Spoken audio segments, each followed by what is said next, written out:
Dawn broke and roosters crowed across the sky. Li Ming rubbed his eyes, then habitually reached for the bedside table. To his surprise, his hand grasped nothing but air. "Where are my glasses?" Opening his eyes, he froze and placed the next moment. Looking around, he found himself lying on a magnificent large bed, and the room's furnishings were antique and luxurious, appearing incredibly opulent. Compared to his 30-square-meter rental apartment, this was like heaven and earth. Before he could recover, a strange memory suddenly surged into his mind. Li Ming immediately clutched his head, his expression agonized. After about the time it takes to burn a stick of incense, the pain gradually subsided. Then he exhaled a turbid breath, his whole body drenched as if pulled from water.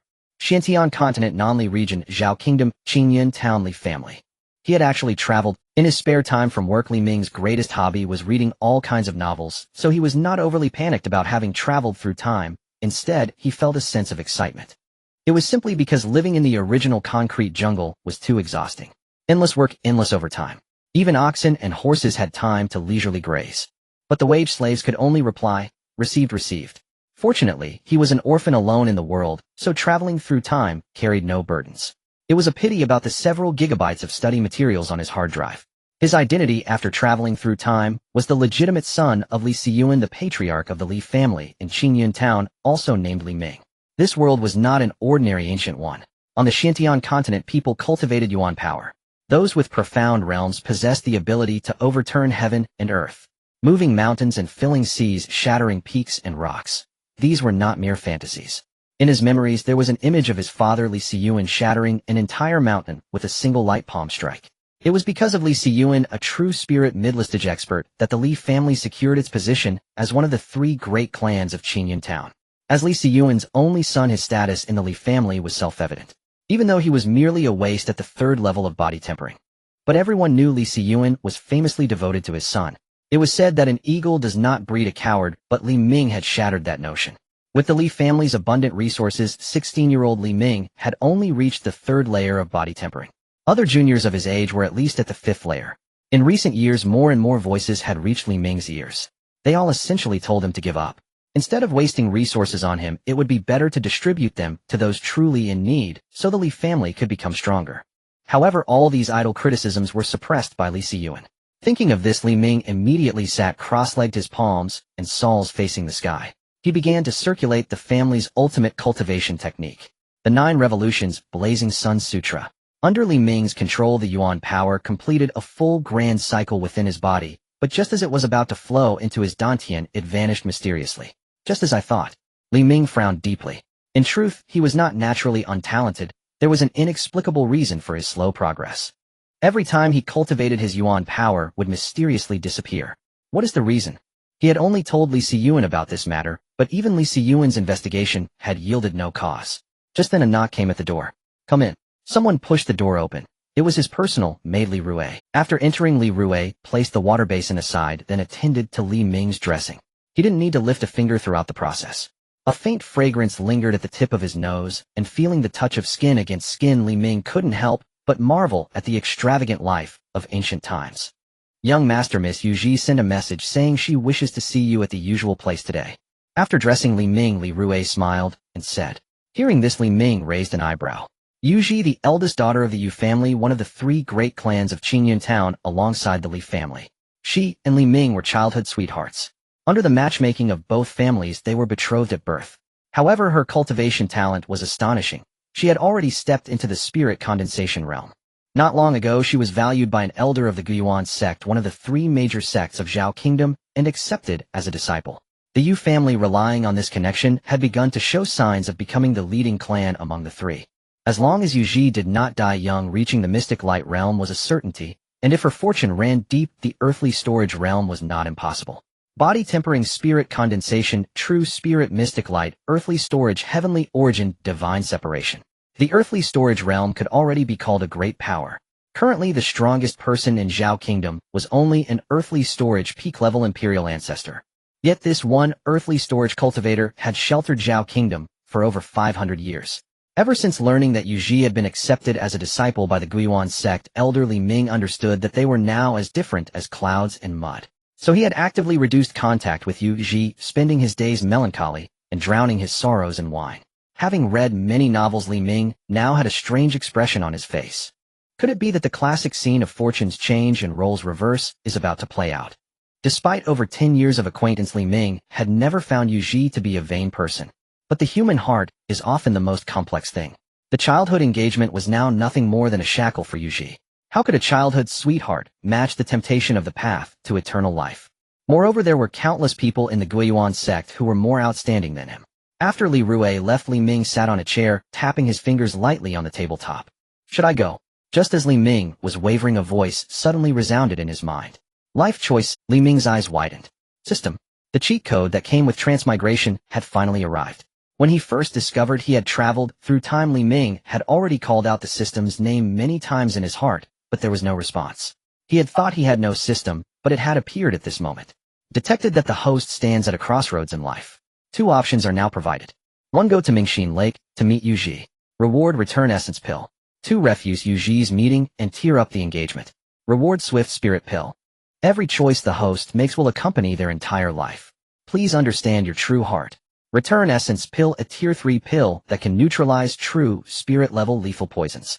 Swift spirit pill, also a tier 3 pill, which after consumption makes the cultivator as light as a swallow, greatly enhancing speed. Both pills were of similar value, so the rewards gave no indication of the difference between the two choices. A crossroads in life. Accompanying the entire life. System. Could you elaborate? Please follow your true heart, host. After that, no matter what Li Ming said, the system did not respond. Follow your true heart. Follow your true heart. The next moment, Li Ming's gaze grew resolute. He made up his mind tomorrow he would go to Mingxin Lake to meet Yu Ji. Regardless of the outcome, it will bring an end to their relationship.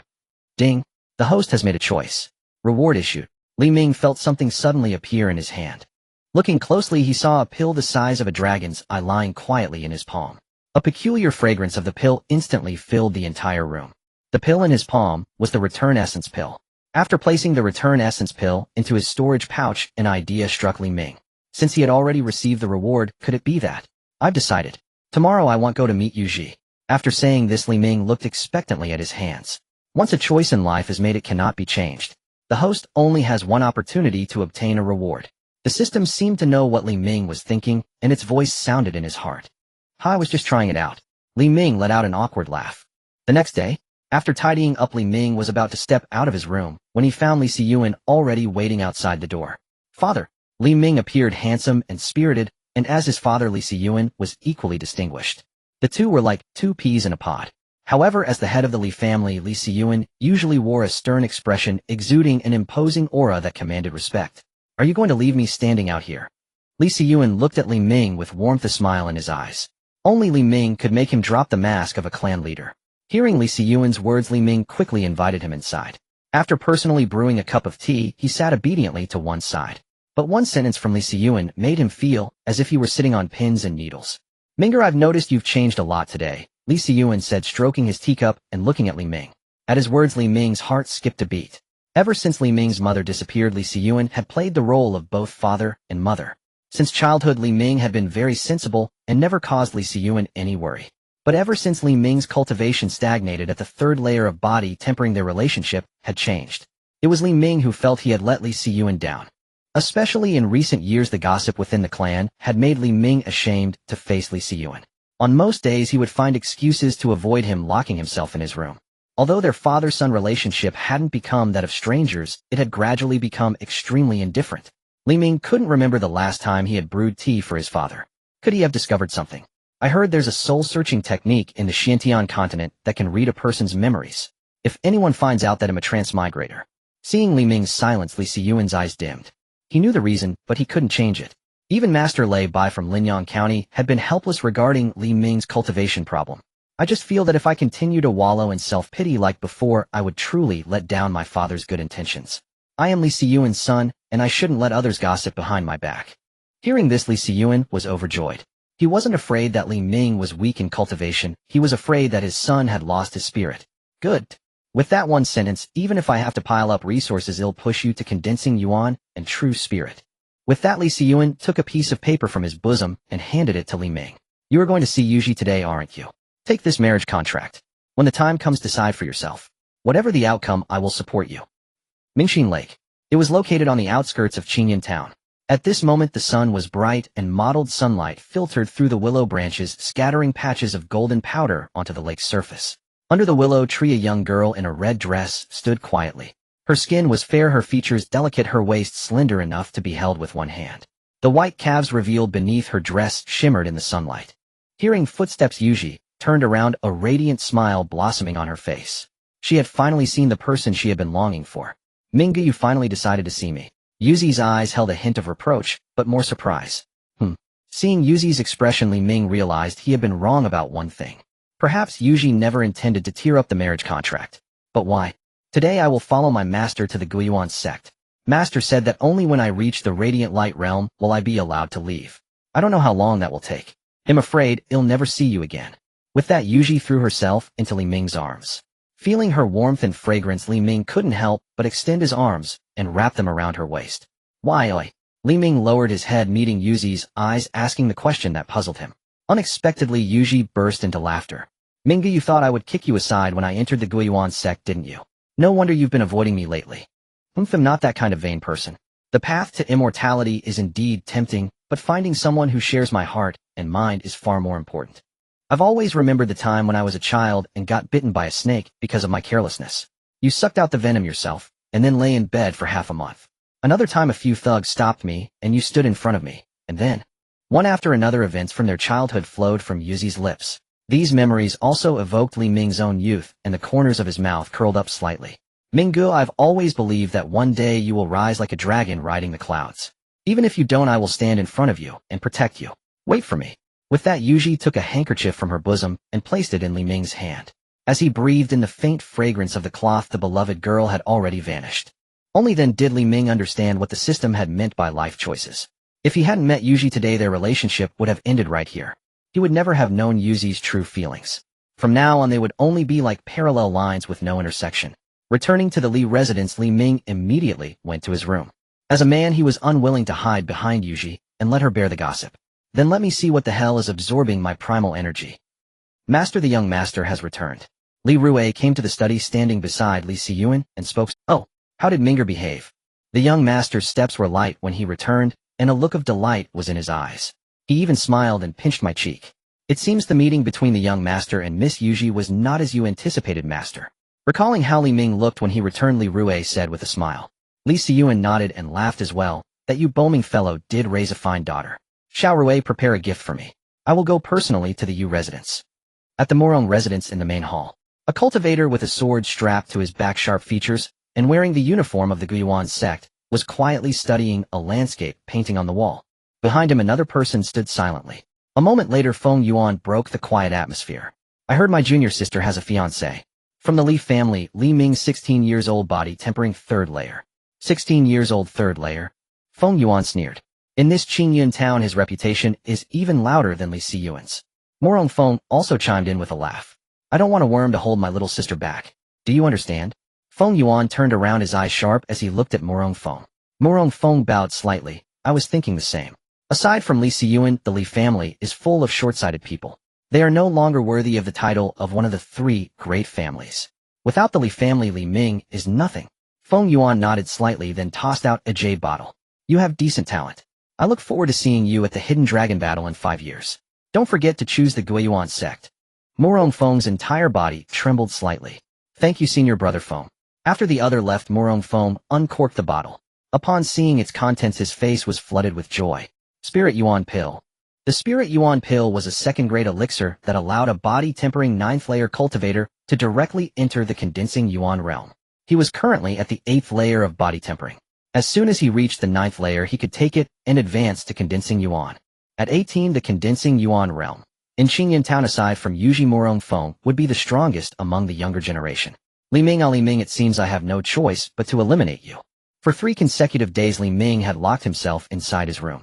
The 9-fold solar flame cultivation manual had cycled through his meridians countless times. Yet every trace of refined primal energy mysteriously vanished without a trace. This shouldn't be possible, Li Ming murmured, brow furrowed in deep contemplation. Logically, if some force were siphoning his primal energy, it could not do so infinitely. Otherwise, he would never have reached the 3rd stage of body tempering. A single flaw, a momentary lapse, would suffice for him to trace the source like climbing a vine to its root. One more attempt. If it fails again, I shall seek another path. He once more activated the cultivation technique. Just as the primal energy neared his dantian, it dissolved into nothingness, vanished utterly. Still no success. Li Ming opened his eyes with weary resignation, only for a sudden azure radiance to flare before him. He followed its source with his gaze. His jade pendant suspended at his waist pulsed with an ethereal blue light. He recalled acquiring it as a child during an outing with Yuji, a beautifully carved trinket purchased from a street vendor. Strangely, ever since obtaining this pendant, his cultivation path had grown unervingly arduous. Could it be? No, impossible. At that very instant, a haughty voice boomed forth from the pendant. Ha ha! I Feng Yixiao have finally emerged. A translucent azure spirit drifted forth, an imposing middle-aged man whose countenance radiated unyielding arrogance. He gazed down upon Li Ming with sovereign disdain. Young one, you've unwittingly awakened me ahead of schedule. Hearing this, Li Ming rose silently, expression unreadable. So it was you, siphoning my cultivated primal energy for over a decade, eh? Feng Yixiao tilted his head, smiling faintly. Was my meaning not clear enough? Of course it was. And yet, you bear no recognition of the name Feng Yixiao. Has my legend truly faded from the southern Li continent? Stagnant in cultivation for years, Li Ming often immersed himself in the Li clan's scripture pavilion, poring over chronicles of marvels and anomalies, searching desperately for answers. Only now did the name Feng Yixiao stir fragmented memories within his mind. Feng Yixiao, a celestial cultivator who roamed the southern Li continent centuries ago, said to have brushed the threshold of soul fragmentation. A figure of ambiguous morality, famed above all as a sixth-rank alchemist capable of refining pills that elevated celestial cultivators' realms. He gathered legions of celestial cultivators conspiring to overthrow the dominion of the continent's three great sects, only to be slain by their sect masters atop Mount Tian. Yet somehow a sliver of his fragmented soul endured, and now rested within Li Ming's possession. So you recall me. Know this: Feng Yixiao honors loyalty and vengeance alike. Once I restore my cultivation, I shall show you the true hue of the southern Li continent's sky.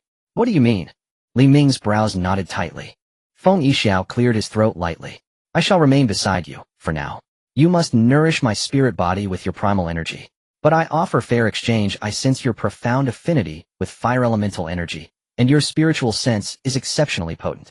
You possess the innate potential of an alchemist. Under my tutelage, a sixth-rank alchemist, you shall ascend to third-rank alchemist within 20 years. How does this bargain strike you? Feng Yixiao smiled confidently at Li Ming. To a youth barely past his teens, the allure of becoming a third-rank alchemist was irresistible.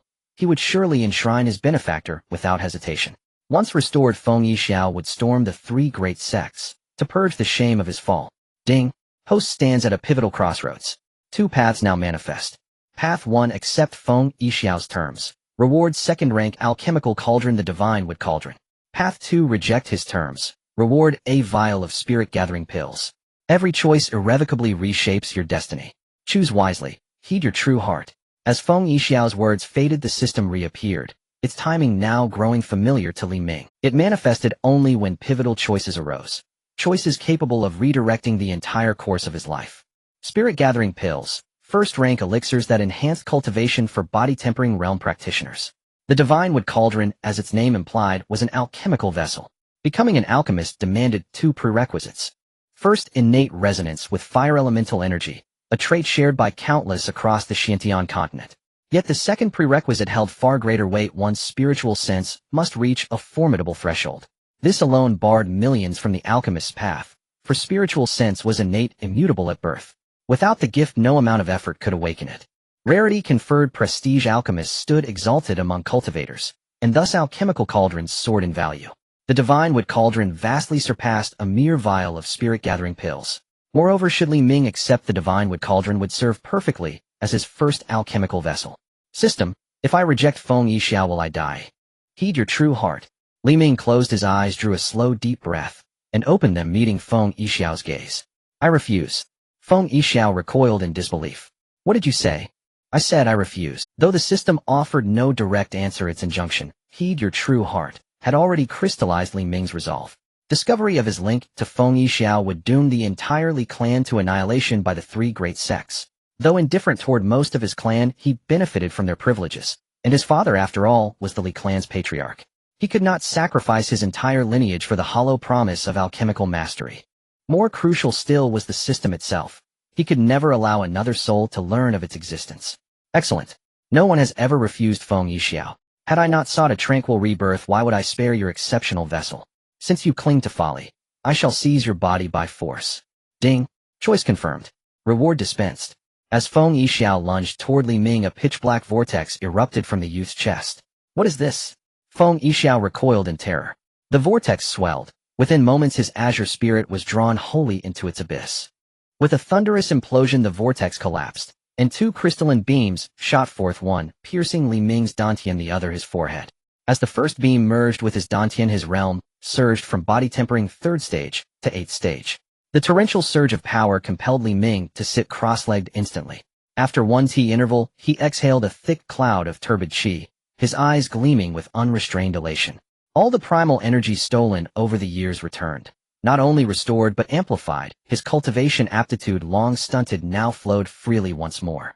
Beyond this, fragments of alchemical knowledge bloomed within his mind, alongside Feng Yixiao's vast oceanic spiritual sense, now fully inherited. His spiritual sense now stretched boundlessly like an endless sea. Every prerequisite for alchemy had been fulfilled. Gazing at the vial of spirit-gathering pills in his palm, Li Ming understood why the system's rewards differed so vastly. It had accounted for all the spiritual energy lost over those 13 years. Uncorking the vial, he swallowed the pill without hesitation and activated his cultivation manual. Why not press onward, straight to body-tempering 9th stage? Exhilaration coursed through him as primal energy surged through his veins. That visceral moment-bimment awareness of ascending strength was intoxicating, irresistible. 3 days later, as copious black filth sloughed from his skin, Li Ming opened his eyes, sharp, radiant, incandescent. 9th stage of body tempering.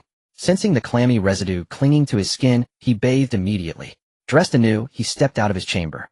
Sunlight bathed Li Ming in golden brilliance, so luminous it seemed to gild his very being. Strolling leisurely through the courtyard, Li Ming's spirits soared. He had now reached the 9th tier of body tempering, and the next step was preparing for the condensation of Qi realm. To ascend into the condensation of Qi realm, one must condense the Qi within the dantian into a single Qi pill. For those blessed with extraordinary talent, success might come within just a few years. For those of inferior aptitude, such a breakthrough may remain forever out of reach. Over the past 3 days, Li Ming had gained a far clearer understanding of his own cultivation potential. He was at best above average. Relying solely on his innate ability, he would likely require considerable time to enter the condensation of Qi realm. Yet his mind held the complete memories of a 6th-rank alchemist. Among those memories were several pill formulas capable of facilitating ascension into the condensation of Qi realm, though even the most basic formula demanded 2nd-rank alchemical proficiency. Feng Yixiao's earlier words had sparked an idea. If the man believed Li Ming possessed latent talent for alchemy, why not test it? Success would not only secure his own path to the condensation of Qi realm, but also anchor a 2nd-rank alchemist within the Li clan. Perhaps then the Li family could finally unify Qingyan town. To refine pills, the most crucial element, the formula, already resided in his mind. What remained was sourcing rare herbs and acquiring a proper alchemical furnace, both requiring substantial funds. He would have to ask his father. As Li Ming gathered his thoughts, a sudden cry pierced his ears. Unbeknownst to him, he had wandered into the Li family's martial training ground. Watching the younger generation sweat and strain upon the training ground, Li Ming's mind drifted back to his own relentless youth training just as fiercely, until, well, if it isn't our esteemed young master Li. What brings you here today? Upon hearing Li Ren's voice, every pair of eyes on the training ground turned toward Li Ming, standing below. Their gazes held disdain, resentment, indifference, each expression distinct, yet all alike in their coldness. The interruption shattered Li Ming's reverie. He saw it all, their faces, their unspoken contempt. Shaking his head, he turned to leave, only for Li Ren, the very one who had spoken, to leap down from the training ground and block his path. Don't rush off. Since you've come, why not spar with us? After consuming so much cultivation resource, surely you owe us some proof of results. Li Ming gazed silently at him. The speaker was Li Ren, grandson of elder Li Zilan. Possessing modest talent at 15, he had already attained the 6th tier of body tempering. Li Ren met Li Ming's gaze, without flinching, harboring not a shred of reverence for the clan chief's son. In his eyes, Li Ming was nothing but a failure. Yet this failure had siphoned away vast quantities of precious cultivation resources. Had those resources been allocated to those more deserving, the Li clan's strength would surely have surged. No longer would they endure the mocking sneers of the Mu Rong family. His resentment extended even to Li Siyuan, the clan chief himself. though such grievances remained buried deep, unspoken. Yet facing Li Ming, the very source of his fury, he could no longer restrain himself. Indeed, spar with us. Don't worry, we'll hold back. Huh. Several youths leapt down from the training ground, encircling Li Ming with mocking grins. Li Ming surveyed the crowd, then parted them, and stepped onto the training ground, walking calmly to its center. I know your hearts brim with resentment toward me, so let us settle this openly. Come at me, all of you together. The youths froze for a breath, then erupted into raucous laughter. Did I hear correctly? Our young master Li, the third tier of body tempering, wants us all to attack him at once. You heard right, but what a clever ploy. Once we bruise him black and blue, he'll run straight to the clan chief and lodge a complaint, leaving us utterly ruined. No strength, but plenty of scheming. Hearing their words, Li Ming fell speechless. He merely sought efficiency, not entanglement in such convoluted plots. If none of you will step forward, then I shall depart. Li Ren flicked a glance toward a companion, who immediately strode before Li Ming. Li Yin, I challenge you. With that, Li Yin bent his knees and shot forward like an arrow. Rumors say Li Yin has mastered the mid-grade yellow rank long cry fist. Li Ming won't withstand even a single strike. Pity it wasn't me up there. I'd love to land a punch on that smug face of Li Ming's. A sharp whistling wind filled the air. The long cry fist cleaved through the void, echoing with its signature resonance. Just as Li Yan's fist neared Li Ming's face, Li Ming raised a hand and caught it effortlessly. So eager to mar my features. With a crushing grip, searing pain shot up Li Yan's arm. His eyes widened in shock. You! A thunderous kick sent him flying sideways. Next, the onlookers gaped, jaws slack. What had they just witnessed? Li Ming, third tier of body tempering, had felled Li Yan, fourth tier, in a single move. Altogether, Li Run waved his arm and charged first. Just days ago, Li Ming had still been third tier. He refused to believe his opponent had surged in cultivation overnight. At most fifth or sixth tier, Li Yan had simply been caught off guard. Seeing Li Ren charge, the others suppressed their doubt and awe, and followed, surging toward Li Ming. Excellent. Li Ming moved with fluid precision. Every punch, every kick sent another youth hurtling from the training ground. Within the span of a single incense, sticks burned. The ground around the arena lay strewn with groaning figures. Moans rose from their lips. Their expressions, once dismissive and different, now twisted into raw terror and dread. This couldn't possibly be mere third tier. Surely he stood at seventh or eighth tier. Against juniors averaging only fourth or fifth tier, Li Ming exerted barely 6 or 7/10 of his true strength. He carefully modulated his force. These youths would recover fully after 2 or 3 days rest. I still refuse to accept this. Li Ren staggered upright. Though his face was swollen and bruised, his glare remained venomous. Beating us proves nothing. If Qing brother had access to your cultivation resources, he'd long since have entered the condensation of Qi realm. Li Qing, the grandson of elder Li Zihai, possessed exceptional talent. At the same age as Li Ming, he had already reached the 8th tier of body tempering, the Li clan's brightest hope for condensation of Qi ascension. Most of the whispers circulating the clan originated from elder Li Zihai himself. Li Ming approached Li Run and looked down upon him, towering silent, unyielding. Li Ren faltered beneath that gaze, averting his eyes, yet still snarled, "What? Are you enraged? I fear you not. You speak truth. Li Qing may indeed ascend. But reality is already set. Why not consider this instead? From this day forth, 2 heirs of the Li clan stand poised to enter the condensation of Qi realm. Or is your grievance truly only for Li Qing?" Having spoken, Li Ming did not wait for Li Ren's reply. He turned and walked away, leaving silence in his brother Ren. Li Ming speaks sense. Wasn't our resentment rooted in his squandering vast cultivation resources while stagnating in power? Now that he wields true strength, should we not rejoice? Li Yin murmured softly beside Li Ren. Had those resources gone to Qing brother, he'd have condensed Qi long ago, and we'd never need to bow before the Mu Rong family. Come, we'll tell Qing brother everything. You go alone, I'll stay behind. You.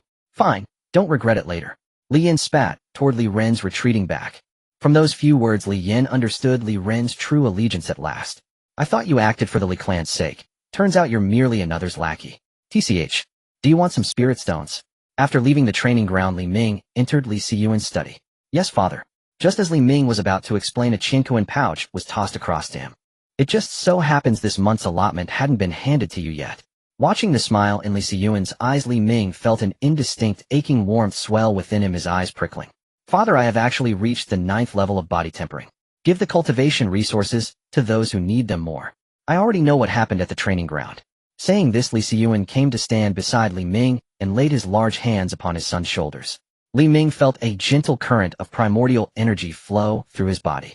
After a short while, Li Xiyuan relaxed his brow and withdrew his hands. Can you tell me exactly what happened?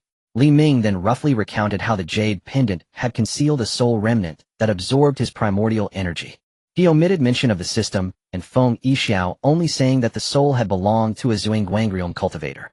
He added that taking advantage of a momentary lapse, he had smashed the pendant and scattered the soul. On hearing this, a look of lingering alarm crossed Li Xiyuan's face. Ming-er, thank the heavens you were alert and not tempted. After Li Ming left, Li Xiyuan furrowed his brow and fell into deep thought. In truth, there were many implausible elements in Li Ming's version. A cultivator capable of leaving a soul remnant would almost certainly have touched the threshold of the Fengshen realm and was hardly the mere Shuangguang cultivator Li Ming described. Moreover, even an exceedingly feeble Zhuangguangrium soul remnant would be beyond the ability of a body-tempering stage youth like Li Ming to contend with. It was difficult to fathom how such a soul would provide him the chance to shatter the jade pendant. Still, since Li Ming insisted, Li Xiyuan chose to believe him for the time being. At least his preliminary inquiries had revealed no trace of another person on Li Ming. A clear, piercing bird cry broke Li Xiyuan's reverie. He turned toward the sound. Perched on the windowsill, a crested eagle stared at him. Li Xiyuan waved, and the eagle alighted on his shoulder. Taking the mail tube from the bird's foot, he tossed it a scrap of food. Go. The eagle beat its wings and flew from the study. Li Xiyuan then opened the tube and read the letter within. When he finished, his expression darkened. Damn the Morong family. Meanwhile, Li Ming had arrived before a lofty pavilion. 3 gilded characters gleamed upon the plaque above the door. Xunjin Pavilion. Branches of Xunjin Pavilion spread across every corner of the Xiantian continent. Even remote islands upon the wide ocean had its outposts. Within its halls were countless strong figures of force ranked among the continent's foremost. Yet the pavilion harbored no ambition of domination, it dealt only in profit. Wherever spirit stones could be found, there one would find the presence of Xunjin Pavilion. Oh, isn't this young masterly? At the sight of Li Ming, the pavilion's steward Lu Zhan hurried over with effusive courtesy. After all, this young man was a major patron who had already spent a great many spirit stones there. For a moment, Lu Zhan appeared somewhat surprised. Li Ming no longer gave off the air of listlessness he once had, and now he stood like a vigorous sapling, his veins and chi brimming with life. Suppressing his curiosity, Lu Zhan asked with a composed expression, "Young Master Li, are you still in need of any ancient tomes?" Previously in search of the cause behind his bodily anomaly, Li Ming had purchased many rare books from Xunjin Pavilion, hoping to find a clue among their pages. Alas, none had yielded answers. Some volumes were unique copies and costly, and Li Ming had expended a large number of spirit stones. Each recollection of that spending made his heart ache. Perhaps Lu Zhan had taken him for a fat sheep to be sheared. Hearing Lu Zhan's question, Li Ming shook his head. "Let us discuss it in a private room." At this, Lu Zhan brightened and hastened to summon an attendant. Private rooms were generally reserved for substantial transactions. "Please escort young Master Li to a private room. I shall join you shortly." The attendant led Li Ming through a maze of corridors to a secluded chamber. The moment he entered, the clamor and bustle faded away. Li Ming took in the room. It was sumptuous. On the tea table, a sandalwood incense burned to calm the mind. A spread of exquisite pastries lay upon the table. Soon after, he sat, a graceful female cultivator glided in with a pot of tea. The brew was sweet and lingering. After a sip, a mild thread of primordial energy wandered pleasantly through his abdomen. Li Ming raised an eyebrow, impressed by Xunjin Pavilion's methods. A knock sounded at the door. Lu Zhan entered with a smile, sat opposite him, and said, "Young Master Li need not keep secrets." Li Ming then produced a list detailing the materials he required. As Lu Zhan scanned the items, his curiosity, the list was filled with medicinal ingredients, and at its end specifically requested a second-tier pill furnace. Was he intending to practice alchemy? Lu Zhan's mind drew its own conclusion. The Li family's cultivation method happened to be fire-aligned, but alchemy also demanded formidable spiritual focus. That criterion would eliminate a great many practitioners. That scarcity explained why alchemists were so rare. Furthermore, to advance in the art of refining pills, one needed myriad medicines to practice upon. The costs in both wealth and effort were considerable. Most alchemists served under great families, relying on familial resources to pursue their craft. "I've never heard young Master Li is naturally gifted in alchemy," Lu Zhan thought, his mind racing for a moment before he came back to himself. Still, it was not his concern, so long as business profited. He beckoned a clerk, and after whispering in his ear, returned Li Ming's list. "Young Master Li intends to attempt alchemy?" the clerk inquired. Li Ming had already anticipated the question. Who would not desire to become one of those rare alchemists? He said, "I suppose Manager Lu harbors the same hope." Lu Zhan shook his head with a rueful smile. Of course I do, but reality has taught me a harsh lesson. Allow me to offer my early blessings that you succeed. When you do, do not forget to remember Lu Zhen. I shall be grateful for your kind words, Manager Lu. Before long the clerk returned and handed Li Ming 2 Qingmei pouches. All the herbs you requested are within. As for the furnace, it is called the Yin furnace, a second-tier pill furnace that amplifies the intensity of the flame during refining. Li Ming skimmed the herbs, and finding nothing missing turned to the other pouch. The moment he opened it, a rush of heat washed over him. Inside sat a holy crimson pill furnace, its surface carved with rolling flame cloud motifs.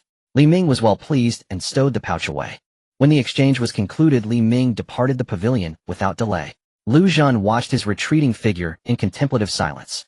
Li Ming returned home to the Li estate and into his own courtyard. As the legitimate son of Li Xiyuan, his courtyard was spacious and well appointed for cultivation. There were secluded chambers for retreat and a proper place for alchemy. Perhaps Li Xiyuan secretly hoped Li Ming might one day become an alchemist. Taking out the Yin furnace, Li Ming began to circulate the Jiuzhuan, Yin-Yang Jing ninefold Yin-Yang scripture. Then with a single slap of his hand upon the furnace. Boom! A surge of brilliant flame billowed up within the furnace. The blaze cast a dancing light upon Li Ming's slightly expectant face. Li Ming took out several herbs and tossed them into the alchemy furnace. The pill he was refining this time was called the revitalizing pill of first-grade elixir. Qingmei town is adjacent to Yanning Mountain, where many mercenaries and adventurers enter to hunt monsters.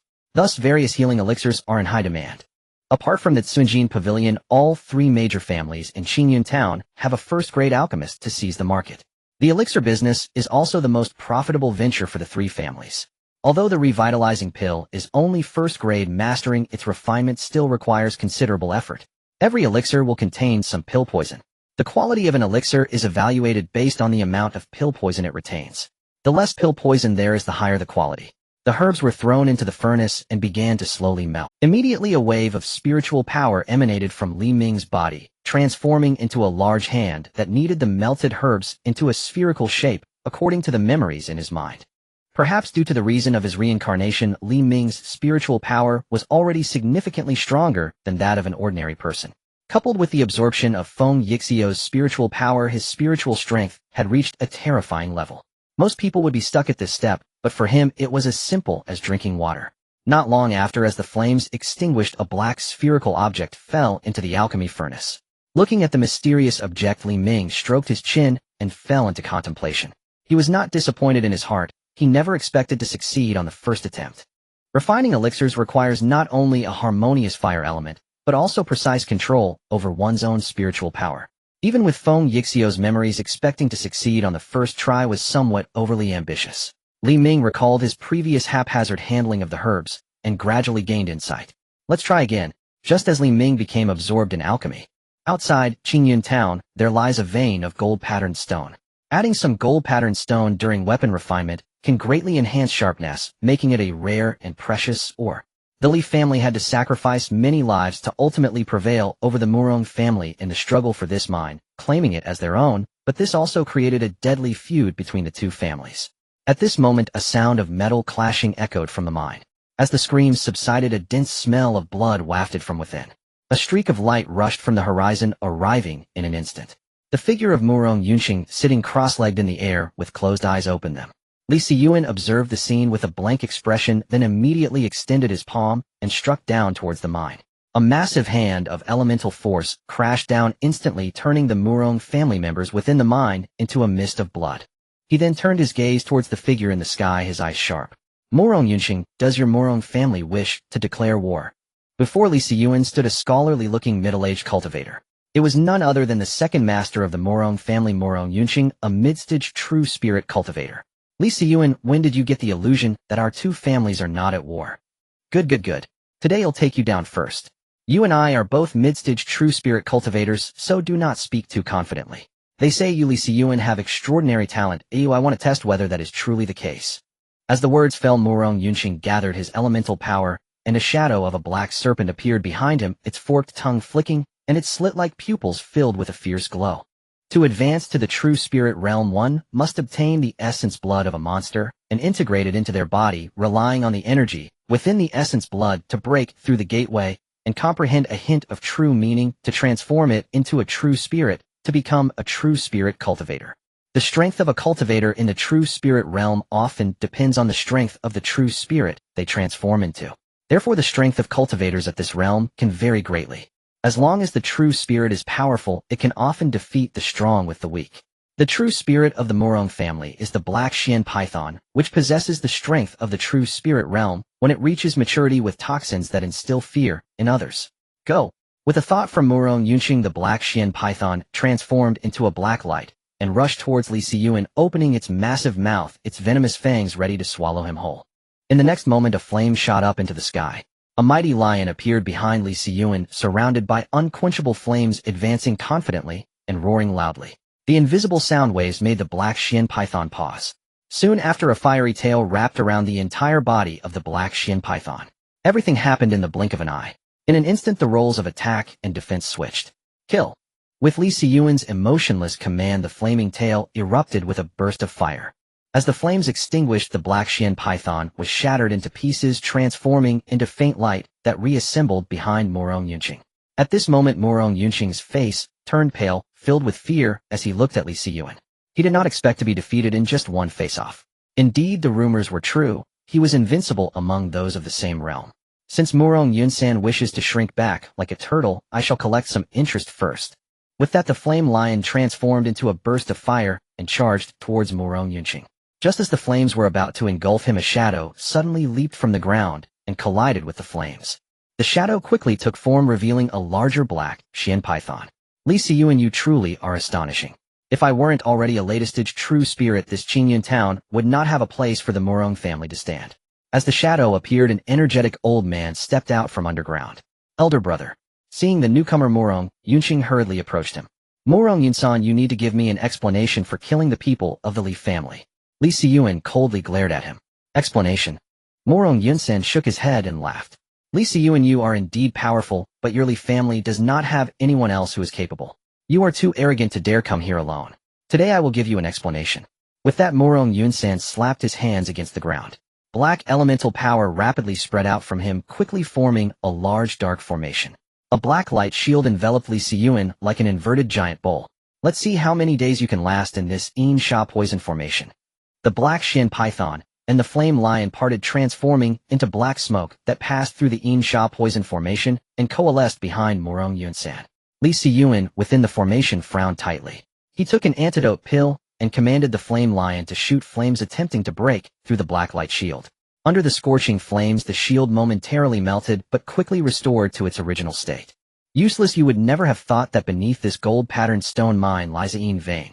The Yin Sha energy is ceaseless. Even if you exhaust your elemental power, it is impossible to melt this Yin Sha poison formation. Leave. Without the Li family, Li Siyuan is just a scattered sand. Such a large piece of meat is right in front of me. I cannot pretend not to see it, ha ha. Morong Yunsan deliberately spoke loudly, then he and Morong Yunqing transformed into two rainbows and left the area. Inside the formation, Li Siyuan remained calm. He took out a communication token from his pocket. After saying a few words, he redirected his attention back to the Yin Sha poison formation. In Qingmei town, at the Li family, two figures appeared in the sky above. Li Siyuan is now in critical condition. Those who wish to survive should leave this place immediately, otherwise not a single soul will be spared. Morong Yunsan's voice echoed above the Li family. The people of the Li family rushed out of their houses. Several elders approached Morong Yunsan, glaring at him. Morong Yunsan, what do you mean? How can our clan leader possibly be in danger? You can send someone to check on the gold-patterned stone mine right now. The elders exchanged glances, and finally, under the approval of the eldest elder Li Zihai, the fourth elder Li Ming transformed into a streak of light and flew towards the direction of the gold-patterned stone mine. After a tense wait, Li Mu Yan reappeared above the Li family estate. Several elders strained to read his expression, but his face remained utterly impassive. How did it go? Li Mu Yan leaned close to Li Zihai and whispered. The elders watched as Elder Master Li's expression shifted. Then with clenched jaw, he gave a terse nod. He stepped forward and addressed Morong Yunshan. All our family shops and mining veins are yours to claim. From this moment onward, every Li clansman will withdraw without delay. At these words, Morong Yuncheng burst into laughter. Old man, have you truly failed to grasp the situation? Do we seek only your shops? We seek your entire Li clan. As the final syllable rang out, the spectral form of a black profound serpent coalesced behind him, fangs bared, poised to strike. In the next breath, Morong Yunshan raised a hand, halting him. Brother, Someone approaches. Following Murong Yunshan's gaze, he turned toward the horizon, where a streak of light hurtled swiftly toward them. The streak resolved into a figure before them. Might I ask for a modest favor? Let today's matter end here. His features were strikingly handsome. Though fine lines etched the corners of his eyes, they lent him an air of quiet charisma. You Boming, you could have remained neutral. Would it not be splendid if our two families divided Qingyan town between us? Murong Yunshan showed no surprise. This contingency had long been anticipated. Yu Boming shook his head. I met brotherly once, and felt an instant kinship. Our bond runs deep. How could I stand aside while the Li clan faces calamity? Very well, I grant you this courtesy today, but do not presume this protection will shield them forever. Let us go. Without hesitation the two departed. Watching them vanish into the distance, Yu Boming furrowed his brow. He had steeled himself for fierce combat, but Murong Yunshan's swift retreat stirred an instinctive unease. Something was amiss, though he could not yet name it. Once they'd left, the elders immediately expressed their gratitude to Yu Boming. First calmed the clan members. Noting Li Zihai's hesitant silence, Yu Boming understood his thoughts, and inwardly sighed. Aside from Li Si Yuan, every Li clansman seemed short-sighted indeed. Recall all personnel from our shops and mining veins. Do not let them perish needlessly. At Yu Boming's words, Li Zihai finally relinquished his private ambitions and acquiesced. For now, they depended entirely upon Yu Boming, a latest-stage true spirit cultivator. His word was law. As others hurried to obey, Yu Boming's gaze drifted toward the Jinwen stone vein. Inside the alchemy chamber, Li Ming gazed upon the pitted, uneven pill with undisguised delight. Though unrefined in appearance, there was no doubt. It was a genuine elixir. Every great endeavor begins with difficulty. Success, once achieved, paves the way for relentless practice. From this day forth, Li Ming was a true alchemist. Upon passing the official examination administered by the Alchemists Association, his name would be inscribed in the annals, granting him the revered title of alchemist honored by 10,000 souls. Just as he prepared to forge ahead and refine a perfect restorative vitality, Pil Li Rue's frantic cry pierced the air. Young master, disaster strikes. Li Ming emerged from the chamber to find Li Rue pale and trembling, her composure shattered. What has happened? Young master, the patriarch has been trapped by the Murong clan at the Jinwen stone vein. The entire Li clan is thrown into chaos. Rumors swirl that the Murong clan intends to absorb us entirely. Many, sensing peril, have already fled in secret. What a... The words struck Li Ming like thunder. His heart recoiled in shock. A chime resonated within his mind. Detected. Host stands at a pivotal crossroads. Two paths unfold. First, journey to the Jinwen stone vein. Reward, blood-drinking sword. Second, remain within the Li clan, going nowhere.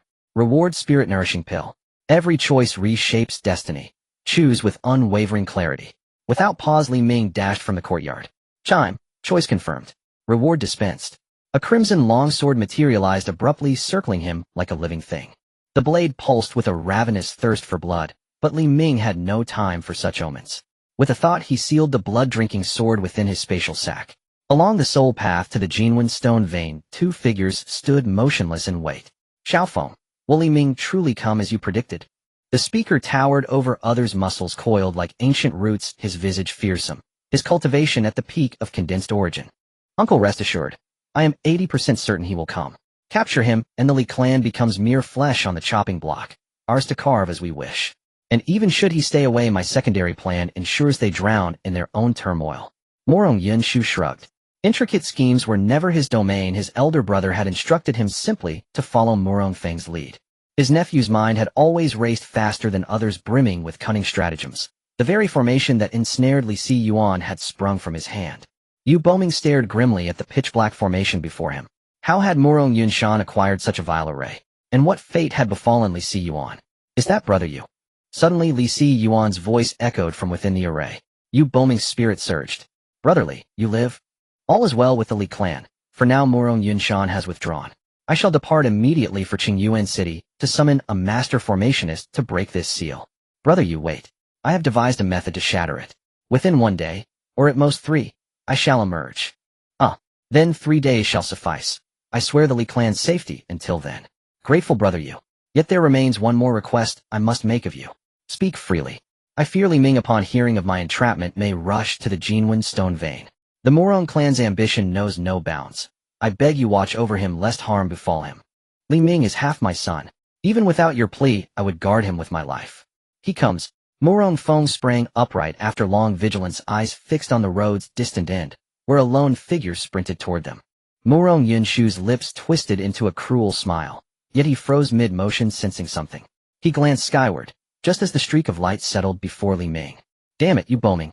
Our plan is ruined. Retreat." Yu Boming swept a glance behind him, then turned fully to Li Ming. In an instant he discerned Li Ming's cultivation body, refinement 9th rank. A silent nod passed through him. Li Siyuan had not misled him. Li Ming was no longer the useless youth of old. His deepest reservation dissolved. With such talent, Li Ming would not lag far behind his daughter, even if he could not quite match her. "Uncle Yu, do you realize you just brushed against the gates of death? Had I arrived, but a moment later Murong hands would have ended you." Seeing Li Ming's pallor, Yu Boming softened his tone with a wry smile. "Yet your concern for your father is natural. Only the Murong's cruelty makes such peril inevitable." Li Ming scarcely dwelled on those words. Instead, urgency sharpened his voice. "Uncle Yu, come, we'll speak as we walk." By the time they returned to the Li estate, Li Ming's agitation had eased. Learning that Li Siyuan faced no mortal danger, his taut nerves finally relaxed. "Young master." Upon entering the door, Li Rue approached with a concerned expression. Li Ming pinched her cheek. "It's fine now, don't worry." Hearing this, Li Rue felt relieved. "The Grand Elder is gathering all the members of the Li family, young master. Let's hurry over." When the two arrived at the discussion hall, many people had already gathered. The Li family has reached a critical moment of life and death. Although the clan elder is negotiating on our behalf, the other side cannot help us indefinitely.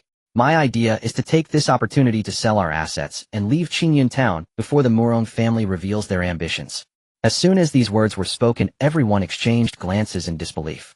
They never expected the Grand Elder's first statement to be about relocating the entire family. "Young master, what is the Grand Elder thinking? Instead of planning to rescue the patriarch, he thinks about leaving Qingmei town." As expected, this old fellow has long since abandoned the Li family. After the Grand Elder finished speaking, the second elder quickly echoed his sentiment. "I agree with the Grand Elder's opinion.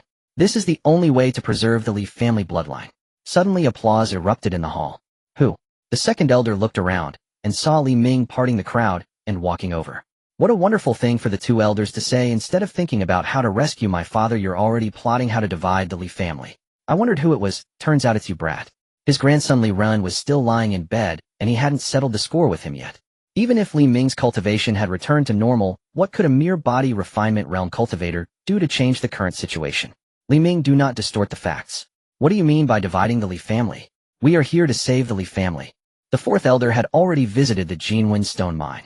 The formation trapping the patriarch is called the Insha poison array. It is extremely vicious, and ordinary people cannot even approach it unless they go to Qingyuan City to invite a formation master, but the round trip would take at least 2 or 3 days. I ask you, will the Murong family simply wait? Only by taking advantage of the current time, when the other party is seizing our shops and mines, can we have a glimmer of hope to relocate our entire family. The second elder's words made everyone in the hall start to think. Heh, Li Ming sneered. Cutting the grass without uprooting it will only lead to regrowth. Everyone knows the Murong family's intentions. Would they easily let us go? To think that some people still fantasize about leaving Qingmei town, those who speak of a glimmer of hope may just want to use others as stepping stones for their escape. After speaking, Li Ming glanced sideways at the second elder. What did you say? The second elder was startled and shouted angrily. Enough, everyone stop talking. The Grand Elder stepped forward at this moment. Li Ming has a point, and my previous words indeed lacked consideration. Elder brother. The second elder looked at the Grand Elder in disbelief. This was different from what they had discussed. The Grand Elder gave the second elder a look and continued, then we will prepare on 2 fronts. On one hand, send someone to Qingyuan City to seek a formation master, and on the other hand, sell our assets, and gradually send the clan's younger generation out. What do you think? The Grand Elder looked at Li Ming. I am merely a body refinement realm cultivator, with my father trapped. All matters of the clan should be decided by the Grand Elder. After giving Li Ming a deep look, the Grand Elder finally said, it's decided. After returning to her courtyard, Li Rue chattered non-stop in Li Ming's ear. It was mostly about how the Grand Elder and the second elder could act this way, which was truly disheartening. Who told the Grand Elder that he is now the only true spiritual cultivator of the Li family? Who would dare go against what he says? But this cannot be the case. I can also confirm that the candidates going to Qingyuan City are definitely people of the Grand Elder and the second elder, perhaps even their close relatives. Li Rue's mouth fell open in disbelief. Don't believe it. You'll find out tomorrow. After Li Rue left, Li Ming sat alone in the pavilion in the courtyard.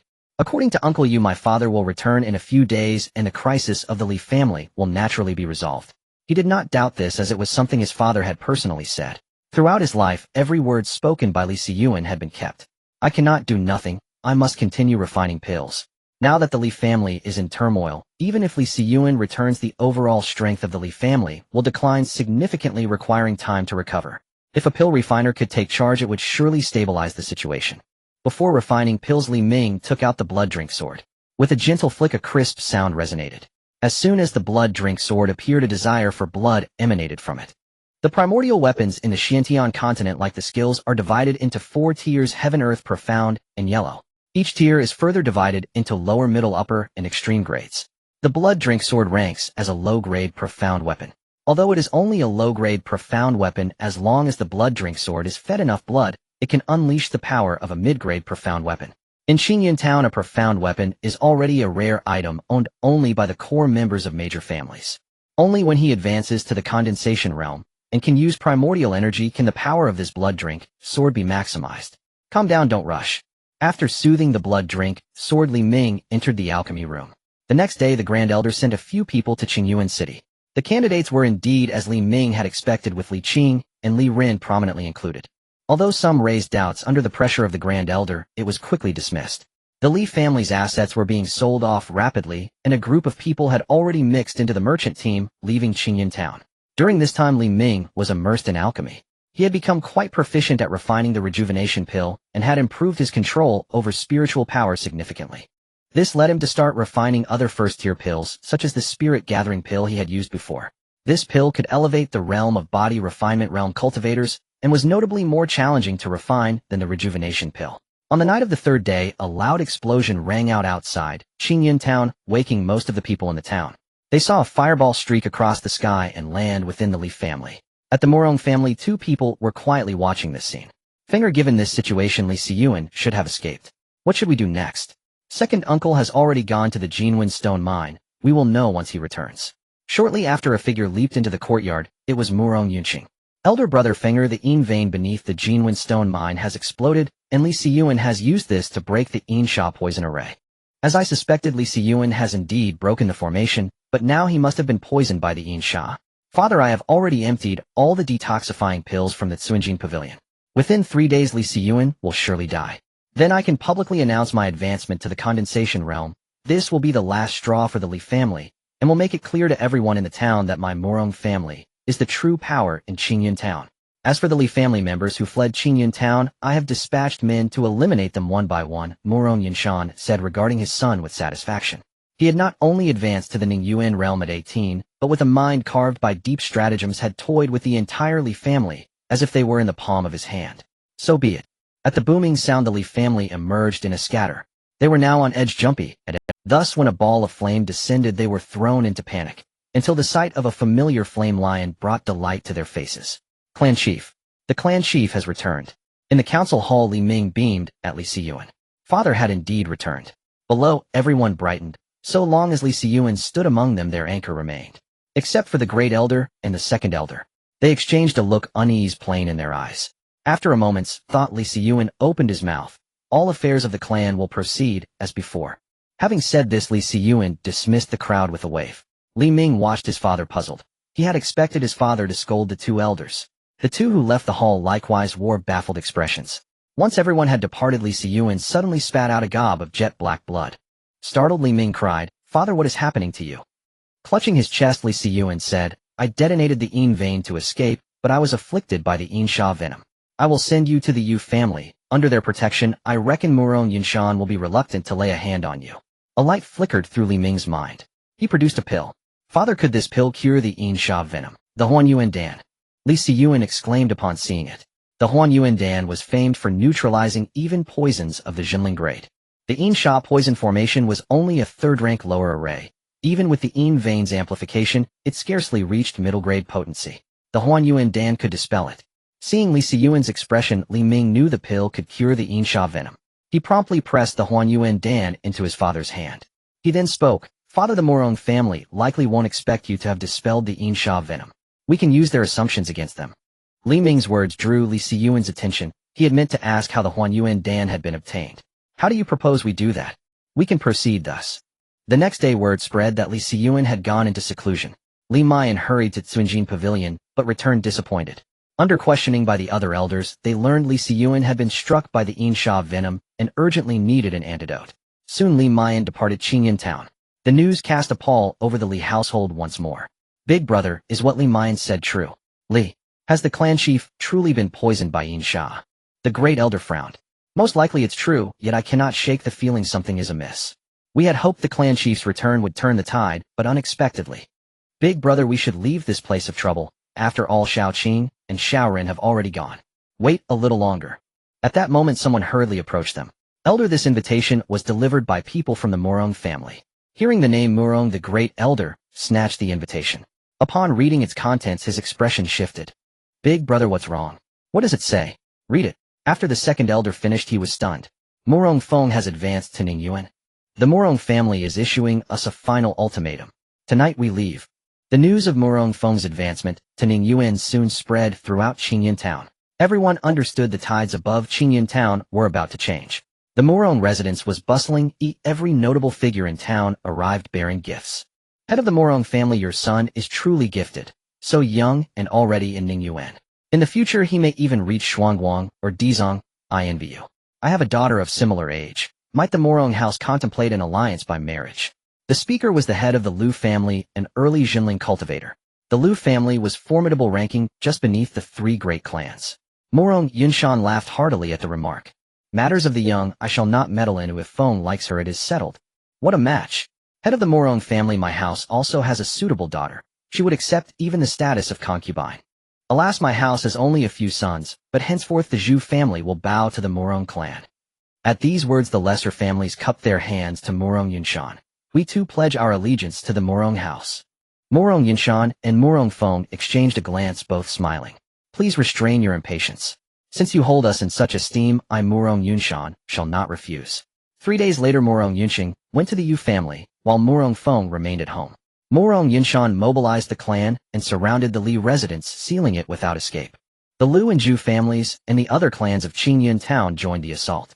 Murong Yunshan leapt into the air and looked down.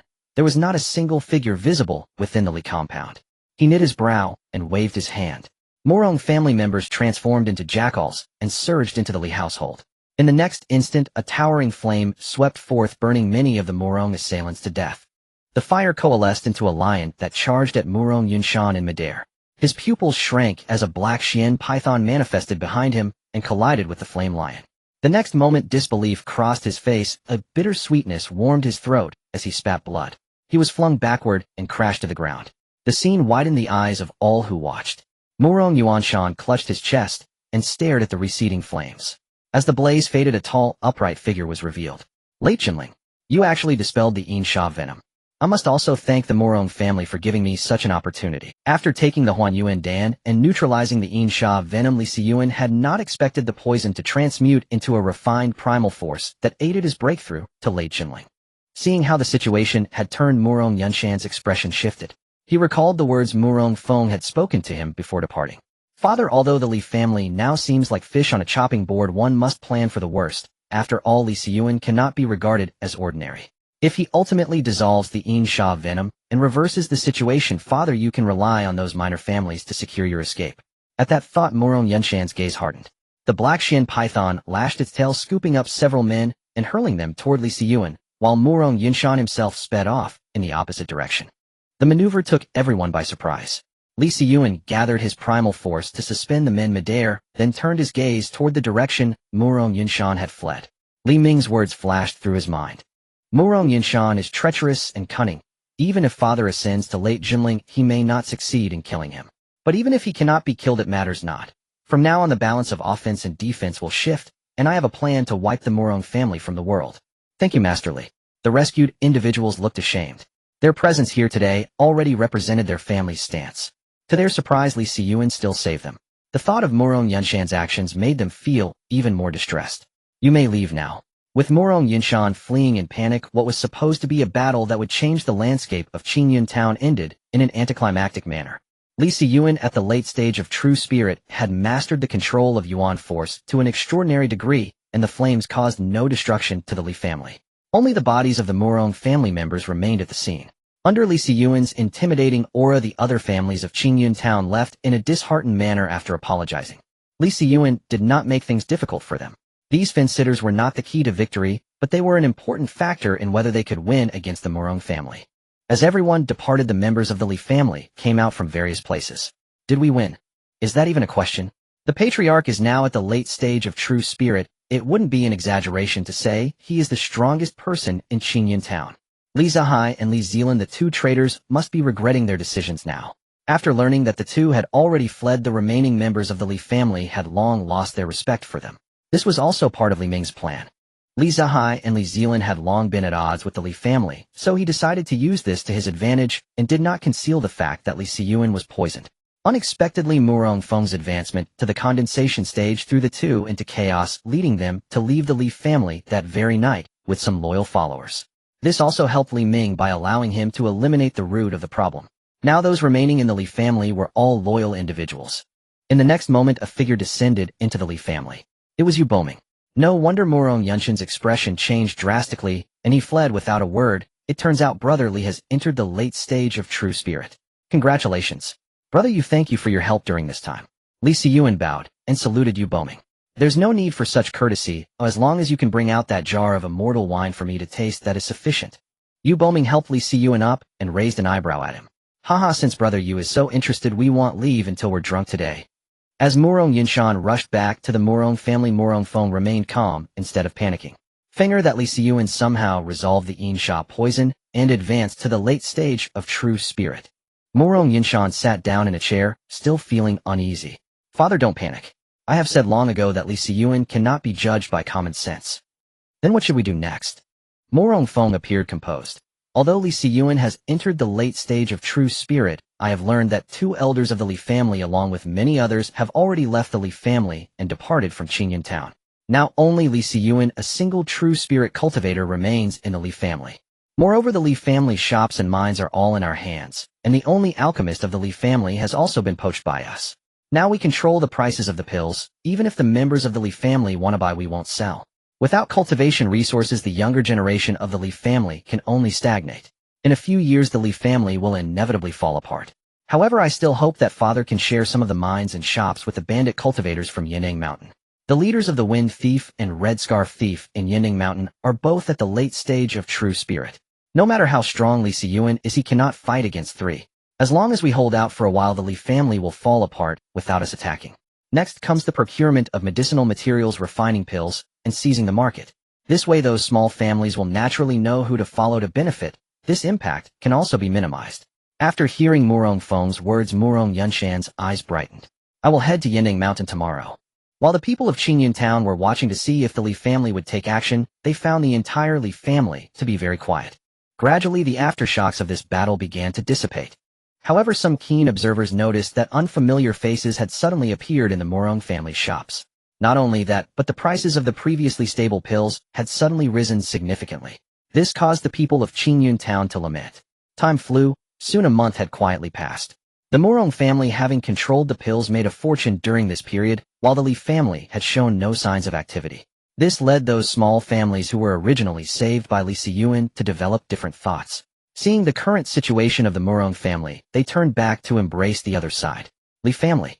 The Murong family has indeed taken action. The prices of pills are now about 30% higher than usual. Minger, how is the preparation on your side? Li Xiyuan looked at Li Ming beside him and found him smiling. Father, everything is ready. With the medicinal materials provided by Uncle Yu, I have refined quite a number of pills. This quantity is enough to seriously harm the Murong family. This development was all within Li Ming's expectations. Unable to deal with Li Xiyuan, the Murong family would inevitably shift the battle to pills in order to curb the rapid development of the Li family. The reason for this is that the Li family's alchemist had already been recruited by the Murong family during the time Li Xiyuan was trapped. Li Xiyuan smiled in relief. Heaven truly blesses my Li family. Minger, you have actually become a rare alchemist.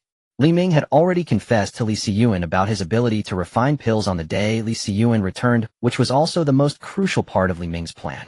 Father, as far as I know, Murong Yunshan went to Yanning Mountain, and afterwards unfamiliar cultivators appeared in the Murong family shops.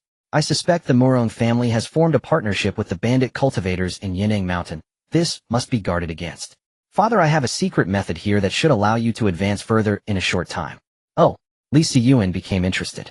Now that he was at the late stage of true spirit, it was impossible to advance again without several years of seclusion. Upon seeing the secret method presented by Li Ming, Li Xiyuan was instantly captivated by the information described within. Whether it was becoming an alchemist or refining the yuan-returning pill along with this secret method, Li Xiyuan did not elaborate further. He only needed to know that these were brought by Li Ming. In the following days, the people of Qingmei town discovered that the Yu family shops had suddenly begun to sell a large quantity of pills. The pills for sale were not only of extremely high quality, but also reasonably priced, significantly lower than those sold by the Murong family. In an instant, the Yu family shop was bustling with customers. Murong Feng looked at the rejuvenation pills in his hand, his brow slightly furrowed. Master Zhang, Master Mu, could you both take a look? Murong Feng handed the pill bottle to the two individuals beside him. One of them was a young man with an arrogant demeanor, while the other was an elderly man with a spirited appearance. The elder was named Jiang Dong, an alchemist originally, serving the Murong family, while the younger man was Mu Jie, an alchemist, whom Murong Feng had poached from the Li family. Both of them were first-tier alchemists. Although their ranks were not high, they were figures that ordinary people could not approach in Qingmei town. Jiang Dong first poured out a rejuvenation pill for careful observation, then brought it to his nose for a gentle sniff. An old man like me couldn't refine a rejuvenation pill of such quality. The alchemist who can produce such high-quality rejuvenation pills must be on the verge of advancing to the second tier. Hearing this, Murong Feng's frown deepened. Elder Jiang might be exaggerating. This rejuvenation pill is indeed good, but it is just the simplest of first-tier pills. If you give me some time, I can also refine rejuvenation pills of such quality. It's nothing remarkable. Oh, is that true? Murong Feng stood up and asked. If the young master doesn't believe me, can you give me a day? I will definitely replicate it perfectly. Good. As you say. Looking at Jiang Dong, who was already in meditative silence, Mu Jie snickered internally. He had just arrived and needed an opportunity to leave an impression on Murong Feng. Wasn't this a great opportunity? The next day, Mu Jie handed over a bottle of revitalizing pills that he had successfully refined to Murong Feng, a smile on his lips. The quality of the 10 or more revitalizing pills was on par with those sold by the Yu family. Now I should have made a deep impression on the young master, right? Mu Jie looked at Murong Feng, only to find that his expression was not as joyful as he had expected. Master Mu, is it possible to produce only these 10 pills in a day? Perhaps sensing Murong Feng's concerns, Mu Jie nodded, and said no alchemist can boast that their success rate is 100%. My success rate for refining revitalizing pills is about 70%. Considering the time needed to restore my spiritual energy, the speed at which I can produce this quantity and quality of revitalizing pills in a day is already quite good. Murong Feng nodded. I'm not blaming Master Mu, but today the Yu family has released quite a few high-quality revitalizing pills along with even superior healing pills. Most people in Qingmei town have gone to the Yu family to purchase pills. As far as I know, Yu King Feng's alchemical skills are not much different from mine, so these pills should not have been produced by— At this point, Jiang Dong, who was sitting nearby, spoke up. Could it be the work of the Tsuanjin Pavilion? Murong Feng shook his head. The Tsuanjin Pavilion is very cautious. Such actions could not possibly have originated from them. Then it means a wandering alchemist has arrived in Qingmei town. What Elder Jiang said is not without possibility. Murong Feng tapped his fingers on the table, his mind racing. The next moment he stood up and said to the two, please refine more pills starting today. I will prepare all the necessary materials and spiritual objects. Unless there are special circumstances, do not leave the alchemy room. Since we cannot gain an advantage in quality, we shall overwhelm them in quantity. I understand, Elder. Jiang Dong immediately stood up and left as soon as Murong Feng finished speaking. Mu Jie was taken aback, feeling somewhat displeased with what Murong Feng had said. After all, in the Li family he could refine pills whenever he wanted, and even Li Xiyuan could not sway his decisions. However, upon seeing the look in Murong Feng's eyes, Mu Jie did not voice his thoughts. Yes, young master. After the two left, Murong Feng thought for a moment and went to visit his second uncle Murong Yunqing, who was in seclusion. After being announced by the servant, Murong Yunqing emerged from his place of seclusion. What's wrong, Fenger? Murong Feng briefly recounted the situation regarding the Yu family's pills. Second uncle, the actions of the Yu family have disrupted my plans. My father is still at Yining Mountain, so I must ask you to intervene and cut off the Yu family supply of materials. Without a source of materials, the Yu family should fall into chaos. Murong Yunqing stroked his chin. The Yu family has close ties with the Li family. This approach will surely attract Li Xiyuan's attention. If Li Xiyuan appears, it will be just as I wish. Second uncle, you might as well notify my father in advance. With the involvement of the leaders of the Jifeng bandit and the Red Scarf bandit, if Li Xiyuan shows up, he will undoubtedly die. In that case, I shall take action. At the Tsuanjin Pavilion, Lu Jun sat across from a woman. On the tea table between them lay 2 bottles of pills. The woman picked up one of the bottles, poured out a revitalizing pill, glanced at it with an indifferent expression, then placed it back. Next, she took out a healing pill from the other bottle, observing it closely. Her expression shifted from casual to astonished. Master Wen, what do you think? As soon as the woman put the healing pill back, Lu Zhen couldn't help but speak. The woman's name was Wen, a second-tier alchemist serving at the Cunjin Pavilion. A second-tier alchemist in this small Qingyun town was considered a person of great prestige, and her status in the Cunjin Pavilion was much higher than Lu Zhen's. Usually when one only studied pills, and if Lu Zhen hadn't mentioned the emergence of several high-quality pills in Qingyun town, she wouldn't have left her alchemy room. The quality of the revitalizing pill is decent, but a single pill does not indicate much. However, from what you said, the revitalizing pills released by the Yu family within 2 days are all of this quality. In my opinion, the alchemist who refined this pill has considerable skills. What surprised me even more is the healing pill. Although it belongs to the first-tier pills, its refining difficulty is not inferior to that of second-tier pills. The quality is still so high, the alchemist behind it is likely not far from becoming a second-tier alchemist. Hearing what Wen said, Lu Zhen already had his own plans in mind. If there's nothing else, I'll take my leave. You must be looking to recruit that person, who I have some interest in them as well. Once I find them, I would like to meet them. At the Li family, in the alchemy room, Li Ming was controlling his spiritual energy to blend the materials in the furnace. This time he was not refining a first-tier pill, but a second-tier Lingyuan pill. This pill could allow a cultivator at the 9th level of body refinement to step into the condensation of essence. It would be quite useful for him. Once he reached the condensation of essence, his strength would surge, making certain matters much easier to handle. Inside the furnace, the materials gradually condensed into the shape of a pill as the flames continuously heated them. Soon a fragrant aroma wafted out. In the next moment, the flames suddenly vanished, and Li Ming quickly reached out. In his palm lay a perfectly round pill. The Lingyuan pill was successfully refined. The quality of the Lingyuan pill he refined this time was merely ordinary. Li Ming had considered refining a high-quality pill, but when it came to second-tier pills, achieving the same quality as revitalizing pills solely with ordinary fire was somewhat beyond his capabilities. In Feng Yixio's memory, the flames used by alchemists for refining were divided into ordinary fire, beast fire, acquired spiritual fire, and innate spiritual fire. Ordinary fire is the lowest grade of flame, capable of refining only first and second-tier pills. To refine higher quality and higher-tier pills, one must use flames of a higher level. Beast fire is derived from beasts, while acquired spiritual fire is artificially refined through secret methods. Both methods of refining these two types of flames can be found in Feng Yixio's memory. As for the final innate spiritual fire, it is a naturally occurring flame. This flame is not only powerful, but has also developed intelligence, and obtaining it relies solely on elusive luck. In Feng Yixio's memory, there were only a few mentions of innate spiritual fire, and the individual had never encountered a single one in their lifetime. In addition to flame's spiritual energy, is also an indispensable component. Some powerful alchemists have cultivated certain spiritual secret methods. Feng Yixiao certainly falls into this category. Now in Li Ming's memory, there quietly lies a book of spiritual secret methods.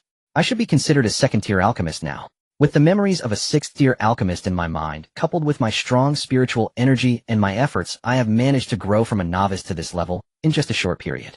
Once I settle the Mu family and stabilize the situation in Qingyun town, I will begin to refine beast fire, making further progress in alchemy, and preparing for the upcoming true spirit realm.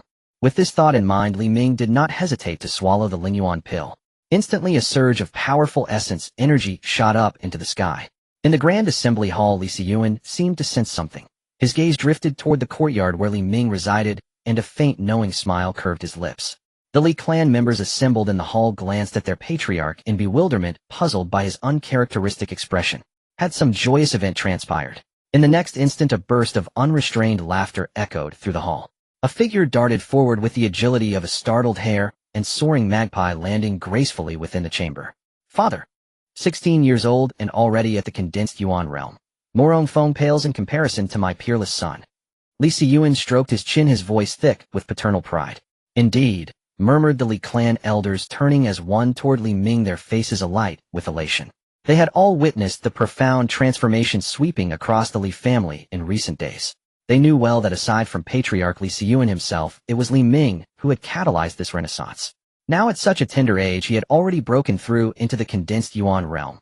True spirit cultivation was all but assured, and even the fabled Xianguang realm no longer seemed beyond reach. Moreover, Li Ming was among the rarest of talents, a master alchemist. The Li family's golden age had truly dawned. How could they not rejoice? Only 2 years prior, Murong Feng's ascension to the condensed Yuan realm at 18 had stunned Qingyun town. Now Li Ming had shattered that benchmark at 16, leaving all speechless jaws slack with disbelief. I trust each of you will keep Li Ming's breakthrough strictly confidential. Li Xiyuan added, his tone uncharacteristically grave, as if reading the unspoken thoughts stirring among his kin. A hush fell over the assembly, though every elder bowed deeply in solemn assent. Beside him, Li Ming withdrew several jade vials from his robe and distributed them among the gathered clan members. These are spirit-gathering pills, I refined casually. Consider them tokens of gratitude for your tireless efforts these past days. As the elders accepted the vials, gratitude shimmered warmly in their eyes. Nearly every elder had younger relatives cultivating at the body-tempering realm. The spirit-gathering pill was precisely the rare elixir needed to accelerate their advancement. In that moment, they felt profound relief. Grateful they had not, like Li Zealand and Li Zahai, severed ties with the Li family. Once the assembly dispersed, father and son exchanged a knowing silent smile. Then Li Ming's expression sharpened. Now that the Yu family's gates overflow with the pills we supplied, the Murong family has endured 2 days of silence. They must act soon.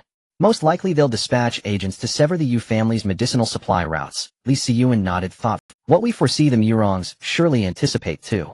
Their true aim is almost certainly to lure you out, and they'll almost certainly enlist cultivators from the Yanang Mountains, bandits who prey upon tribulation seekers. Then let them come. The secret art you gifted me, I've already grasped its first threshold. This time Murong Yunshan shall enter this valley, but never leave it. Truly unparalleled genius, father. Li Ming's eyes gleamed with admiration. Li Xiyuan chuckled, feigning exasperation, but inwardly he savored the praise like fine wine. Yingzhou Gorge, a narrow, treacherous pass on the sole route to Qingyuan City. A merchant caravan now wound its way through its shadowed depths. Every attendant wore white robes, each collar embroidered with the character Yu. They were envoys of the Yu family of Qingyun town, escorting precious medicinal herbs from Qingyuan City back to their homeland. Just as the last cart cleared the gorge's mouth, the sky above abruptly dimmed. Heads snapped upward. The air rippled as a colossal black serpent spirit descended, maw agape, poised to devour them whole.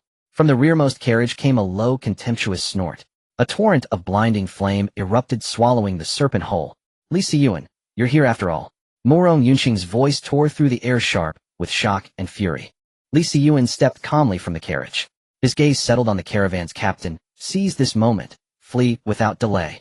Without hesitation, the captain signaled his men, and the entire caravan wheeled about and vanished into the distance. Ha ha ha. Think you can escape? Not one soul leaves this gorge today. A familiar voice boomed from afar. In the blink of an eye, 3 figures materialized before Li Xiyuan. At their head stood Murong Yunshan. Li Xiyuan, we've waited for you. Never imagined you'd be so reckless as to step beyond Qingyun town alone. Today you are utterly trapped. Even wings would not save you. Flanking him stood 2 others, their overwhelming spiritual energy unmistakably marking them as latest-stage true spirit cultivators. One wore a crimson scarf and bore a serrated greatsword across his shoulders, studying Li Xiyuan with detached predatory curiosity. The other wore emerald robes, while a long, jagged scar cleaved his face, from forehead to jaw, lending him a terrifying bestial aspect. His eyes gleamed with raw avarice as they swept over the Yu family's caravan, and his tongue flicked across his lips. Enough talk. I claim these spoils first. Zhou Feng struck first. Behind him the spectral image of a wolf coalesced, then dissolved into his body like smoke. In the next heartbeat he became a whirlwind of motion, surging toward the fleeing caravan, only to be violently deflected mid-lunge by a searing fireball launched from afar. Li Xiyuan raised his palm. Behind him the flame lion roared skyward, and an inferno erupted from its blazing pillars, converging to forge an impenetrable cage of fire around the 4 assailants. Thus the 5 combatants were severed from the Yu caravan. Watching their prize slip away, Zhou Feng's eyes narrowed, the scar on his face twisting grotesquely. So eager to die, are you? Huh. Do you truly imagine you can stand against all 4 of us alone? Do you fancy yourself a Xianguang realm master? With that he drew a poisoned dagger and charged like a gale. Li Xiyuan slammed his palm onto the earth. The ground beneath Zhou Feng heaved upward, just as a pillar of white-hot flame erupted past his cheek. The scorching heat incinerated a lock of his hair. Staggering back, Zhou Feng stared at Li Xiyuan, his earlier arrogance replaced by cold, sober dread. Hey, you 3. How long will you just watch? Get over here and help. Enraged, Zhou Feng glared upward. This opponent was even more formidable than Murong Yunshan had claimed. He abandoned bravado and called for aid. Ha ha ha. I've never seen you humiliated like this. Truly extraordinary. Wu Kuan laughed, then unsheathed his greatsword, his spiritual energy erupting like a volcano. Behind him, the colossal spirit of a savage bear bellowed, shaking the heavens. Muscles bulged across his frame as he slashed. A jet-black blade energy streaked toward Li Xiyuan, followed instantly by his own body spinning like a black tornado. Zhou Feng lunged sideways in tandem. Murong Yuanshan and Murong Yunqing exchanged a glance, then summoned the black profound serpent to seal off Li Xiyuan's remaining escape vectors. Today witnessed the power of a technique I've only just mastered. With those words, the flame lion behind him dissolved into countless sparks, each vanishing into Li Xiyuan's body. In the next breath, flames seemed to burn within his pupils. He opened his palm, and there, hovering serenely above his skin, burned a single unique flame. It glowed blood red, as though kindled not by wood or oil, but by lifeblood itself. "Go," Li Xiyuan whispered, and the crimson flame drifted forward. It moved with deceptive slowness, yet in the next instant it met Wu Kuan's black blade energy, and the latter melted away like snow under summer sun. Unimpeded, the blood flame pierced Wu Kuan's chest. In his final horrified gaze, it bored cleanly through his torso, leaving behind a gaping scarlet wound. Thud! A latest-stage true spirit cultivator collapsed, dead on impact. The remaining 3 staggered backward, hearts seized with primal terror. One strike, one flawless lethal strike. Murong Yunshan, I curse your ancestors. What devil have you awakened? Zhou Feng screamed, voice. He and Wu Kuan shared identical cultivation levels. If Li Xiyuan could kill Wu Kuan in an instant, Zhou Feng knew his own death would require no more than a single flicker of intent. When the blood flame began drifting toward him, he relied solely on speed to evade. Yet pillar after pillar of searing flame rose around him, narrowing his path, until escape became impossible. Seeing no hope left, he dropped to both knees without hesitation. Senior, I failed to recognize your stature and offended you. I beg for mercy. Spare my life, and I will help you kill Murong Yunshan. Zhou Feng abandoned the dignity befitting a latest-stage true spirit cultivator. He lay prostrate on the ground, kowtowing shamelessly and striking his head again and again. Anything was worth it if it meant survival. No need. The blood fire did not pause. In the next instant, it tore through Zhou Feng's body, then under Li Xiyuan's control drifted toward the 2 Murong brothers. The deaths of Zhou Feng and Wu Kuan left the pair utterly unmoored. They had never imagined Li Xiyuan could so easily slay 2 latest-stage true spirit cultivators. An uncanny unreality swelled within them, as if the adversary before them were not latest-stage true spirit cultivators at all, but a cultivator of the Xuanguang mirror. Murong Yunshan and Murong Yunqing rained frantic assaults upon the fire prison, yet their strikes vanished like stones sinking into a boundless sea. Not only did they fail to breach the prison, the black Xian python behind them had grown strangely insubstantial. There is only one option now. Big brother, what option? Use it quickly. Murong Yunshan's gaze slid inexplicably to Murong Yunqing. Before his brother's disbelieving eyes, he struck the latter's chest with a palm. Murong Yunqing coughed blood and was flung backward, slamming against the fire prison as the flames clung to him. Seeing this, Murong Yunshan made no further hesitation and commanded the black Xian python to bite a great hole in his brother's chest. In that instant, Murong Yunqing's form became a streak of black light that shot forth from the wound just as the flames were about to consume him whole.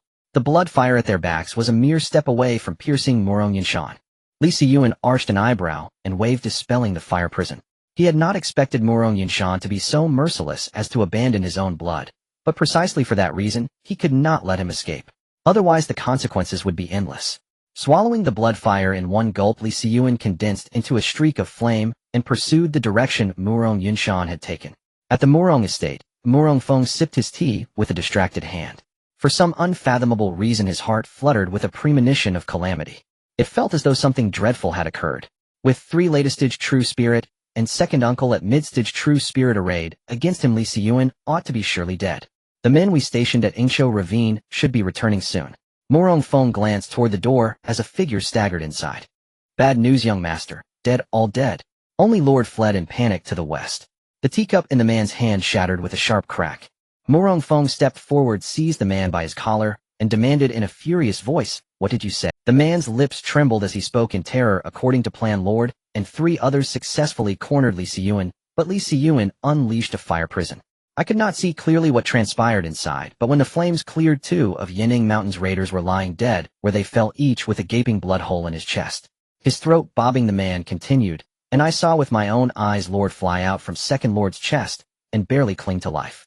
Murong Feng stood stupefied, then stumbled and collapsed to the ground. There was none of his usual composure and scheming. He had never underestimated Li Siyuan. Precisely because he did not underestimate him, his father had allied with the raiders of Yanning Mountain. Yet even so they had failed to kill Li Siyuan. From the report, it seemed Li Siyuan fought 1 against 4 with effortless mastery. Why? That question crowded Morong Feng's mind. But in the next instant he collected himself and hurried to Morong Yunshan's chamber, twisting a sconce upon the wall. A hidden door swung open. Descending the cramped staircase, he emerged into a vaulted room bright with treasures the Morong family had amassed over decades: cultivation manuals, spirit pills, and rare remedies. Every boon one could imagine. Morong Feng at once stowed the hoard into his Qingmei bag. If his father had chosen to flee west, it meant the family's foundation in Qingyun town had been forsaken. There was nothing to do but cut his losses. Outside Qingyun town, on the highway, Morong Feng and Morong Yinshu disguised themselves as merchants and trailed a caravan. Morong Yinshu had long stagnated at the peak of the Ningyuan stage before recently breaking through into the true spirit realm. Morong Feng, why are you hastening to leave Qingyun town? Li Ming stood alone before the caravan, blocking their path. The travelers, sensing the change in atmosphere, abandoned their goods and hurried away. Only the conspicuous pair remained. Just as Morong Feng had placed men at Yingqiu Ravine, so too had Li Ming. He had learned of Li Siyuan's slayings at the same time. He had immediately set watchers upon the Morong household. If there was any single person Li Ming feared might grow dangerous, it was Morong Feng alone. An 18-year-old at the Ningyuan stage, given time, might yet ascend into Shuangguang. Li Ming would not tolerate such an outcome. As long as Morong Feng lived, he could not rest. So when he learned they had slipped into the caravan, he followed them all the way. Morong Yinshu rose abruptly, his gaze coiling toward Li Ming like a viper. Brat, with Li Siyuan absent, who will save you? He planted a foot and launched forward, the hardened earth fractured in a spiderweb of fissures. Morong Yinshu struck with utter abandon, intent on annihilating the man before him and making Li Siyuan taste the agony of losing kin. Morong Feng reached out to restrain him, but it was too late. Li Ming's solitary appearance was itself suspicious. He could not possibly be ignorant of Morong Yinshu's presence. Though Morong Yinshu had entered the true spirit realm, Yu Boming had not yet intervened. Just as the black Xian python behind Morong Yinshu was about to engulf Li Ming, a hand shot out and seized Morong Yinshu's wrist. Morong Yinshu's face went pale with alarm. I leave this to you. Yu Boming hauled him up, and with a flash the two vanished without a trace. At the sight, Morong Feng's desire to flee evaporated. He glanced toward the direction Yu Boming had departed, then at Li Ming, as if finally grasping the other man's design. It seems I have long overlooked something. Why did you, once scarcely third-grade body tempering, suddenly leap to the Ningyuan stage? I could not fathom how Li Siyuan, merely a latest-stage true spirit, could effortlessly best 3 opponents. Perhaps the anomaly lies with you. Li Ming shrugged, as if non-committal. Enough. Words are useless now. Morong Feng peeled off his outer robe to reveal a sleek, black, fighting gambeson beneath. It seems I cannot escape death today, yet killing you would be fitting.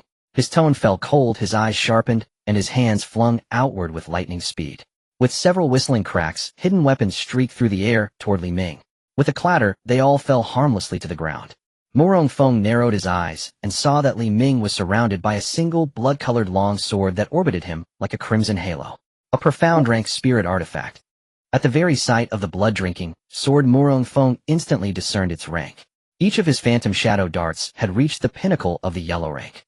Only a profound rank weapon could effortlessly deflect them. A resonant sword chime pierced the air. Go! Li Ming pointed with his finger, and the blood-drinking sword shot forth as a crimson streak, piercing straight toward Morong Feng.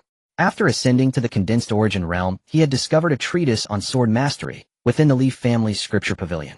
At the body-refining realm, cultivators merely absorbed primordial energy from heaven and earth to temper their mortal flesh, still bound by the limits of ordinary humanity. But upon reaching the condensed origin realm, one could transform that primordial energy into personal power, unleashing extraordinary arts beyond mortal comprehension. Only then did one truly step onto the Tao path. Just as the blood-drinking sword was about to strike Morong Feng, a streak of light erupted from the Qingmei bag at his waist, blazing before him and coalescing into a massive bronze bell, its surface engraved with a colossal dragon roaring defiantly toward the heavens. The blood-drinking sword struck the bronze bell with a grating, ear-splitting screech. I too possess a profound rank spirit artifact, the Jinlong Bell, but mine specializes in defense. You and I are both at the early stage of the condensed origin realm. You cannot possibly breach its shield. Li Ming's expression remained utterly unruffled. He withdrew a pill and swallowed it, whereupon a vortex of primordial energy instantly spiraled beneath his feet. A fierce gust billowed his robes. His aura subtly surged, ascending to the mid-stage of the condensed origin realm. Explosive origin pill. Murong Feng's eyes widened in shock. As a grade 2 elixir, the explosive origin pill's primary function was to elevate the user by one minor cultivation tier for a brief duration. Its flaw lay in the profound exhaustion that followed once its effects faded. Before Murong Feng could even react, a sharp crack echoed from the Jinlong bell. Radiant crimson light blazed around the blood-drinking sword, and in an instant it pierced deep into the bell's bronze surface. A web of fissures spread across the bell like shattered ice. Before Murong Feng's disbelieving gaze, the Jinlong bell exploded into glittering fragments. The blood-drinking sword howled through the air, and in the next breath plunged into his chest. Li Ming stepped forward, bending close to Murong Feng's ear. "You're right, it was all because of me. And do you wish to know where the Yu family's pills truly came from? Did you assume a wandering alchemist had arrived in Qingmei town? Let me tell you the truth, every single pill was refined by me, including the explosive origin pill I just took." Upon hearing Li Ming's words, Murong Feng's eyes bulged wide, his mind flooded with sheer incredulity. His first instinct was disbelief. "Don't believe me." Li Ming smiled faintly upon seeing Murong Feng's expression, and tightened his grip upon the blood-drinking sword embedded in his chest. A flash of scarlet light rippled along the blade, and in that instant Murong Feng's body shriveled into a desiccated husk. All blood had been drained from his veins. "If you refuse to believe it, so be it. I merely told you." Li Ming shrugged lightly at the withered corpse before him. The blood-drinking sword emitted a triumphant, jubilant chime, a wave of pure elation radiating from its sentient edge. "Fine young man. You've truly lived up to my expectations." Yu Boming descended from the sky. He had observed the duel from afar for some time. He'd expected a protracted, evenly matched clash, but victory had come far sooner than anticipated. "That sword of yours is unervingly sinister, unlike your temperament." Li Ming scratched his head and grinned, discreetly sheathing the blood-drinking sword before changing the subject. "Uncle Yu, where is Murong Yunshu?" Yu Boming chuckled softly, saying no more. "After all, I am a latest-stage true spirit cultivator. I can subdue a newly ascended true spirit opponent with ease." Then only Murong Yunshan remains. While Li Ming battled Murong Feng, the Li family forces had already stormed the Murong residence. With no true spirit cultivator left to defend them, the Murong clan quickly crumbled, its members scattered like wind-blown dust. The surviving Murong clansmen knew their patriarch and heir had fled Qingmei town, realizing they had been abandoned. Thus they offered little resistance. Just as Li Ming and Yu Boming re-entered Qingmei town, both suddenly paused, lifting their gazes skyward as if sensing something profound. A lone figure hovered midair, surrounded by flickering flames. "Father!" Keen-eyed Li Ming spotted a severed head dangling from Li Siyuan's hand, eyes blazing with fury. Murong Yunshan, patriarch of the Murong clan. 10 days later, inside the Li family's grand assembly hall, Li Siyuan sat at the head of the chamber, Yu Boming beside him. Surveying the exultant Li clansmen below, Li Siyuan raised a hand, gently pressing downward. Instantly the clamorous hall fell silent. "The Murong clan has vanished from Qingmei town, a triumph made possible only by your relentless efforts. Henceforth your stipends shall triple." Cheers erupted instantly throughout the hall. "Brother Yu, the Murong clan's remaining shops and mines shall be divided equally between us, 50-50. Yu Boming recoiled in surprise. "That would be improper. Must we still stand on ceremony? We are family. And besides, I shall soon enter prolonged seclusion. All administrative matters will fall to you, brother Yu. You've only just reached latest-stage true spirit. Why rush into seclusion? My battle with Murong Yunshan yielded profound insights." "Very well. Where is Minger?" "Ah, he's been holed up in the alchemy chamber refining pills." Inside the alchemy chamber, Li Ming had immersed himself since the dust settled. Before him stood row upon row of jade vials, each filled with grade 2 elixirs. News of the Murong clan's collapse had already spread. Jiang Dong and Mu Jie, ever pragmatic, swiftly pledged allegiance. Especially Mu Jie, who seemed transformed entirely. The once arrogant, haughty youth now moved with humble deference. With the Yu family's own alchemist added to the fold, 3 grade 1 alchemists now served the Li family, rendering grade 1 elixirs no longer Li Ming's concern. Before departing Qingmei town, he intended to refine a sufficient stockpile of grade 2 elixirs, not to sell all at once, but gradually, ensuring the Li family retained lasting dominance in the alchemical market. "Young Master Elder Lu of Tsunjin Pavilion has specially come to see you." Li Rui's voice rang out from outside the alchemy chamber. Li Ming frowned, puzzled. Many visitors had arrived at the Li residence recently, but all sought his father. That Elder Lu Jun should personally seek him was unexpected. After tidying himself, Li Ming stepped out of the chamber. "Show him it." Once Li Rui departed, Lu Zhan's hearty laughter echoed moments later. Truly difficult to secure an audience with young Master Li these days. Lu Zhen strode in, grinning broadly. What wind brought Elder Lu here? Has your Qingmei pavilion grown so dull you found time to grace my humble abode? Please sit. Lu Zhen seated himself and cut straight to the point. Young Master Li, do you have time? I've come to invite you to Qingmei pavilion. Grandmaster Wenwan wishes to meet you in person. Oh, Li Ming arched a brow. Why does Grandmaster Wenwan wish to see me? Young Master Li, spare us the pretense. By now there's no need to conceal anything. The elixirs sold by the Yu family were refined by you, weren't they? I'm afraid I don't understand what Elder Lu means. Lu Zhen rolled his eyes, then pointed at Li Ming's robe. Young Master Li, smell for yourself. The overwhelming fragrance of elixirs clings to you. I caught it the moment I entered the room. Li Ming gave an awkward chuckle. Is that so? Ha ha. Qingmei pavilion. Wenwan sat opposite Li Ming. To be able to refine second-grade pills at such a young age, Master Li's talent in alchemy truly impresses me. Upon learning from Lu Zhen that the mysterious alchemist was Li Ming, Wenwan was taken aback. If she remembered correctly, Li Ming was only 16 years old. What was she doing at 16? She was merely an apprentice alchemist. Aside from wanting to meet you, I have a small request. Please feel free to speak, Master Wen. Hearing Li Ming call her master, when she rolled her eyes slightly. Although you haven't taken the association's exam, yet it's a given that you're already a second-grade alchemist. We're both second grade, so there's no need to call me Master Wen. It feels rather strange, just call me sister. Alright, Sister Wen. Wenwan nodded in satisfaction, and then took out a jade box. Inside is a Xiao spirit pill. Just deliver it to the young lady of the Wang family, in Qingyuan City. Seeing Li Ming take the jade box, Wenwan continued, before I arrived in Qingyuan town, the young lady of the Wang family approached me hoping I could refine this Xiao spirit pill for her. As a peak second-grade pill, I only succeeded in refining it recently. Due to the rules of Qingmei pavilion, I cannot leave yet, so I must trouble you. After hearing what Wenwan said, Li Ming heard the familiar voice of the system. Ding. The system detects that the host is at a crossroads in life, and presents two choices: 1, refuse when 1 rewards Xiao spirit pill, 2, agree to deliver the Xiao spirit pill to Wang Yao reward map of the 10,000 mountains. Every choice the host makes will affect their life, please choose wisely. The Xiao spirit pill, a peak second-grade pill, is of great benefit to cultivators practicing water-based techniques. As for the map of the 10,000 mountains, Li Ming thought of his upcoming plans to go to Qingyuan City for the alchemist examination, and then enter the 10,000 mountains to search for beast fire. With the map it would certainly be much safer.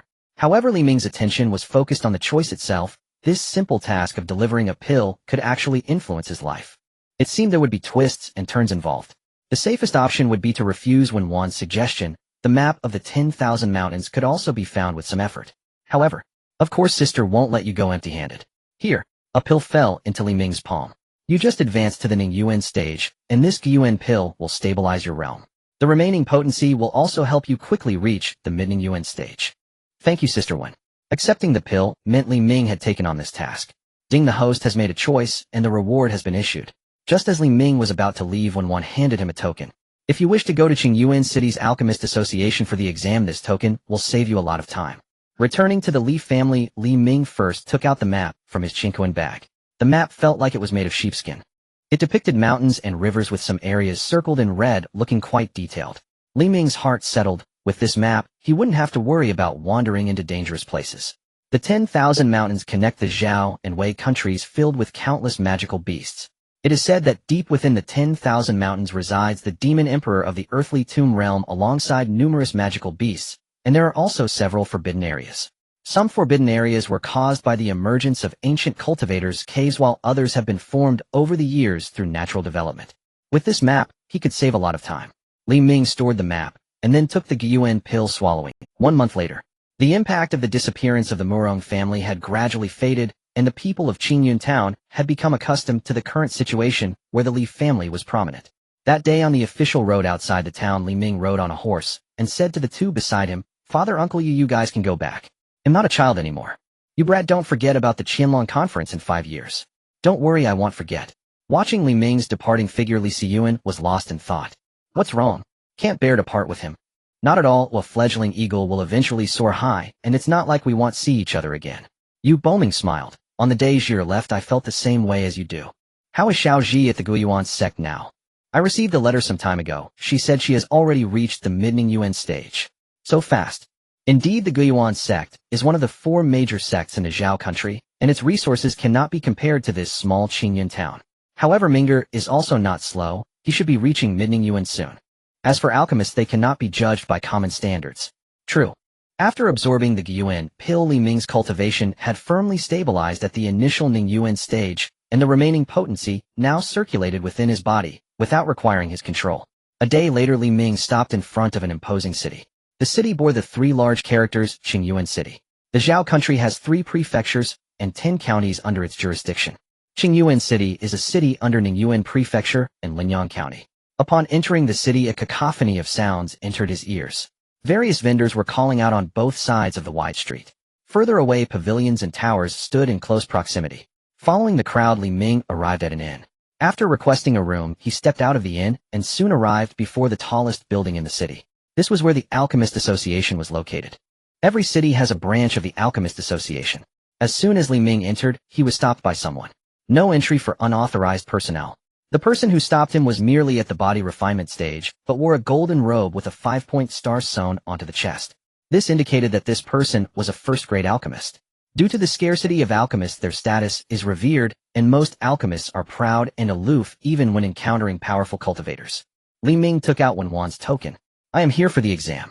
Upon seeing the character when on the token, the person's expression turned serious. He recognized the material of the token. Only second-grade alchemists are entitled to possess a personal token. This person before him must be related to a second-grade alchemist. So you're here for the exam. My name is Shiqi. I apologize for the previous offense. Please follow me. Shiqi's attitude made a complete turnaround. Li Ming put away the token and followed behind Shiqi. They soon arrived in a room. Old Zhao, this one, is also here for the exam. Inside the room sat a spirited old man exuding a medicinal fragrance. First come and register. Once you're done, wait over there. In addition to the old man, there were 3 others in the room, 2 women and 1 man, all seeming to be of similar age to Li Ming. Once Li Ming finished registering and approached the trio, the man among them raised his eyebrows at him. I'm Qianbo, may I ask for your name? Li Ming. You look unfamiliar, are you new to Qingyuan City? Li Ming nodded. Seeing him nod, the man fell silent. After the incense had burned down, the elder rose when he saw no one else entering. Follow me. The 4 obediently trailed behind him and were led into a larger chamber. The room was divided into several cubicles. In each partition sat an alchemical furnace. My name is Xiao Huohuo. I am the chief examiner for this trial. The pill you must refine is the Yishir Dan. Each of you has been given 3 portions of ingredients. Completing the refinement within 1 hour will be deemed a pass. Yishir Dan. At the sound of the pill's name, Qianbo and the others could not help but exclaim in surprise. The Yishir Dan is famed as a top-tier pinnacle pill. Its renown stems from the extreme difficulty of successfully refining it.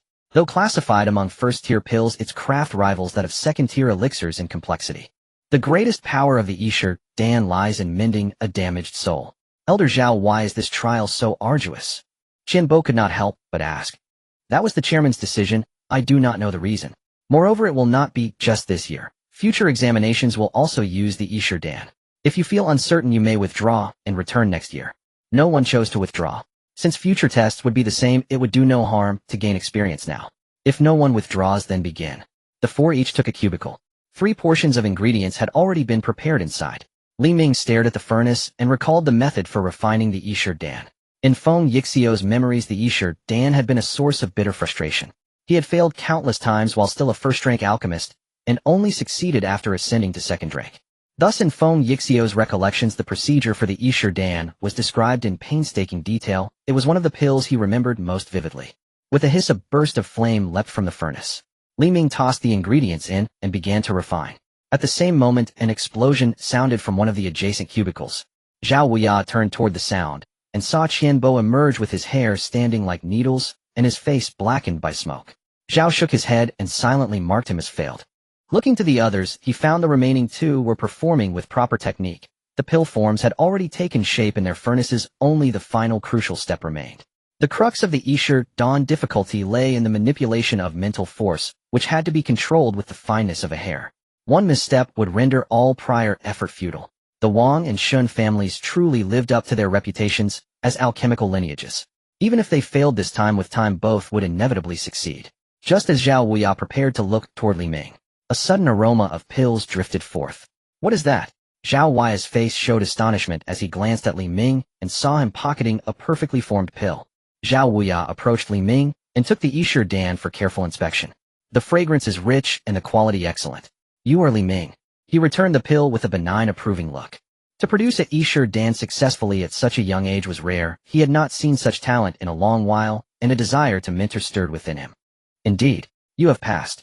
Just as Xiao Huohuo was about to continue speaking, a series of explosions, Qianbo emerged from his cubicle covered in soot. He paid little heed to his own disarray, and stared at the Yisher Dan in Li Ming's hand. You actually succeeded on the first try. Qianbo's face was incredulous. From their brief conversation and Li Ming's simple attire, he had assumed Li Ming hailed from a humble place, and he no longer felt inclined to converse further. He had not expected such talent. Qianbo bitterly regretted his prior attitude. Xiao Huohuo frowned, and said, "Since you have failed all 3 attempts, depart swiftly, and do not disturb the others." Qianbo had wanted to protest, but under Xiao Huohuo's gaze he slunk away in humiliation. Xiao, having been distracted by the interruption, judged this not the moment for further conversation. An hour later, Shun Miaoxin emerged from her cubicle with a look of disappointment. She had failed. Turning, she saw Wang Qin in another partition wearing a delighted expression. She forced a wry smile, bowed politely to Xiao Huohuo, and then left. Before departing, she cast a glance at Li Ming, committing his face to memory. "Miss Wang, you have passed." Soon after, Xiao Huohuo approached Wang Qin and turned his attention to the pill in her hand. Although Wang Qin's Yisher Dan could not compare to Li Ming's in form or quality, there was no doubt it was a quality. Upon hearing the verdict, Wang Qin exhaled in relief. Hours of mental strain had left beads of sweat upon her brow and a few damp strands clinging to her forehead, leaving her somewhat disheveled. A weight had finally lifted from her chest. "Hello, my name is Wang Qin. You are very skilled.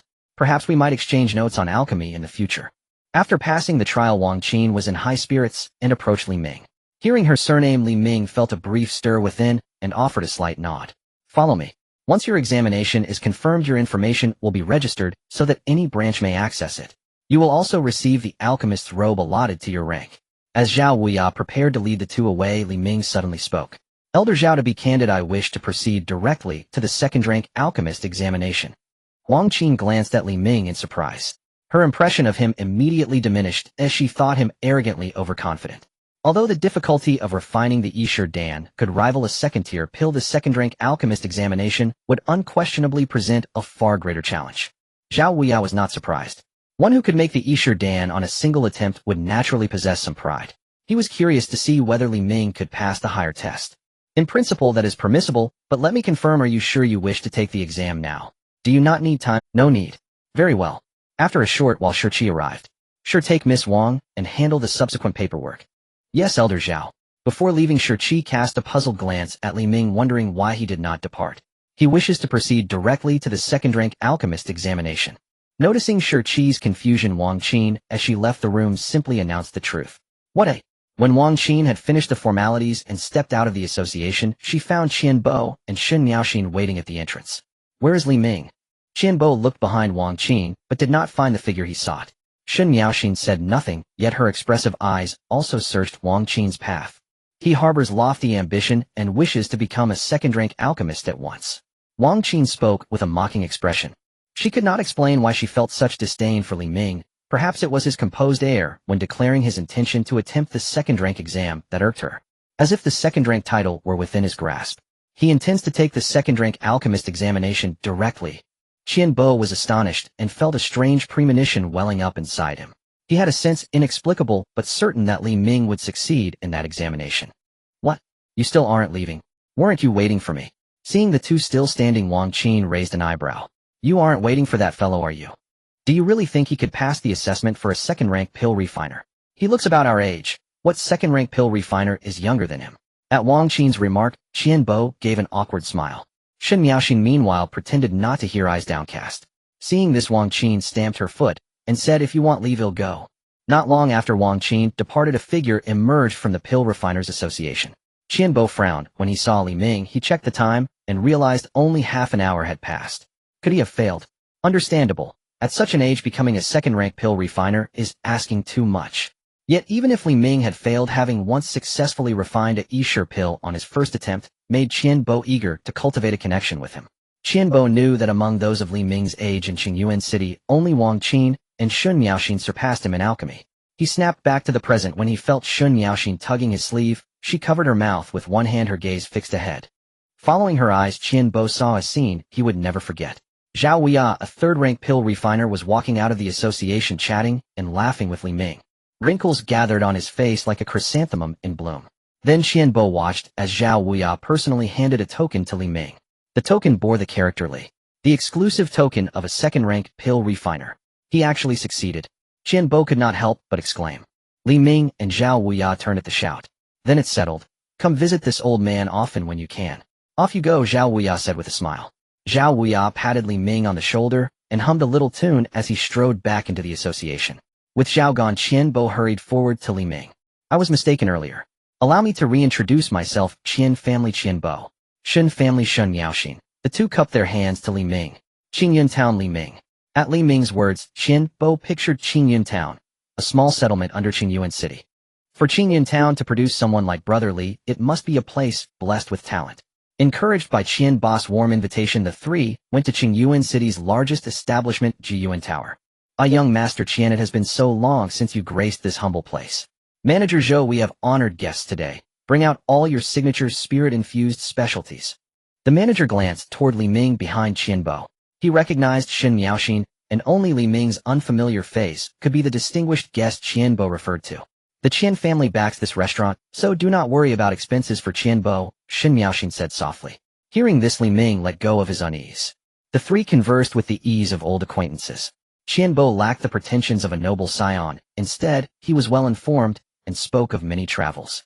From local customs to geography, his words opened Li Ming's eyes.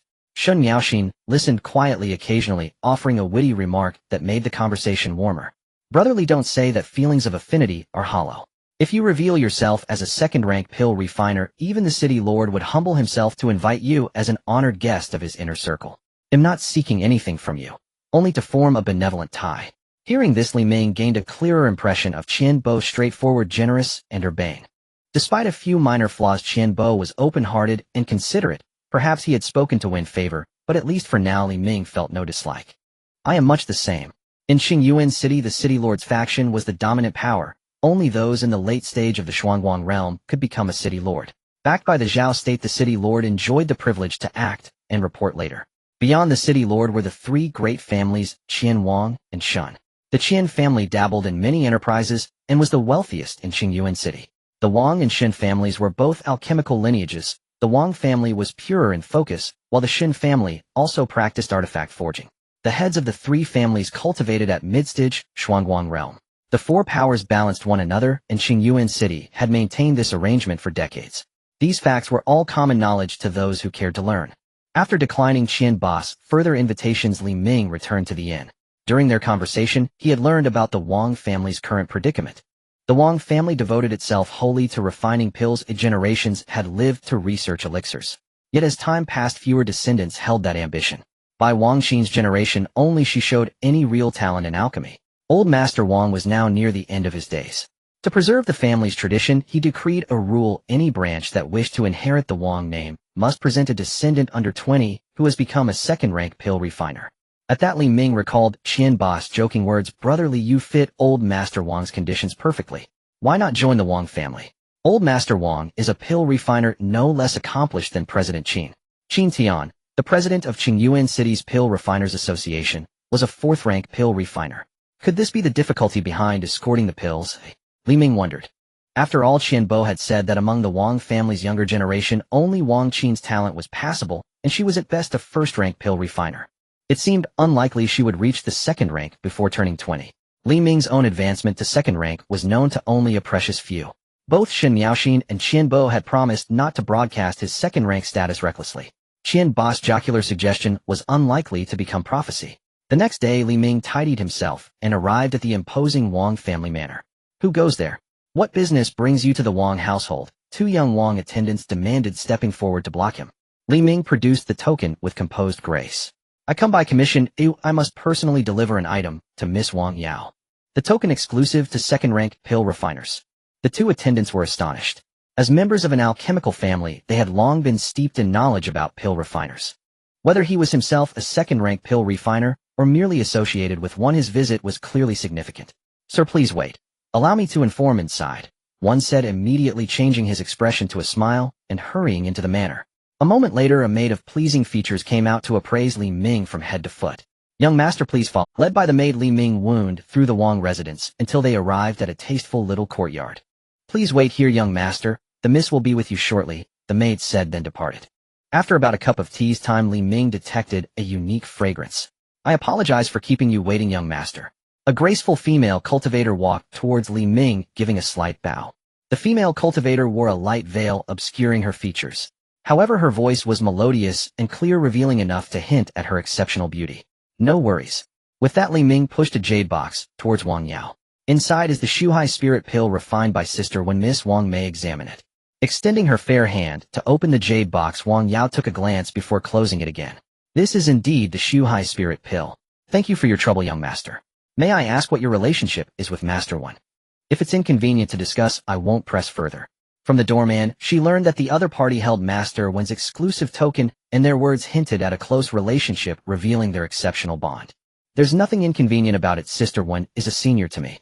Now that the item has been delivered, I shall take my leave. Just as Li Ming stood up, a person rushed in noisily. Sister Yao, I'm here to play with you. Wang Qin entered the courtyard and immediately spotted Li Ming. It's you, eh? Li Ming nodded slightly and said farewell to Wang Yao before exiting the courtyard. Here we go again, how infuriating. Wang Qin muttered. Qiner, do you know this young master? Wang Yao asked with a smile, linking her arm with Wang Qin. He's the alchemist who successfully refined a first pill on his first attempt. Is it him, eh? Wang Yao was astonished upon hearing Wang Qin's words. Wang Qin had immediately informed her of passing the assessment after returning yesterday and shared the events that transpired during the assessment. What struck her most was that someone had not only succeeded in refining a first pill on the first try, but also aimed to pass the assessment for a second-rank alchemist in one go. To her surprise, it turned out to be that very person. Though he appeared to be of a similar age to Wang Qin, his alchemical talent was astonishing. As a member of the Wang family, Wang Yao was well aware of the difficulty in refining a first pill.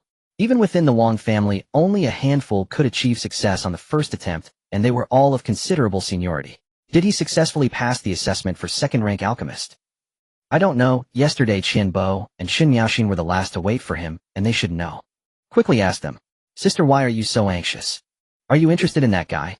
Do you want to be hit? Wang Yao raised her hand as if to strike. No, I was just asking. Wang Qin chuckled awkwardly. Just as Li Ming was about to leave the Wang residence, an elder emerged amidst a gathering of people. Enough, don't follow me. I'm just visiting an old friend. Instead of trailing me all day, you might as well teach those juniors well. Look at you all. Aside from little Qin, does our Wang family have any competent alchemists? Seeing you all makes me angry. Wang Zhenkuan scolded a few of his offspring before walking out alone. The remaining few exchanged glances, each displaying a sense of helplessness. Li Ming and Wang Zhenkuan exited the Wang residence one after the other. Outside, a carriage was already prepared. Old Wang, let's go to the Alchemist Association. Yes, sir. At the Alchemist Association, Xiao Huohuo, serving as the assessment officer, shook his head while observing several inexperienced young individuals before him. Only a single incense stick's time had passed, yet they had already failed 7 or 8 times, unable to grasp even the first step. They were worlds apart from Li Ming and his companions yesterday. He couldn't fathom what courage these individuals had to come for the assessment. Wasn't this simply wasting his time? Shi stationed outside the door immediately entered upon hearing the call. Old Zhao, what can I do for you? Just keep an eye here. Shi opened his mouth to speak. Old Zhao, this isn't in line with the regulations. Xiao Huohuo glared at him. Shi promptly changed his tone. That's reasonable, Old Zhao, just rest over there, I'll keep watch here. Just as Xiao Huohuo was about to leave, a hearty laugh approached from afar. Ha ha, Xiao Huohuo, every time I come you wear that long face. You haven't changed in all these years. Xiao Huohuo looked up and saw Wang Zhenkuan standing not far away, grinning widely. As a renowned alchemist on par with Qin Tian in Qingyuan City, Wang Zhenkuan held the honorary title of elder within the association. You old man, you're probably thinking about my collection again. Ha ha, don't be stingy, you never drink that wine anyway, so it's better to let me enjoy it. Wang Zhenkuan laughed heartily and embraced Xiao Huohuo, heading to the latter's small courtyard.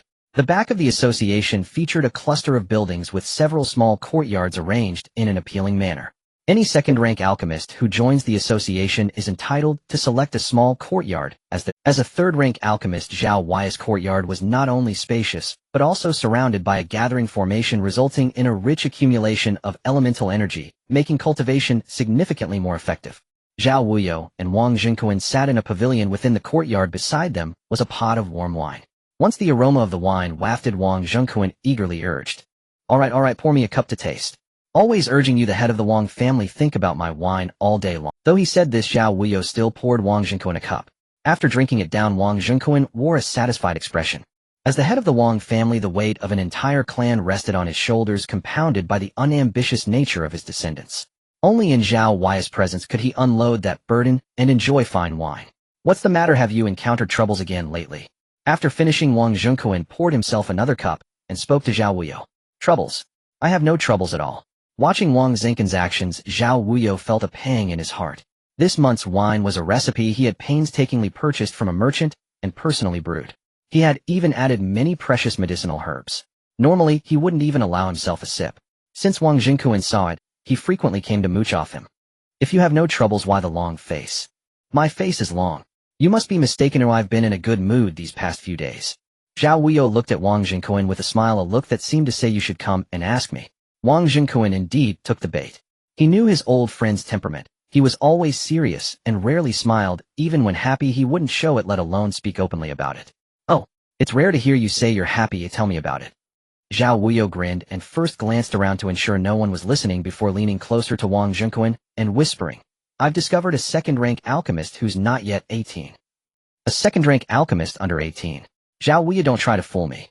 Hearing Xiao Huohuo's words, Wang Zhengquan was startled. He had long been at a loss regarding the precipitous decline of alchemists within the Wang clan. His first instinct upon hearing the news was not belief, but suspicion that Xiao Huohuo was teasing him. "Fool you?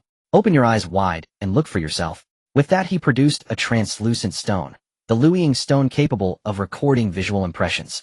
When Li Ming underwent his second-rank alchemist examination, Xiao Huohuo had proposed preserving the event on such a stone. With Li Ming's consent, the entire examination had been imprinted onto the stone. A shimmering light curtain unfolded, revealing a figure deftly refining pills. Only the lower half of the figure appeared, its face obscured. Yet Wang Zhengquan's attention was instantly riveted by its masterful alchemical technique, flawless from beginning to end. Its control over flame intensity and manipulation of spiritual energy betrayed no trace of an apprentice's hesitation or uncertainty. The second-rank Xianlong pill, its refinement difficulty needs no elaboration. Could you at your own second-rank level succeed on the very first attempt?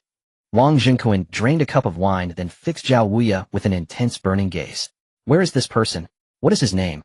Seeing Wang Zhengquan's fervent expression, Xiao Huohuo felt a surge of quiet satisfaction. Yet he shook his head. "I cannot disclose that.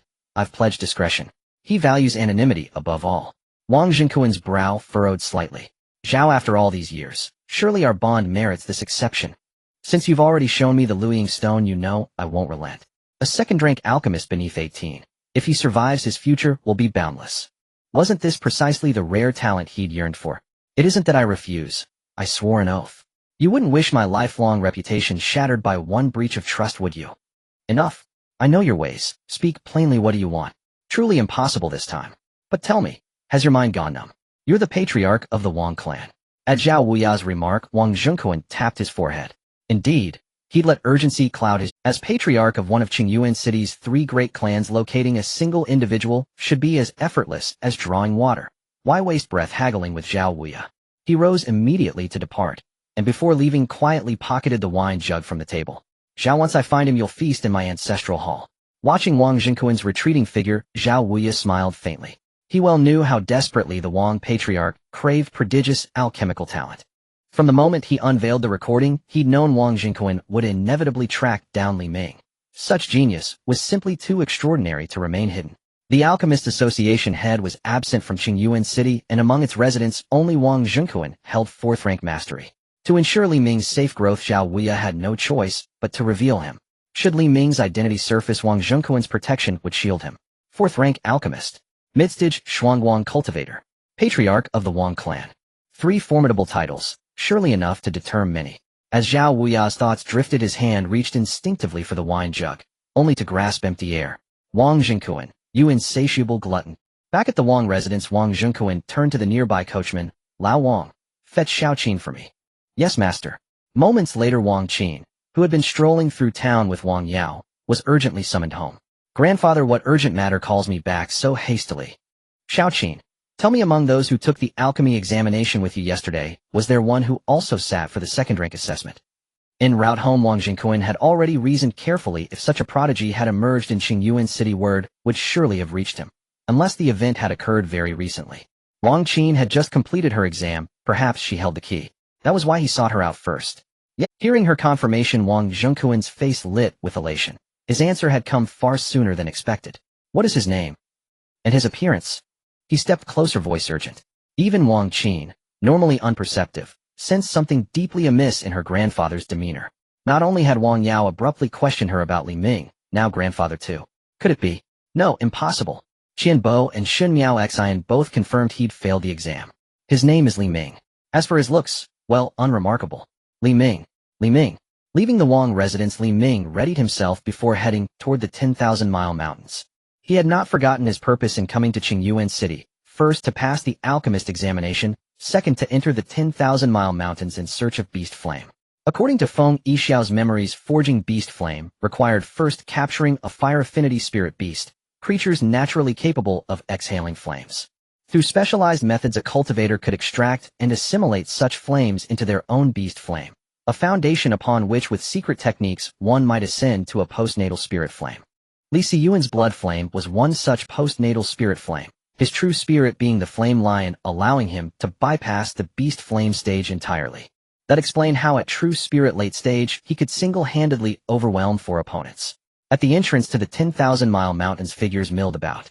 A spontaneous small-scale market had formed here to facilitate trade, backed covertly by the three great clans. Maps, pills, and weapons were all available. Beyond the market lay the vast expanse of the 10,000-mile. Just as Li Ming stepped across the threshold, his form paused momentarily, then pressed forward without hesitation. The rich, earthy scent of damp soil and ancient timber enveloped him. With resolve already forged, Li Ming chose his direction and vanished into the wilderness. Moments after his departure, two figures arrived at the same spot, eyes locked on the path he'd taken. Their features were utterly ordinary, men who would vanish unnoticed in any crowd. Their true identities: marauding cultivators, bandits entrenched in this market preying exclusively on solitary practitioners. Elder brother, this youth is young, alone, and ripe for the taking. One licked his lips. Solitary cultivators like Li Ming were their favored quarry, and youth made him even more vulnerable. Both marauders cultivated at the condensed yuan midstage, seasoned fighters unbound by convention. Any method that incapacitated their prey was fair game. Subduing a mere condensed yuan early-stage novice would be effortless. To venture into the 10,000-mile mountains at early-stage condensed yuan suggests arrogance or confidence. I've always warned you, never underestimate an opponent. Death comes swiftly to the careless. Yes, elder brother. Let's follow. He'll surely clash with spirit beasts inside. Wait until he's exhausted, then strike. Nothing beats elder brother's foresight. A streak of crimson light flashed. Then the concealed serpent coiled upon the thick branch was severed cleanly at the head. This serpent, diminutive in stature, possessed the uncanny ability to blend seamlessly with its surroundings by mirroring their hue. It typically lurked among branches and withered leaves, biding its time for a single fatal strike. Though merely a rank 1 beast, its venom posed a genuine threat even to Foundation establishment cultivators. Within the 10,000 mountain range, such unassuming beasts as the concealed serpent were often the most perilous of all. After dispatching it, Li Ming's brow furrowed faintly. Since moments earlier he had sensed an indistinct presence watching him, a subtle, persistent gaze. He scanned his surroundings. Towering trees filled his field of vision. A gentle breeze stirred the leaves, rustling softly. Not a single figure stirred in sight. Li Ming withdrew his gaze and departed swiftly, employing the lingfeng step. Moments later, foliage parted deliberately, revealing two figures concealed within. Sharp instincts. Let's go. In fluid motion, they darted between trunks and vanished into the endless sea of green. Zhuaixing Cliff, the destination of Li Ming's journey. Atop the cliff grew a bloodvine fruit tree. Its fruits conferred immense benefit upon cultivators refining fire attribute techniques, refined into bloodvine pills. Using the fruit as primary ingredient, they could directly elevate the cultivation realm of fire attribute practitioners. Such pills ranked among the rarest grade 3 elixirs, and for fire attribute demonic beasts, they held an irresistible, life-consuming allure. Hovering above the bloodvine fruit tree, now circled a latest-stage Foundation establishment fire sparrow. Its eyes remained locked upon the tree below. In just a few days the bloodvine fruits would ripen fully, and with them it would ascend into the true spirit realm. Li Ming took cover in a secluded vantage point, observing both tree and sparrow. As the fruits neared maturity, other beasts would inevitably be drawn here. Then, while predator and prey clashed, he would seize his chance. Nearby, two marauders also spotted the bloodvine fruit tree atop the cliff. Brother, it's a bloodvine fruit tree. We've struck gold. Don't celebrate yet. Haven't you seen that fire sparrow? Brother, what do we do next? If we sell the fruits to one of the three great clans, and combine them with our accumulated resources, we'll surely break through to latest-stage foundation establishment. Patience. Wait and watch. The fruits aren't ripe yet, and more beasts will surely come. When they're locked in brutal, exhausting combat, that's when we strike. You'll seize that lone cultivator first. Keep him alive. Something about his purposeful approach suggests he knew the tree was here. We'll pry open his mouth with proper methods. Understood. Li Ming waited with quiet resolve, and so did the two marauders nearby. Only the fire sparrow circling overhead grew increasingly agitated. As the bloodvine fruits neared full ripeness, a sweet, intoxicating fragrance drifted on the breeze. Soon after, the earth trembled violently. Deep within the forest, trees toppled one after another, sending plumes of thick smoke spiraling skyward. A colossal creature was charging toward the cliff, unstoppable, relentless. Moments later, a massive fire-armored rhinoceros burst forth from the woods, its entire body wreathed in roaring flames. This mid-stage foundation establishment beast fixed its gaze instantly upon the bloodvine fruits atop the cliff. Its eyes flared crimson, twin jets of scorching breath erupted from its nostrils. Flames surged across its hide. Fury consumed it utterly. It failed to notice the fire sparrow hovering high above. Before it reached the cliff's edge, a piercing shriek tore through the air. The fire sparrow unleashed a searing fireball, then plummeted in a deadly dive. The blast struck the rhinoceros squarely, staggering it. But as a fire tribute beast, it bore exceptional resistance to flame, further reinforced by its impenetrable fire carapace. Though unharmed gravely, the impact jolted the rhinoceros back to lucidity, yet it was already too late. In the next heartbeat, the sparrow's razor-sharp beak pierced deep into its flesh. The sparrow opened its beak slightly, and a torrent of incinerating flame erupted within the rhinoceros' body. A final agonized cry echoed. Then the colossal form collapsed, raising a vast cloud of dust. The rhinoceros' arrival served as a grim signal. One by one, more beasts emerged from the forest, drawn by scent and instinct. With its latest-stage foundation establishment prowess, the fire sparrow slaughtered each intruder without mercy. Corpses now carpeted Juetian Cliff's perimeter. Their pungent blood drew yet more predators. No longer circling, the fire sparrow perched quietly upon a bloodvine fruit tree branch. It preened its ruffled feathers while vigilantly guarding the nearly mature fruits. As the fragrance intensified, the moment of ripening drew inexorably near. Suddenly, a thunderous eagle cry split the heavens. Lightning crackled. Then a colossal eagle wreathed in arcs of raw thunder descended into view. Thunderclaw eagle. Li Ming's eyebrow lifted in quiet surprise. Thunderclaw eagles and fire sparrows were ancient, irreconcilable foes. Their encounters invariably ended in mortal combat. Perhaps the scent of spilled blood had lured it here. Yet this turn of events aligned perfectly with Li Ming's design. None of the prior beasts had truly challenged the fire sparrow. Had the thunderclaw eagle not appeared, Li Ming would have been forced to enact his secondary plan. The instant the eagle appeared, the fire sparrow shot skyward. No probing, no feinting. They engaged in immediate lethal combat. Lightning and flame wove together in violent, blinding arcs. In the next heartbeat, a shrill, dying shriek pierced the air. The fire sparrow plummeted, crashing hard onto the ground. Even the thunderclaw eagle bore grievous wounds. A searing ember burned fiercely upon its chest. Li Ming's eyes gleamed. Now was the moment. Without hesitation, he launched himself forward, arrow straight, toward the fallen sparrow. The two marauders moved simultaneously. One raced toward Li Ming, the other fixed his gaze upon the wounded thunderclaw eagle, and a cold, calculating smile curled his lips. Not only would they secure the bloodvine fruits, but now a thunderclaw eagle too. Truly, today was auspicious. The fire sparrow lay motionless, its fiery aura dimming rapidly. Li Ming arrived, flipped his palm, and produced a jet-black orb. Profoundly dark, it seemed to drink the very light around it the moment it appeared. He brought the orb close to the sparrow, and instantly the residual flames clinging to its body were drawn inward, vanishing into the orb's abyss. With the last embers extinguished, the grievously wounded sparrow breathed no more. As Li Ming completed the act, his ears twitched. He pocketed the black orb and turned, just in time to see a figure sprinting toward him. Only when the man halted did Li Ming grasp the truth. No wonder he'd felt watched. He had been marked long before. Boy, surrender quietly. Spare me the trouble of dragging you in. Li Ming stared impassively at the rope tossed his way. Then, swallowing a burst foundation pill, he flicked his finger, and the blood-drinking sword screamed forth. In a blink, it closed the distance. Its trajectory aimed straight at the marauder. Every hair on his body stood erect. With decades of battlefield intuition, he twisted his torso at the last possible instant, barely evading the blade. A Tier 2 spirit artifact, a second-rank pill. Who launches full force like this from the outset? His face paled. This youth was no docile lamb, but a ravenous apex wolf. Without pause, he hurled a cloud of powder forward. then spun and fled shouting toward the distant brother. "Help me!"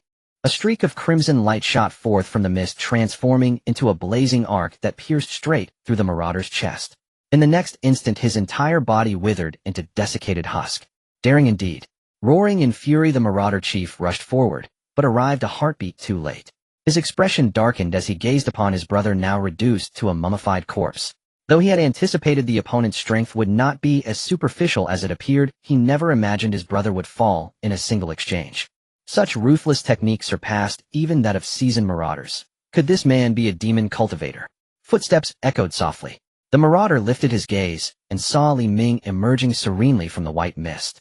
A blood-red sword circled him like a living entity. "You breathe unsteadily. Clearly you've only reached the mid-condensation realm through some extraordinary artificial means." Noticing the turbulent spiritual energy swirling around Li Ming, the marauder exhaled in quiet relief. Such contrived methods invariably bore hidden flaws. All he needed was patience. A moment's wait and victory would be his without effort. In that light, his brother's death held grim value. Li Ming remained silent, commanding the blood-drinking sword to strike at the marauder chief. Anticipating the assault, the chief recoiled violently, his form dissolving into a blur of afterimages. Of the 5 marauders in his band, why had he risen to leadership and survived this long? Beyond innate caution, the true reason lay in the peerless azure-tier body art he'd unearthed within an ancient ruined phantom shadow body. Though he had mastered only its first layer, it enabled him to conjure 4 illusory clones, each inheriting 40% of his strength, yet indistinguishable from him in aura and appearance. It was this phantom shadow body that allowed him to navigate the 10,000 mountain range with effortless grace, even evading cultivators of the late condensation realm unscathed. The sudden emergence of 4 identical figures startled Li Ming, but only for a breath. Then his focus sharpened, the blood-drinking sword darted like a butterfly among blossoms, severing each illusion in turn. At the moment of annihilation, Li Ming sensed their power, merely at the early condensation realm. Simultaneously as the last illusion faded, he caught the marauder chief's faint knowing smile.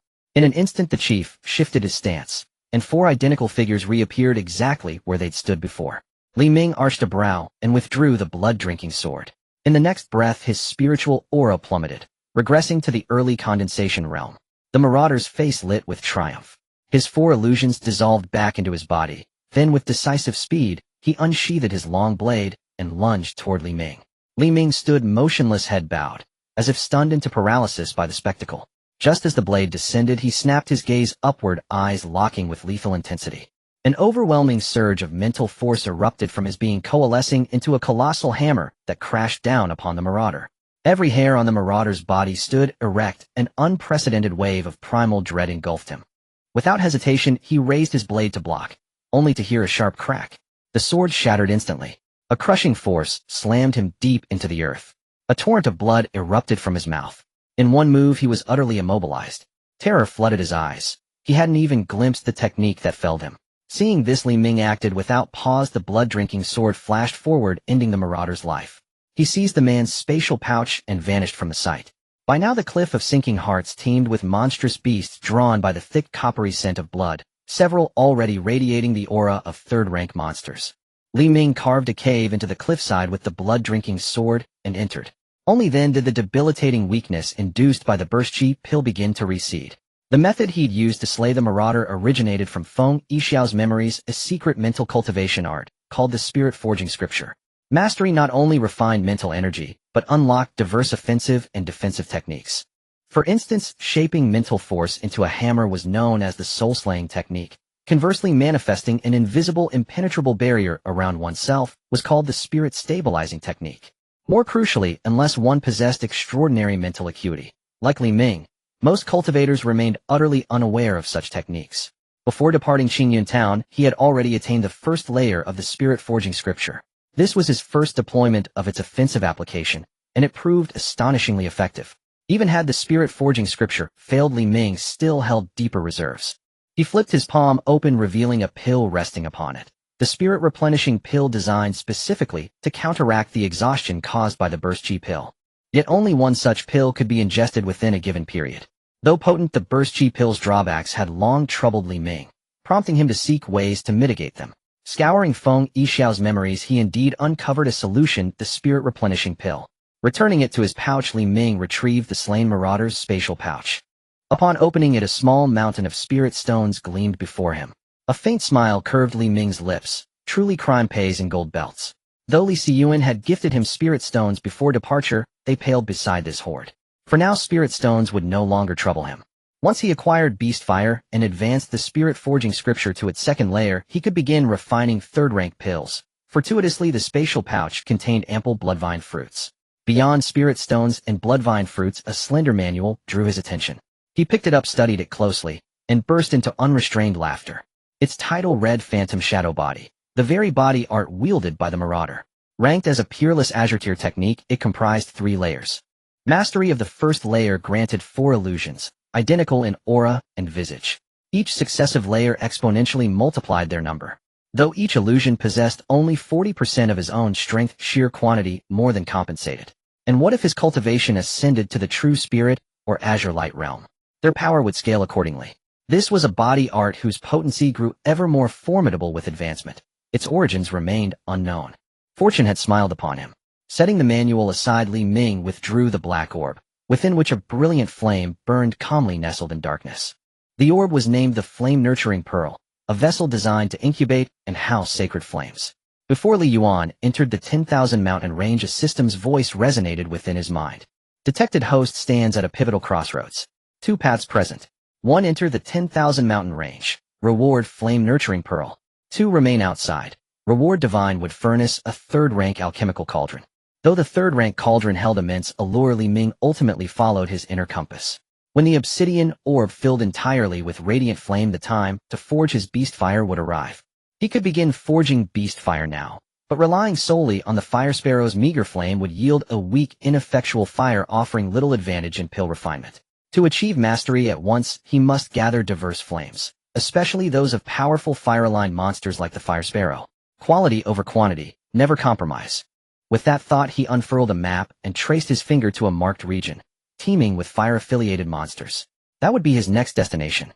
To ensure smoother operations ahead, he picked up the Phantom Shadow Body manual.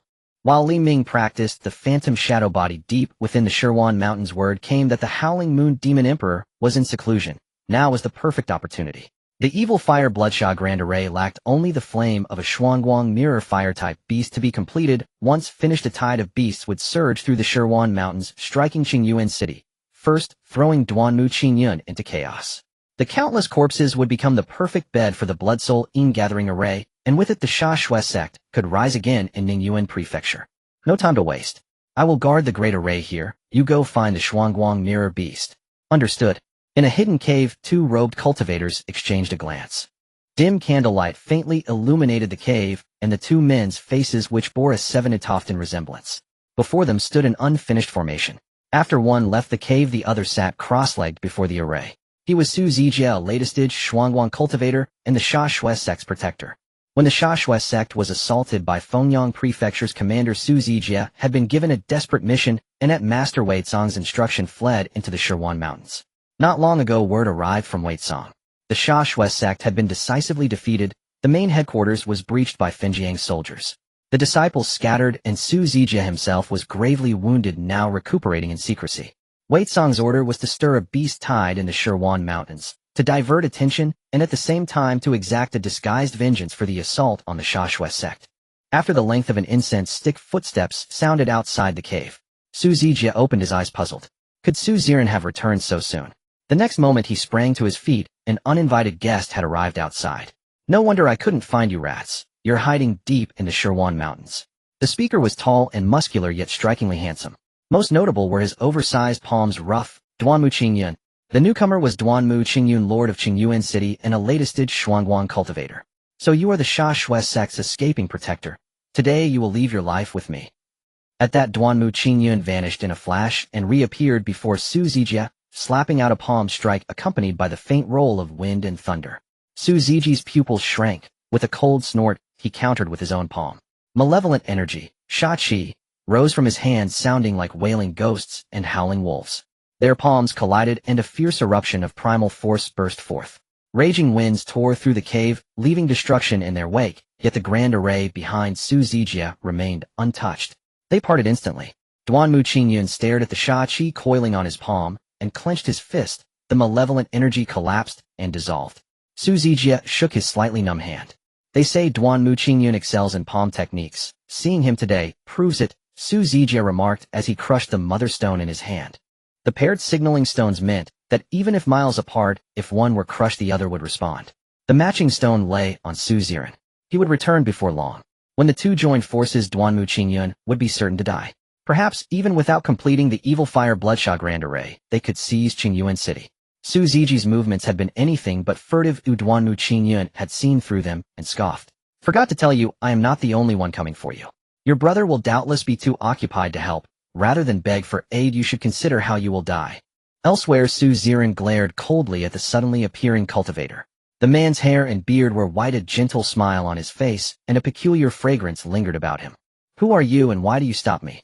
Qin Tian of Qingyuan City. I came for only one thing. You? Attempt to kill me at midstage Shuangguang. What a joke. Qin Tian's smile faded. He produced a pill and swallowed it. In an instant, his primal energy surged, rising swiftly to latest stage Shuangguang. Forgot to tell you I am also an alchemist. He flicked his finger, and several jade green pills shot towards Su. Alchemists do more than brew advancement pills. Poisonous pills are also a form of alchemy. Yet those who achieve such mastery in the art of poisons are exceedingly rare. The poison pills shattered on the ground, and soon formed a jade green toxic mist that hissed. A figure burst forth from the fumes the next moment. Su Ziren's face turned ghastly. His skin had already begun to rot as poison crawled through him. He extended his palm, condensing a ball of sha qi, then struck his chest. The dense sha qi shielded his heart vein. He drew a flexible sword from his waist and stroked its blade. It was instantly enveloped in malevolent energy. Damn you, I'll flay you alive, he roared, lunging the sword at Qin Tian. They say the Sha Shui sect masters sha qi. They'll see how different it truly is. In the cave, Li Ming opened his eyes. With a step he blinked 10 zhang away. At his original spot, a phantom shadow stood silently. Li Ming's lips curved as he stepped again, and 4 phantasmal images appeared in succession. The first tier of the phantom shadow body had formed. Any witness would cry out in disbelief. One cultivator had spent a full year to barely attain the first tier of the phantom shadow body, and had rejoiced. 1 year to breach the entry of a pinnacle Xiangrade movement. Art was enviable.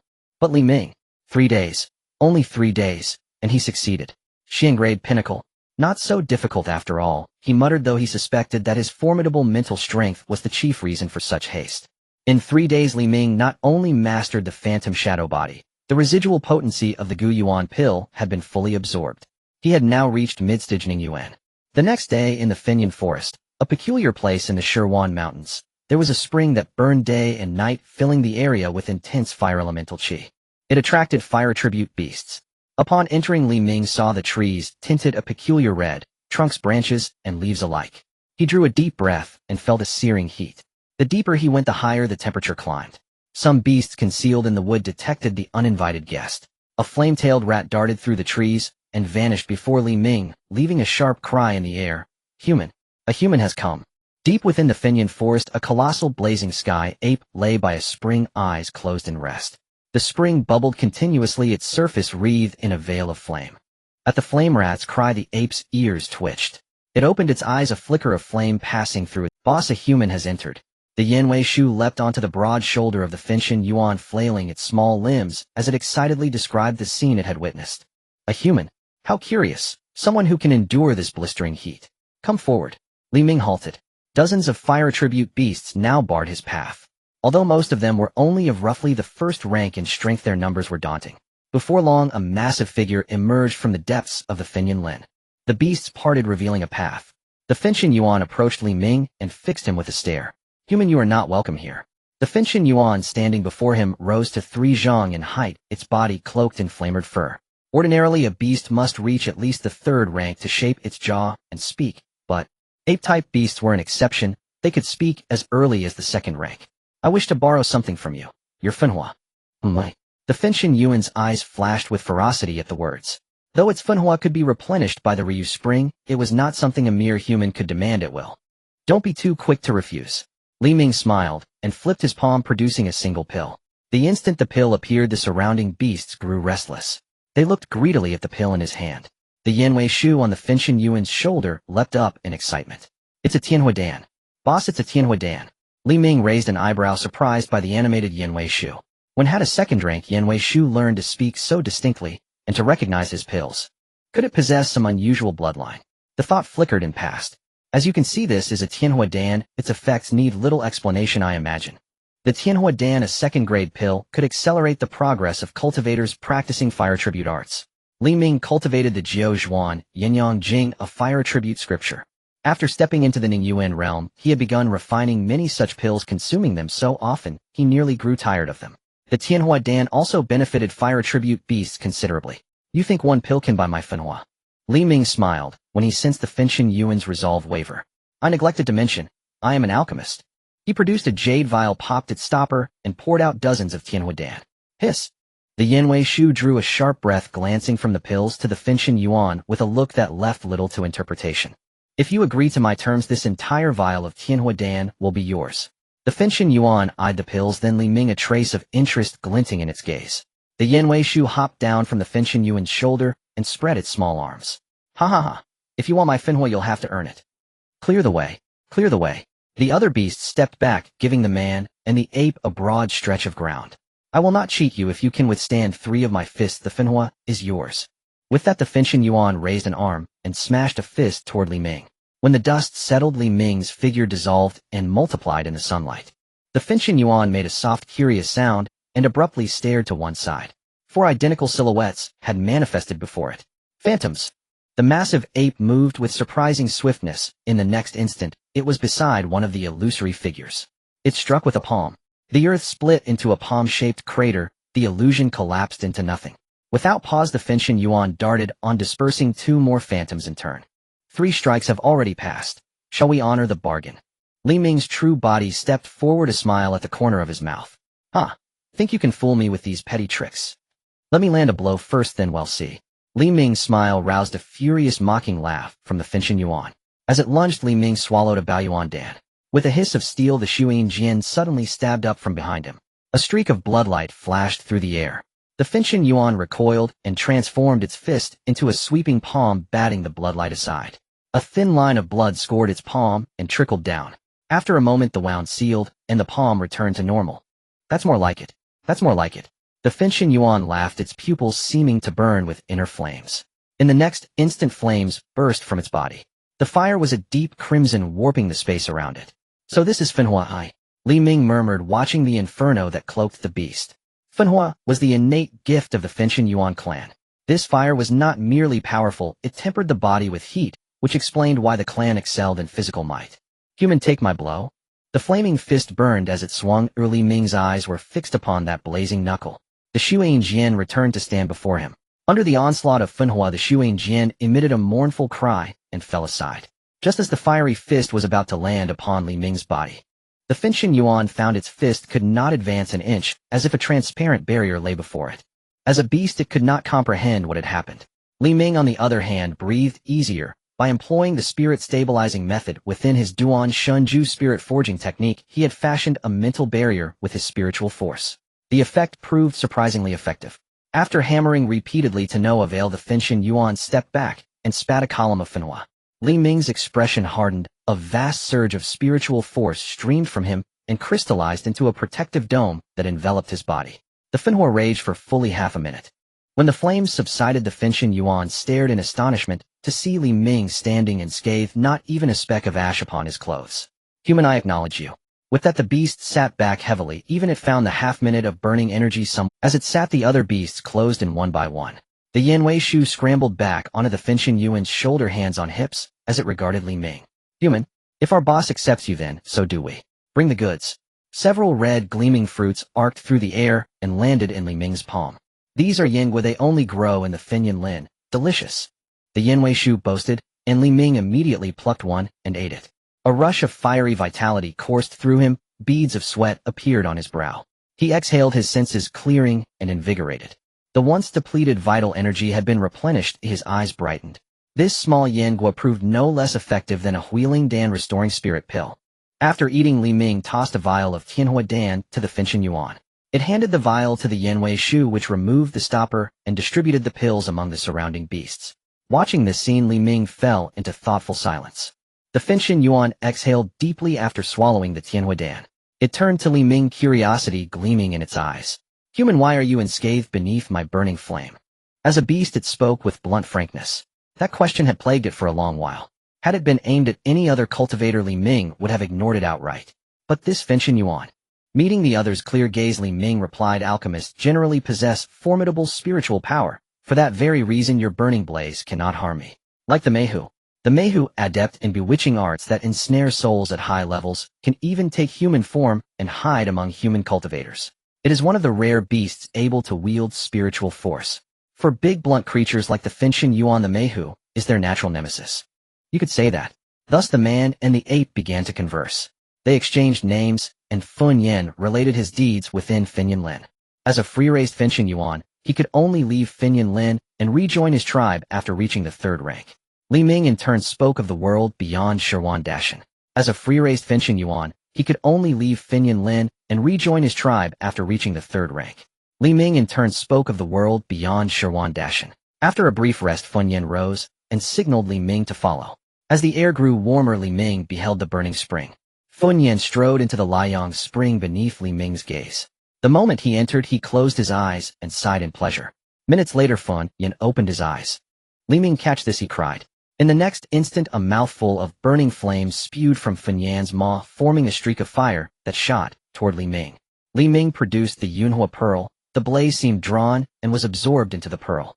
After a minute at Li Ming's signal, Fun Yen ceased spraying flames. He looked at the Yunhua pearl, now flushed crimson, and felt a surge of joy. He had originally intended to hunt 3 or 4 fire affinity beasts to harvest their flames. He had not expected Fun Yen alone to fill the pearl. Moreover, the quality of this flame suited him perfectly. With it he could begin condensing beast fire. He pocketed the Yunhua pearl and regarded Fun Yen. Have you ever heard of Huoman Dan?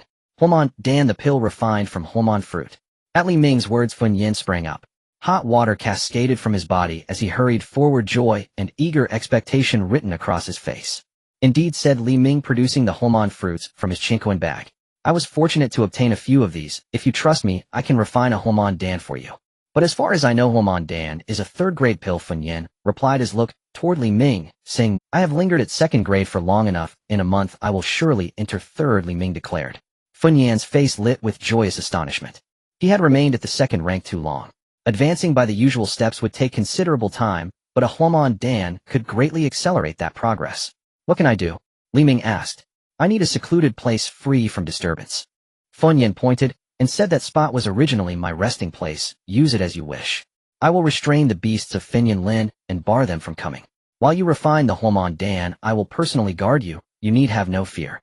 Li Ming followed Fun Yan's gesture and saw a vast cavern shrouded by red trees. He stepped inside and cast his eyes about. The cave was spacious and empty. Aside from a huge crude bed fashioned from Finyan trees not far in, there was nothing else. He sniffed the air and to his surprise detected no foul odor.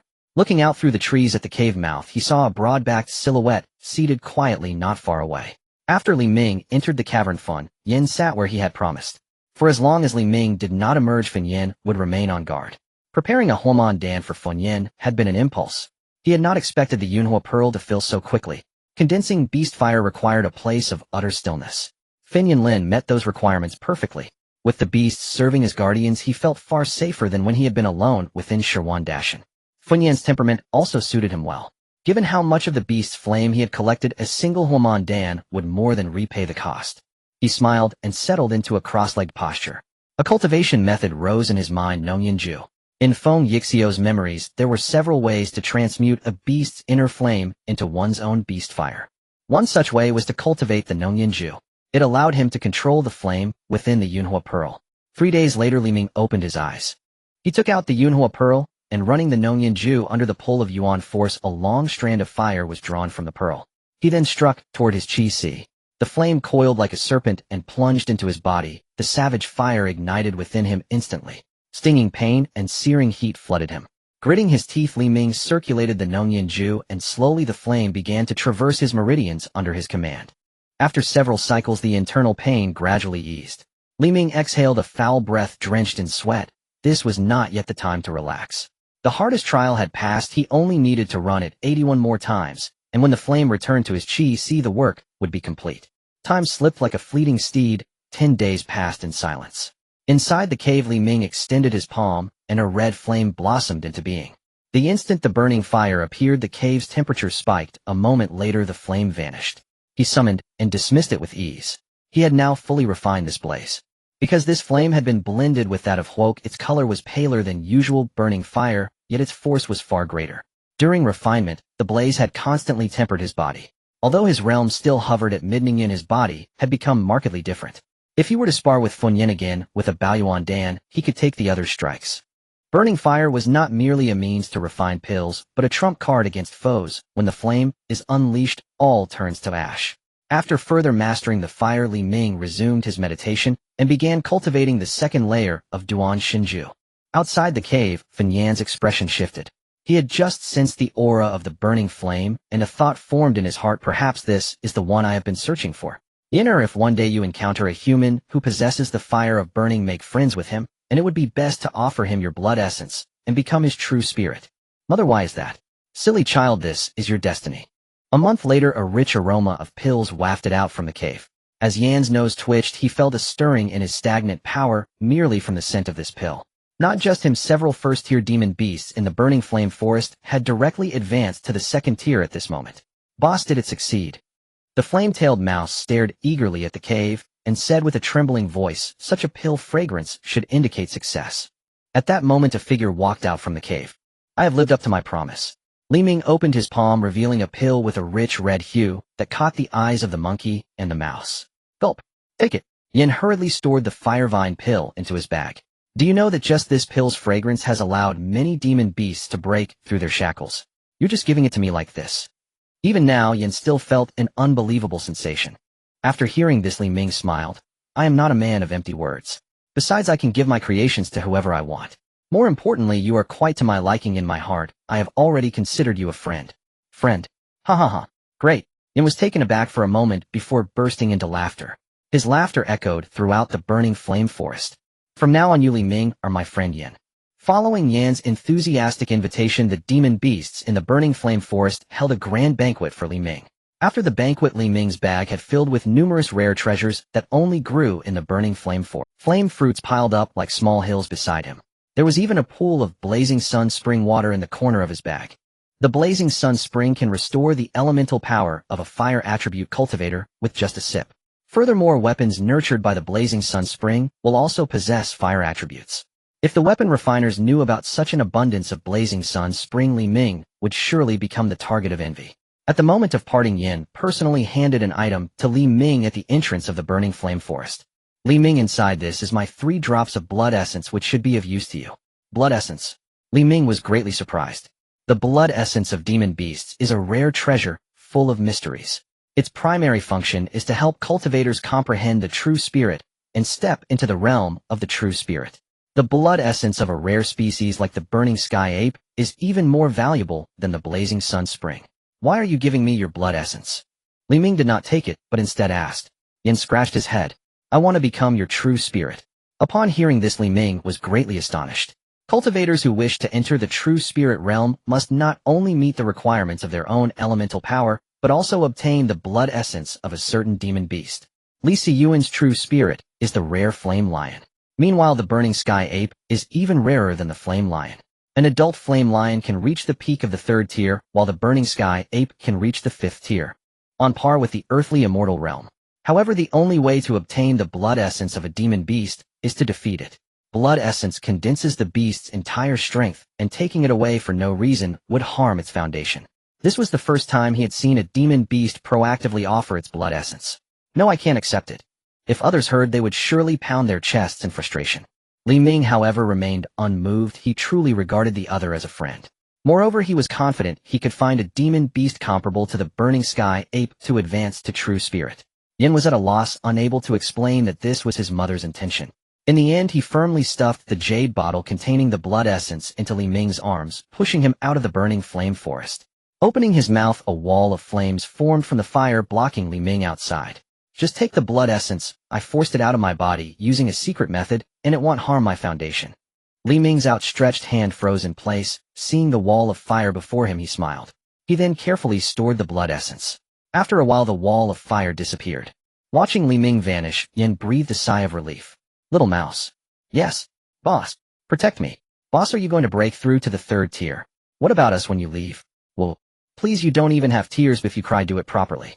Alright, I'll pay attention next time, but boss, you haven't answered my question yet. Of course I will take you all with me, is that even a question? Boss, you are so good.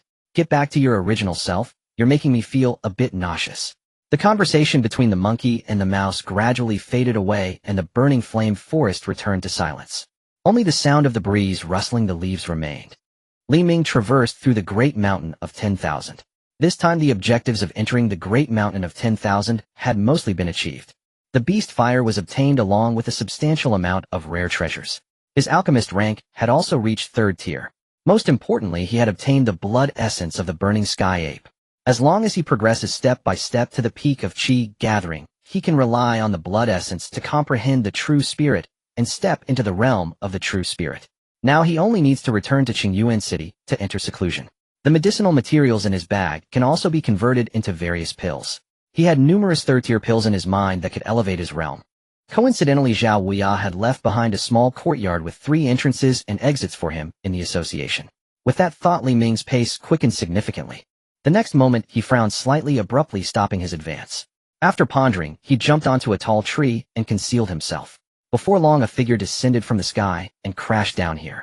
A person slowly emerged from the deep pit, his skin rotting all over and his face covered in blood. The most striking feature was a blood hole the size of a bowl in his chest. Despite this, the figure could still move freely. Damn Qin Tian. I had to use blood escape. Do I need to find a hidden place to heal? Brother, you can only rely on yourself now. Seeing this, Li Ming's expression turned serious. Mystic Light Mirror Cultivator. Although the surrounding elemental power of the figure was chaotic, just by the protective mystic light surrounding him, Li Ming could discern his realm. At this moment, Li Ming dared not make a sound as his own elemental power had been suppressed to the lowest level. He could only hope that the other party would not discover him. Boom. Su Ziren soared into the sky and quickly vanished from sight. Li Ming remained still. It was not until a tease time had passed that he exhaled, his tense body relaxing. He leaped to the ground without hesitation and turned to flee. Indeed, there is a little mouse. A strange voice suddenly echoed in his ears. Li Ming's body was covered in goosebumps. He turned his head to see a somewhat delighted and fierce face. Su Ziren slightly raised his hand, and Li Ming realized he was bound in place. Though young in bone age, he is already at the mid-stage of foundation establishment. Su Ziren circled around Li Ming, catching a faint scent of pill fragrance. His eyes brightened. He is actually a pill refiner. Truly the heavens have eyes, allowing me to encounter such a perfect vessel. With that, Su Ziren approached Li Ming and formed a hand seal. The two exchanged glances. Li Ming felt himself being drawn into a vortex. At the center of the vortex was a terrifying black giant mouth that swallowed him whole, plunging his entire consciousness into darkness. Su Ziren's soul body invaded Li Ming's sea of consciousness. Upon seeing the vast sea of consciousness, he was momentarily stunned. Such a magnificent sea of consciousness. Su Ziren's expression turned ecstatic. Heaven truly favors me. He then roamed above the sea of consciousness, searching for Li Ming's soul. As long as he could crush that tiny foundation establishment soul, this body would be his. With this extraordinary talent, he would be able to recultivate to the Xianlight realm within a few years. At that time, he would make Qin Tian repay today's humiliation 100-fold. Before long, he found the trembling soul hiding in a corner. Deep within the 10,000 mountains. The place was already in ruins. Su Zijie clutched his chest, a hint of fresh blood seeping from the corner of his mouth. Lord Duanmu truly lives up to his reputation. He looked towards Duanmu, Qingyun across from him, his expression calm. I originally wanted to keep this useful body to serve the holy sect, but alas, alas. With those words, he turned around. Before him was the unfinished evil fire blood fiend Great Array. If it weren't for protecting this array, he wouldn't have been constantly pressed down by Duanmu Qingyun. Now Su Ziren was nowhere to be found, and it seemed he was in grave danger. In the next instant, a burst of black flames erupted from his body. Within the flames, Su Zijie's cold laughter echoed. Duanmu Qingyun, you have not won yet. Let's see how you protect the tens of thousands in Qingyuan City. Once Su Zijie finished speaking, he transformed into a mass of black flames and fell into the vacant spot of the Great Array. The next moment, the entire array collapsed, and the black firelight shot forth, exploding and engulfing the 10,000 mountains. The originally clear sky suddenly turned grim. The demonic beasts engulfed by the black flames had their eyes bloodshot, losing their sanity. Blotting out the sun and moon lose their light. Duanmu Qingyun looked up and murmured to himself. In less than a moment, the sounds of beast roars rose and fell around him. In the sky, a figure twisted and turned, arriving at this place. Duanmu, how could this be? Qin Tian looked at the darkened sky, his expression one of shock. This was the first time he had witnessed such a scene. The evil fire blood fiend Great Array, that guy is indeed ruthless, actually using himself as fuel to fill the last fire hole. The evil fire blood fiend Great Array. Isn't that the formation that causes demonic beasts to lose their sanity and become highly aggressive? Seeing Duanmu, Qin Yuan nod, Qin Tian's expression turned grave. The 10,000 mountains are filled with demonic beasts. Their initial goal was to incite a beast tide, and Qingyuan City is in danger. You take my token and return to Qingyuan City to activate the city defense array, and along the way inform the various states and counties to prepare for battle. Finally go to Lingyang County to find General Ning, Yuanfu Jiani. What about you? While the beast tide has not yet formed, I will try to see if I can kill a few 4th grade demonic beasts. Without a leader, this beast tide may not turn out to be a bad thing. You better not mess up. I still have a few 4th grade pills here. Rest assured I know what I'm doing. After accepting the pills, Duanmu, Qin Yun continued, is the other person dead? He managed to escape using blood escape, but he won't recover in less than 10 years. No worries, the blood escape technique consumes one's own blood essence. Even if that person recovers, he is not to be feared. In this case, the task assigned to us by General Fengyang can be considered complete. As the beast roars grew more frequent, the two interrupted their conversation. No time to lose, I will return to Qingyuan City first. How is this possible? Why is your soul so powerful? You don't need to know. The hand gripping Su Xiren's neck suddenly tightened. In the next moment, the other's soul body directly disintegrated, transforming into specks of glowing light that fell into Li Ming's sea of consciousness. In an instant, he felt his mental power grow significantly stronger.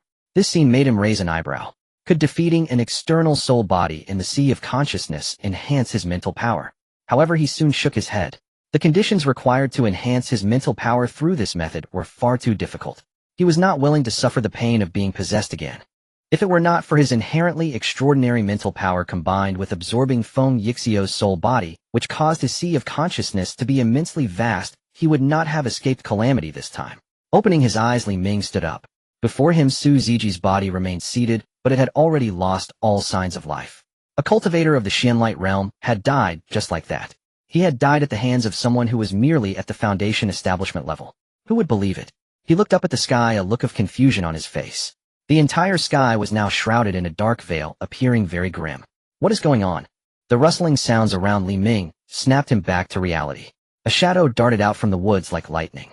The blood drink sword whistled out, pinning the shadow to the ground. In an instant, all the blood in the opponent's body was drained, turning it into a desiccated corpse. A corpse-eating wolf. Seeing the deceased demonic beast, Li Ming frowned. Corpse-eating wolves typically do not attack their prey actively. They only lurk in the shadows, feeding on the carrion left by other demonic beasts.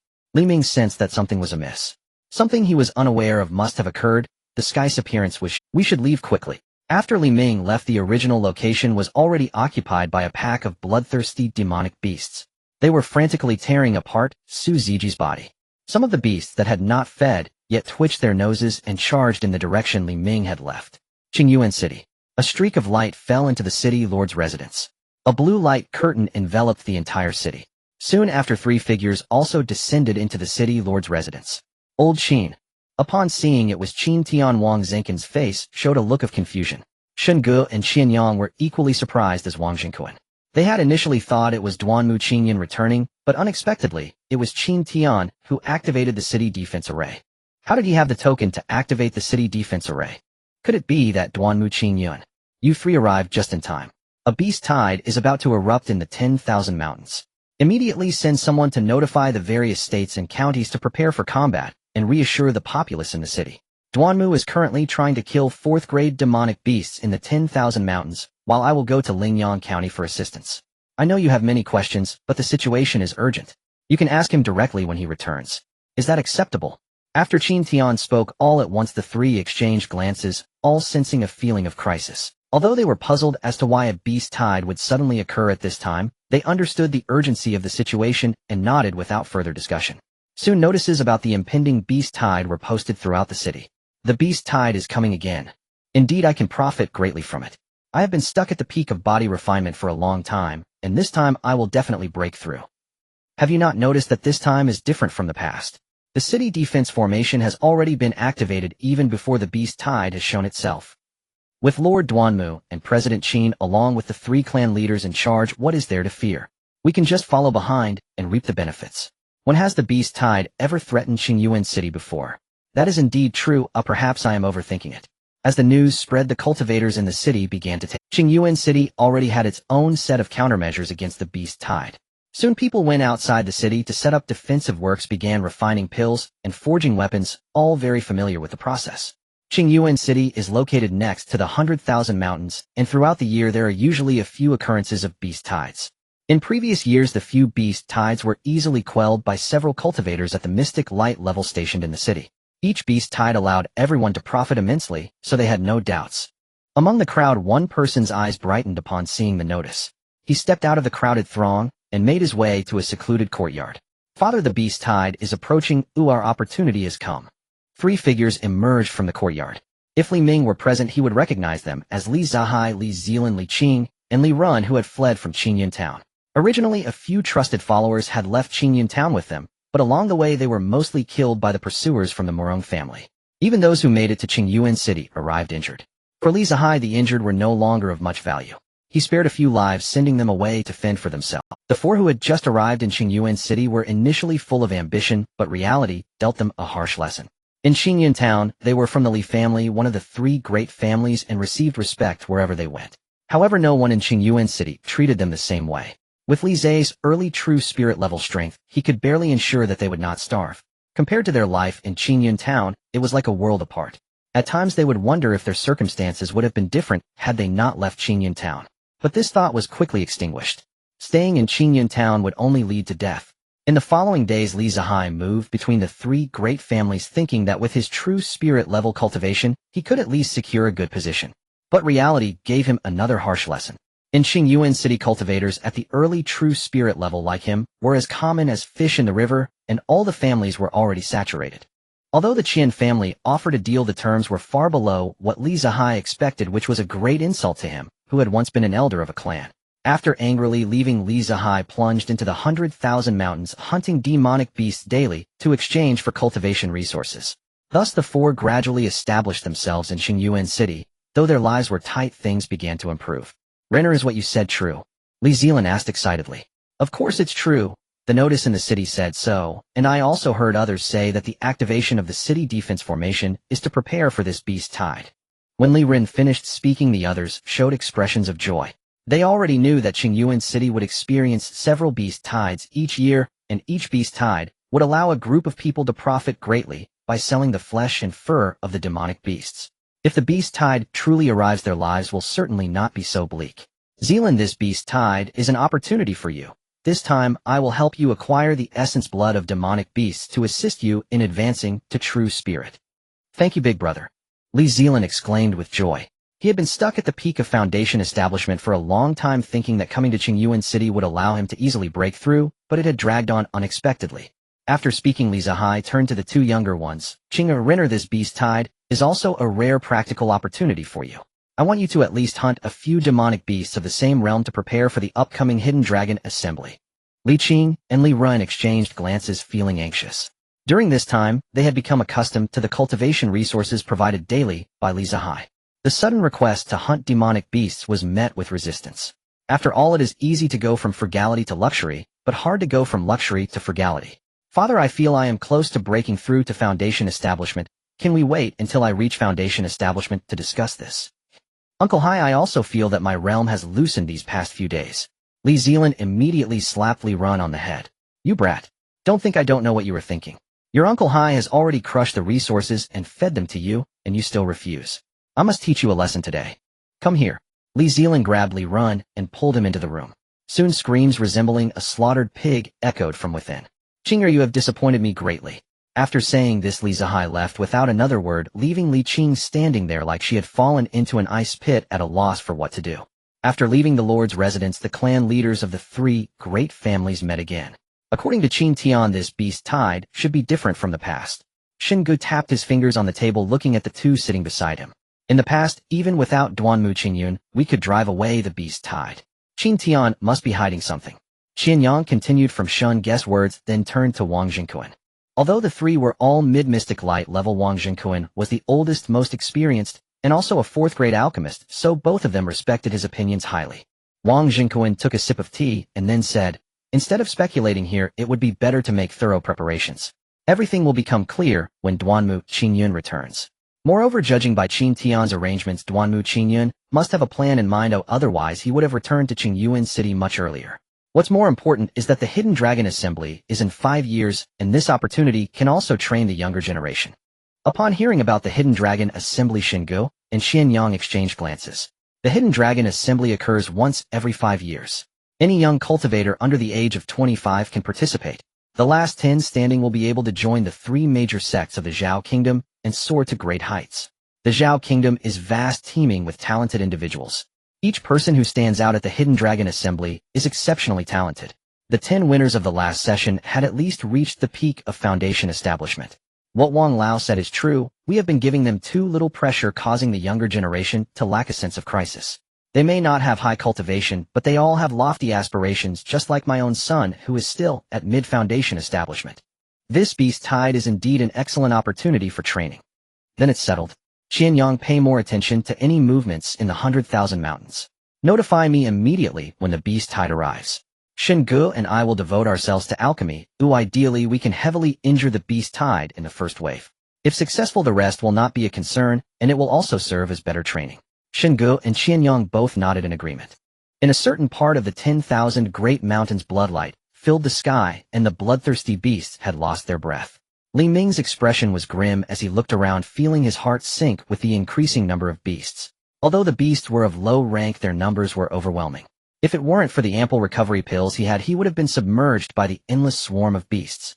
If this continues, I will be exhausted here sooner or later. Just as he pondered how to break the deadlock, a sudden burst of firelight shot up not far away. Amidst the firelight were countless beasts along with a familiar roar.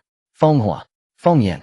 Li Ming's gaze sharpened as he abandoned the thought of leaving the 10,000 great mountains and swiftly headed towards the source of the fire. Upon returning to the burning flame forest, Li Ming saw a number of bloodthirsty beasts gathering at the entrance. Opposite the beasts, Feng Yan's massive figure stood like a giant wall, blocking them outside. The fire-tailed mouse darted among the beasts, its burning tail claiming the life of a beast with each flick. Seeing this, Li Ming commanded the blood drink sword to shoot into the massive beasts. Then he turned his palm, and the flames appeared in his hand. With a wave, the fire spread like a dragon, instantly engulfing the beasts before him. The beasts didn't even have time to scream before turning to black ash. Seeing this scene, the fire-tailed mouse was startled, then spotted Li Ming not far away. "Boss, it's Li Ming." Upon hearing this, Feng Yan turned to look, and a glimmer of joy flashed in his eyes. Then it roared in fury, unleashing flames that burned all the beasts in front of it to ashes. Shortly after, it weakly collapsed to the ground. Having continuously used the flames, its body was already overstrained. Li Ming quickly approached, and upon getting closer realized that there was a group of beasts from the burning flame forest behind Feng Yan. Surprisingly, these beasts did not turn bloodthirsty like the others. Perhaps sensing Li Ming's confusion, Feng Yan's voice rang in his ear. "There is an aura left by my mother in the burning flame forest, so this evil fire blood fiend formation did not cause us to lose our wits." Li Ming then realized the true reason behind the beast's rampage. Someone had set up this formation, turning the 10,000 great mountains into the way it is now. He suddenly thought of the Xian Guang realm cultivator whose soul he had absorbed. His intuition told him that this matter was definitely related to that person. The higher the rank of the beast, the longer it is corroded by the evil fire. Now it's only a first-rank beast, but soon there will be second and even third-rank ones. The only way now is to gather around the fierce sun's spring and rely on it to hold on.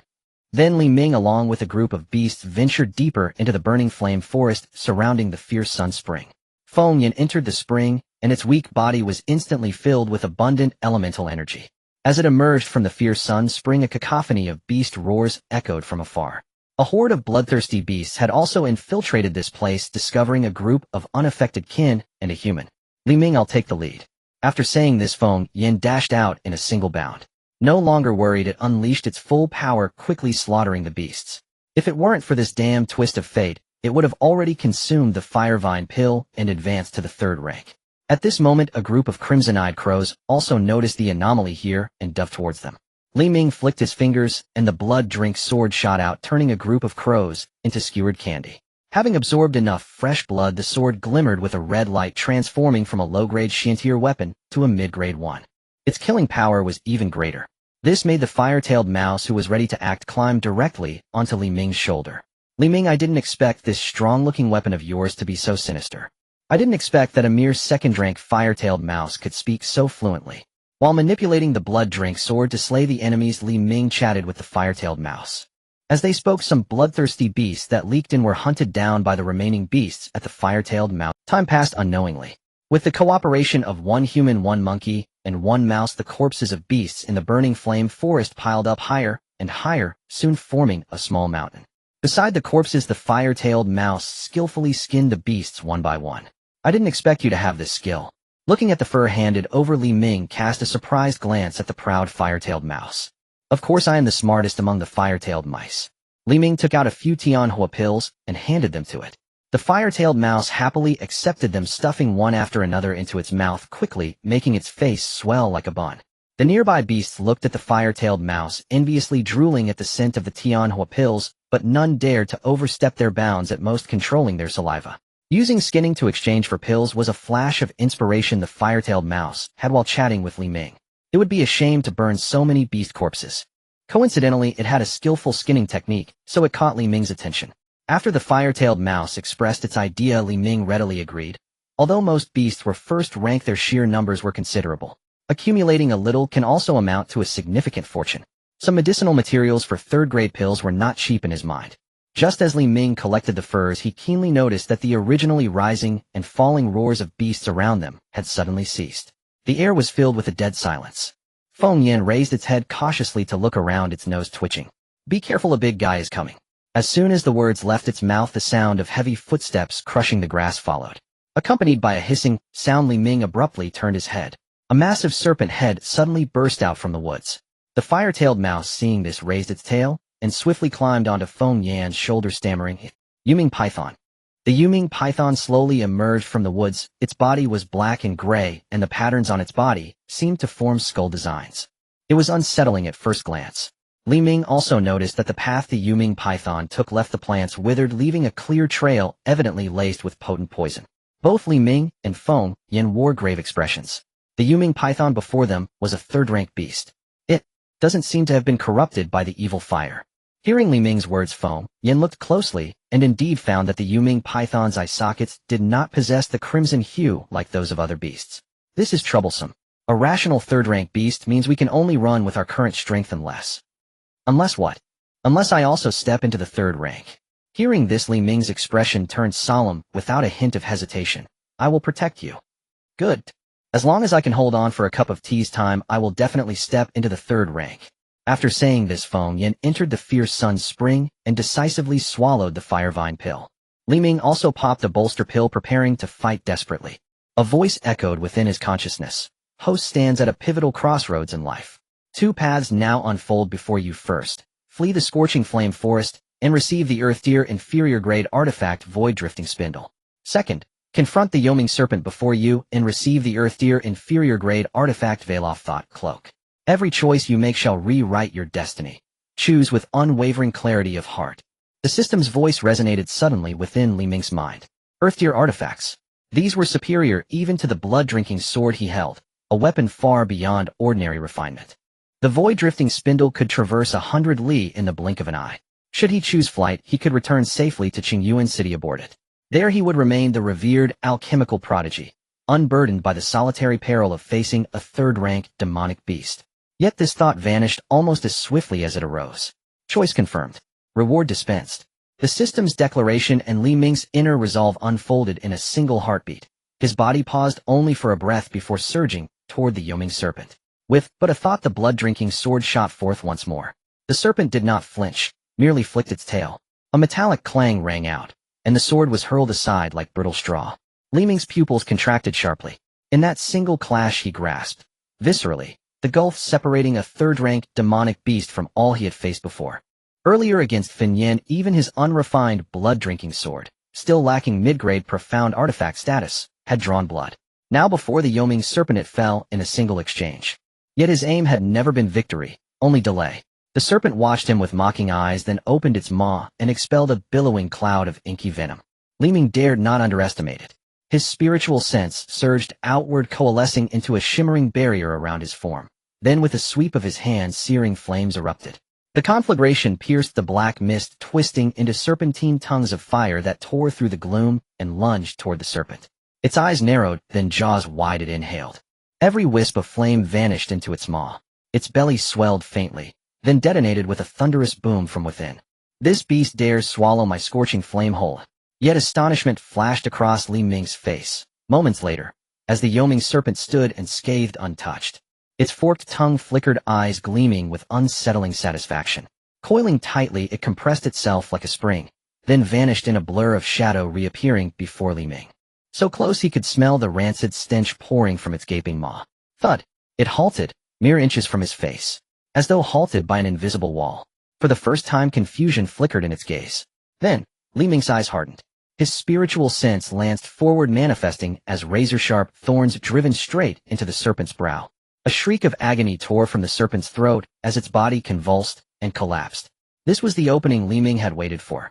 Though the soul-forging scripture's spirit-slaying technique was formidable, its efficacy demanded proximity, absolute, unerring closeness.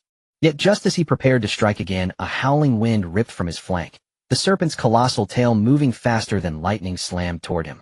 Caught off guard, he barely raised his defense. Fractures spiderwebbed across his spiritual barrier, then shattered entirely. Into Li Ming's widening pupils rushed the serpent's tail, filling his vision. The sheer momentum sent him hurtling backward, crashing beside the blazing sun, spring raising a plume of dust. Around him, demonic beasts converged, encircling him completely. Even the trembling flame-tail mice stepped forward, trembling yet shielding him. Before them, the Yoming serpent recoiled, its massive form. Blood stained its mouth crimson, its dignity shattered, its appearance pitiful. Its gaze, however, burned with cold, venomous fury upon Li Ming, now guarded by a living wall of beasts. The searing pain in its skull only ignited its primal savagery. Cough, cough. Li Ming rose, brushing dust from his robes. Li Ming, are you all right? The flame-tail mouse whispered, concern etched in its voice. I am unharmed. He owed his survival to the instant he'd reforged his spiritual barrier, just as the serpent's blow shattered the first. His gaze locked onto the serpent's, then his palm flipped upward.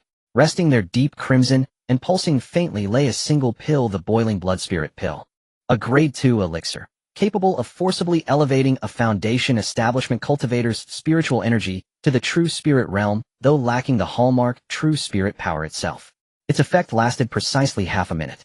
Upon expiration, profound exhaustion would seize him, so absolute that even a child armed with a blade could end his life without effort.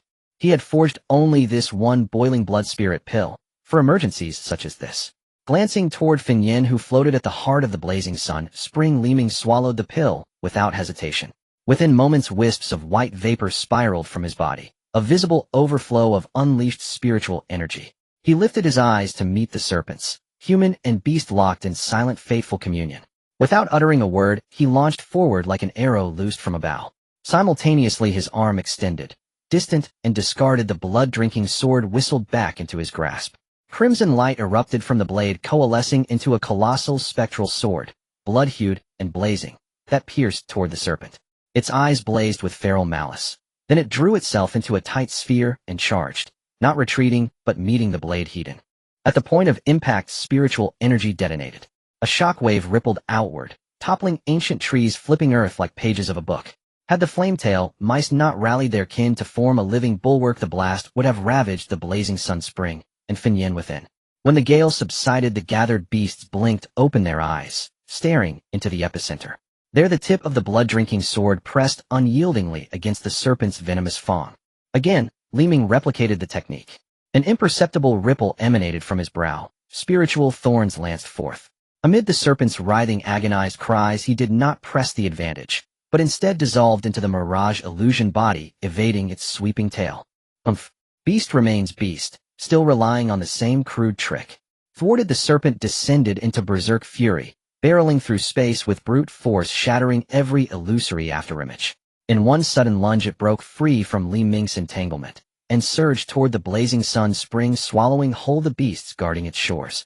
Then its savage gaze fixed upon Finyan, submerged within the spring. Around him, spiritual energy thickened, dense, turbulent, on the cusp of ascending to third rank. The serpent's innate cunning told it plainly Finyan was its true adversary. Just as it tensed to strike, behind it roared a furious challenge, "Damn beast, your opponent is me." Li Ming leapt skyward, sword raised high. The blood-drinking sword wreathed in roaring flames, closing the distance in an instant. He drove the blade deep into the serpent's tail, pinning it fast to the earth. Then with practiced precision he withdrew, retreating violently as his aura began collapsing inward. The boiling blood spirit pill's time had expired. Li Ming cast a faint knowing smile toward the serpent, his gaze drifting toward the center of the blazing sun spring, where a figure stirred slowly upright. The serpent sensed the shift. Ignoring the searing agony in its tail, it twisted its head, gazing toward the spring's heart. Slowly it raised its gaze, and met a pair of eyes burning with incandescent wrath. Then, a torrent of overwhelming primordial fury engulfed it, seizing its very essence, as if crushing its vital pressure point. Fun Yin expressionlessly extended a palm as large as a fan toward the Yuming python. Sensing the threat to its life, the Yuming python let out a roar and struggled desperately to break free from the violent aura. It opened its mouth, revealing its venomous fangs, and spat out a mouthful of black toxic mist. Fun Yin, seeing this, directly ignored the toxic mist. The mist hissed as it made contact with its skin. In an instant the skin rotted, only to heal just as quickly. After advancing to the third tier, its self-healing ability had reached a new height. Unless it could be severely injured in an instant, a toxic mist like that of the Yuming python was no different from a mere tickle. In a flash, Fun Yan's palm pierced through the mist and seized the Yuming python by its vital point. With a scream from the Yuming python, Fun Yan leaped into the air. The blood drink sword directly severed the python's tail. Hovering in midair, Fun Yan pressed down on the python's head and rapidly descended. Boom! A depression formed in the ground. As the dust settled, Fun Yan had already slammed the Yuming python down hard against the ground. Slap! Slap! The formidable physique of the third-tier beast prevented the Yuming python from fainting, but at this moment it lay there like fish on a chopping board, ready to be slaughtered. Each impact with the ground felt like a giant hammer striking its body. After repeated blows, even a third-tier beast couldn't withstand it. Rhythmic slapping sounds echoed beside the Liang spring. Li Ming watched in shock as the body of the Yuming python transformed into a broken doll. He tugged at the corner of his mouth, surprised that Fun Yin was so violent. Each slap resonated as if it were landing on his own body. The Yinta mouse and other beasts had already fled to the distance. This was the first time they had seen their leader in such a state. It was only after the Yuming python was reduced to a puddle of blood that Fun Yin stopped. With a wave of its hand, a beast core and a mass of essence blood flew into Fun Yan's palm. Then it opened its mouth and spat out a fire that incinerated the Yuming python completely. After doing all this, Fun Yin approached Li Ming. "Are you alright?" "I'm fine, just a bit exhausted. He'll be okay after a short rest." Before Li Ming could finish, Fun Yin lifted him and placed him into the Liang spring. In the next moment, a surging and gentle primal energy began to nourish his body. Li Ming looked at Fun Yin in astonishment. During their first conversation, he learned that the Liang spring was a treasure of the Fun Tian Yuan clan. In the ancestral land of the Fun Tian Yuan, there was a spring that occupied half of the Liang Valley. The Liang spring here was merely a small portion that Fun Yin had brought out from the Liang Valley. Only those who mastered the fire of Fun Tian Yuan were qualified to enjoy the Liang spring. Fun Yin raised a hand to stop Li Ming from speaking. "There's no need for politeness between us. Since you have mastered the fire of Fun, you are entitled to enjoy this Liang spring. If it weren't for you stalling for time, I wouldn't have been able to advance to the third tier. These two items are of no use to me. I'll give them both to you." Li Ming raised an eyebrow at the items in Fun Yan's hand. Those two items were the essence blood and beast core of the Yuming python. The essence blood needs no explanation. For practitioners at the peak of the Qi condensation realm, the essence blood of the Yuming python possesses a deadly allure. Among third-tier beasts, the Yuming python is not weak, especially its toxin, which can be a headache for many practitioners.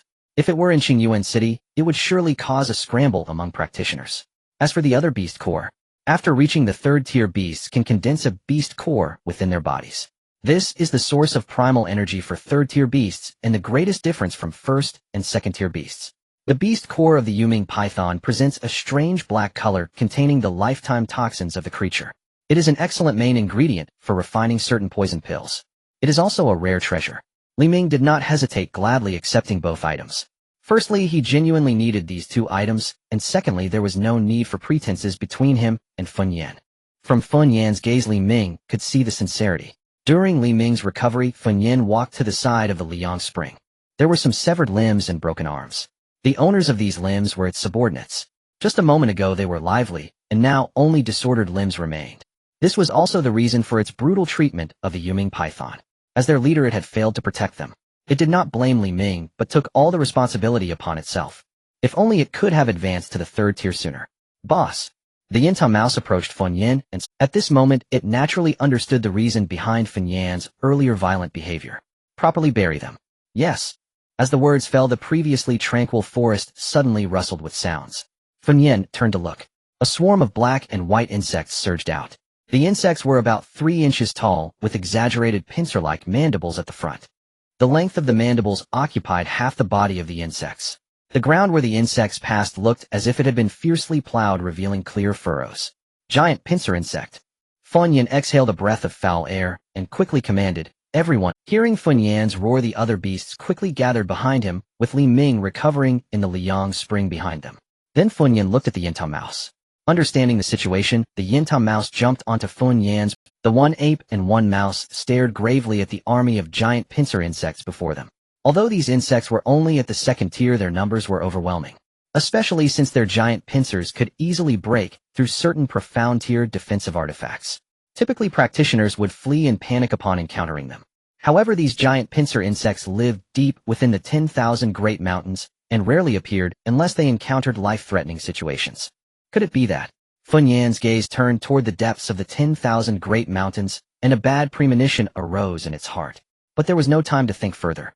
If the giant pincer insects continued forward, the Fenyan forest would likely be flattened. It turned to look at Li Ming in the Liang spring. "This time let me protect you."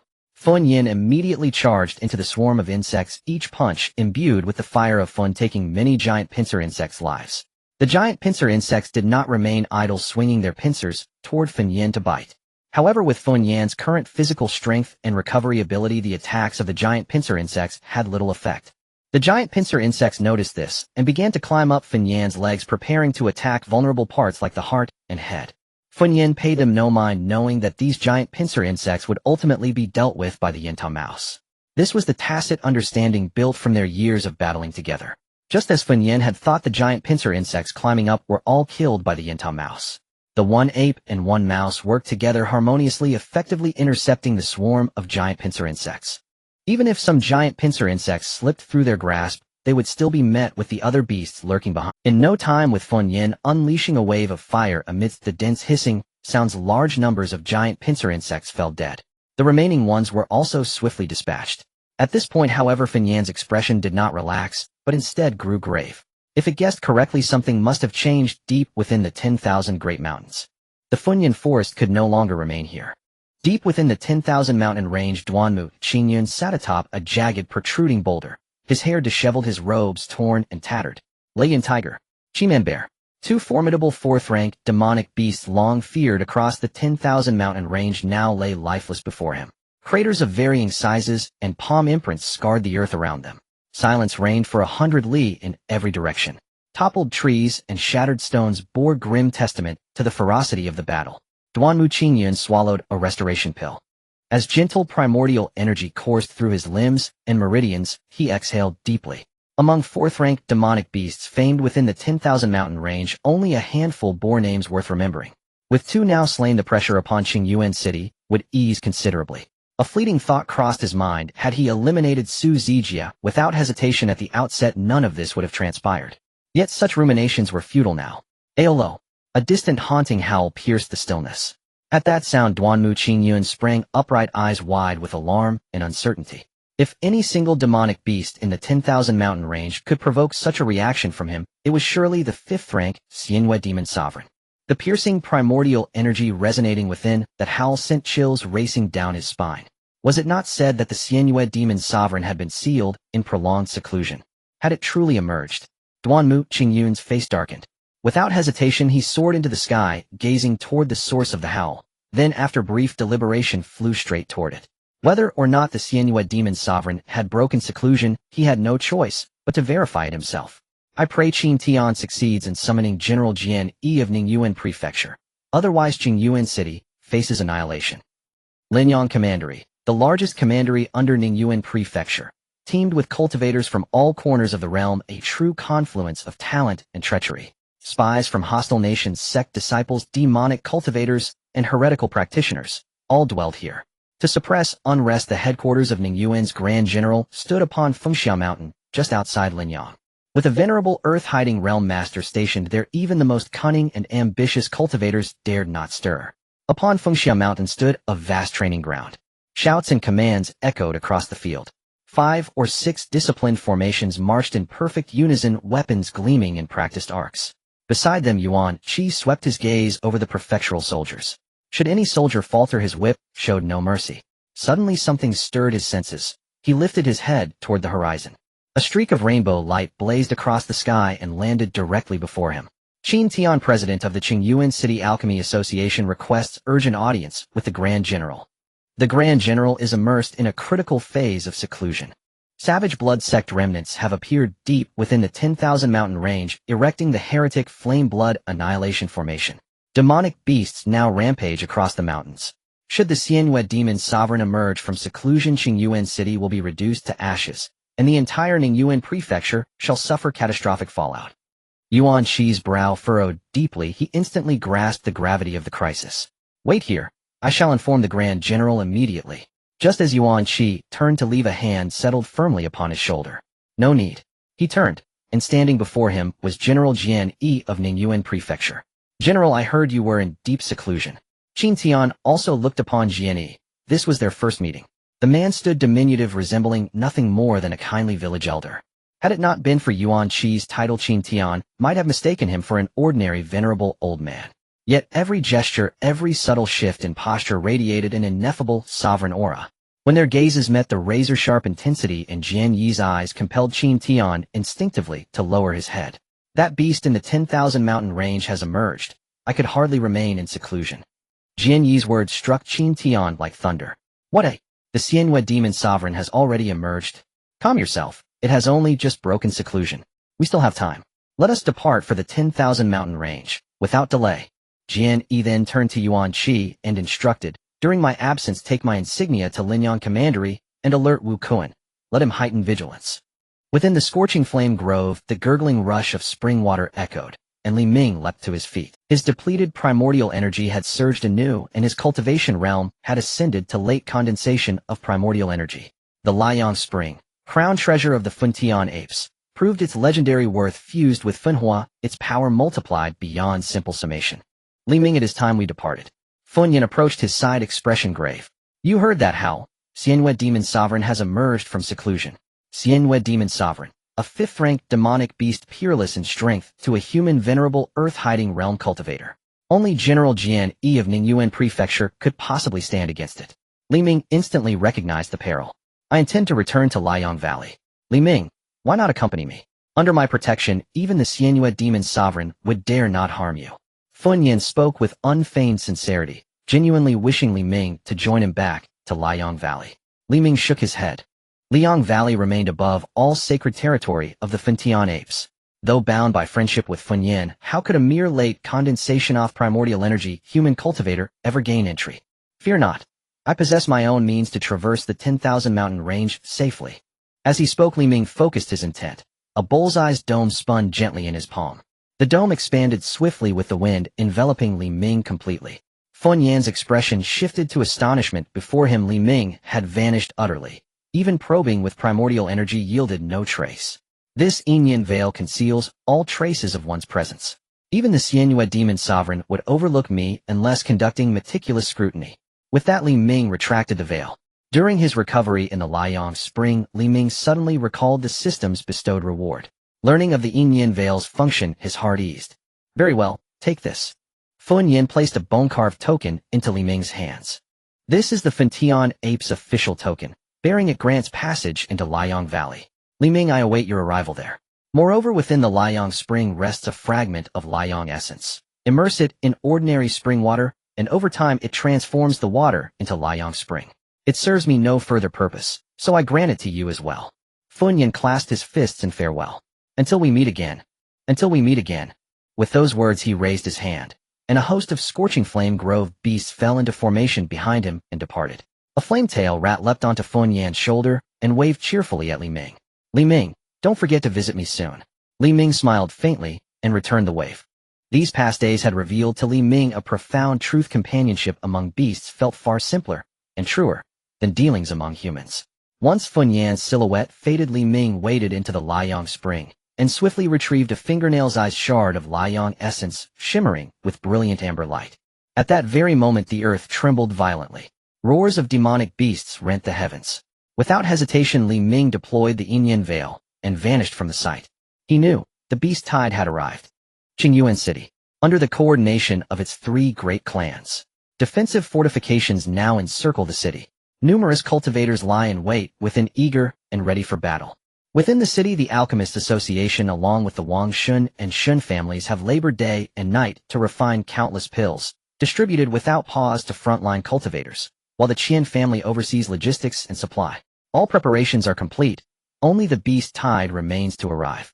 Upon the city walls, Wang Jingkuan, Shun Gu, and Qianyang gaze silently toward the 10,000 mountain range stretching into the distance. Duanmu Qingyun has yet to appear. Could something have gone awry?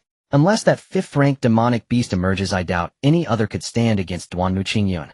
Hardly had Shun Gu finished speaking when a piercing wolf howl erupted from the 10,000 mountain range.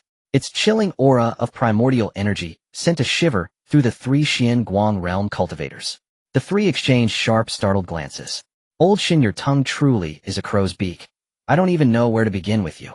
Qianyang stared at Shun Gu in exasperation, while the latter stood frozen in disbelief. That howl. I'll investigate first. You remain here and observe. Shun Ji's expression hardened as he shot skyward, racing alone toward the 10,000 mountain range. Watching Shun Gu vanish into the distance, Wang Zhengkuan felt an inexplicable foreboding settle deep in his chest. If indeed that 5th-ranked demonic beast has broken seclusion, we must act swiftly. Evacuate every soul from Qingmei City. As a streak of light vanished from the city wall, cultivators below murmured among themselves. Brother, with the beast tide imminent, why would anyone depart? Has something transpired? Li Zilan turned to Li Zehai, his brow furrowed in quiet perplexity. Li Zehai shook his head. I know nothing, but caution is wise from this moment onward. Understood. Even as Shun Gu departed, a thunderous earth-shaking roar erupted from deep within the 10,000 mountain range. The ground trembled violently. Everyone knew the beast tide had arrived. The beast tide is upon us. Prepare yourselves. A commanding shout boomed across Qingmei City. Li Zehai suppressed his inner turmoil and focused entirely on the battlefield before him. Rumble after rumble. Countless demonic beasts burst through the dense forest, surging into view. They crashed headlong into the pre-erected defenses. Barbed spikes pierced their flesh. Blood sprayed forth, splattering across the faces of nearby cultivators.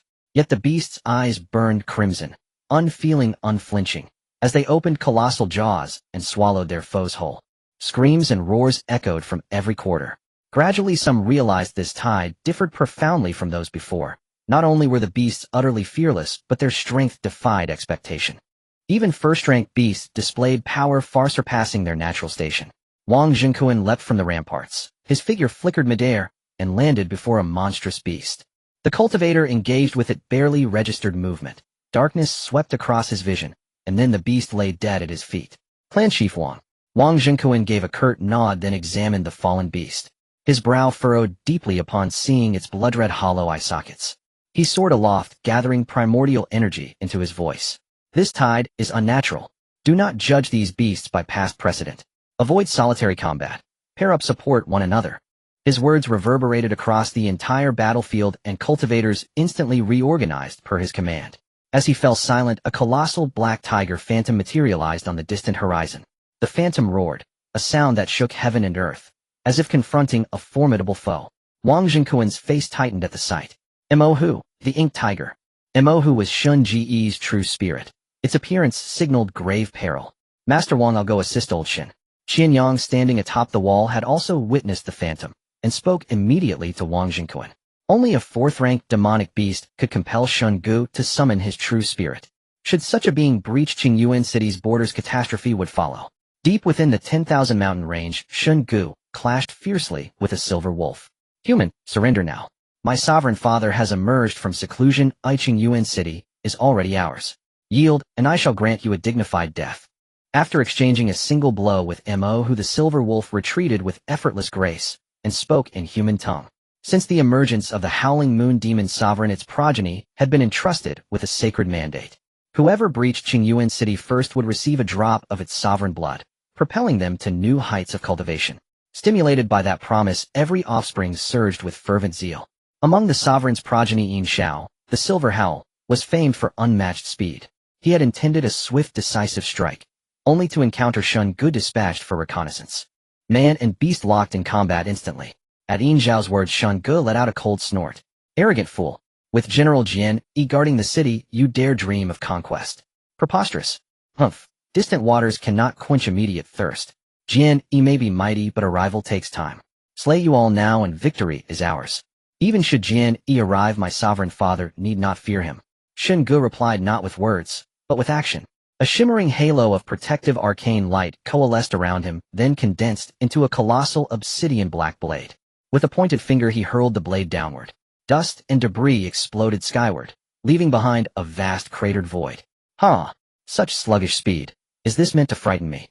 As the dust settled, Yin Zhao's mocking laughter rang out. Unmoved, Shen Ge traced a subtle incantation with his fingers. The massive blade shattered, reforming into dozens of smaller, gleaming swords. A torrent of blades rained down from the heavens. Yin Zhao's laughter cut short. His white form darted like lightning through the storm. In the next instant he vanished entirely. Emohu! Shen Ge roared. His true spirit surged forward, barreling toward a single point in space. There Yin Zhao reappeared, face-to-face with the ink tiger. Shock flashed across his lupin eyes. Explode! At Shen Ji's whispered command, Mo, who detonated violently. An overwhelming tempest of black, primordial energy engulfed Yin Zhao. Then Shen Ge flicked his finger, sending the blade rain hurtling backward in reverse. Having completed the maneuver, Shen Ge swallowed a spirit-reviving pill and watched in silence as the maelstrom of blades and energy churned at its epicenter, where a lone speck of white light still struggled defiantly holding on. Ha! Yin Zhao, you look utterly wretched. Suddenly a violent gale ripped across the calm sky, scattering the blade rain, an energy storm revealing Yin Zhao battered and disheveled. At that moment a towering azure wolf strode calmly from the distance. Shen Ge tensed, his true spirit Mo coalescing anew behind him. Qingfeng, aid me in slaying this human, and I shall ensure you claim first prize in this trial. Yin Zhao's eyes blazed with fury. Never in his life had he suffered such humiliation. Now he'd been humiliated before a mere human. Do you swear this? By my blood, I do. Time grows thin. If Jian Yi arrives, neither of us gains anything. Very well, I'll trust you once. No sooner had the words left his mouth than a gale erupted from him. A blue tornado rose from beneath Shen Ge's feet, quickly enveloping his entire body. Shen Ge felt a sting on his skin and noticed numerous fine bloodstains covering his arm. He touched his cheek, feeling a sticky warmth. His fingers were already stained with blood. In a short time, he resembled a blood-soaked figure. Shen Ge's gaze sharpened, and his body began to slowly retreat, merging into the shadow of the black tiger behind him. Just as Shen Ge's figure completely disappeared, the black tiger let out a roar. The sound waves created a gap in the surrounding tornado. The black tiger leaped out swiftly, darting away from him. Shen Ge had no intention of lingering. 2 fourth-tier demon beasts were beyond his capability. Yet he could not allow them to reach Qingyuan City. Hey, that guy ran away. Yin Zhao looked anxiously at Qingfeng. What's the hurry? He can't escape. Qingfeng took a deep breath, and then blew towards the direction Shen Ge had left. The blue whirlwind swept away like a scythe. The sky turned a shade of blue as trees and dust vanished. Only a deep ravine was left behind. The gale quickly caught up to the black tiger.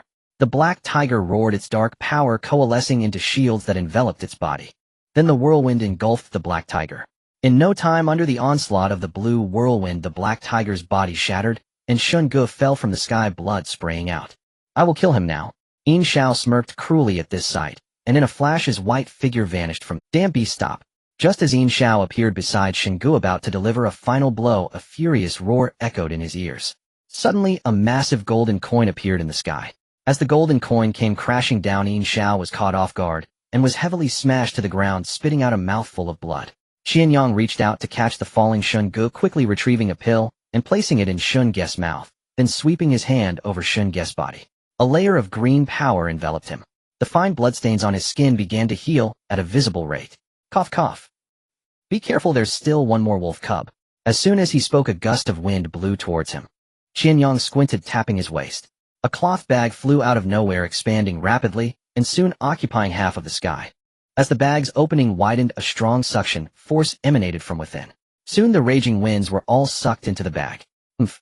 Qianyang snorted coldly, and with a thought turned the bag's opening towards the terrified Yin Zhao. Under Yin Zhao's fearful gaze, the powerful suction began to pull him uncontrollably toward the bag. Qingfeng, come save me. The desperate cry had no effect. A whirlwind lifted up in the distance and quickly disappeared from sight. No. Yin Zhao's eyes widened. He never expected Qingfeng to simply run away. Why? In a moment of despair, his body was pulled into the bag with a whoosh. Let's go. Qianyang supported Shengu and quickly left the area. Not far away the wind ceased, revealing Qing Feng's figure. He watched the retreating figures of Qianyang and Shengu, a sly smile forming at the corner of his mouth.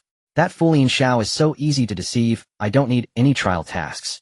Relying solely on us to take Qingyuan City is still too slow. With that fool Yin Xiao, my father should come out of seclusion. At that time won't countless humans in Qingyuan City become our prey. With a chuckle, a gust of wind blew deep into the 10,000 Great Mountains. Qingyuan City. After an initial panic, a large number of cultivators began to stabilize their positions. With the cooperation of several cultivators, they were systematically killing the invading demon beasts. Although the demon beasts' power had inexplicably increased, they had lost their rationality, charging wildly and relying solely on brute force. As long as they were careful, it was easier to handle than the previous beast tide. Even if they encountered some tricky demon beast kings, Wang Zhenkuan would strike and eliminate them instantly. Soon the front line gradually moved outward. If this continued, the danger posed by this beast tide would soon dissipate. At that point, it would be their turn to counterattack. On the city wall, Wang Zhenkuan held a communication token. Before the beast tide began, Qingyuan City had sent several true spirit realm cultivators to assist in resisting the beast tide in the surrounding counties. Fortunately, they had prepared in advance. Although there were some casualties, the counties had mostly escaped significant impact. Qingyuan City had withstood the majority of the demon beast's attacks. Just as he was putting away the token, a streak of light shot down from the sky and landed beside him. What happened? Wang Zhenkuan frowned as he saw the injured Shengu in Xianyang's arms. Shengu encountered 2 wolf cubs. If I hadn't arrived in time, he would have likely been done for. Wolf cub. In the 10,000 Great Mountains, wolf-type demon beasts are particularly rare because the Howling Moon Demon Emperor's true form is an ancient Howling Moon wolf, and the wolf-type demon beasts appearing in the 10,000 Great Mountains are generally its descendants. Did you encounter the offspring of that demon emperor? Qianyang nodded. Not only that, but I also brought one back. Qianyang opened the waste bag, and Wang Zhenkuan saw a silver-white wolf-type demon beast inside. Do you know what you are doing? Of course I do, but I have no other choice. I must take this drastic measure to intimidate the other wolf cub and save Shengu. Perhaps the demon emperor will come to Qingyuan City at any moment. If it truly comes to that, I will buy you time to escape. Qianyang looked grave. After capturing Yin Xiao, he had thought of the potential consequences. There's no need for that. Qin Tian has already sent word that the general is on his way here. Really? Seeing Wang Zhenkuan nod, Qianyang felt relieved. Don't let your guard down. First get Shengu back to heal. Qianyang nodded, handing Shengu over to the Shun family members. Just as Wang Zhenkuan was speculating when the Howling Moon Demon Emperor would arrive, suddenly dark clouds rolled in from the distant sky, spreading rapidly towards Qingyuan City. In the next moment, accompanied by fierce winds and lightning, the dark clouds obscured the sky above Qingyuan City. As the thunder clouds roiled, they gradually formed into the shape of a wolf's head. Wang Zhenkuan, I give you one chance. Hand over the one who captured my son, or Qingyuan City will become a dead city. The voice of thunder echoed from the wolf's maw. A large number of cultivators spat out blood, horrified as they gazed at the wolf's head in the sky, momentarily paralyzed. The demon beasts fared no better upon hearing the voice. Regardless of their strength, they all let out whimpering sounds and knelt on the ground, as if paying homage to their king. As a practitioner of the Xiangwei realm, Wang Zhenkuan quickly realized after a moment of shock that the Howling Moon Demon Emperor had not personally arrived. The wolf head among the dark clouds was merely a manifestation of the opponent's similar ability. I have no idea what the Demon Emperor is talking about. Upon hearing this, a cold snort echoed from the dark clouds. Unfortunately, I have already given you a chance. Since that is the case, I will make sure you all accompany me to the grave. With these words, the wolf head in the dark clouds let out a cruel smile before vanishing into thin air. Immediately, endless thunder and fierce winds descended from the clouds. Though not using all its strength, even a casual blow from a fifth-tier demon beast was comparable to that of a practitioner in the Xiangwei realm. Soon one practitioner after another was reduced to ashes without any resistance. The falling thunder covered a vast area. Some demon beasts were also caught in the aftermath. A large number of them instinctively began to flee from this place. Everyone hurry into the city. With Wang Zhenkuan's furious shout, a gap opened in the city protection formation, and the practitioners, as if waking from a dream, hurriedly rushed into Qingyuan City. Father, save me. The crowded throng knocked Li Ren to the ground. In panic, he looked towards Li Zilan. Li Zilan turned his head, hesitated for a moment, then gritted his teeth and pushed through the crowd to pull up Li Ren. Run! At that moment, a bolt of lightning struck down towards the two. Li Ren's eyes were filled with confusion as he used all his strength to punch Li Zilan in the dantian. You! Li Zilan's face was filled with disbelief. His son, whom he would risk his life to save, actually attacked him. Stumbling, he was struck directly by the lightning. Li Zealant's entire body was instantly reduced to ashes. Don't blame me, father. Since you can save me once, why not save me a second time? Such scenes were commonplace at this moment. As long as one could survive, everyone used all means at their disposal. Some practitioners, upon seeing the crowded people at the city gate, had a flash of inspiration and turned to rush into the depths of the 10,000 Great Mountains. Since the Demon Emperor had suddenly appeared, Qingmei City would surely become the center of the storm. It would be better to retreat into the 10,000 Great Mountains and plan from there. At this moment, Wang Zhenken's gaze was fixed on the city protection formation. Sensing that the formation was becoming unstable, he made a decisive decision. Shut down the formation. With Wang Zhenken's command, the city protection formation suddenly closed. The practitioners still outside the city instantly erupted in furious curses. However, they were soon drowned out by the thunder. Wang Zhenken tightly shut his eyes, his heart feeling as if it were being cut by a knife, but soon his expression became firm. As the formation closed again, it unleashed a powerful surge of primal energy resisting the descending thunder. Wang Zhenken looked up at the dark clouds. Countless lightning snakes danced within them. Though he did not understand why the Demon Emperor did not attack with full force, the current scene was favorable for him. As long as they could hold out until the general arrived, there was hope for Qingmei City to endure. Bring out all the remaining spirit stones in the city to fully power the formation. Yes. At this moment, a member of the Wang family hurriedly came to Wang Zhenken's side and said, "What a..." Yaoer did not return to the city and went to the 10,000 Great Mountains. Although Wang Zhenken was closest to his granddaughter Wang Qin, he had complex feelings towards Wang Yao. As a member of the Wang family, Wang Yao showed no interest in alchemy, but was very keen on cultivation. At a young age, she had already reached the late stage of qi condensation. Initially, Wang Zhenken was quite dissatisfied with Wang Yao's lack of focus, but she continued to do as she pleased. Coupled with Wang Qin's constant praise of her, Wang Zhenken gradually began to change his mind about Wang Yao. Many times he saw Wang Yao diligently practicing under the night sky, sweating in the martial arts arena. Gradually, Wang Zhenken changed his perspective. In his spare time, he would also take the opportunity to guide her. Their grandfather-granddaughter relationship grew increasingly harmonious, allowing Wang Zhenken to enjoy much family joy. Upon suddenly hearing that she had entered the 10,000 Great Mountains, he wanted to rush out to save her, but reason made him halt his steps. He looked towards the 10,000 Great Mountains, praying in his heart for Wang Yao's safe return. Time passed second by second, and soon after, a stick of incense. The thunder suddenly changed from dense to sporadic. "Damn ants! I will make you pay." The furious voice of the howling moon demon emperor echoed from the dark clouds. The dark clouds swiftly rolled back and dissipated. The clear sky reappeared before everyone's eyes. What is happening?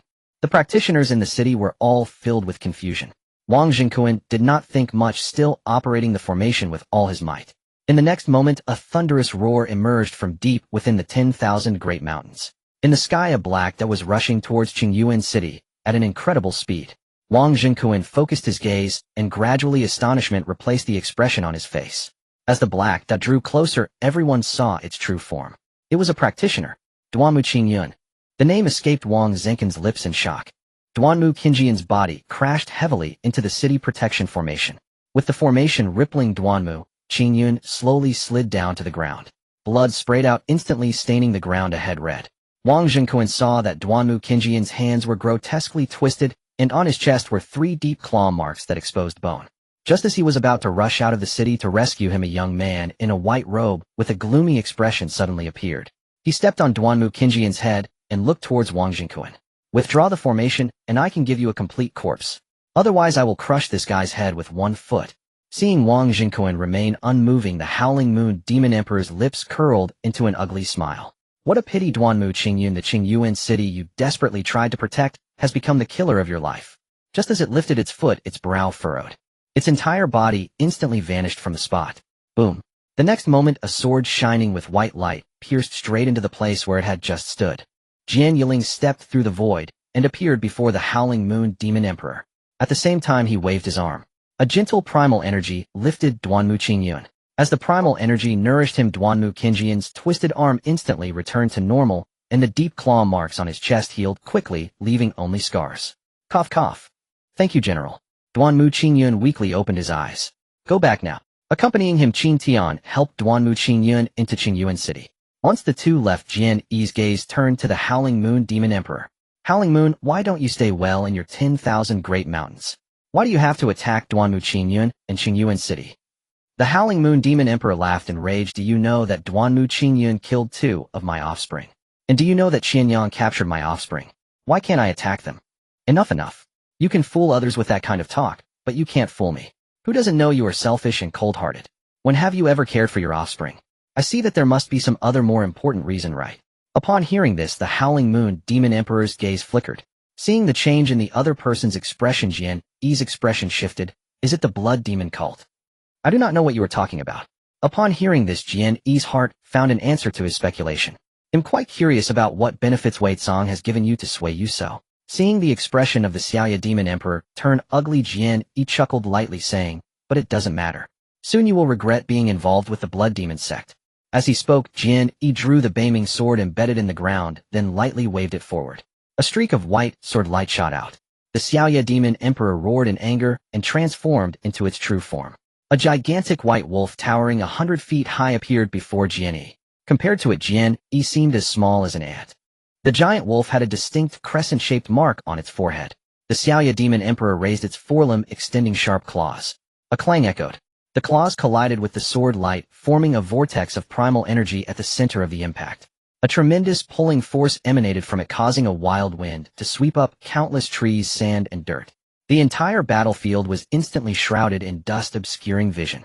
Within the swirling dust, flashes of white light flickered, the sound of swords ringing incessantly, accompanied by the roars of the Xiao Demon Emperor as the ground began to crack.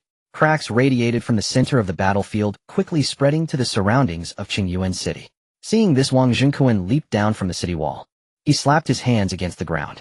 The ground began to tremble violently, and a massive earthen wall rose up surrounding the entire Qingyuan city. At the moment the giant earthen wall formed, cracks appeared in response. A tremendous force struck the wall instantly. Wang Zhenkuan felt a sharp pain in his chest, his throat turned sweet, and blood trickled from the corner of his mouth. He was filled with horror, experiencing for the first time the gap between the Xingwei realm and the Dizong realm. Just the residual force of the battle was enough to injure him. Just as Wang Zhenkuan was in shock, the dust on the battlefield began to settle. He looked up to see a white prison trapping the Xiaoya Demon Emperor in the center of the battlefield. Above the prison, the beaming sword spun incessantly, scattering a large amount of white light. Inside the prison, the Xiaoya Demon Emperor wore a shocked and furious expression. From their previous confrontation, it had clearly realized that there was a significant gap between itself and Jian Yi. It did not expect that the opponent was so close to reaching the mid-stage of the Dizong realm. In the Dizong realm, the strength at each stage varies greatly. The mark of the Ningyuan realm is the condensation of a Yuan Dan within the body. The mark of the Jinling realm is the manifestation of the true spirit, and the mark of the Xingwei realm is the appearance of protective Xingwei light on the body. The mark of the Dizong realm, however, is the unending flow of primal energy within the body. It is not an exaggeration to say that Jian Yi, relying on his boundless primal energy, could exhaust it to death. Xiaoya, this place is not suitable for a full-fledged battle. Come with me to another location. After saying this, Jian Yi soared into the air, and the white prison followed suit. The man and beast quickly vanished into the horizon. Looking at Jian Yi's departure, a thundering cheer erupted from within Qingyuan City. Wang Zhenkuan and the others also let out a sigh of relief. It was clear that the general had the situation well in hand. The Xiao Demon Emperor was no match for him. Following this, under the guidance of a few individuals, everyone began to gather the wounded and clear the bodies. Some opportunistic individuals chose to re-enter the 10,000 Great Mountains to hunt demons. Wang Zhenkuan also dispatched a team from the Wang family into the 10,000 Great Mountains to find Wang Yao. At this moment, deep within the 10,000 Great Mountains, a red hunting dog sniffed the air and suddenly discovered a hidden cave. It walked inside, and soon the sound of whimpering echoed from within the cave, quickly fading into silence. Rustling sounds emerged as a figure stepped out of the cave, revealing Li Ming, who had been hiding there.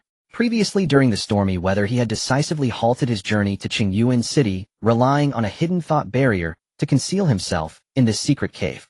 He then noticed the demon beasts fleeing in panic back into the depths of the 10,000 Great Mountains. The entire area around Qingyuan City was surrounded by falling thunder. Besides the demon beasts, some cultivators were also fleeing recklessly into the 10,000 Great Mountains. Several times Li Ming heard the shouts of cultivators outside the cave. Is it over?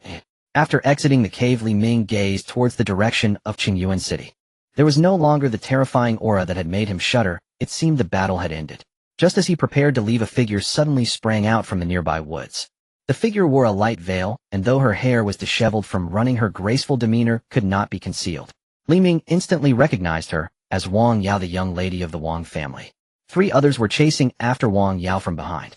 As Wang Yao emerged from the woods, she immediately spotted Li Ming ahead. Her eyes lit up. "Li Dao, you please lend a hand. The 3 behind me are rogue cultivators from the 10,000 Great Mountains, all at the late Ning Yuan stage, and one has already been severely injured by me." Wang Yao quickly finished speaking and tossed something towards Li Ming. He caught it in his hand, and upon looking at the seed his eyes flashed. He recognized that this seed was from the now extinct Qingmei treasure tree. If it weren't for Feng Yixio's memories, he might not have been able to identify it. The Qingmei treasure tree, once mature, can enhance the surrounding primal energy density. This is just one of its functions. Another function is that the fruit it bears can serve as either the main or auxiliary material for 3rd to 5th grade pills, or can be consumed directly to strengthen one's physical body. In ancient times, the name of the Qingmei treasure tree resonated throughout the universe, and powerful sects took pride in cultivating one. Wang Yao probably did not understand the origins of this seed, and merely regarded it as an ordinary treasure, otherwise she wouldn't have offered it in exchange for his assistance. After reaching Li Ming's side, Wang Yao sighed in relief. Initially she was unsure whether he would act, but could only do her utmost to persuade him. All 3 were rogue cultivators. Even if she killed them, there would be no consequences. One was severely injured, leaving only 2 at the late Ning Yuan stage, and with her presence they would be able to hold out until the Wang family arrived. Finally she offered the treasure. Although she did not know its exact effects, her intuition told her it was extraordinary. Seeing that Li Ming did not leave, Wang Yao finally felt reassured. She had made the right bet. "Damn it, kid. Hero saving a beauty is not something for you. Do you know who that woman is? Let me tell you, she's the young lady of the Wang family. Since we have made a move against her, we will not let you go." One of the 3, the leader, spat curses as he stepped forward. As rogue cultivators frequently skirting danger in the 10,000 Great Mountains, their long experience had made them extraordinarily bold. So upon seeing Wang Yao alone, they conceived the idea of attacking. "Li Ming, I still have a recovery pill. If we join forces, we should be able to hold out until help arrives." Wang Yao quickly took the recovery pill and looked towards Li Ming. Before he could speak, one of the opponents limped out. "Boss, can I handle that woman after we catch her?" The person's face was sinister, and his gaze towards Wang Yao was filled with deep-seated hatred. Slap. Unexpectedly, the leading boss slapped that person across the face, making him stagger. "Fool. If you carelessly damage that woman, how will we negotiate with the Wang family?" Just as the 2 were quarreling, a burst of fire surged towards them.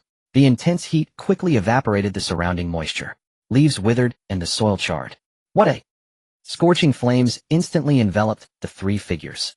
Crimson firelight coupled with a violent gust lifted Wang Yao's veil, revealing her slightly parted lips and a face alight with astonishment. Li Ming, turning his head at that very moment, witnessed the scene. As the blaze subsided, his brows furrowed faintly. At the scorched center of the earth, the bandit leader pushed aside the corpses of his 2 companions, his chest emitting a sharp, brittle crack. Had he not at the critical instant used his comrades as shields, and had his body-protecting artifact not absorbed the brunt, he would surely have perished within those infernal flames. Rising without hesitation, he vanished in a blur, fleeing the sight entirely. He had gravely misjudged him. Never could he have imagined that so youthful a figure wielded flames of such terrifying power. Escape. Only that thought now filled his mind. Suddenly a sword's keen pierced the air. A streak of crimson light flashed, and the world plunged into sudden suffocating gray. A headless corpse collapsed to the ground, while the blood-drinking sword sank deep into its flesh, greedily siphoning crimson life. In moments the body shriveled into desiccated husk. With a flick of his finger, Li Ming sent forth a spark of scorching flame, reducing the corpse to ash in an instant. His movements were swift, precise, and utterly unburdened. Upon Li Ming's return, Wang Yao stared blankly at the Li Ming, standing beside her, confusion clouding her features. Merely an illusion. As the words left her lips, the phantom beside her dissolved like mist at dawn. "You have truly astonished me." In a single exchange, 3 latest-stage condensed chi cultivators lay slain, though one had already been grievously wounded. Wang Yao burned with curiosity. What was the origin of that blazing art? Was it a cultivated technique, or a power unleashed through a spirit artifact? Yet she suppressed her inquiry, choosing silence over revelation. With the danger dispelled, I shall take my leave. Just as Li Ming turned to depart, Wang Yao stepped forward. "I have discovered an ancient ruin. If you would wait but a short while, we may enter together. The seed I gave you, the Qingmei treasure tree, flew from that ruin directly into my arms. Had I not encountered those bandits and feared exposing its location, I would never have found myself in such dire straits." Ruins. At Wang Yao's words, Li Ming's mind summoned the map of the 10,000 mountain range. Logically, no ruins should exist within this region. Yet soon another possibility surfaced. Could it be a void-drifting ruin? Most ruins formed upon the death of high cultivation masters, anchored permanently in fixed locations. But some drifted through the void itself, ephemeral, unpredictable, surfacing sporadically across the continent. Such ruins were often remnants of fallen sects bearing incalculable value. Recalling the Qianyuan treasure tree, Li Ming leaned toward believing Wang Yao had indeed stumbled upon one of these wandering relics. Ding! A voice resonated within his consciousness. Cultivator stands at a pivotal crossroads. Two paths unfold. First, accompany Wang Yao to the Jinling sect ruin. Our reward essence blood of the thundercloud sparrow. Second, decline our reward third-tier pill Gu Yundan. Every choice reshapes destiny. Choose with unwavering clarity. The thundercloud sparrow, a third-tier demonic beast famed for mastery over lightning and unmatched aerial speed, ranked among the most formidable of its tier.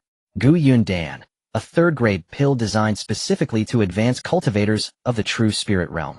Yet what captivated Li Ming most was the system's mention of the Jinling sect ruin. The Jinling sect, once a colossal force in antiquity dominating a vast expanse of the Xiantian continent. Legend held that it incurred celestial wrath, drawing down divine thunder, shattering its foundations and consigning it to oblivion amid the tides of history.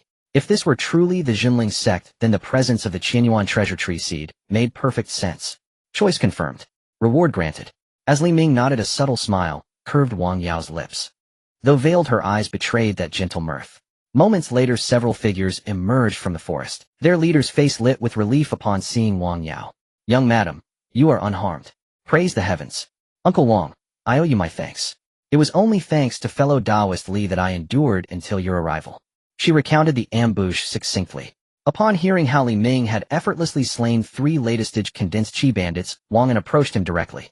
Young master, have we met before? Gazing upon Li Ming's features, Wang An felt an uncanny familiarity, as though memory hovered just beyond reach. Then he struck his forehead. Ah, I recall. That time I escorted our patriarch to the Alchemist Association. I saw you there. Truly fate entwines our paths. That occasion had been Li Ming's delivery of the Su Hai spirit pill to the Wang family. Wang An bowed, deeply solemn and reverent. My deepest gratitude for your timely aid. Li Ming sidestepped the gesture. He had intervened solely because the offered treasure had stirred genuine desire, and because slaying bandits carried no moral weight. Otherwise he would never have lifted a finger. Their arrangement was transactional, pure and unadorned, and such profound deference unsettled him. Noting his evasion, Wang An said nothing more, instead turning his gaze to Wang Yao. Young madam, the patriarch is deeply anxious for your safety. Please return with me to Qingyuan City. Uncle Wang, I cannot go yet. There is something I must tell you first. I have found a ruin. A ruin? Wang An's voice rose sharply. Ruins meant boundless wealth. Long ago, Qingyuan City had only 2 great families, until the Qian family unearthed a ruin, propelling them into the ranks of the 3 great clans. Thereafter, under Wang Yao's guidance, the group arrived at a desolate patch buried beneath tangled weeds and jagged stones. With a graceful sweep of her hand, she cleared the debris away.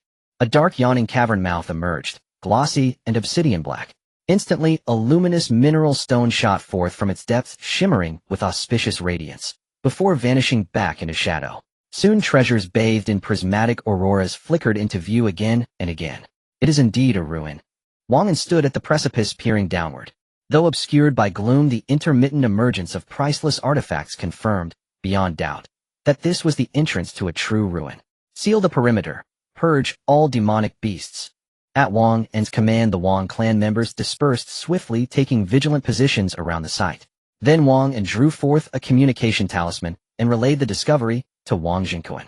Let us go. At that moment, Wang Yao slipped silently to Li Ming's side and whispered, if grandfather arrives, he will forbid our entry. This is a ruin after all. Do you truly wish to pass up such a chance? After a whirlwind of chaos, Li Ming regained his senses. He found himself in a vast desert with no sign of Wang Yao around. He crouched down and scooped up a handful of yellow sand. The tangible sensation led Li Ming to momentarily believe he had arrived in the western desert region, as such a scene of yellow sand could only be found there. But he understood that he was amidst the ruins of the 10,000 Great Mountains. Recalling the texts about the Jinling sect in his mind, Li Ming felt that this place should be the trial ground of the Jinling sect. At the same time, not far away, the yellow sand stirred, and a strange worm with a long, narrow mouth burst forth from the sand, roaring as it flew towards Li Ming.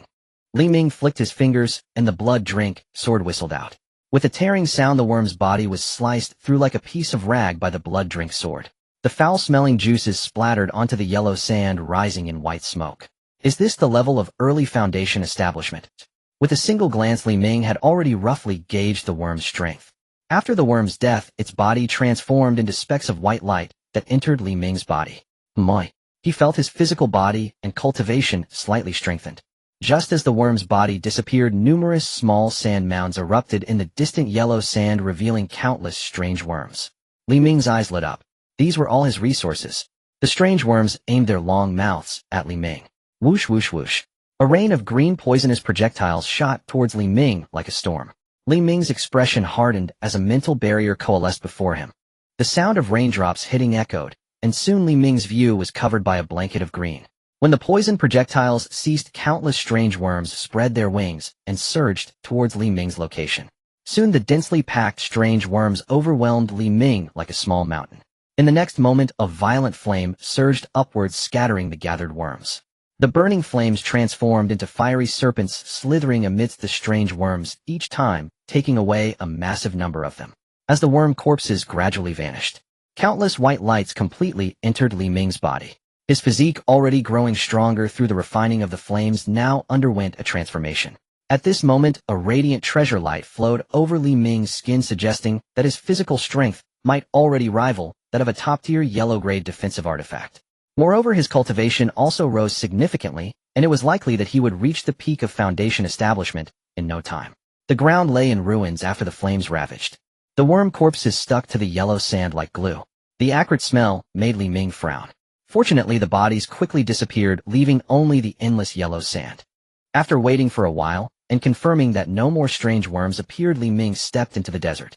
He was at the entrance of the Junling sect's ruins in the 10,000 Great Mountains. At this moment, many figures had already gathered. The members of the three major families from Qingyuan City had all arrived here.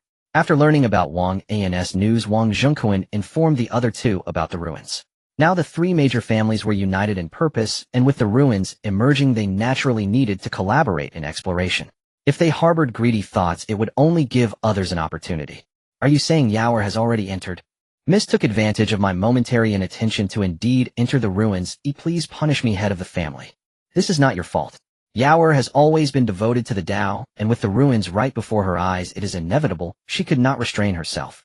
For now, we must arrange for people to enter. Next, the three major families each selected dozens of their members in the Junling realm, and under the leadership of three from the Xianguang realm, they jumped into the deep pit. However, moments later, the group returned with soiled faces. Wang Zhengquan noticed that some people were missing. Clan leader, the ruins have specific requirements regarding cultivation realms. We tried it, and found that only those below the Junling realm can enter. Those with higher realms will be attacked by the ruins. Wang Wu and the others were careless and perished. Wang Zhengquan stepped forward and patted the clan member on the shoulder. The responsibility lies with me. He then looked at Wang and, if the fallen clan members have descendants or relatives, the Wang family will support them from now on. Yes. A few days later, a piece of news spread wildly in Qingyuan City. A ruin appeared in the 10,000 Great Mountains, and anyone below the Junling realm could enter. Father, the emergence of the ruins, our opportunity has come again. In a courtyard, Li Qing looked at Li Zihai. In the battle against the beast tide, the father and son were extremely fortunate to have survived. Not only that, but Li Qing had now stepped into the Foundation establishment realm. However, the resources needed were obtained from the blood of a demon beast hunted by Li Zihai. Originally, that blood was meant for Li Zilan to step into the Junling realm. Indeed, the battle with the beast tide had too many variables. Not only did your Uncle Lin perish, but we also did not gain much. We cannot miss this opportunity with the emergence of the ruins. Just then, Li Ren came in with tea and snacks, overhearing their conversation. After setting down the items, he said with a flattering smile, Uncle Hai, can I also enter the ruins? I can look out for Qing Gu as well. Upon hearing this, Li Qing's heart stirred, but he thought to himself that the ruins would certainly be fraught with danger. If Li Ren were there, he could serve as a meat shield. He looked at Li Zihai, his eyes filled with expectation. Li Zihai took a sip of tea and nodded slightly. All right, Renner, I am at ease with you accompanying Qing. Thank you, Uncle Hai. After bowing, Li Ren backed out of the room, closing the door behind him. At the moment he turned, the previously humble expression vanished, replaced by a cold intensity. Damn it! How dare they treat me like a servant? Since the end of the beast tide, upon learning of Li Zeland's death, Li Zihai and his son had completely reversed their attitude. Not only were their training resources withheld, but they also made him take care of Li Qing's daily affairs, treating him entirely like a servant. During this time, Li Qing seemed to have liberated his true nature, speaking to him with disdain. He claimed that he was merely a dog they raised. It was this statement that made Li Ren see through the true faces of Li Qing and his father. He was aware of the reasons behind it all. Yet he did not expect that after Li Zelent's death, Li Qing and his father would reveal their true colors. This made him fully realize that it was better to rely on oneself than to seek help from others. The emergence of the ruins was his greatest opportunity. He knew full well what Li Qing was plotting, but Li Qing would not expect that he had the same thoughts. Li Qing, I will make you regret this. The next day, Li Zihai led Li Qing and Li Ren to the entrance of the ruins in the 10,000 Great Mountains. The entrance was heavily guarded by the members of the three major families. After checking the residence certificates of the three, they were allowed to pass. Then one person held a mirror artifact imprinting the figures of Li Qing and Li Ren within it. If you can exit the ruins, you must submit 30% of what you obtain. Do you have any objections? There was no objection. Although Li Zihai felt a pang in his heart at the thought of handing over 30% of his earnings, the prospects within the ruins made him less resistant. Make way, make way. Just as Li Qing and Li Ren were about to enter the ruins, shouts came from behind them. They turned to see a crowd surrounding a few individuals approaching. The members of the three prominent families stationed here seemed to ignore the scene, moving aside to allow passage. They looked completely different from when they had arrived. They knew that the three people surrounded by the crowd must be the core descendants of the three families. The throng pushed Li Qing and Li Ren aside unavoidably. They looked enviously at the three individuals at the center, their desire to grow stronger reaching a peak. As long as they could gain some opportunities within the ruins, they could undergo a transformation and become the center of attention like the three. What are you two alchemists doing here? Qianbo looked at Wang Qin and Shen Miaoxing, puzzled. Are you looking down? Don't come asking me for pills when the time comes. And don't look for me either. Upon hearing this, Qianbo immediately put on a smile. I'm just worried about your safety. Though only those below the true spirit realm can enter this ruin, it doesn't mean we can act recklessly.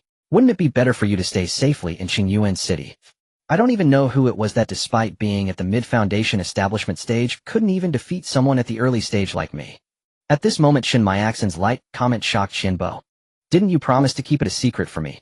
A few days ago, when Qianbo reached the mid-foundation establishment stage, Shen Miaoxing happened to visit the Qian family. Qianbo, intrigued, suppressed his own cultivation to the early stage and fought against Shen Miaoxing. What he thought would be a guaranteed victory turned out to be far beyond his expectations. For after he raised his cultivation to the mid-foundation establishment stage, he was still thoroughly defeated. As the legitimate daughter of the Shun family, Shen Miaoxing had remarkable talent in alchemy, but it seemed she had taken a wrong turn in her skill tree and showed immense potential in poison pills instead. Qianbo was caught completely off guard by Shen Miaoxing's endless stream of poison pills. It wasn't until the battle ended that he realized she was just looking for a target to test her poison pills on, and he had foolishly walked right into it. He had wanted to surprise her, but in the end he had given himself a huge fright. Did I promise to keep it a secret for you? I can't recall. You? Qianbo pointed at Shen Miaoxing, incredulous. Quick, tell me the details. Wang Qin, standing by, was all ears. After hearing Shen Miaoxing's story, she laughed so hard she couldn't stand up straight. A mid-foundation establishment couldn't defeat an early one, ha. I don't think I can rely on you. Luckily, Sister Yao is also in there. Miaoxing, let's go find her directly. Wang Qin looked at Shen Miaoxing, who had no objections. The two women then entered the ruins one after the other, leaving Qianbo in a state of chaos. Listening to the muffled laughter of the guards around him, he knew his reputation was ruined.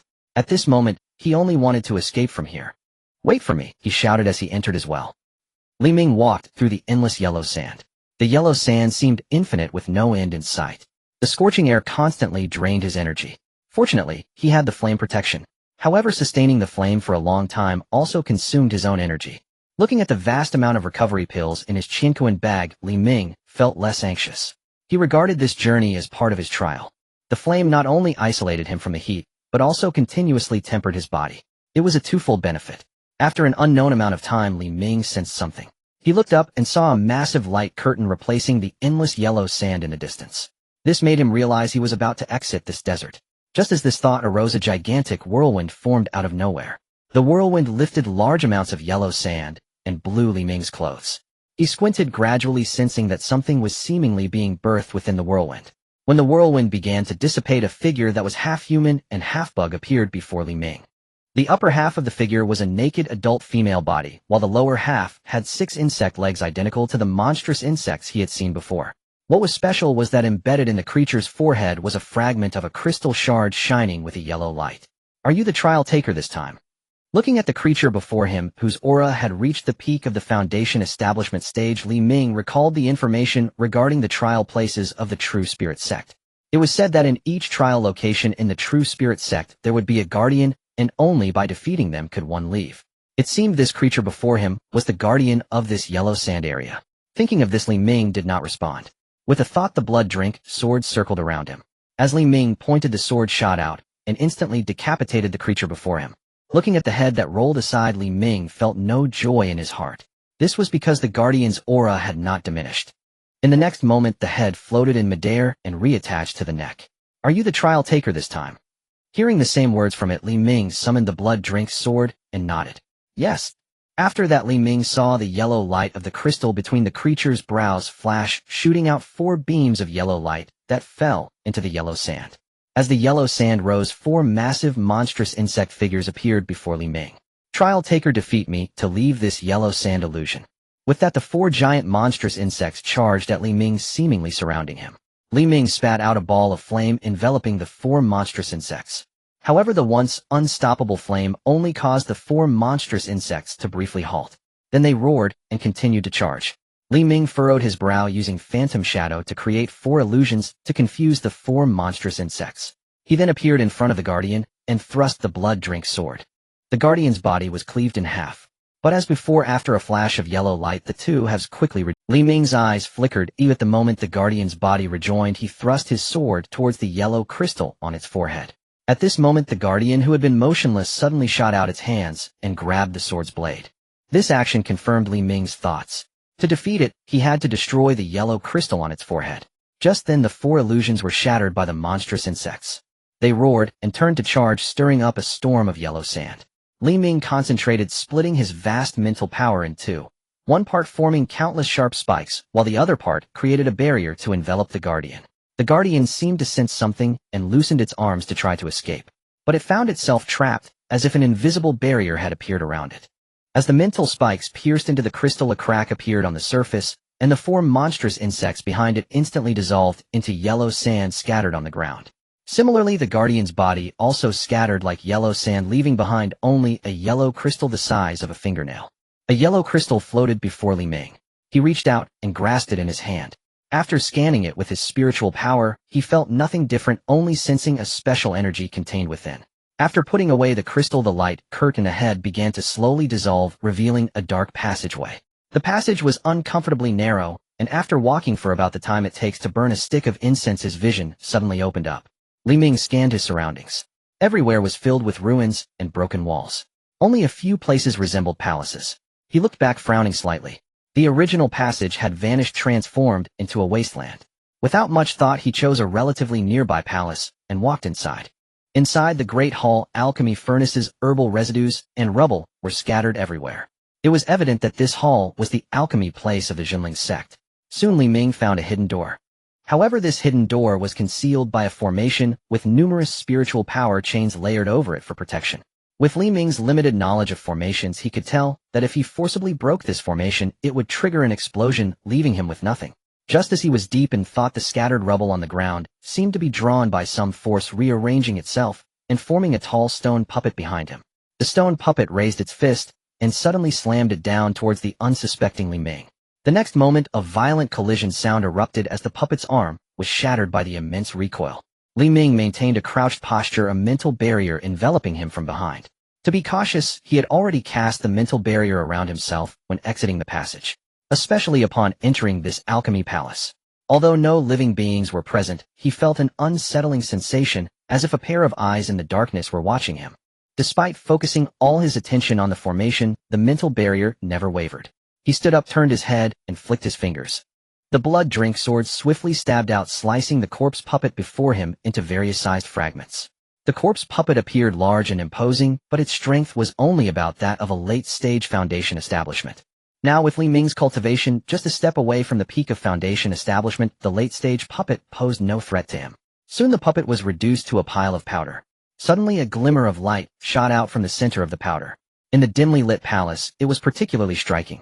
Controlling the blood drink sword to sweep away the powder, Li Ming saw that the source of the light was a small translucent shard. Just as he picked up the shard, an unusual noise suddenly emanated from the formation at the hidden door. Li Ming quickly turned his head. He noticed that a groove had appeared in the center of the formation. Connecting this to the shard in his hand, an idea sprang to Li Ming's mind. He left this place and began to wander around the spacious hall. Soon as he walked, the rubble on the ground began to reorganize into stone puppets. After defeating these puppets, Li Ming collected quite a few shards. Once the number of shards reached a certain amount, they automatically combined into a round orb that shone brightly. Li Ming carefully placed the orb into the groove of the formation. The orb fit perfectly into the groove. As the spiritual power chains on the surface of the formation began to break one by one, the entire formation gradually dissolved. Li Ming's eyes brightened, and he still maintained the mental barrier around himself as he stepped inside.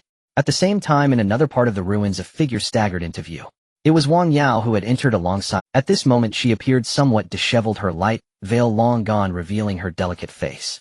However, her expression was filled with lingering fear. Phew, thankfully, I had the trump card my grandfather gave me, otherwise I wouldn't even have been able to exit that trial area.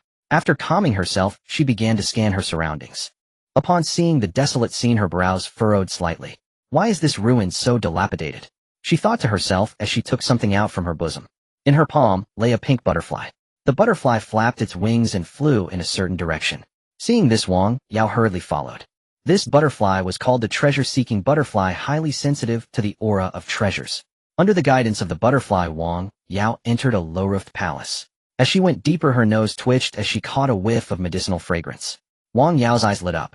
Although her talent in alchemy wasn't as strong as her sister Wang Qin's, growing up in the Wang family, she was much better than ordinary cultivators at distinguishing the quality of herbs. One way was to discern the rarity and quality of herbs through their fragrance. Such a rich medicinal aroma suggested that the herbs' age and quality were quite high. Pushing open a decaying door, a field of medicinal herbs came into view. Beside the field stood a dilapidated courtyard overgrown with the roots of an unknown plant. This was likely the residence of the cultivators who managed the herbs. Although many herbs in the field had died, a few stubborn ones had managed to survive. The source of the medicinal fragrance came from these herbs. 7-leaf grass, fire-burning flower, scorching heart lotus. With her extensive knowledge of herbs, Wang Yao immediately recognized them. Except for the 7-leaf grass, which was of the 4th grade, the rest were 5th grade, or even higher. Not only were they of high rank, but at a glance these herbs also appeared to be over 100 years old. Just one of these herbs, if it were to reach Qingyuan City, would surely incite a fierce competition among the alchemists of the Alchemist Association. Wang Yao suddenly had a thought. If such opportunities exist here in this palace on the outskirts, then what is the origin of this ruin? This thought lingered in Wang Yao's mind for a moment before she shook her head. It's too early to think about that now. She then swiftly took out several jade boxes. I shall graciously accept these herbs. As Wang Zenkin's little darling, she naturally intended to present these herbs to her grandfather. While Wang Yao was focused on transferring the herbs into the jade boxes, she did not notice that the roots that had been entwined around the courtyard suddenly began to move. In the alchemy hall, Li Ming emerged with a joyful expression. The hidden door contained, as he had thought, a large number of pill vials. Although many had lost their efficacy, some pills remained intact. As an ancient sect, the Junling sect stored rare pills. Through Feng Yixio's memories, Li Ming only recognized the effects of some of the pills. However, adhering to the principle of making the most of his visit, he collected them all. To refine pills, one must have materials. Since this is the alchemy place, the medicinal field must be nearby. After searching the surroundings, Li Ming arrived at the final lower palace. As soon as he entered, he smelled a fragrant aroma, but then his steps halted. Has someone already come in? Looking at the fresh tracks on the ground, Li Ming raised an eyebrow. To be safe, he took out his concealment barrier to envelop himself.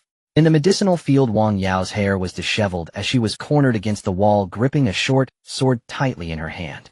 In front of her, countless plant roots danced in the air. They lunged at Wang Yao with their claw-like appendages. Relying on the high-grade short sword in her hand, Wang Yao struggled to hold her ground. The ground was already strewn with severed roots. However, the roots seemed endless, quickly growing back each time they were cut. With their formidable regenerative power, the roots gradually drained Wang Yao's vital energy. It was as if the roots possessed a will of their own, understanding the tactic of exhausting the enemy. By this point in the trial grounds, Wang Yao had nearly depleted her medicinal pills and had no means of recovery left. Despite the perilous situation, Wang Yao did not lose her composure. She knew that it was crucial to remain calm at such times. Only in this way could she find a glimmer of hope. Suddenly a flash of inspiration struck her mind as she recalled the herbs she had gathered earlier.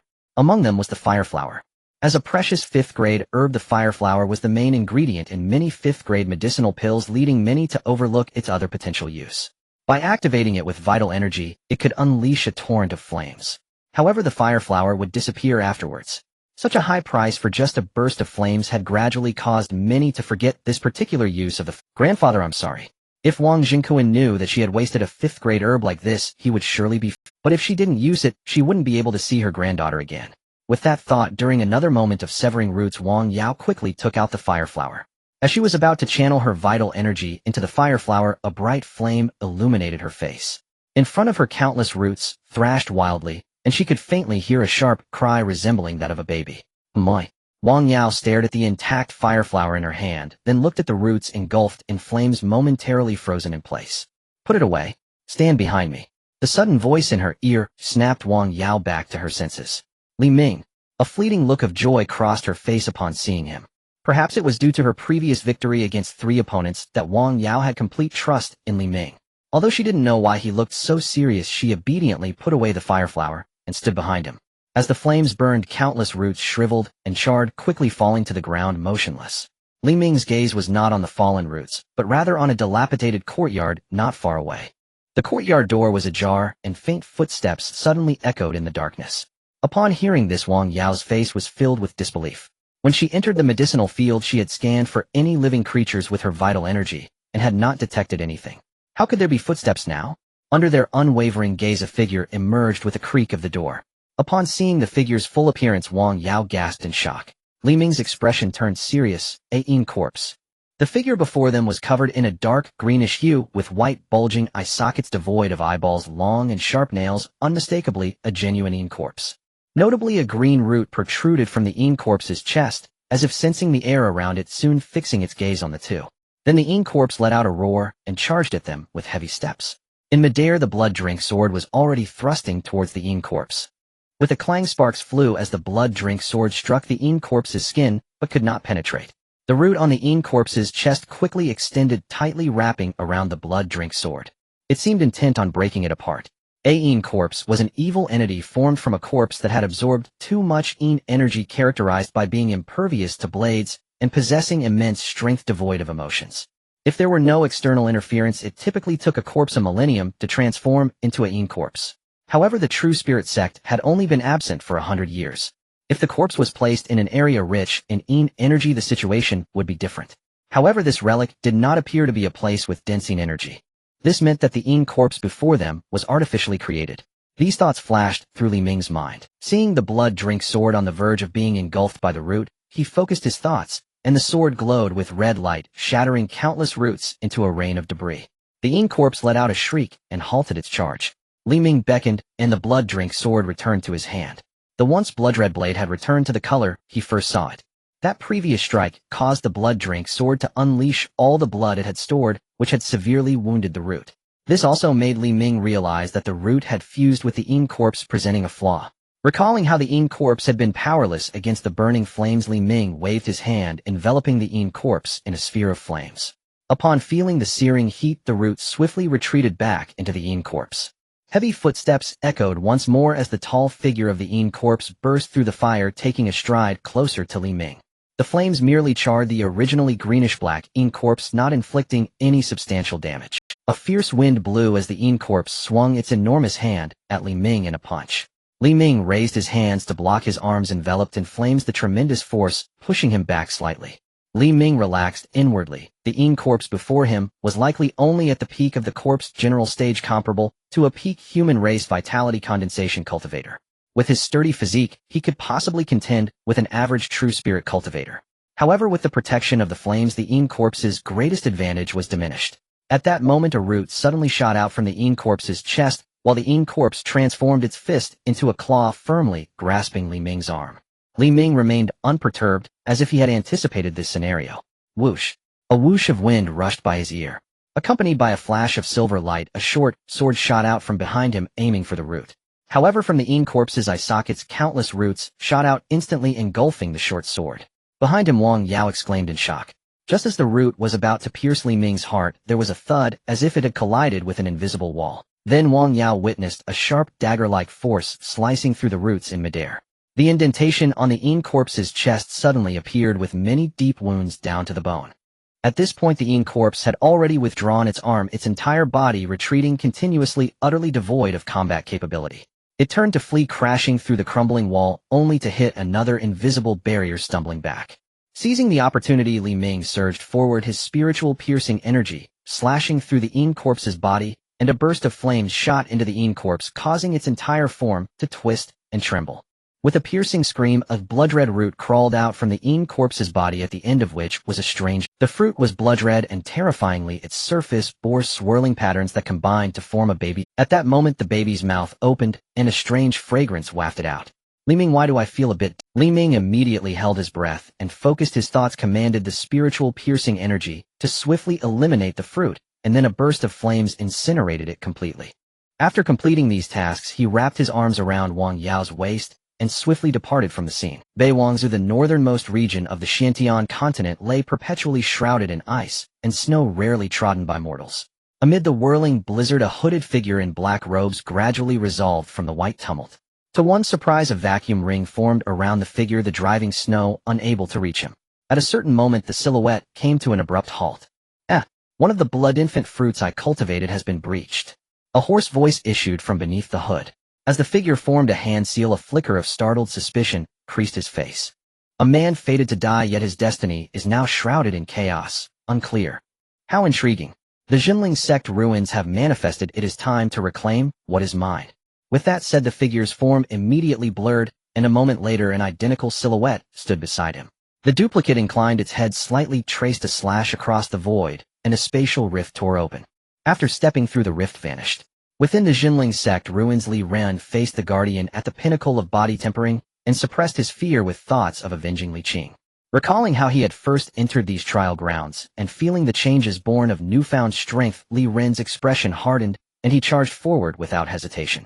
Elsewhere, Li Qing fled in disarray. Behind him, a guardian of the early Ningyuan stage pursued relentlessly. Though he had just stepped into the Ningyuan realm, his combat experience was sorely lacking. When he was with the Li family, he had spent his days in peaceful seclusion. Upon arriving at Qingyuan City, he remained within the residence under Li Zhe's protection.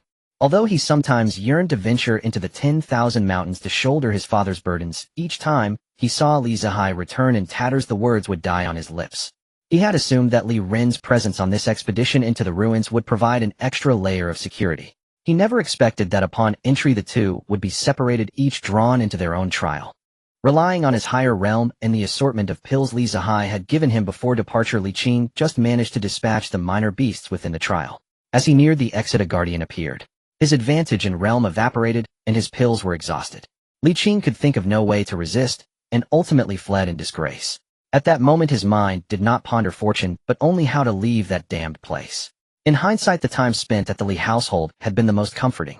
Watching the guardian close, in Li Qing's desperate cry rang through the trial grounds. Father!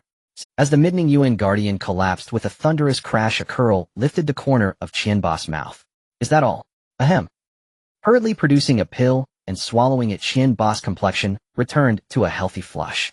A flash of light caught his eye, and he stooped to pick up a shard that emitted a faint radiance. This is... The wave-like curtain of light vanished, revealing in its wake a pitch-black, forbidding passage. Qianbos' eyes flickered, he pocketed the shard, and stepped into the passage. Facing the guardian that materialized before her, Shun Miaxin's expression remained calm and unreadable. Are you the trialist this time? Shun Miaoxin did not answer. With a flick of her sleeve, pill after pill sank into the earth. Are you the trialist this time? She still did not reply. Stepping to another spot, she flicked her sleeve again. Are you the trialist this time? Only after scattering a sufficient ring of poisonous pills around the guardian did Shun Miaoxin finally speak. Yes. Trialist, defeat me, and you may leave this place. Before the guardian could finish, Shun Miaoxin retreated to a safe distance and parted her lips, explode.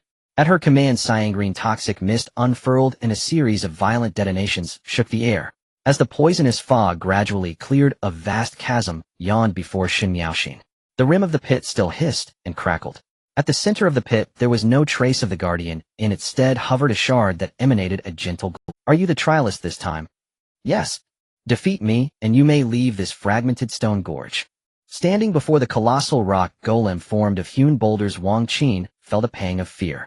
She was not like Wang Yao, who devoted herself wholly to cultivation. Wang Qin's early Ningyuan attainment had been largely assembled through pills.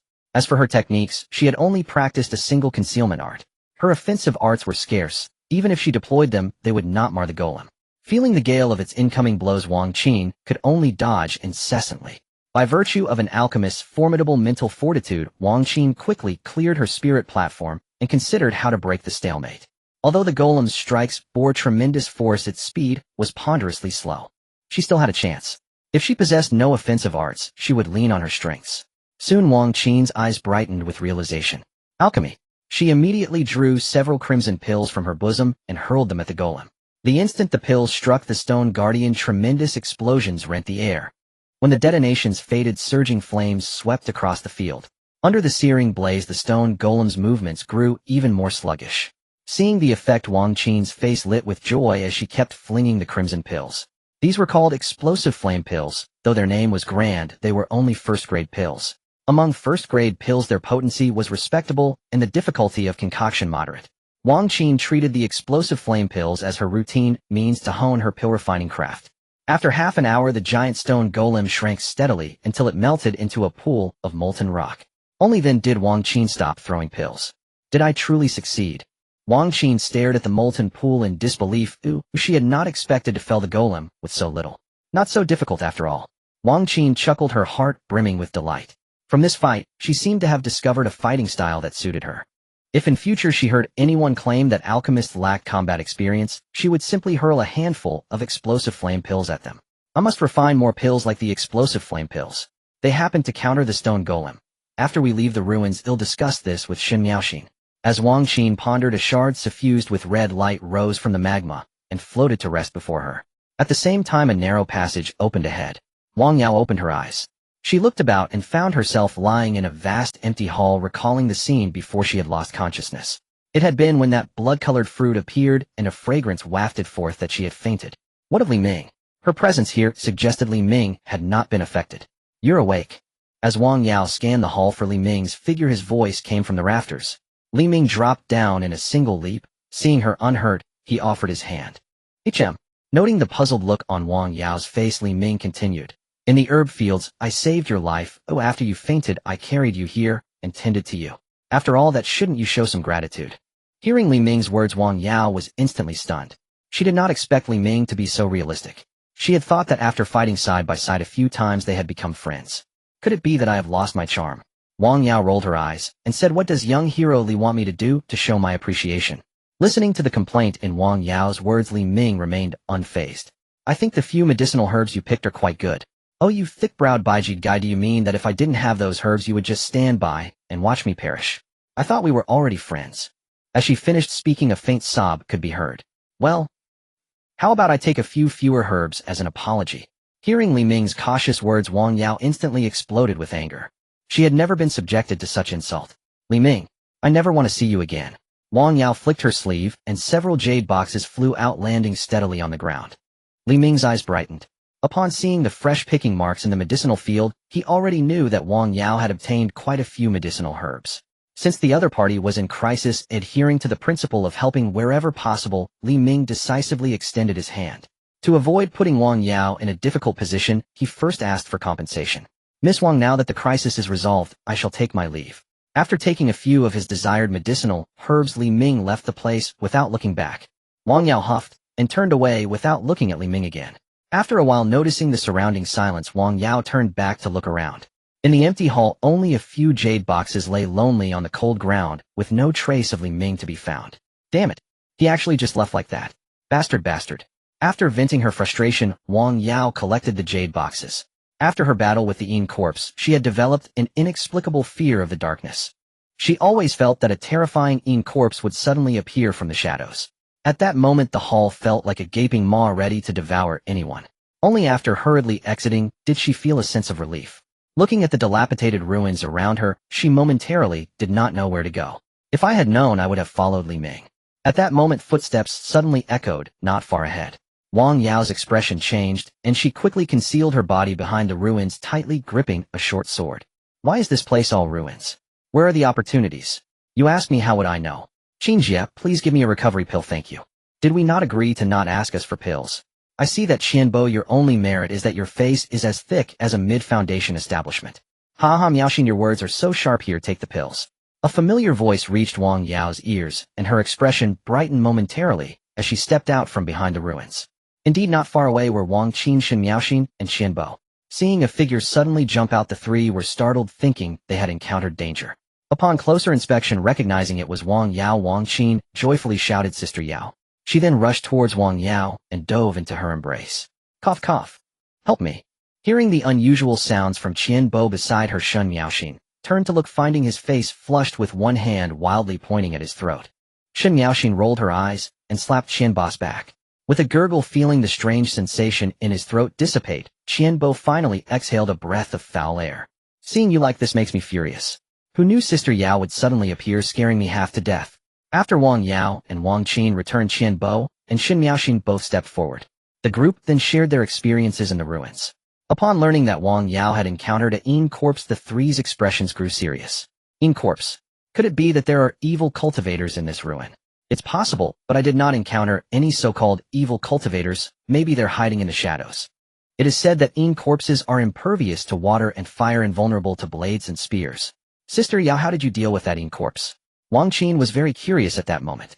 It was Li Ming. Li Ming. The three had different expressions upon hearing this name.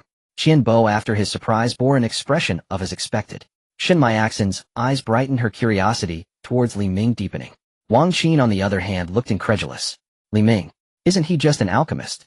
How could he be so powerful? What realm is he in now?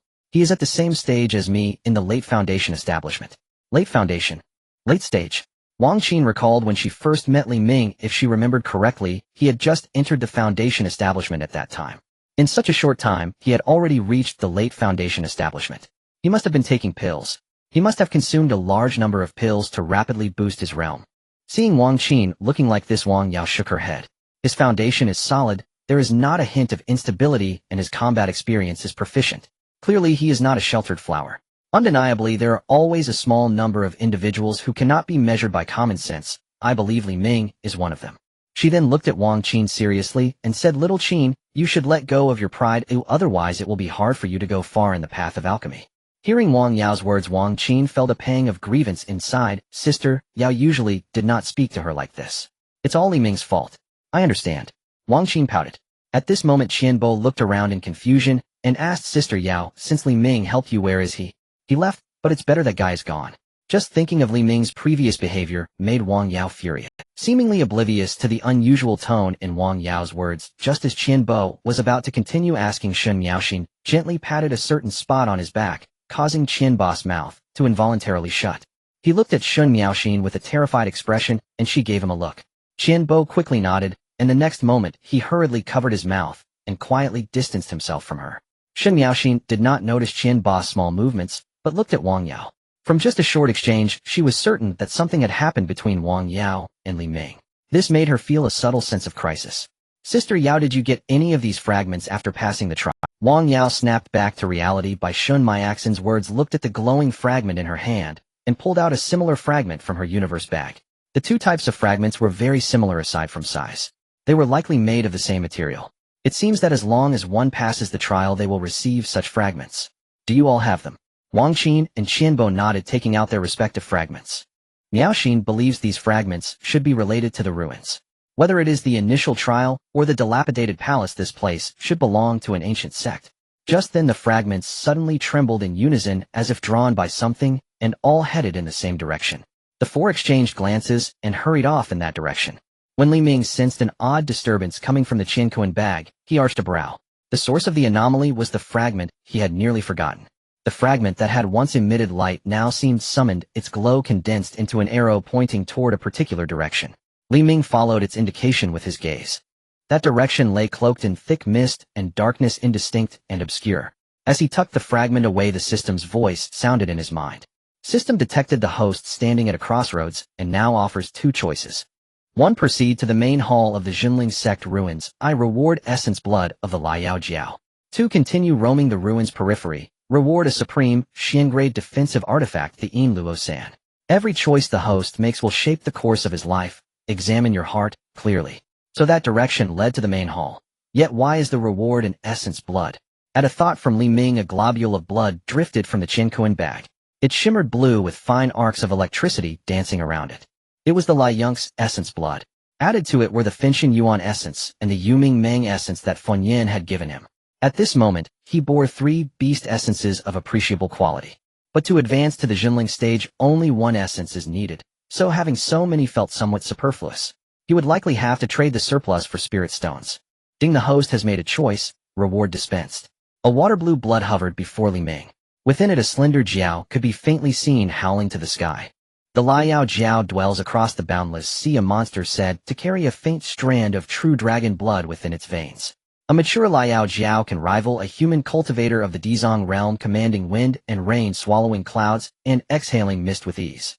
After stowing the Liao Jiao essence, Li Ming felt a trace of regret. He had coveted the Yin Luo San.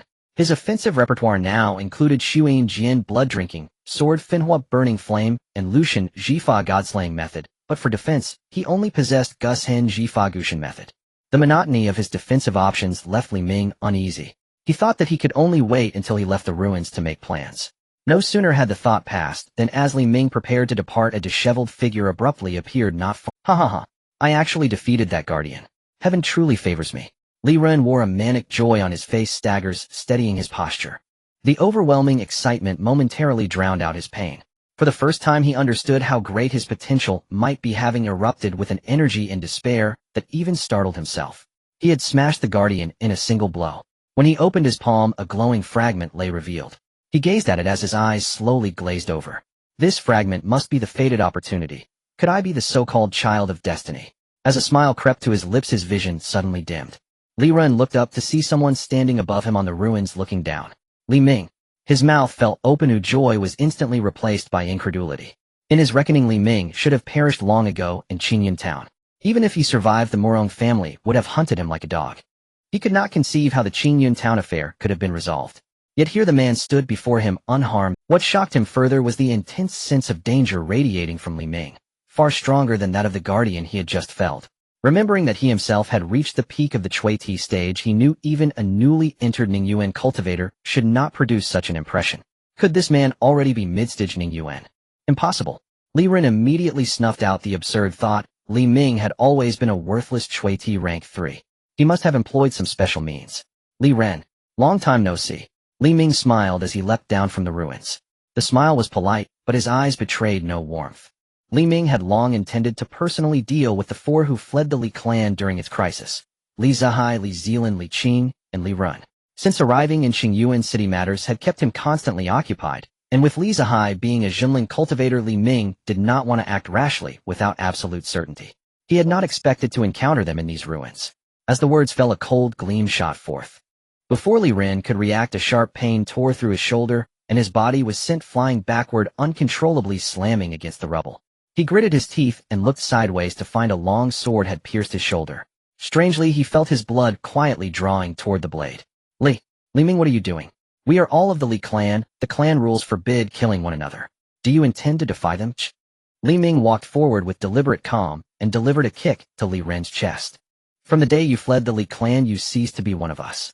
In this life, I loathe traitors most. You, Li Qing, and those 2 old men. Allowing you to live this long has already been mercy.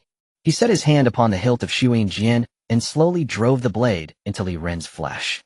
Li Ren's screams accompanied the motion, but Li Ming did not relent. He could have made Li Ren vanish from this world in an instant, but he did not. He wanted piece by piece to watch only then could the hatred in his heart be eased. After dealing with the Morong family, Li Siyuan had once taken Li Ming aside for a long, earnest talk, in which Li Zihai and the others were discussed. Li Zihai had long been ambitious, always coveting the Li clan's chief seat. Yet Li Siyuan's martial prowess was peerless, and the clan revered him deeply. Only when Li Ming's cultivation stagnated did Li Zihai see his chance. At that time, the Li clan counted only Li Siyuan and Li Zihai as Jinling cultivators, so Li Siyuan refrained from openly purging Li Zihai and showed him restraint. That indulgence only fed Li Zai's arrogance. Li Siyuan assumed the worst of him was ambition for the chief seat, and that he would not harm the clan. Instead, Li Zihai used the elder's authority to line his own pockets. What Li Siyuan could not accept was that during the struggle with the Morong family over the Jinwen stone vein, Li Zihai leaked information to the Murongs, which led to the deaths of many clansmen. Li Zihai sought to make Li Siyuan cede the chief's post through the failure at the Jinwen stone vein. Minger, I do not want to hear that Li Zihai and those men still live. A fledgling eagle's flight must be tested, and this is the test I set for you. Li Siyuan's words rang clearly in Li Ming's mind. Li Ren was only the beginning. Bingshan fist.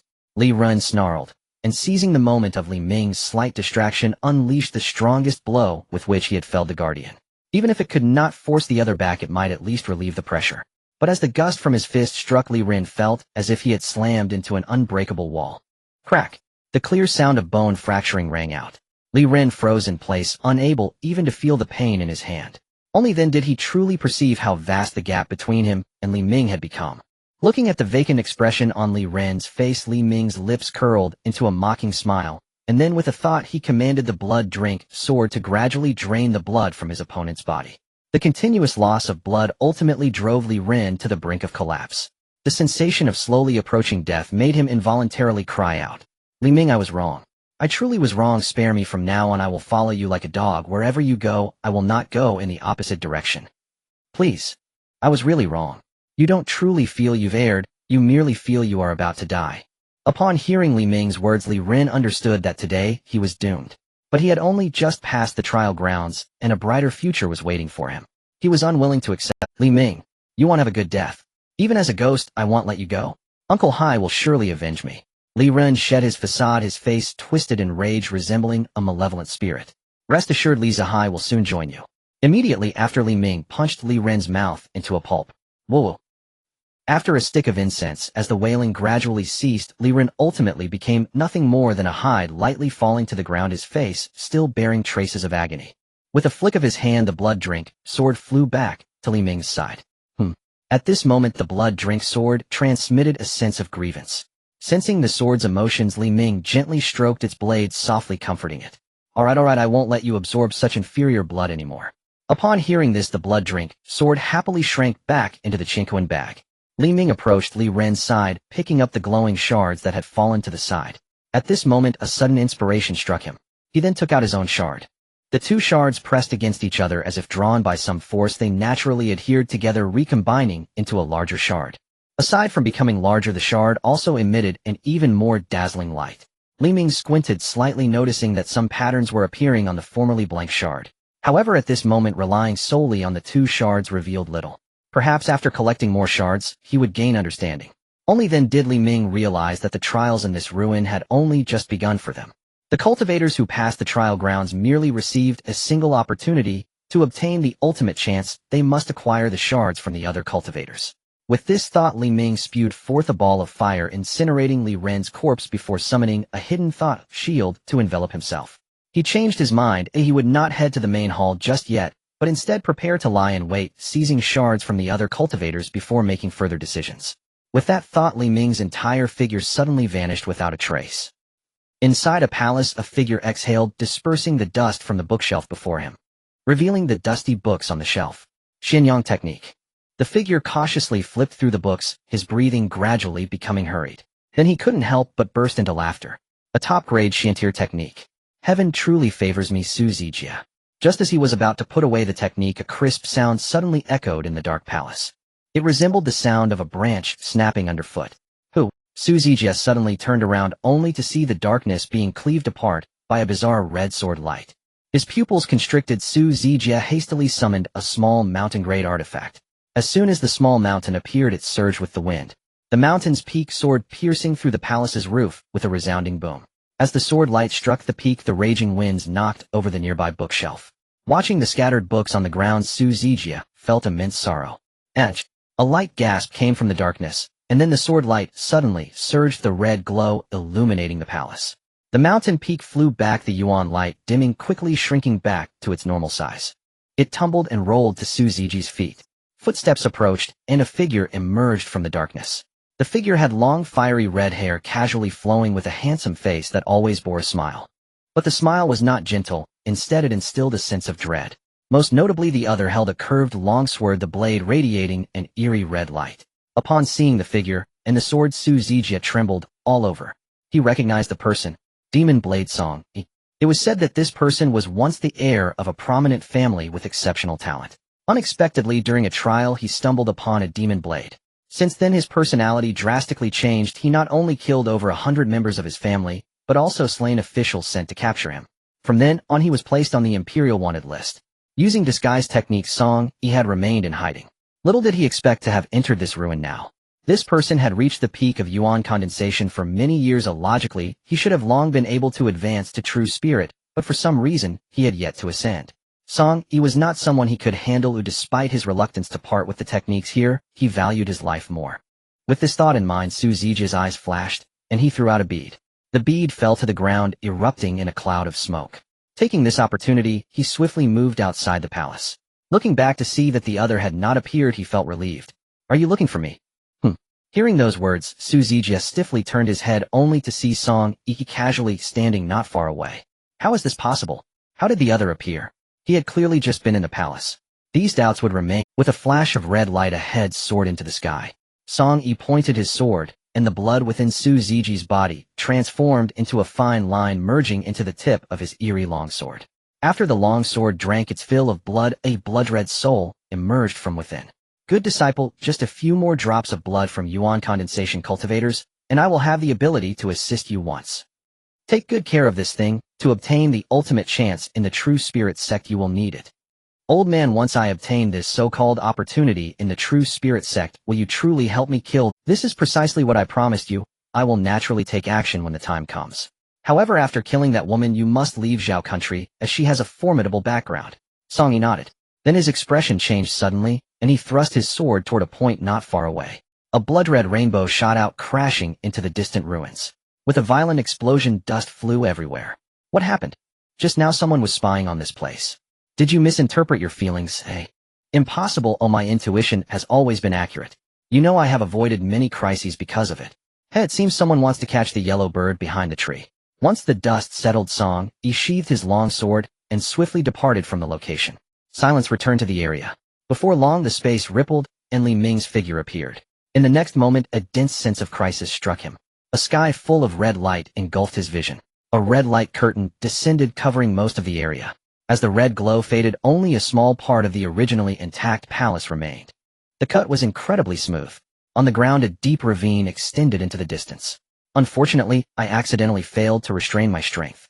After scanning the surroundings and not finding Li Ming's figure, Song Yi was not surprised. Caught off guard, hardly anyone could withstand his attack. It was normal for there to be no remains. However, just as he sheathed his sword and prepared to leave, a wave of searing flames suddenly surged from above. Startled, Song Yi raised his sword to defend. After deflecting the flames with a swing of his sword, he swiftly moved to a distance. At this moment his clothes were disheveled with charred marks at the edges, faintly exuding a burnt smell. He looked up into the air and met Li Ming's indifferent gaze. An illusion. Interesting.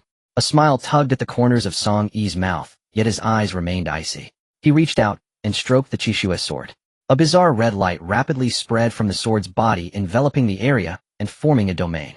The Qishue sword was obtained by him after accidentally stumbling into an ancient cultivator's cave during a trial. To acquire this sword, he was willing to slaughter over 100 members of his own family, just to truly wield this divine weapon through blood sacrifice. Over the years, his ability to escape the pursuit of the authorities was not only due to his exceptional disguise technique, but also because this Qishue sword was his greatest reliance.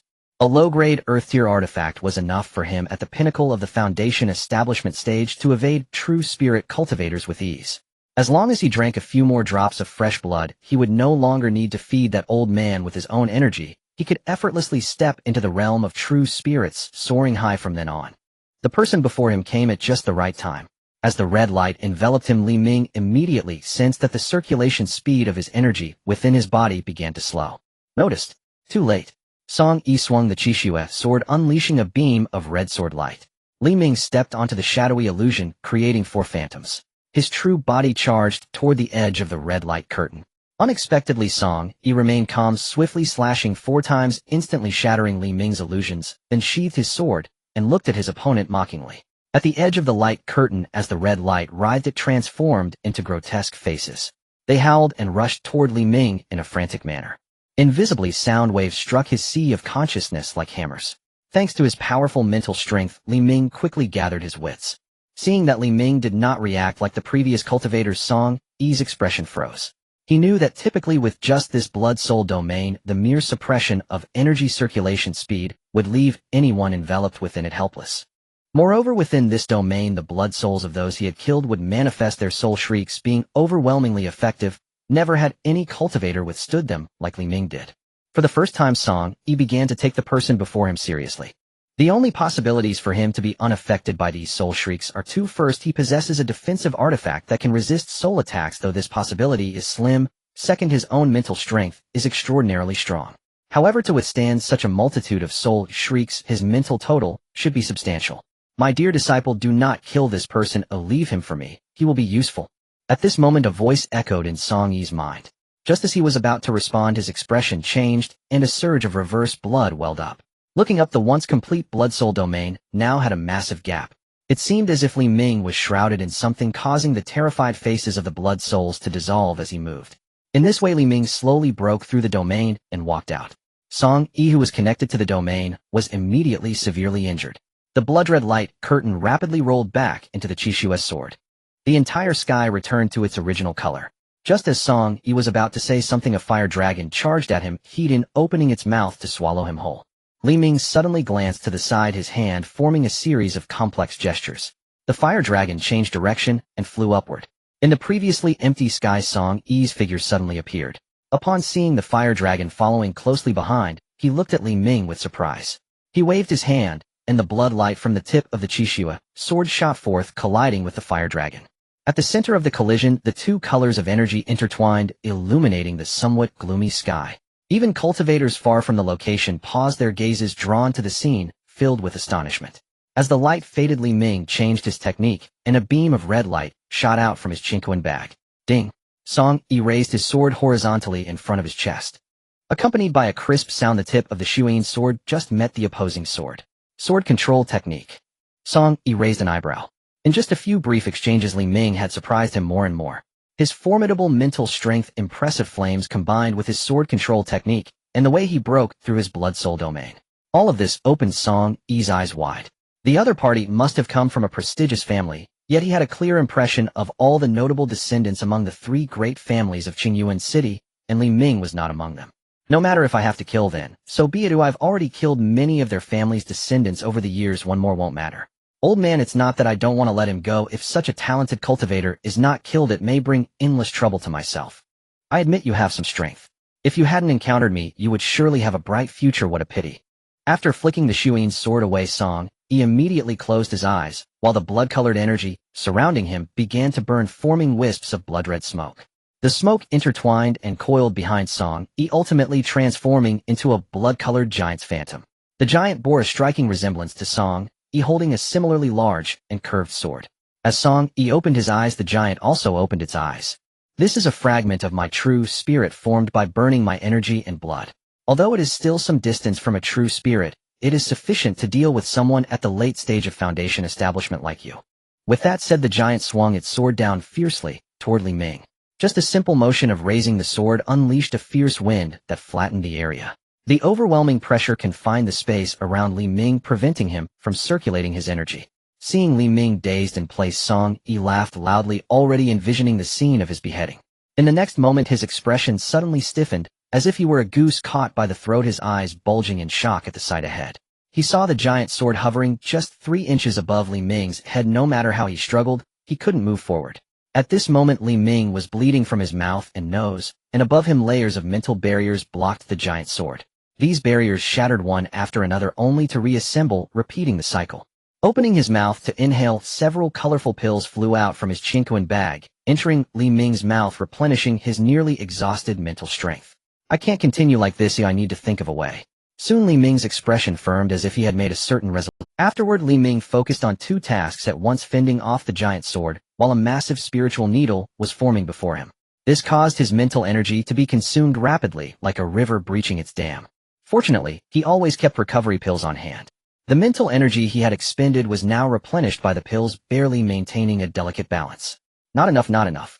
A torrent of spiritual energy surged forth from him, merging into the needle before him. Seeing Li Ming's current state, Song Yi quickly sensed that something was amiss. The opponent was clearly plotting something. He spat out a mouthful of blood. As the blood left his body, it instantly transformed into smoke that floated into the shadow behind him. The shadow flashed with a red light. The giant sword's might increased even further. Song Yi pressed down with his hand, causing the previously still giant sword to show a subtle inclination downward. Bang, bang, bang. The invisible mental barrier shattered at an alarming speed. Li Ming gritted his teeth, saying, "Just a little more. Die for me." Song Yi's expression twisted grotesquely, his once handsome face now contorted into a monstrous shape. In the next moment, Li Ming's gaze flickered. He softly uttered, "Go." A massive spike shot towards Song. Only then did he realize what was happening. His hair stood on end as an overwhelming sense of danger surged toward him. What terrified him even more was that the blood-weeping sword in his hand was shrieking. Figures of blood souls appeared uncontrollably, their expressions filled with fear, each desperately wanting to escape, as if a life-and-death crisis was approaching them. In the next moment, Song Yi's eyes widened. Although there were no visible injuries on his body, a closer look revealed that his eyes were lifeless and his mind was desolate. The mental secret art severed the soul. As a stream of blood tears flowed from Song Yi's eyes, the blood-colored giant behind him seemed to hit a pause button, and then with a bang it shattered into countless red sparks that vanished into the air. Li Ming's body fell uncontrollably to the ground. At this moment his mental energy was exhausted and a wave of fatigue surged through his soul. It was likely to take a considerable amount of time to recover. Just when he thought the situation was set in stone, he suddenly discovered that Song Yi's body remained stationary. A blood-colored soul floated out from the blood-weeping sword. It enveloped Song Yi's body. In the next moment the blood within him was completely drained. The withered corpse fell straight down from the air. Only the long sword remained suspended in midair. Seeing this, Li Ming quickly swallowed a recovery pill. A soul. His mind instantly recalled Feng Yixiao. A cultivator who can retain a soul must have been at least a celestial origin cultivator in life. He never expected that there would be a soul within that long sword. What should he do now? The blood-colored soul approached Li Ming. Li Ming looked up and saw an elderly face with indifferent eyes on the soul. It regarded him as if he were an object. To be able to fight with Song Yi to such an extent, that last strike of yours was likely some kind of mental secret art, right? What a lucky kid. However, Song Yi was a vessel I painstakingly sought after. Since you destroyed him, you will become my vessel. After saying this, the blood-colored soul transformed into a beam of red light and shot into Li Ming's brow. The blood-weeping sword followed closely behind, hovering above Li Ming's head. A series of red lights rained down, forming a curtain that enveloped his entire body. As the soul entered Li Ming's sea of consciousness, it was taken aback. Such a vast sea of consciousness, truly the likes of which I have never seen in my life. Then it burst into laughter. Loss in the east, gain in the mulberry, bit's not entirely a bad thing. Just as it was preparing to seize control, a transparent barrier, like an inverted giant bowl, enveloped the area. The blood-colored soul squinted its eyes, recognizing the barrier before it. It was a defensive technique from a mental secret art. The method used earlier to fend off Song Yi's true spirit sword must have been like this. However, he was a cultivator who had survived from ancient times. Wanting to use this trivial method to block him would not be so simple. He extended his arm. As a flash of light appeared on his arm, the originally solid barrier was easily penetrated as if it were rippling water. Sitting on the ground, Li Ming furrowed his brow, his mind flashing through various items. These were all the things he had on him at this moment. Until now he had not given up. The current situation was different from the encounter with that Xin Guangjing cultivator in the 10,000 Great Mountains.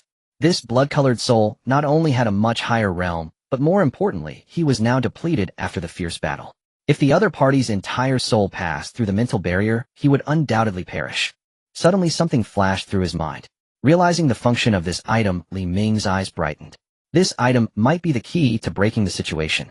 Immediately after, a black-brown pill floated out from his Qingmei bag at his waist and flew directly into his mouth. The moment the pill entered Li Ming's body, fell straight to the ground, life extinguished. At this moment, within the sea of consciousness, the blood-colored soul had already passed through most of the mental barrier. Just then the entire sea of consciousness suddenly darkened, as if falling into an endless void. What is this? The blood-colored soul stood stunned in place, a bizarre thought emerging. Are cultivators now this resilient? This black-brown pill was called the false death pill. As the name suggests, swallowing it could put a cultivator into a state of false death.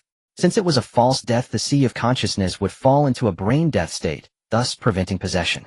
The main function of the false death pill was to be taken during encounters with demonic beasts to escape. Throughout history, perhaps only Li Ming could use it to resist possession. No wonder the blood-colored soul was stunned. In ancient times, no one would have thought to use such a method to evade possession. During Li Ming's false death, someone happened to pass by.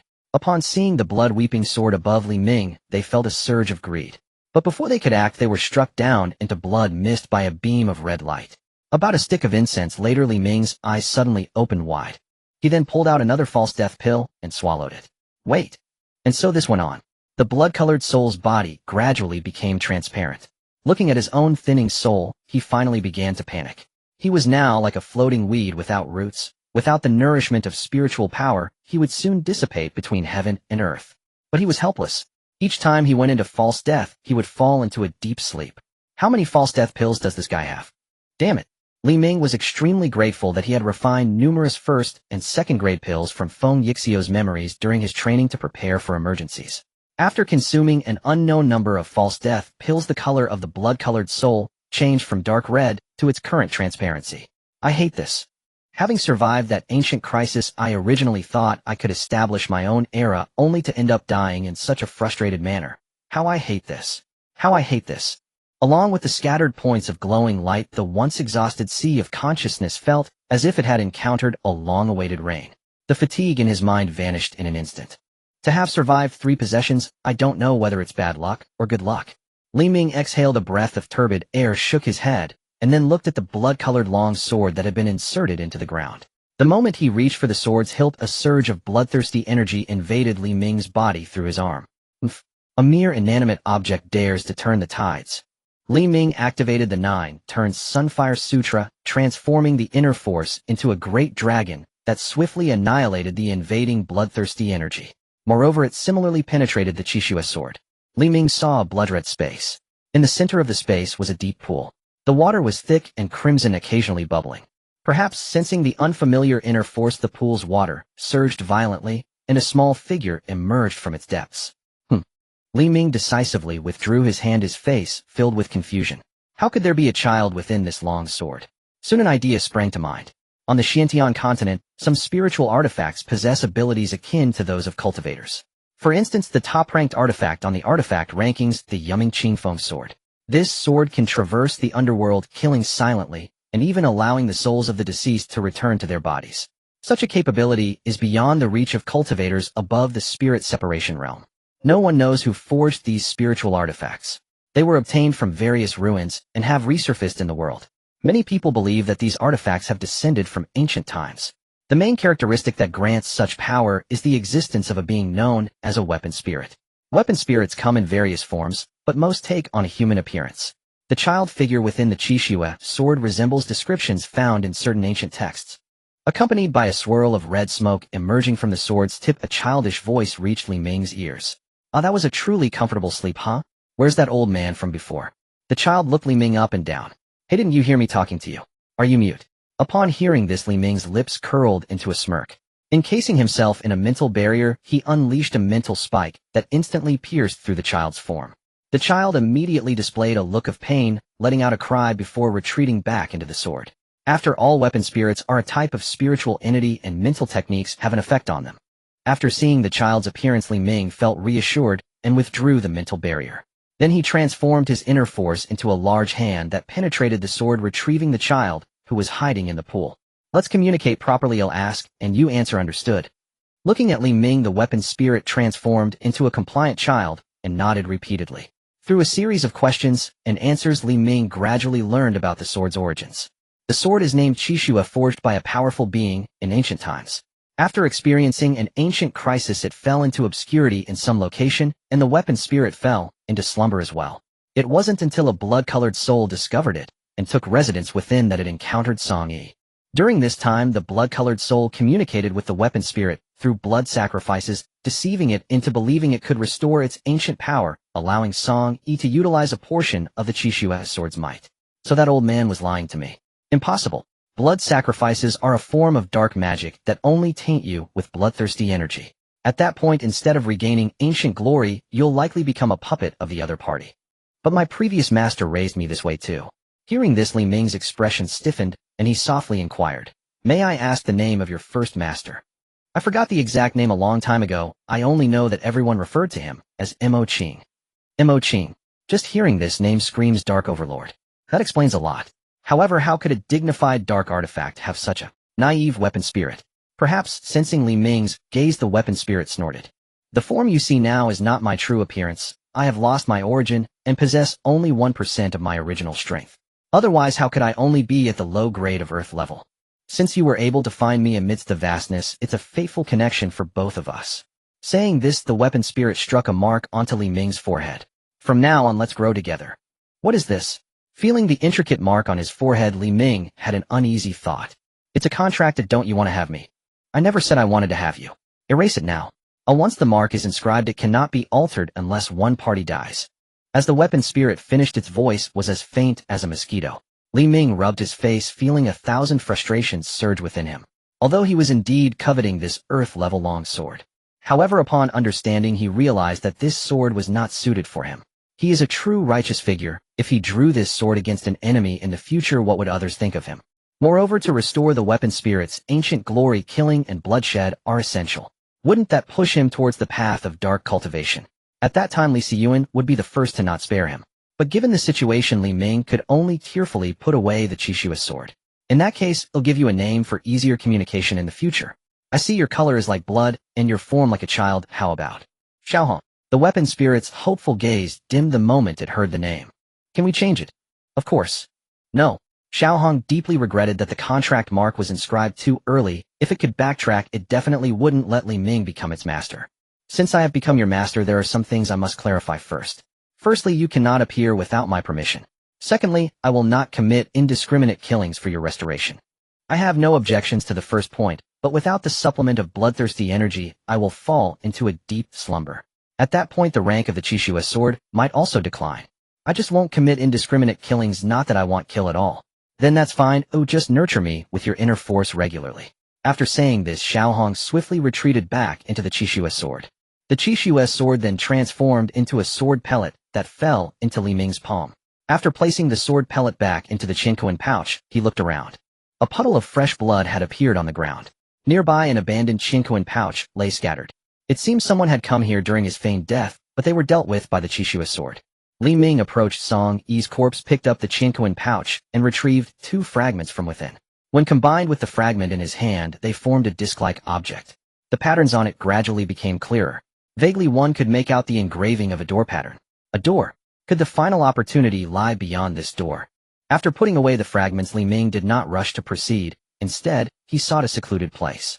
Despite having absorbed the blood-colored soul, his mental strength was still not full. He anticipated that there would definitely be a fierce battle after reaching the main hall. It would be better to wait until he recovered before heading there.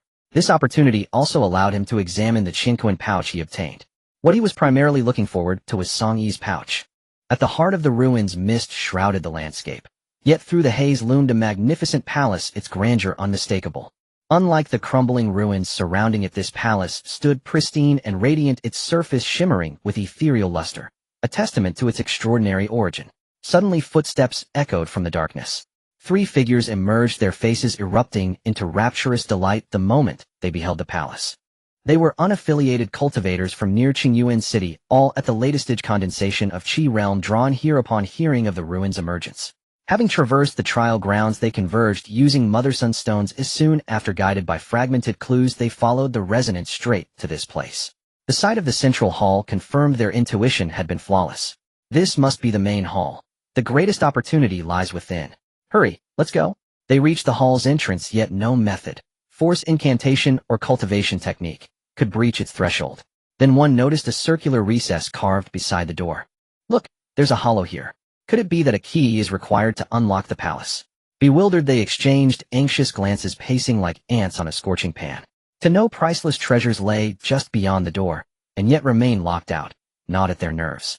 After all, they were the first cultivators to arrive. Soon others would descend upon this site. Ahem, esteemed fellow cultivators, why gather before this hall's entrance? A gentle voice pierced the silence. Turning, they saw a slender, blue-robed cultivator step forth from the shadows. His cultivation stood at latest stage condensation of qi, yet he coughed weakly as he spoke, frailty etched deep into his frame. Strangely, a vivid crimson stain clung to his fingertips. Seeing his frail appearance, the 3 exchanged wary glances. One stepped forward, only to feel a searing pain pierce his chest. He looked down, his opponent's hand had vanished deep within his torso. As the arm withdrew, a still beating heart glistened crimson in the dim light. The slender cultivator let out a sinister chuckle, then crushed the organ in his fist. Blood sprayed across his face. As the corpse collapsed, he lunged forward, swift, lethal, and utterly transformed. Gone was every trace of weakness. The remaining two recoiled in shock and fury. Dare you? They drew their spirit weapons and charged, one from the left, one from the right. Licking blood from his lips, the cultivator's eyes flared crimson. His figure blurred, slippery as a serpent weaving effortlessly between their strikes. A flash of blue, then he vanished. No. They whirled around, but too late. Thrust, two sharp wet sounds. Agony ripped through their chests as they fell unwilling to the ground. He tossed the hearts aside and gathered their spatial storage bags. After retrieving 3 fragments, a cold smile twisted his lips. You knew nothing, yet dared covet the ruin's treasures. Who else but you deserves death? He gazed at the fully assembled disc in his palm, then at the main hall. Opportunities drift like mist, but plundering others. That yields certainty. With that resolve settled, he erased all traces of battle, then melted back into the darkness. Moments later, fresh footsteps approached. Wang Yao and her party of 4 arrived. At once they spotted the great hall veiled within the mist. Wait! Twice cried Wang Qin and Qianbo, eager to advance. Wang Yao and Qingmei and Xiufu simultaneously halted them. Meeting their puzzled stares, Wang Yao shook her head. I don't even know where to begin with you, rushing headlong into peril, blind to your own doom. Her expression burned with exasperated disappointment. Tell me, how long did it take us to reach this place? Wang Qin pondered, then replied, roughly 1 hour. An hour? Surely someone arrived before us. Hearing her words, Qianbo and Wang Qin slowly sensed something amiss. Moreover, I'm certain a battle occurred here recently. Though most traces were erased, flaws remain. Qingmei and Xiufu knelt and traced a finger across the ground. A stark, vivid red stain bloomed beneath her touch. Fresh blood wouldn't splatter like this. It was flung, not dripped. So someone has already entered the hall. No sign of forced entry. Doubtful. Wang Yao scanned the surroundings, brow furrowed. A subtle sense of being watched prickled her spine, as if unseen eyes lurked in the dark. Who's there? She spun sharply toward the rear. There stood the slender, blue-robed cultivator. Esteemed peers, I merely followed the same guidance that led. He raised both hands, standing afar, innocent, harmless. Yet Wang Yao's expression hardened instantly. Her short sword shrieked through the air toward him. Clang. He flicked his wrist, deflecting the blade effortlessly. His voice turned icy. How did you detect me? I believed my concealment flawless. The stench of blood hangs thick as thunderclouds. I've never met a cultivator like you, posing as harmless. How absurd. Ah, I see. Thank you for the warning. Henceforth I shall suppress my blood aura. As repayment, I'll grant you an intact corpse. Qingmei and Xiufu paled upon seeing the cultivator's face. He is Ling Yun, a wanted demonic cultivator from Linyang Commandery, infamous for extracting hearts. Ruthless, monstrous, responsible for countless blood crimes. A true fiend of the demon path. He should have perished in a siege weeks ago, yet somehow infiltrated these ruins. Oh, my infamy has already reached Qingyuan City. Excellent. Killing so many wasn't in vain. Wang Yao and her companions tightened their grips, brows knotted in grim silence. Had I not employed a secret art, I'd have died in that siege. Heaven spared me, and brought me here. Now you are my prey. Slay you all, and I alone shall claim this ruin's fortune. Then let the entire Zhao kingdom tremble at the very whisper of my name. A mere latest-stage condensation of Qi cultivator dares utter such arrogance. Afraid your tongue will blister. Mocked Qianbo. Ling Yun snarled, then blurred. In the blink of an eye he stood before Qianbo.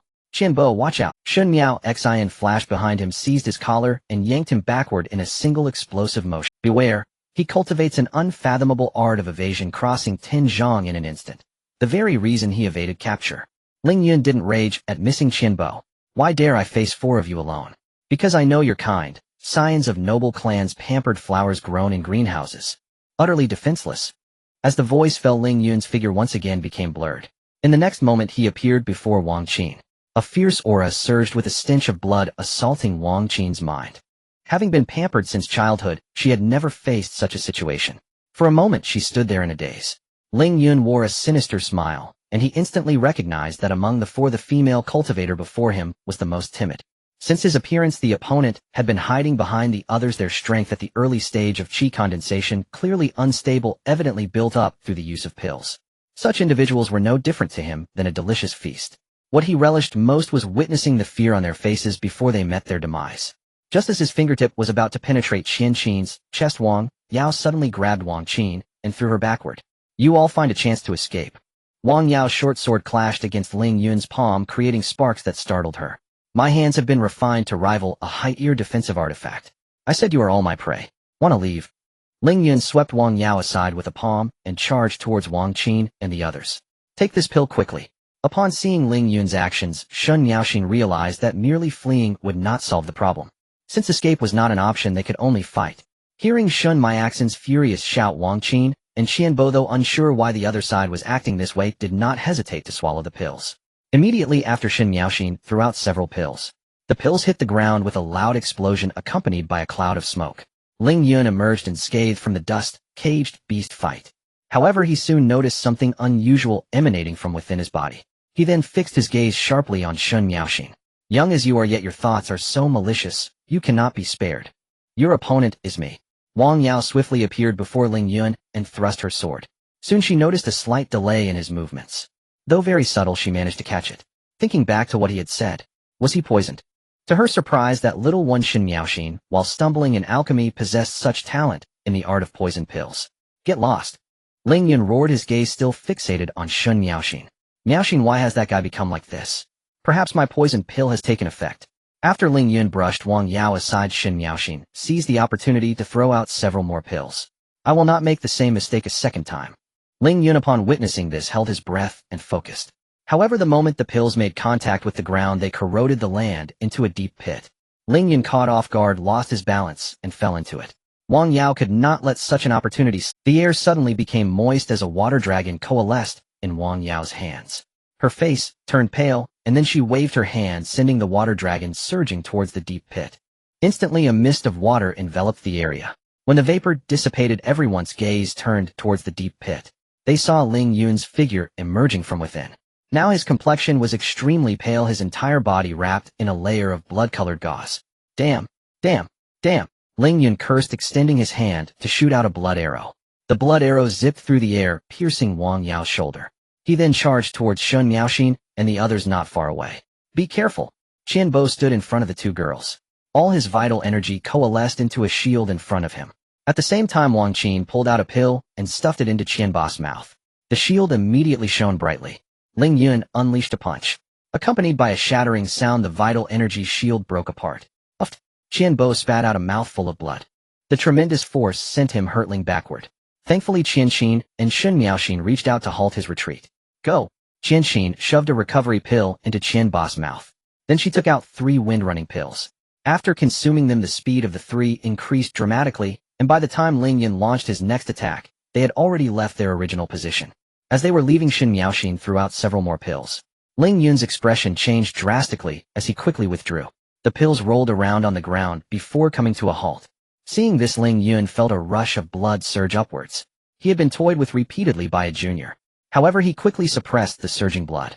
He had initially assumed the 4 were delicate flowers sheltered in a greenhouse, but to his surprise, their cooperation was so seamless. He looked at Wang Yao, who was now clutching her shoulder. This person had a solid foundation. Her fighting methods, though somewhat immature, were proficient in technique. He then turned his gaze to Shun Miaoxin. This girl, strictly speaking, was the most unexpected. The incessant poison pills had directly altered the course of this battle. Even now, the toxins still lingered within him, causing his vital energy to flow sluggishly. Moreover, for some unknown reason, the antidote pills he had taken showed no effect at all. The path of poison pills was inherently a small path, and those who immersed themselves in it were typically elderly. He had not expected to encounter such talent in a blossoming young girl. Next, his gaze turned to Qianxin. Compared to the beginning, this girl now had a determined look devoid of any signs of cowardice. It seemed as if there were endless pills within her Qingmei bag. The most timid among them was actually a rare alchemist. As for Qianbo, he was unremarkable and hardly worth. Even if he were to face any one of them alone, he would not consider them a threat, but the combined combat power they exhibited left even him, a demonic cultivator, somewhat astonished. Feeling the corrosion of the toxins within him, he made an unexpected decision. With a flash of his figure, he directly left the area, disappearing into the darkness. Leaving did not mean he would spare them. Once the poison was resolved, he would torture each of the 4 to death. After seeing Ling Yun leave, Qianxin patted her chest and breathed a sigh of relief. There is no time to waste. While there is no one around, let's enter the hall. After consuming a pill, Wang Yao spoke in a deep voice. The 4 of them then approached the hall's entrance. Qianbo exerted all his strength, but could not create even the slightest gap in the door. It won't open. What do we do? Upon seeing this, Shun Miaoxin began to closely examine the hall door, and soon discovered a circular indentation on one side. A spark of inspiration flashed in her mind, and she said to the 3, "Give me all your fragments. Hurry." Hearing Shun Miaoxin's words, the 3 handed over their fragments. After receiving the fragments, the four noticed, as if by some kind of guidance, the pieces directly combined into a circular disc. The disc was engraved with a depiction of an ancient door. It was practically a miniature version of the hall door before them. I should have thought of this sooner. After placing the disc into the indentation, a deep rumbling sound emanated. The hall door gradually opened, revealing a slight gap. They'll go in first, and you all follow. Wang Yao gathered her vital energy to create a water curtain in front of her, then entered the hall. Shen Miaoxin was the second to enter, tightly gripping the Qingmei bag at her waist. Wang Qin followed closely behind, her expression tense. Qian Bo brought up the rear, glancing back, before also entering the hall. As the figures of the four disappeared, a person stepped out from the darkness. So it turns out that entering the hall requires additional fragments. That Lingyun fellow was actually made to look foolish by these few juniors. Good, this works in my favor. With a light chuckle, the figure once again melted into the shadows. A long rainbow fell into the ruins. Ling Yun sat cross-legged on the ground, cursing as he operated his technique to begin detoxification. It was only after an hour that he rose. What kind of poison pill did that little girl concoct? It's surprisingly difficult to deal with. Ling Yun stroked his chin. Perhaps I can spare her life. Such talent might be of great use someday. Then he soared into the sky, flying towards the main hall. In no time, his body suddenly stopped. He opened his clothing, revealing a glowing point on his left chest that was flickering incessantly. People from the Divine Machine Camp. They actually entered this relic. Although he had escaped from the ambush, every time he attempted to heal, pursuers would arrive. Over time, he discovered the technique of tracking. However, despite his efforts, he couldn't find a way to eliminate it, so he decided to turn the approach on its head and improve the tracking technique using a secret method. From then on, anyone who had implanted the technique would sense his presence as well.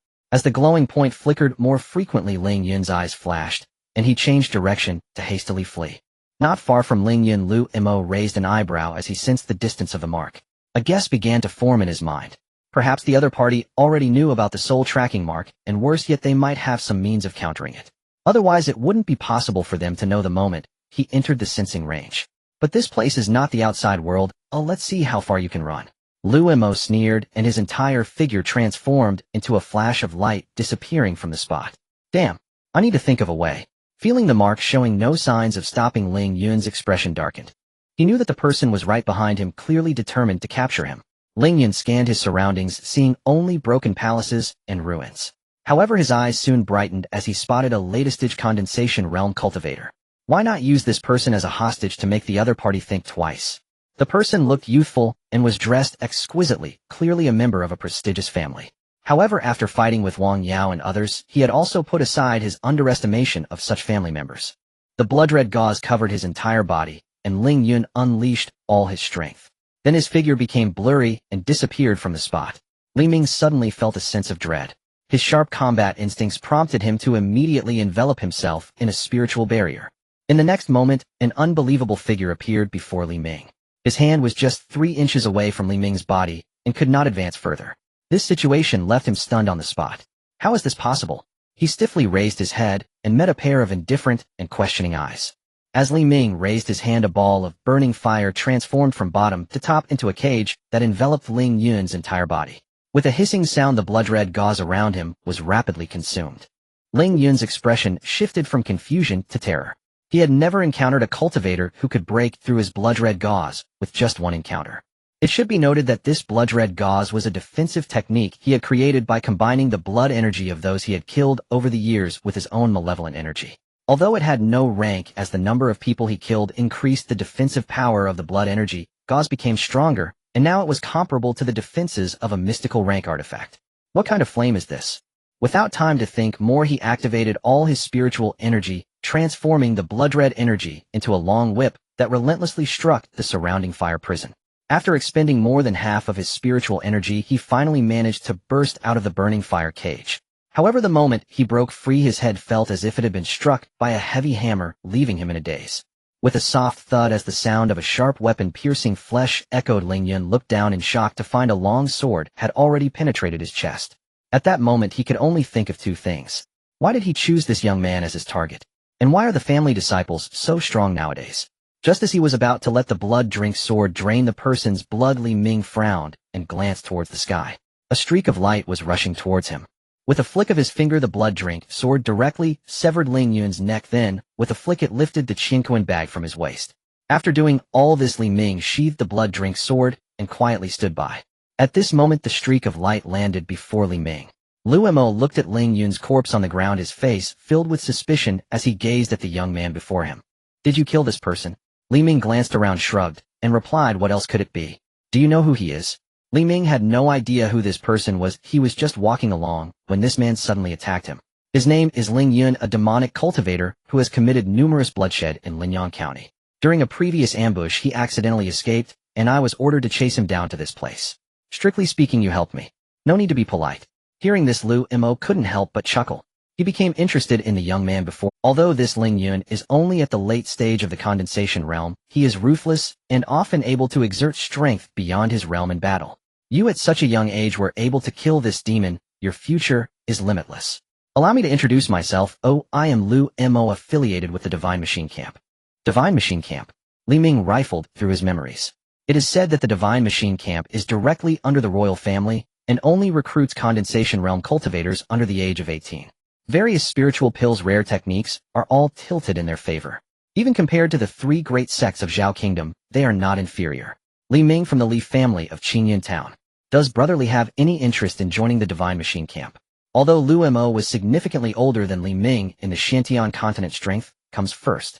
Both of them being condensation realm cultivators, they did not mind whether the address was appropriate. Thank you for your kind offer, but the person I admire is currently with the Guiyuan sect. What a pity. In that case, Brother Li will surely participate in the upcoming Longying War in 5 years. I will congratulate you in advance for making it through. Thank you. Immediately after, Lu Mo tossed a Qingmei bag to Li Ming. Ling Yun is a demonic cultivator on the wanted list. As long as someone kills him, they can receive the reward provided by the Divine Machine Camp. I need to take Ling Yun's corpse back to report, so we shall meet again. Until we meet again. Just as Lu Mo was about to leave, he seemed to remember something. Has Brother Li encountered a cultivator wielding a curved sword? Li Ming shook his head. Watching Lu Mo's departing figure, Li Ming pursed his lips. Is the Divine Machine Camp also searching for Song Yi? If the blood-weeping sword hadn't already chosen its master, he might have told Lu Mo. But now he could only keep this matter to himself. Following that, he opened the Qingmei bag that Lu Mo had given him. Upon seeing the items inside, a look of delight appeared on his face. So many spirit stones. The Divine Machine Camp truly lives up to its reputation as an organization that can rival the three great sects, making such generous offerings. Now I need not worry about cultivation resources for the time to come. On the other side, Lu Mo wore a face full of worry. What should I do? If I can't find Song Yi, the big sister will beat me to death. Sigh, if only I could advance to true spirit, I wouldn't be dragged here as a laborer. Where on earth could that guy be hiding? Hand over the fragments. Come take them if you dare. In front of the main hall, various elemental forces intertwined, illuminating the dim sky in a breathtaking display. Before the hall's entrance, a corpse with wide-open eyes lay alone on the cold ground. He was a rogue cultivator and the direct cause of the current situation. It was because he had discovered that the fragments could reassemble into a key to unlock the main hall's door. Just as he was about to place the disc into the slot, he was discovered by the arriving cultivators. This revelation enlightened the others. Everyone understood that to enter the main hall they had to obtain the fragments from the other cultivators. When Li Ming arrived, he witnessed a chaotic battle scene. Kid, hand over the fragments on you. A cultivator already blinded by bloodlust looked at Li Ming like a hungry wolf spotting a sheep. At that moment he was tightly gripping a disc, which was nearly complete. With just one more piece, he could unlock the hall's door. Li Ming wasted no time and summoned a fireball. The blaze incinerated the man into ashes. The disc, made of an unknown material, remained unscathed by the flames and clattered to the ground. The others turned their gazes toward this direction. Someone licked their lips, abandoning their current opponent and charging towards Li Ming. Without a doubt, they were all consumed by the fire. Gradually, the others' expressions cleared. They recognized that the young man before them was formidable and retreated, making way. However, upon seeing that Li Ming did not take the disc from the ground, their thoughts began to stir again. A new round of competition began. Reaching the slot at the hall's entrance, Li Ming placed the disc inside, causing the door to open. The other cultivators stopped their actions in unison upon witnessing this. Their gazes were fixed on the open door, their expressions inscrutable. Some could not resist their greed and transformed into a whirlwind, attempting to enter the hall. Unexpectedly, just a step away from the door, they slammed into an invisible barrier, spitting blood and being sent flying. Seeing this, the crowd lowered their heads. A question arose in their hearts. Who exactly was this person? It seemed this individual was not among the three great families of Qingyuan City. Li Ming ignored the thoughts of the crowd and stepped into the hall. Look, the hall door hasn't closed. The crowd turned at the sound, and indeed found the door still wide. Immediately, the three cultivators closest to the entrance flashed their eyes, and with unprecedented speed, entered the hall one after the other. "Get out of my way." A burly cultivator crashed into another, sending them flying, and then half of his body crossed into the hall. "Ha ha ha, the opportunity is mine." But at that moment, the hall door suddenly slammed shut. Blood sprayed onto the ground, leaving the crushed cultivator trembling in fear. He shakily got up, turning and leaving without hesitation. He no longer wanted the opportunity here. Inside the hall, Li Ming stood still, unfazed. Before him were three cultivators who had taken the chance to enter. The three were now huddled together, shivering. Li Ming tossed 3 Qingmei bags in his hand. "Consider your Qingmei bags my reward, as you would have never entered this hall otherwise. Do you have any objections?" No objections, little brother, please take them." The three raised their heads, revealing their bruised and battered faces. Only after Li Ming left did they dare to stand up. They exchanged glances, and despite their disheveled state, their eyes still sparkled with joy. After bowing to each other, the three departed in different directions. Li Ming walked a distance before looking back, unable to see the scene at the door. This hall was even more spacious than he had anticipated. The place he found himself in was a long corridor. On either side of the corridor were several side halls. Some had their doors open, while others remained tightly shut. He entered one of the side halls with its door wide open. On the shelves lay disordered books and jade boxes that had been rifled through. He casually picked up a book which recorded the various events that had occurred in this hall from a cultivator's perspective. There was no record of particularly important information within. After putting the book down, he was soon attracted by a jade box. The surface of this jade box was set with a small array. Perhaps that was why it had not been inspected by anyone. Li Ming unleashed his formidable mental energy, disrupting the nodes within the array. As the array shattered, a jade slip titled Random Notes was taken out by Li Ming. A diary. He became intrigued and began to read the text on the jade slip. Today, the elder proposed an idea that could allow our Jinling sect to dominate the Xintian continent. The sect leader agreed, and we began to select disciples within the sect. Yesterday, Brother Wang was summoned by the inner sect elder, and when I next saw him, he had actually advanced to true spirit. He mysteriously told me that his true spirit realm was different from others. Under my questioning, he revealed his true spirit to me. There were actually 2 different true spirits. Brother Wang's strength was also much greater than that of an ordinary true spirit realm cultivator. At that moment, I understood what the elder's proposal was. Then Brother Wang was designated as a core disciple. Many senior brothers were quite envious. In the days that followed, Brother Wang would meet with me whenever he had free time. Each time we met, I felt the aura he emanated becoming stronger and stronger. The 2 true spirits had transformed into 4. Compared to cultivators in the late true spirit stage, he was already on par. To be honest, I felt somewhat envious. In the following days, Brother Wang's appearances became less frequent, and many times he was sighing. I noticed his complexion growing increasingly pale. Brother Wang has not appeared for 10 days. Today, an inner sect elder found me and took me away without explanation. I know what I will face, and I know what Brother Wang's fate is, but I am a part of the Jinling sect. The text in the book ended here, followed by a blank page. From the snippets, Li Ming learned that the cultivators of the Jinling sect had been researching whether it was feasible to comprehend multiple true spirits at the true spirit realm to rival the strength of the Qingmei mirror. This was vastly different from the current cultivation system. Nowadays, cultivators on the Xintian continent could only comprehend one true spirit to enter the true spirit realm. The strength of a true spirit indirectly influenced a cultivator's power. Therefore, cultivators from prominent families typically chose powerful beasts as their true spirits. The Jinling sect's method was to achieve victory through quantity by condensing multiple true spirits to enhance a cultivator's strength. This allowed them to no longer be limited by the strength of beasts. Theoretically, the more true spirits a cultivator condensed, even a novice in the true spirit realm could rival a latest-stage true spirit cultivator. It had initially succeeded, but through these random notes it seemed to have failed. Putting away his notes, Li Ming searched the side hall once more. Only after confirming that there was nothing of value, he then arrived at a well-preserved side hall. Before entering, a question lingered in Li Ming's mind: why had those who entered before him not explored all the side halls? Among the 7 or 8 side halls, there were only 1 or 2 with signs of human entry. The rest remained intact. This question was answered as Li Ming stepped into the side hall. As his feet touched the ground, a complex array suddenly lit up beneath him. A teleportation array. With that exclamation, Li Ming's figure vanished completely. At the same time, with a loud bang, the entire array shattered into countless shimmering lights.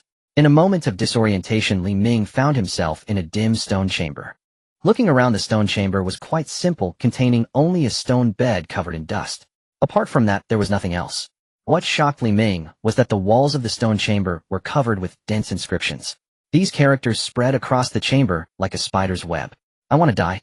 I want to die. I want to die. It was easy to imagine that the cultivator who once resided here had etched these words with a twisted expression. Where exactly is this? Li Ming then turned to the only passage leading to the outside world.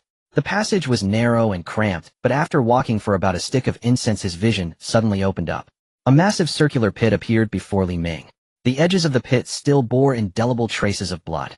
Li Ming stepped closer and looked down. Endless darkness filled his view. Suddenly a rustling sound came from beneath the pit, as if some creature was climbing up from below. Whoosh!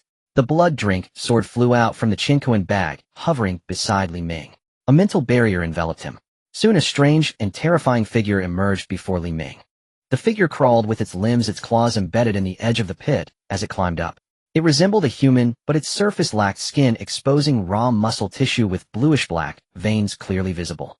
Upon seeing Li Ming, the creature's eyes held a hint of pleading, but it was quickly overtaken by a bloodthirsty desire. It let out a roar and lunged at Li Ming. Seeing the creature's teeth made Li Ming's expression darken. With a wave of his hand, a fiery cage encased the monster. The creature continued to roar, and then a shadow appeared behind it in Li Ming's incredulous gaze. The shadow opened its mouth and exhaled a wave of cold air. True spirit. Li Ming was taken aback, but gradually sensed something was amiss. If the human before him was indeed a true spirit cultivator, his flame should not have lasted so long. After realizing that the cold air could not affect the flames, the creature roared once more. A different shadow materialized. The moment the shadow appeared, it enveloped the creature, transforming into a layer of hard horn-like armor. With this, the creature broke free from the fiery cage and leaped before Li Ming. Li Ming's expression tightened as a spiritual needle pierced through his body, striking the center of the creature's forehead. The creature immediately displayed a pained expression, collapsing to the ground and curling up its body. Kill! Kill! Me! At that moment, a weak and faint voice suddenly reached Li Ming's ears. The creature looked at Li Ming, its eyes filled with a hint of pleading, a stark contrast to its previous demeanor. The blood drink sword whistled through the air and severed the creature's head. Strangely, no blood gushed out. As Li Ming approached, he realized the creature was now just a shell. The blood and organs had long since vanished. From the two shadows that had just appeared, Li Ming understood that the creature before him must have been one of the true spirit cultivators subjected to experiments. But he couldn't comprehend why they had transformed into such a state. He suspected the inscriptions in the stone chamber were also their doing. So where to go next? Looking at the long passage behind him and glancing at the pit before him, it seemed the only exit must lie beneath. Li Ming summoned a burst of flames from his fingertips. After tossing it into the pit, he finally saw what lay within. Apart from the small holes clawed out by the creature, there was nothing else unusual. Then he jumped down into it. In another stone chamber, Wang Yao and the others were in despair. Qian Bo lay in a pool of blood, unconscious, with a deep wound visible on his chest. Wang Qin crouched beside him, frantically pulling various pills from her Qingmei bag and stuffing them into his mouth. Qian Bo, you must not be in trouble. She then turned to the side. Wang Yao and Xun Miaoxin were fighting. The monster had no skin, and its exposed muscles were covered in numerous wounds, strangely no blood. What filled Wang Yao with despair was the shadow that appeared behind the monster. That was the true spirit that only true spirit cultivators possessed. Because of this, Wang Yao and Xun Miaoxin's situation was even more dire. Both of them were disheveled and pale, clearly at the end of their strength. Especially Xun Miaoxin, whose early-stage condensation strength was too insufficient for such a battle. Miaoxin, be careful. As she spoke, the monster seized an opening, enduring a water dragon attack from Wang Yao as it charged towards Xun Miaoxin. The prolonged battle had caused Xun Miaoxin to momentarily lose her focus. The monster struck Xun Miaoxin, sending her flying. Bang! Her body crashed heavily against the stone wall. Xun Miaoxin spat out a mouthful of blood and fainted from the impact. Seeing this, Wang Qin hurriedly caught her. After wiping away her tears, she stuffed a recovery pill into Xun Miaoxin's mouth. Just as she settled Xun Miaoxin, she felt the air grow eerily quiet. Sister Yao. When she turned her head, she saw Wang Yao collapsed in a pool of blood. The monster was staring intently at her, slowly approaching. Don't come over. Wang Qin threw explosive fire pills one after another. The surging flames engulfed the monster, and the sound of violent explosions echoed. Who? After throwing the last explosive fire pill, Wang Qin struggled to calm her frantically beating heart. Puff. The sound of rocks breaking came from within the flames. Wang Qin looked ahead in horror.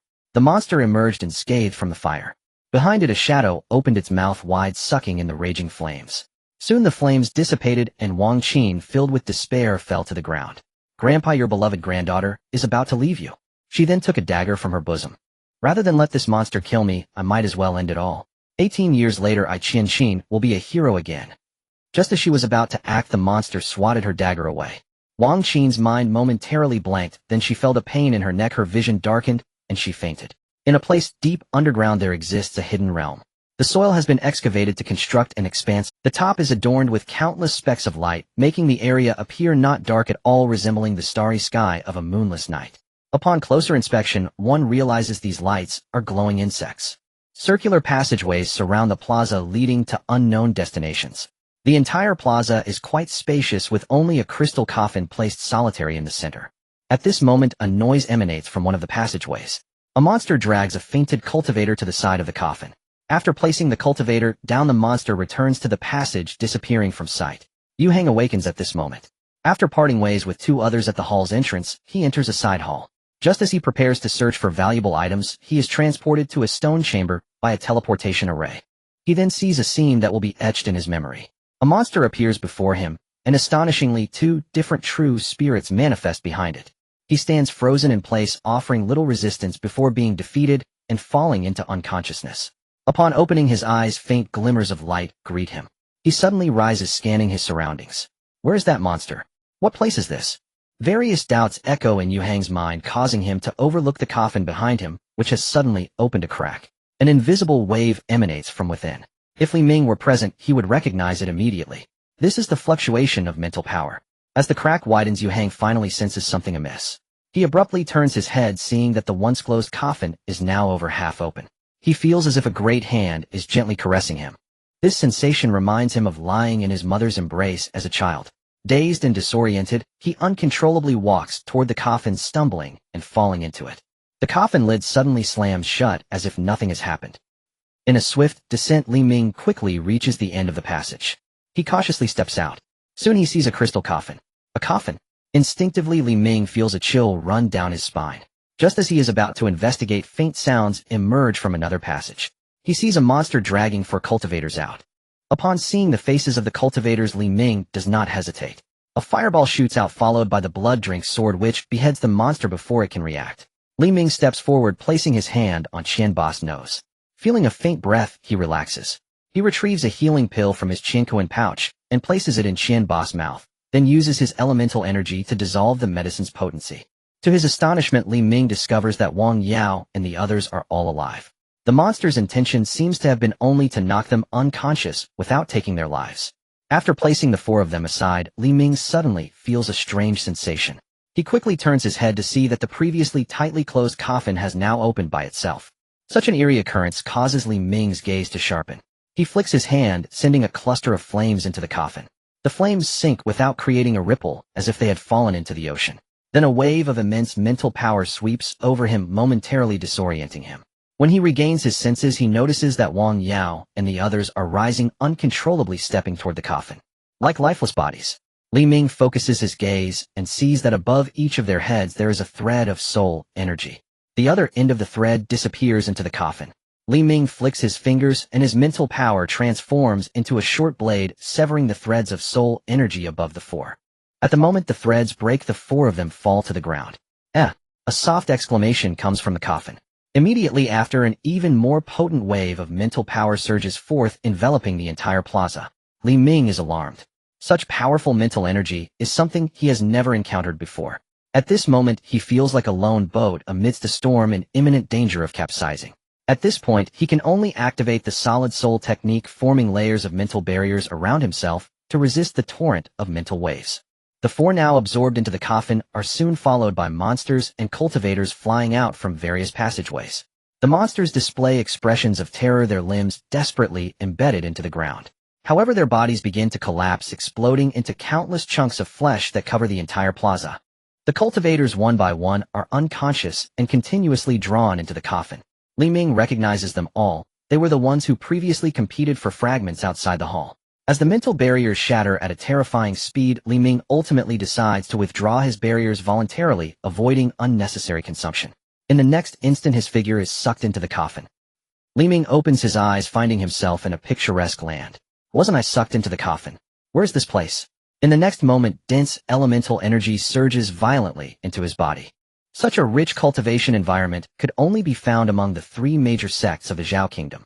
Wang Fingyuan, I wish to entrust you with a task that concerns whether the Jinling sect can dominate the Xiantian continent. Do you dare accept it? I am willing, master. Good, then follow me. At this moment, an elder with an ethereal bearing is conversing. The name he called is Wang Fengyuan. Li Ming wakes from his stupor, realizing he is now in an illusion. He feels like a mere observer, unable to speak, only able to perceive from a god's perspective. Wang Fengyuan, Jinling sect. Li Ming immediately thinks of the notebook he had previously seen. Following the elder, Wang Fengyuan arrives at an imposing grand hall. Inside the hall, a middle-aged cultivator with an imposing aura seems to have been waiting nearby. Elder Wang Fengyuan has arrived. Whom you may leave. After the elder departs, the middle-aged cultivator leads Wang Fengyuan into a side hall where they sit across from each other. Now that you are at the peak of the elemental gathering stage, I have a spirit elevation pill. This pill can not only elevate your elemental energy to the true spirit level, but can also assist you in comprehending the true spirit. However, the condition is that you must take these two types of blood simultaneously. In the current cultivation system, during the true spirit stage, everyone can only comprehend one type of true spirit. I often wonder why one cannot comprehend two or more. If this method succeeds, it will change the entire landscape of the continent. Rest assured, since I have chosen you, I will not let you die in vain. I will grant you a wave of elemental energy to protect your heart vein. After speaking, Wang Fengyuan takes the spirit elevation pill without hesitation. Thank you, elder, for your... Brother Wang, you have actually entered the true spirit realm. This is all thanks to the Grand Elder. Without him, I could not have advanced to the true spirit realm. Brother Tian, let me share a secret with you. My true spirit is unlike that of ordinary true spirit cultivators. In what way is it different? Just watch closely. Wang Fingyuan, you are now capable of manifesting two true spirits proficiently. It is time to integrate the third true spirit into your body. Isn't two not enough? If we promote this secret method within the true spirit sect, we can soon unify the Xiantian continent. Not enough, of course. Currently, you can only be compared to an ordinary mid-stage true spirit cultivator. Moreover, you are now an anomaly. Your advancement to the Xianlight stage remains uncertain.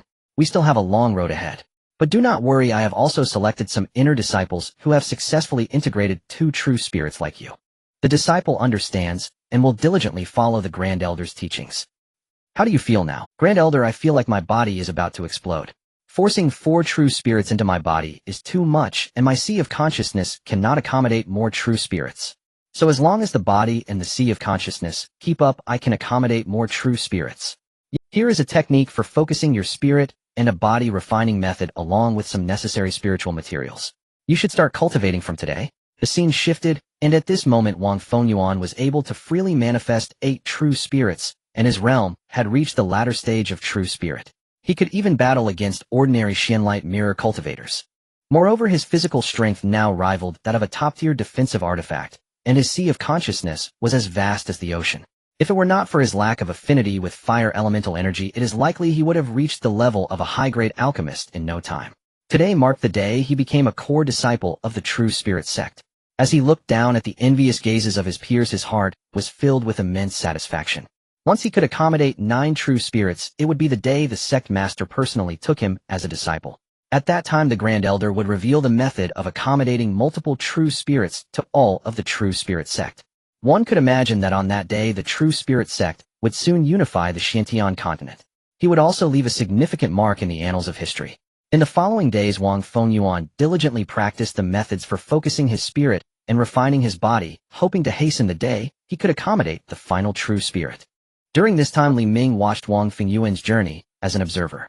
As a later comer, he naturally knew that the true spirit sect did not unify the Xiantian continent, and from that notebook, he had an inkling that Wang Fingyuan's final fate was likely not as glorious as he imagined. The change might occur on the day he accommodated the 9th true spirit. He now pondered what the being in the coffin truly was and what its purpose was. Could it be merely to make him experience this illusion? He seemed to have some clues. Grand Elder, I am ready. Are you sure you are ready? You now bear the future of the entire true spirit sect on your shoulders. I understand. I will definitely succeed. That's good. 9 is the limit. If you succeed this time with 9 true spirits in your possession, your future will undoubtedly be limitless. The sect master will surely nurture you as a successor, and the hardships you have endured during this time will not be in vain. As the last drop of essence blood entered Wang Fingyuan's brow, the calm was short-lived. The next moment, a series of thunderous booms began to resound. Li Ming recognized this as thunder. The Grand Elder's expression changed, and he waved his hand. A barrier of elemental energy surrounded Wang Fingyuan, isolating the sounds from the outside. Soon the previously calm Wang Fingyuan's face began to turn pale. Beads of sweat rolled down his cheeks, and his brows furrowed, as if he were enduring inhuman torment. At this moment the Grand Elder had no other choice but to protect him. Ultimately this was something Wang Fingyuan had to resolve himself. If he could cross this hurdle, he would leap through the Dragon Gate. Time passed slowly. The Grand Elder sat calmly in the secret chamber. Although he appeared composed, the tightening of his lips revealed that he was not at ease. At this moment the Grand Elder seemed to sense something and took out a crystal-clear token from his robe. Wuling, I feel a sense of foreboding, as if some dreadful existence is targeting the true spirit sect. Now countless bolts of lightning are striking the sect frantically. This lightning came too suddenly, too suspiciously. Moreover, I faintly sense that the target of this lightning is your location. Stop this, or perhaps this world does not permit such a defiant secret method to come to fruition. As the token dimmed, Li Ming saw Zhou Wuling looking at Wang Fingyuan with a complex expression. Then he stepped forward towards him. Just as he was about to lower the barrier of elemental energy and raise his hand, 9 colors of light suddenly emanated from behind Wang Fingyuan. Each color transformed into a true spirit. Some roared at the sky while others spread their wings as if ready to fly. Then they all merged into Wang Fingyuan's body. A voice filled with surprise echoed, Grand Elder. I succeeded. As his words fell, accompanied by a violent sound, of brilliant light suddenly shone in the secret chamber. As the white light faded, Li Ming found himself in a pure white space. Hello, outsider. A gentle voice came, and Li Ming looked ahead. Ahead, a tall cultivator was watching him with a smile. You are Wang Fingyuan. Wang Fingyuan nodded, then shook his head. Wang Fingyuan has long since died. I am but a remnant of his soul. So it was you who drew me in. Exactly. Those monsters. As he mentioned the monsters, Wang Fingyuan's expression suddenly turned. They were all my fellow disciples. At the moment I successfully integrated 9 true spirits, the heavenly Tao punished me. At that moment my body was obliterated by divine lightning. Had it not been for the Grand Elder risking his life to pull my soul out, I would have perished completely. Then the Grand Elder placed my soul into this coffin of avoidance. Perhaps that is why the heavenly Tao's punishment on the true spirit sect did not end. Ultimately the sect was destroyed, and the sect master and Grand Elder, these high-level cultivators, vanished from the world, leaving only those inner disciples who had integrated 2 true spirits, becoming beings that were neither human nor ghost. Perhaps due to practicing the same secret method, I can control them to a certain extent, but only to find a successor who can inherit my legacy. Unfortunately, for hundreds of years no one has met my requirements until your appearance. Seeing Wang Fingyuan point at him, Li Ming raised an eyebrow. Me? This secret art is named True Spirit 9 Transformations. From the preceding illusion, you must already understand that accommodating multiple true spirits demands 2 prerequisites. First, one must possess an exceptionally robust physical body. Second, one's spiritual seat must be. During our brief exchange earlier, I sensed your overwhelming spiritual energy. Indeed, it was precisely this strength that enabled you to emerge first from the illusion I constructed. Even now the other cultivators who entered with you remain entranced within it. With that, Wang Fingyuan extended his palm, revealing a radiant orb shimmering with 9 distinct hues. For centuries I have not idled in vain. While tirelessly seeking a worthy successor, I have also refined and perfected the True Spirit 9 Transformations. Now the technique has reached its zenith. Only a successor remains to be found. As Wang Fingyuan's gaze settled upon him, Li Ming felt an inexplicable absurdity rise within his heart. Matters had unfolded far too smoothly. He sensed he had overlooked some crucial detail. What? Do you think I am lying? Wang Fingyuan offered a gentle smile. To remain unruffled before such an extraordinary opportunity at so young an age. You intrigue me more with every passing moment. He then pushed forward, and the 9-hued orb drifted smoothly toward Li Ming. I place the choice in your hands. The True Spirit 9 Transformations lies before you now. Accept it or reject it entirely at your discretion. Senior, what if I decline?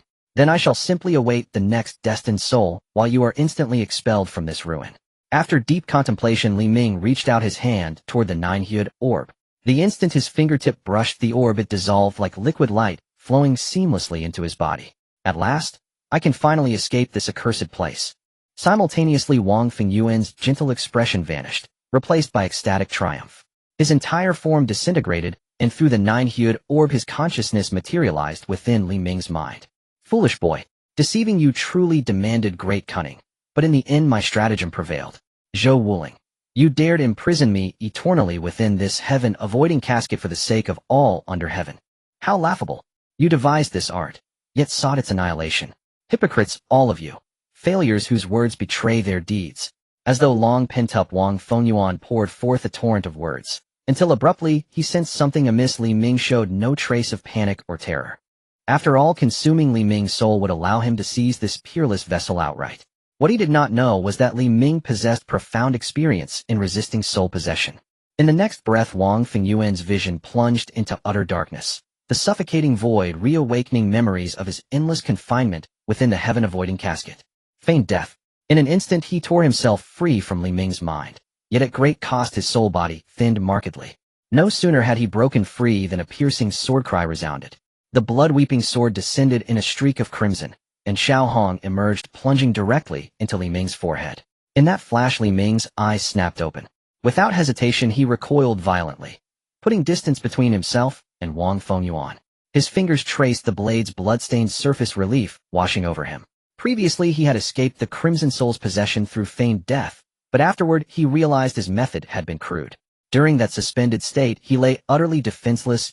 Any unforeseen calamity would have spelled catastrophe. Wang Fengyuan was but a soul form. His sole recourse would inevitably be possession. So Li Ming trusted his instinct, and prepared a safeguard in advance. He had already conferred with Xiao Hong. Should he fall into feigned death and face mortal peril, she would awaken him. Judging by your practiced composure, you must have suspected me from the start. Care to explain how you saw through me? Though his possession had failed, Wang Fengyuan bore no sign of fury or frustration. Li Ming scanned his own body, finding no lingering traces of his adversary's influence. Upon hearing Wang Fengyuan's question, Li Ming replied, "When you spoke of those monsters, your expression was heavy with remorse. Yet I witnessed with my own eyes how upon being drawn into this heaven-avoiding casket, they collapsed bodily without resistance, entirely due to you. And though the illusion's finale painted you as victim, betrayed by the true spirit sect, it bears scrutiny. Is that truth or merely another layer of deception? Most crucially, everything proceeded too effortlessly. You deliberately steered my attention toward the true spirit 9 transformations, knowing full well no foundation establishment cultivator could resist such temptation. I was no exception, except that you underestimated my familiarity with possession. I have endured it again and again." Wang Fengyuan let out a soft laugh. "So many flaws in my guise then. Ultimately, it was your clarity that spared you from greed's delusion, unlike me. Had I possessed your restraint from the outset, perhaps my fate would not have ended thus." Then Wang Fengyuan recounted another tale. One stripped of grandeur, he had sought out Xiao Huohuo voluntarily upon learning of the path to true spirit ascension. He succeeded in integrating 2 true spirits. Though he achieved his goal, the process inflicted unbearable agony. So much so that he nearly abandoned it altogether, only to be confined in a sealed chamber by Xiao Huohuo. Thereafter came 4 true spirits, then 8. Despair drove him towards suicide, yet Xiao Huohuo had foreseen even that he could not end his own life. He became little more than a hollow puppet, docile, obedient, stripped of will, until the 9th true spirit merged within him, provoking heavenly retribution.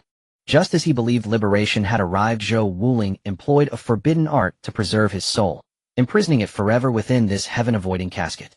I embedded a seal within your soul. Only upon perfecting the true spirit 9 transformations may you move freely within this casket. Once freed, whether through possession or other means, that concern ceases to be mine. My life's sole aspiration is to ensure this art endures." Those were Xiao Huohuo's final words, and the spark that reignited Wang Fengyuan's will to survive. How foolish I was. Had I possessed the courage to sever ties, I might long since have entered reincarnation. My weakness alone condemned me. Now that you inherit the true spirit 9 transformations, you inherit its curse. To advance further, you must seek 9 true spirits. Yet each summons heavenly punishment. Will you suffer my fate, body shattered beyond repair, or defy heaven itself and ascend into realms uncharted? Li Ming swiftly activated his cultivation technique and discovered 9 radiant streams of variegated light had replaced his ancestral 9-fold solar flame scripture. At once dense primal energy surged within him. His realm ascended visibly, foundation establishment peak. True spirit. Since that is the case, I shall lend you one final hand. Wang Fengyuan chuckled softly, and a single drop of refined blood drifted forward, swiftly vanishing into Li Ming's forehead. Meanwhile, the instant the refined blood entered Li Ming's forehead, a dragon-shaped phantom manifested within his spiritual sea. The phantom reared its head and let out a thunderous, sky-piercing roar, then locked eyes with Li Ming. Meanwhile, the instant the refined blood entered Li Ming's forehead, a dragon-shaped phantom manifested within his spiritual sea. The The phantom reared its head and let out a thunderous sky-piercing roar, then locked eyes with Li Ming. This is the Tianyu Azure Dragon. Legend held that this celestial dragon bore a trace of true dragon blood, and in the ancient era it commanded awe-inspiring renown. Yet true dragons had long vanished without a trace, along with their hybrid descendants the subdragons who likewise faded into oblivion. He had never heard of any true spirit cultivator whose true spirit was a dragon. Gazing upon the Tianyu Azure Dragon before him, Li Ming murmured inwardly, "Can I truly defeat this being?" Indeed, to ascend to the true spirit realm one must first comprehend one's true spirit. And the method of comprehension demanded one confront and subdue it in person. Originally Li Ming's first choice had been the Fun Tian ape. Its mastery of scorching flames made victory seem all but assured. Who could have foreseen Wang Fengyuan's sudden intervention, bestowing upon him such an extraordinary boon? On the night he departed Qingyun town, his father Li Siyuan had imparted crucial guidance on advancing to the true spirit realm. To comprehend your true spirit, strive for success on the first attempt. Thus, selecting the right true spirit becomes paramount. Choose wisely within your limits, do not reach beyond your capacity. Though failure does not preclude future attempts, even one unsuccessful trial inflicts measurable damage upon the soul seal. Father, I wish to proceed cautiously, but circumstance brooks no such luxury. Now that matters have reached this pass, I can only give my utmost. As if sensing Li Ming's fierce resolve, the Tianyu Azure Dragon dove downward without hesitation. Wang Yao suddenly snapped her eyes open, finding herself no longer trapped within the illusion, but standing instead in a vast pure white expanse. I am not dead. She had assumed that after falling gravely wounded and unconscious all four of them would perish within this ruin. Yet the monstrous entity had refrained from total annihilation, contrary to her grim expectation. Through the preceding illusion, she had gleaned that this ruin belonged to the Zhenling sect, a sect famed a century ago. Its illustrious name was no stranger to her. In its prime, the sect had dominated its age, only to incur heaven's wrath and collapse utterly. Yet where precisely was this place? What should she do next? A cascade of questions flooded her mind. Just then a gentle medicinal energy began coursing through her limbs and meridians, mending the wounds sustained in her battle with the monster. This elixir bears none of Shao Qin's craftsmanship. Could someone have administered it to me while I lay on? Why then did Li Ming's image surface unbidden in her thoughts? Given his cultivation base, he must have entered this hall long before her. Shaking off her reverie, she surveyed her surroundings. The space stretched endlessly featureless and snow-white, devoid of any landmark or artifact. With no alternative, Wang Yao wandered aimlessly across the blinding void, hoping somehow to discover something, anything. Soon a solitary black speck emerged on the horizon. She approached it cautiously, only to realize it was a figure seated cross-legged in meditation, familiar, unmistakable. It was Li Ming. Li Ming! Wang Yao cried out, startled by joy. This space felt like a gilded prison, oppressive, suffocating. His presence brought instant profound relief. Yet she noticed he remained motionless, still seated cross-legged, eyes tightly shut, brows knotted in anguish, beads of sweat cascading from his brow. Moreover, his aura fluctuated wildly, swaying between peak foundation establishment and early true spirit realm. He is comprehending his true spirit. In the Wang family's ancestral records, she had studied the path to true spirit ascension. The description matched Li Ming's current state precisely. Is he failing? Which true spirit did he choose? So perilous a trial as to push him to the brink. After deep deliberation, she clenched her teeth and withdrew a rare herb from her robes. Vibrant, seven-hued, the seven-colored soul-nourishing flower. Its primary virtue lay in fortifying the cultivator's soul seal, the spiritual essence itself. Absent specialized cultivation techniques, one's soul seal was immutable at birth. Herbs or pills capable of enhancing the soul seal were exceedingly rare in the world, making this seven-colored soul-nourishing flower priceless, especially to alchemists and cultivators alike. I know you are an alchemist. You had ample opportunity to claim this flower earlier, yet you chose not to. Though every encounter between us has been transactional this time, I demand you acknowledge you owe me.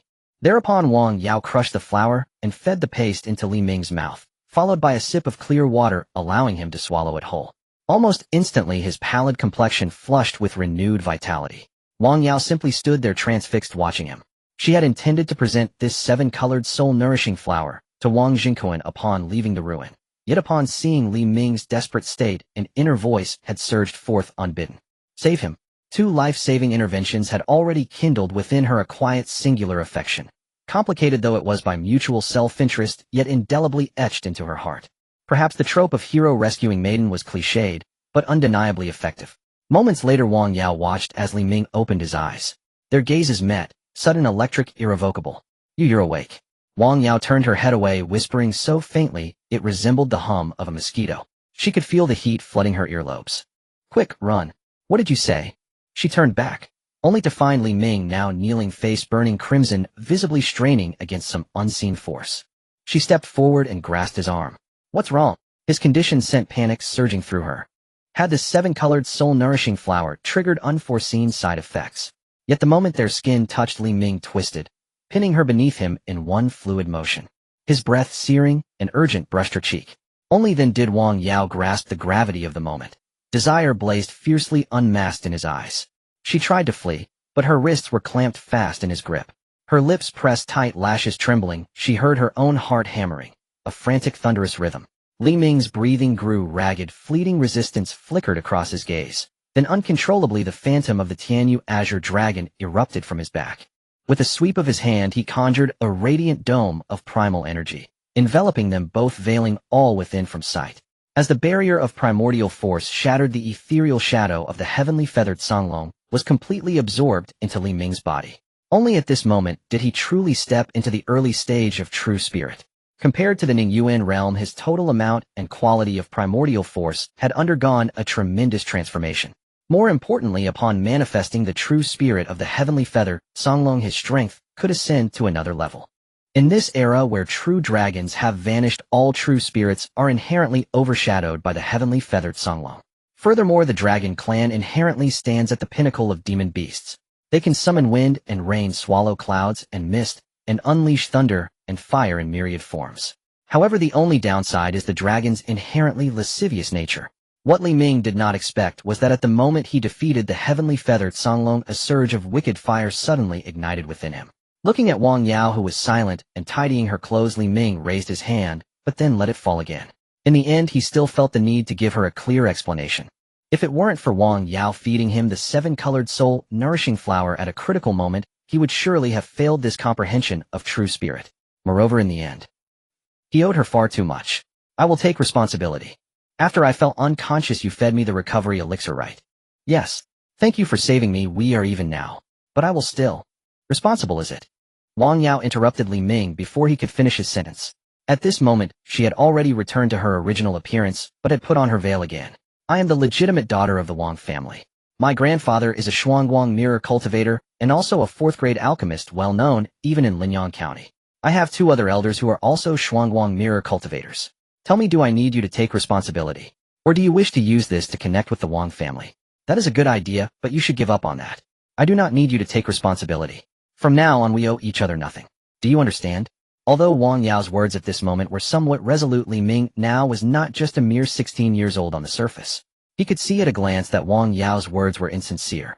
Wearing a veil might just be to hide her true emotions from him.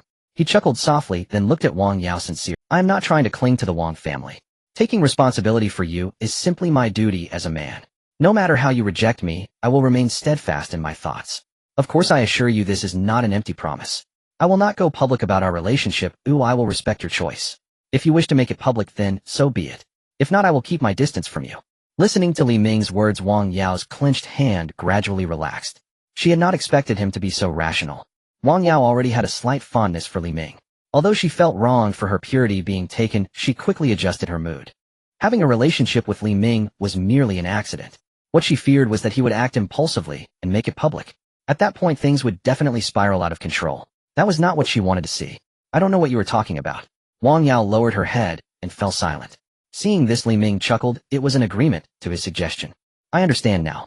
Then Li Ming took the initiative to tell Wang Yao about what had happened after he arrived in this pure white space. There are actually such strange techniques in the world.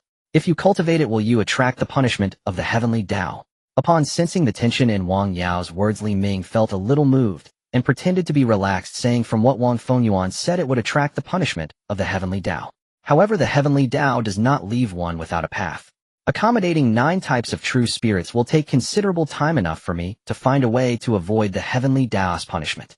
After hearing what Li Ming said, Wang Yao fell silent. For a moment the atmosphere became somewhat awkward. Just as Li Ming was unsure how to break the silence, a familiar voice came from the distance. Wang Qin and the others also emerged from the illusion, walking towards the two. At this moment the sky of the originally dim relic suddenly tore open a gap. A pale hand reached straight towards the main hall. The hall collapsed with a thunderous noise. Lu Mo, who was searching for Song, he looked on in shock at this scene. From that pale hand, he sensed a terrifying aura. Even from his superior, the commander of the Divine Machine Camp Ling, Qingmei, who was at the late stage of the earthly tomb realm, he had never felt such a bone-chilling presence.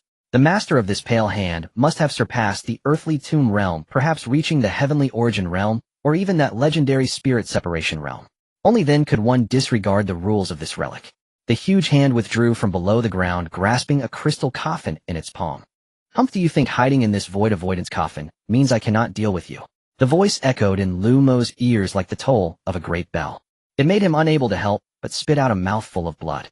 Then the pale hand disappeared from sight. Outside the relic, no one noticed as a beam of white light shot out from within and quickly vanished into the horizon. With the disappearance of the pale hand, the entire relic began to show signs of collapse. When the pale hand appeared, Wang Fengjuan's furious voice suddenly resonated in the pure white space. Accompanied by the shattering of space, some cultivators who had not exited the illusion died on the spot. Li Ming and the others were immediately ejected from the void avoidance coffin. Next, a terrifying aura descended. After summoning the heavenly feathered Songlong to protect Wang Yao and the others, Li Ming swiftly retreated, barely saving his life. It was also fortunate that the target of that pale hand was the void avoidance coffin. Heavenly origin, or spirit separation. Li Ming could not tell, only knowing that he was still just an ant. The joy of stepping into true spirit vanished without a trace at this moment. The relic is starting to collapse. We must leave quickly. Outside the relic, Wang Zhenkin's expression tightened as he sensed the sudden violent fluctuations. How could a perfectly fine relic show signs of collapse? Could it be that the little fellows who entered caused trouble? I wonder if Yao and the others are safe. Despite being very worried about Wang Yao and the others, he did not lose his composure and quickly gestured for everyone to disperse. Be careful. This relic is about to collapse. As soon as he said this, the guards of the three great families immediately dispersed the remaining cultivators waiting there. Among the crowd, Li Zai's heart sank upon hearing this. He did not know if Li Qing would be able to come out safely. Miss Li, for your safety you should step back a bit. Next to Wang Zhenkin stood a woman dressed in black attire with a short sword hanging at her waist. The woman had a tall figure and striking features. The black attire she wore added an extra layer of allure. Her name was Li Ran, a member of the Divine Machine Camp, and she was at the midstage of true spirit. In order to capture Song Yi as soon as possible, she personally took on this task, chasing him down to this day. After learning that Song Yi had hidden within this relic, she had also come here. Old Wang, do you know why this relic suddenly changed like this? Looking at the violently fluctuating relic, Li Ran's brows furrowed tightly. In order for a relic to function, it must have an energy source. If the energy source disappears, the entire relic will collapse. The sudden change in this relic is likely due to a mutation in its energy source. Perhaps the little fellows who entered have done something to cause this. Upon hearing Wang Zhenkin's answer, Li Ran gazed at the relic before her, feeling a tinge of worry for Lu Mo. In anxious anticipation, a figure burst forth from the relic. The person who appeared was dressed in black, just like Li Ran. It was Lu Mo. Seeing Lu Mo emerge unscathed, Li Ran felt a sense of relief within. Sister Ran. Lu Mo hurried to Li Ran's side, a hint of fear still lingering on his face. What happened? What exactly occurred inside the relic? Did you not notice anything? Notice what? A pale giant hand suddenly appeared within the relic. The owner of that hand likely possesses a realm even higher than Lord Linghu. They ignored the rules of the relic and forcefully took a crystal coffin. Didn't you notice such commotion outside the relic? Upon hearing Lu Mo's words, Li Ran was taken aback. After all, Linghu Qingtian, being a latest-stage Earth Store practitioner, could only be matched by the royal ancestor of Zhao country, someone with a realm even higher than his. Could it be the legendary Tianyuan practitioner? Or perhaps a spirit-severing practitioner? Regardless of the realm, such practitioners were mere legends to Li Ran. In Zhao country, the highest realm achieved was merely the pinnacle of Earth Store. Such practitioners could only be found among the three major sects. Could it be that someone from the three major sects has arrived? It seems that the owner of that hand is the reason for the relic's collapse. Could it be that someone from the three major sects has indeed come? At this moment, Wang Zhenkin's thoughts coincided with those of Li Ran. It should not be the case. The hand's owner seemed to have known about the crystal coffin within the relic long ago, acting swiftly and decisively, without any hesitation. The three of them pondered, unable to identify a suitable candidate for the intruder. Since the other party didn't allow us to notice, it indicates they didn't want us to know. Perhaps there are secrets involved that, given our realms, it is better we remain unaware. Wang Zhenkin eventually spoke up to end that topic. He then pulled Li Ran aside. Have you found Song Yi? No, but Ling Yun has already been dealt with. Ling Yun, the one who committed several bloodshed incidents in Lingyang County and ultimately escaped during a capture operation. I heard you took on the task of capturing him. That's him. It's not entirely fruitless. Oh look, this relic is collapsing. If Song Yi is still alive, he will surely appear. We must not let him escape this time. About a stick of incense later, several figures emerged from the relic once more. As Wang Qin stepped out, she leaped into Wang Zhenken's embrace. Wah, Grandpa, I thought I would never see you again. After seeing that Wang Yao and Wang Qin were unharmed, his previously tense heart finally relaxed. Grandpa Wang, Qian Bo, and Xin Miaoxin also greeted Wang Zhenkuan. Good, as long as you all came out alive. As Wang Qin and the others emerged, Wang Zhenkuan noticed their auras were significantly stronger than before they entered. They must have all gained something within the relic. This young friend must be Li Ming, right? I have met Elder Wang. After conversing with Wang Qin earlier, she had sketched Li Ming's appearance. Wang Zhenkuan had etched Li Ming's visage deeply into his memory. He had intended to mobilize his clan to search, but was caught off guard by the successive events. Beast Tide's relics. It was only at this moment that he truly met him.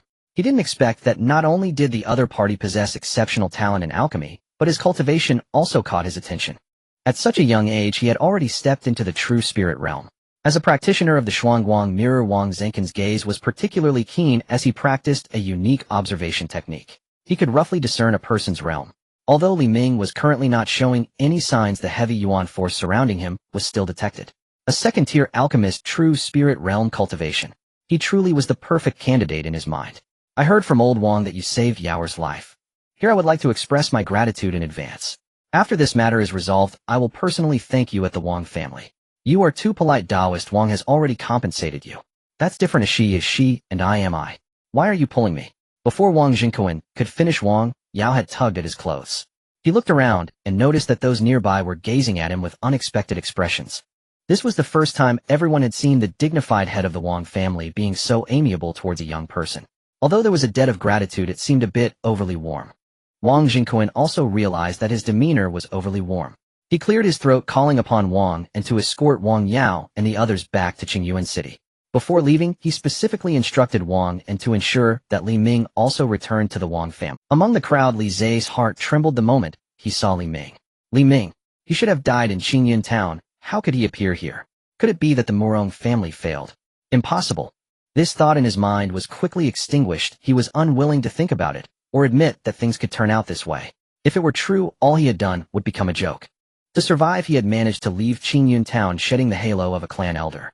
Yet after enduring hardships, Li Qing successfully advanced to condensed yuan, and their lives gradually began to see hope.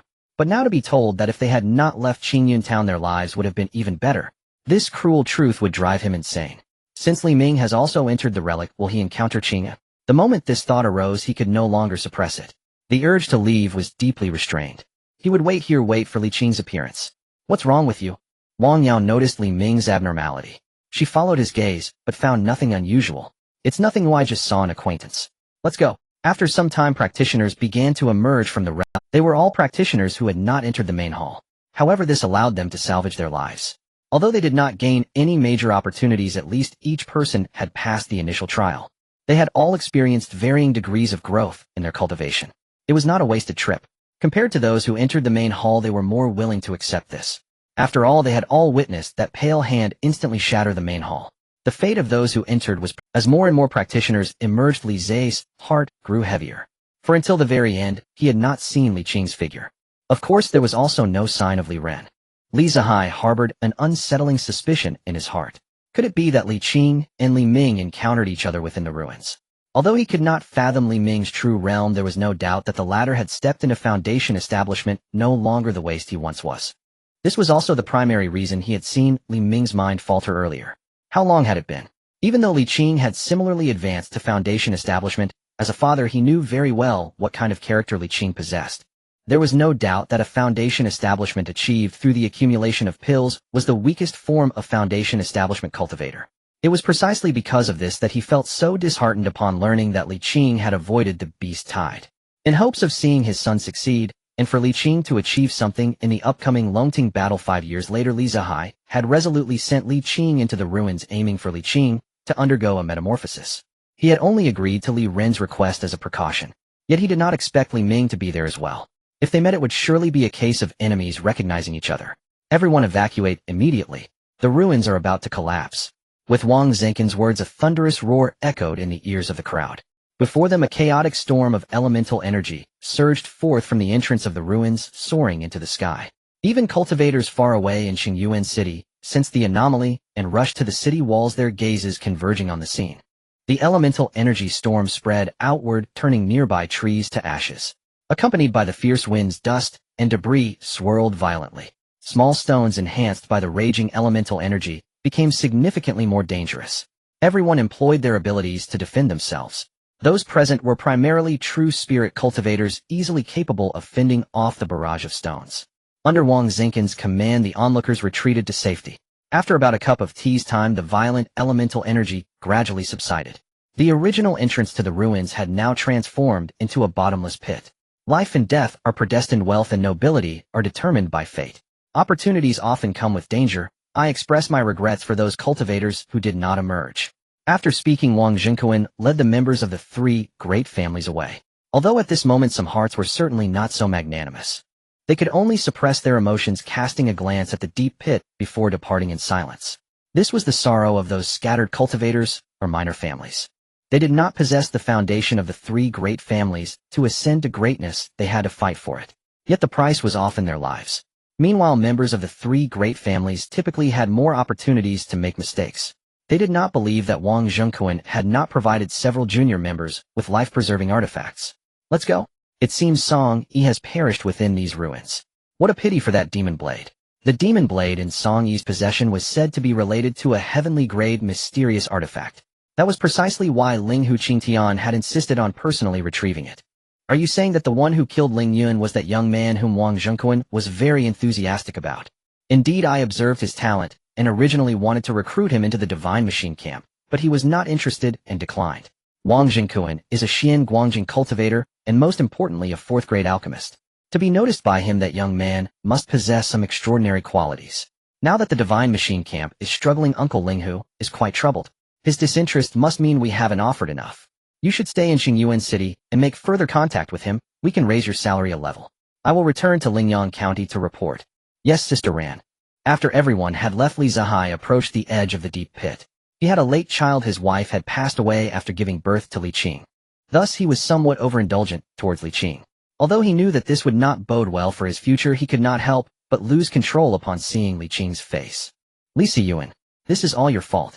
If you had passed the position of clan leader to me, I would not have left the Li family. And that little brat Li Ming. In the past few years, so many resources were wasted for nothing. If they had been given to Qing'er, he would not have needed to make a deal with the Morong family. Qing'er would have already stepped into Foundation establishment, securing a brighter future. The more he thought about it, the more he believed it to be true. He placed all the blame on Li Ming and his father. He could not deal with Li Siyuan, but could he not handle Li Ming? Li Siyuan, I will make you experience the pain of losing a child. At the Wang family. In the entire hall, only Li Ming and Wang An were present. Li Ming was on edge. Several times he tried to leave, but Wang An stopped him with various excuses. Facing Wang An's warm smile, Li Ming could only repeatedly sip tea and eat pastries. Soon a hearty laughter entered his ears.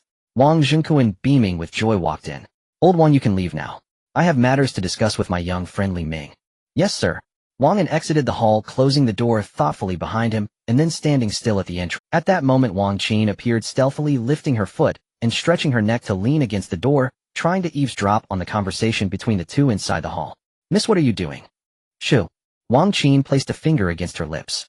Uncle, and keep your voice down. Don't let Grandpa find out. I just want to hear what Grandpa is discussing with Li Ming. Miss, it would be bad if the old master found out. Uncle, and it's not just me who wants to know. My father, mother, second uncle, and second aunt are all very curious. If I go back and say you stopped me from eavesdropping, it won't be good for you and the Wang family, right? Besides, aren't you curious why Grandpa is so fond of Li Ming? This. Wang Qin's last sentence made Wang An completely lower his guard. The two of them then stretched their necks together, pressing their ears against the door. Inside the hall, Wang Zhenqin was speaking amicably with Li Ming. I heard my young friend is from Qingyan Town. May I ask what your relationship is with Li Siyuan? Indeed, he is my father. Wang Zhenqin's eyes lit up. Truly, the offspring of a tiger cannot be a dog. Old Wang, do you know my father? I have not seen him in person, but I have indeed heard of Li Siyuan's great name. He once came to the Qingyuan City Alchemy Association seeking a blue-patterned pill. While obtaining the pill, he was also targeted by a group of robbers, resulting in him being besieged by 3 mid-stage true spirit robbers when leaving Qingyuan City. Yet the outcome was that Li Xiyuan left gracefully, while the 3 robbers lay dead in the wilderness.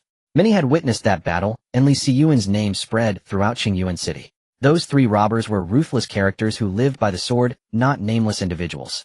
To fight 1 against 3 and leave casually could be said to be invincible at the same level. I remember that at the time people from the Divine Machine Camp came to Qingyuan City, hoping to recruit your father. However, it seems your father did not agree. Hearing Wang Zhenken's words, a memory surfaced in Li Ming's mind. He recalled that Li Xiyuan had indeed left the Li family for a period. At that time his cultivation had long been stagnant at the 3rd level of body refinement. When Li Xiyuan returned, he had indeed given him a pill. However, after taking it his talent did not recover. As for the people from the Divine Machine Camp, he had no impression of them. They may have appeared, but at that time, he must have already locked himself in his room. After saying this, Wang Zhenken pondered his words and said, "Young friend Li Ming, what do you think of Xiao Qin?" Just as Li Ming snapped back to reality, he suddenly heard this question, leaving him somewhat flustered. "Senior fellow Wang. Quite impressive." Hearing Li Ming's response, Wang Zhenken smiled. "In that case, I intend to betroth my granddaughter Qin to you. What say you?" Outside the door, upon hearing Wang Zhenken's words, Wang Qin's mouth fell open wide. She had only come to eavesdrop out of idle curiosity, never imagining the gossip would land squarely upon herself. Though her impression of Li Ming had softened considerably since their expedition into the ancient ruin, the moment she heard her grandfather propose her hand in marriage, her immediate instinct was refusal. She was still young, yearning for freedom and unburdened years ahead, and had no intention of being fettered by matrimony. Wang Qin immediately stepped forward to interject on her own behalf, only to be gently restrained by Wang Yin.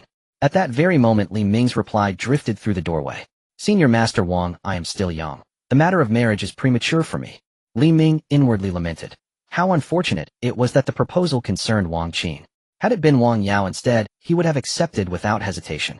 Though he had not outright refused, Wang Zhenken grasped the unspoken meaning all too clearly. His expression remained unchanged, still warm and genial. Most would have eagerly seized such an opportunity to enter the prestigious Wang family through marriage. Yet this very restraint proved Li Ming was no sycophant chasing power or status. "Perhaps I spoke too hastily," Wang Zhenken said smoothly. "Let us defer this matter for now. Young friend, do you know why I hold you in such high regard?" Seeing Li Ming shake his head, Wang Zhenken continued. "Rescuing Yaoer was one reason, but more significantly, you are now a grade 2 alchemist. Do you grasp what that signifies? A grade 2 alchemist under 20, provided he avoids untimely demise, stands an exceptional chance of ascending to grade 6. Consider this: within the entire Zhao Kingdom, only the Grandmaster of the Capital Alchemist Association has attained grade 6. And you possess every likelihood of becoming such a figure. Grade 6. Feng Yixiao was also grade 6. Indeed, as far as Li Ming knew, no alchemist had ever surpassed that pinnacle. Sensing Li Ming's quiet astonishment, Wang Zhenken added, "The leap from grade 6 to grade 7 marks a profound watershed. You must understand, to refine higher grade elixirs, the quality of one's refining flame must correspond accordingly.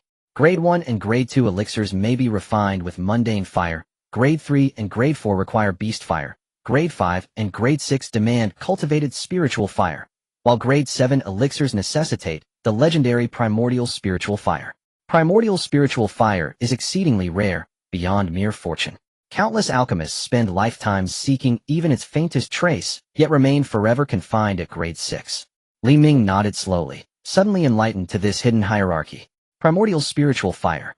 Would he in this lifetime ever encounter such a celestial flame? His thoughts whirled, then abruptly paused. How precisely had Wang Zhenken learned of his grade 2 attainment? "Senior Master Wang, forgive my boldness, but how did you ascertain I am a grade 2 alchemist?" "Xiao Huohuo and I are old acquaintances.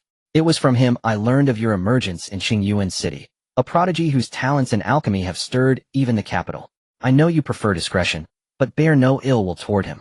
His silence was born of concern for your safety. Should word of your attainment spread, countless factions would vie for your allegiance. The Wang family, however, commands considerable influence here in Qingyuan City. We can shield you unimpeded. A genius who survives to maturity is a true genius, for far too many fall before reaching their zenith." Upon hearing these words, Li Ming's final lingering doubt dissolved completely. "Your starting point far surpasses mine at your age. I had only just entered grade 1 when I stood where you do now. Xiao Huohuo himself stands at only grade 3, and is perpetually overwhelmed with duties. I, however, possess ample time. Should you ever seek counsel in alchemy, come to me. Here, take this. A jade token landed softly in Li Ming's palm. This is the Wang family's token. With it you may enter our estate freely and receive the highest discount across all our apothecaries. This time Li Ming accepted the token without hesitation. Thereafter Wang Zhenkuan engaged him in deep discussion on alchemical theory and practice. Mostly Wang Zhenkuan spoke while Li Ming listened. Yet Li Ming occasionally offered incisive insights, each one earning deeper admiration from his elder. Wang Zhenkuan's desire to see Li Ming become his grandson-in-law intensified. Outside the door Wang Qin strained to comprehend their discourse, but as a mere grade 1 alchemist she soon abandoned the effort. Their conversation struck her like distant stars, visible yet utterly beyond reach. An involuntary respect for Li Ming quietly took root in her heart. She had not expected him not only to follow their exchange, but to articulate original penetrating observations. After all, her grandfather was a grade 4 alchemist. When another's mastery exceeds yours by a modest margin, pride may resist acknowledgement, but when the gap widens into a chasm, reverence becomes inevitable. So it was with Wang Qin now. Uncle, I'm leaving. Do not tell grandfather I was here, or you'll understand the consequences. Watching her retreating figure, Wang and shook his head with a wry smile. Wang Qin soon arrived at Wang Yao's secluded courtyard. There Wang Yao sat beneath the eaves, chin resting upon her palms, lost in quiet contemplation. Elder sister Yao, guess what I just overheard? Wang Qin's boisterous voice snapped Wang Yao back to the present. What is it? Wang Qin hurried to Wang Yao's side and lowered her voice conspiratorially. I eavesdropped on grandfather and Li Ming. Grandfather actually proposed my hand in marriage to him. Wang Yao's expression remained serene, but her fingers subtly tightened. And then, what did Li Ming say? He refused. Even I, graced with both talent and beauty, was dismissed without hesitation. Wang Yao's lips curved faintly upward. You ought to feel relieved. Someone as carefree as you would hardly welcome early matrimony. Yet inexplicably a quiet surge of delight welled within Wang Yao at the news of Li Ming's refusal. Elder sister Yao sees clearly. Still, grandfather's regard for Li Ming is truly extraordinary. Almost as if he were his own son. A grade 2 alchemist under 20, with cultivation already at the early stage true spirit realm, anyone would be stunned.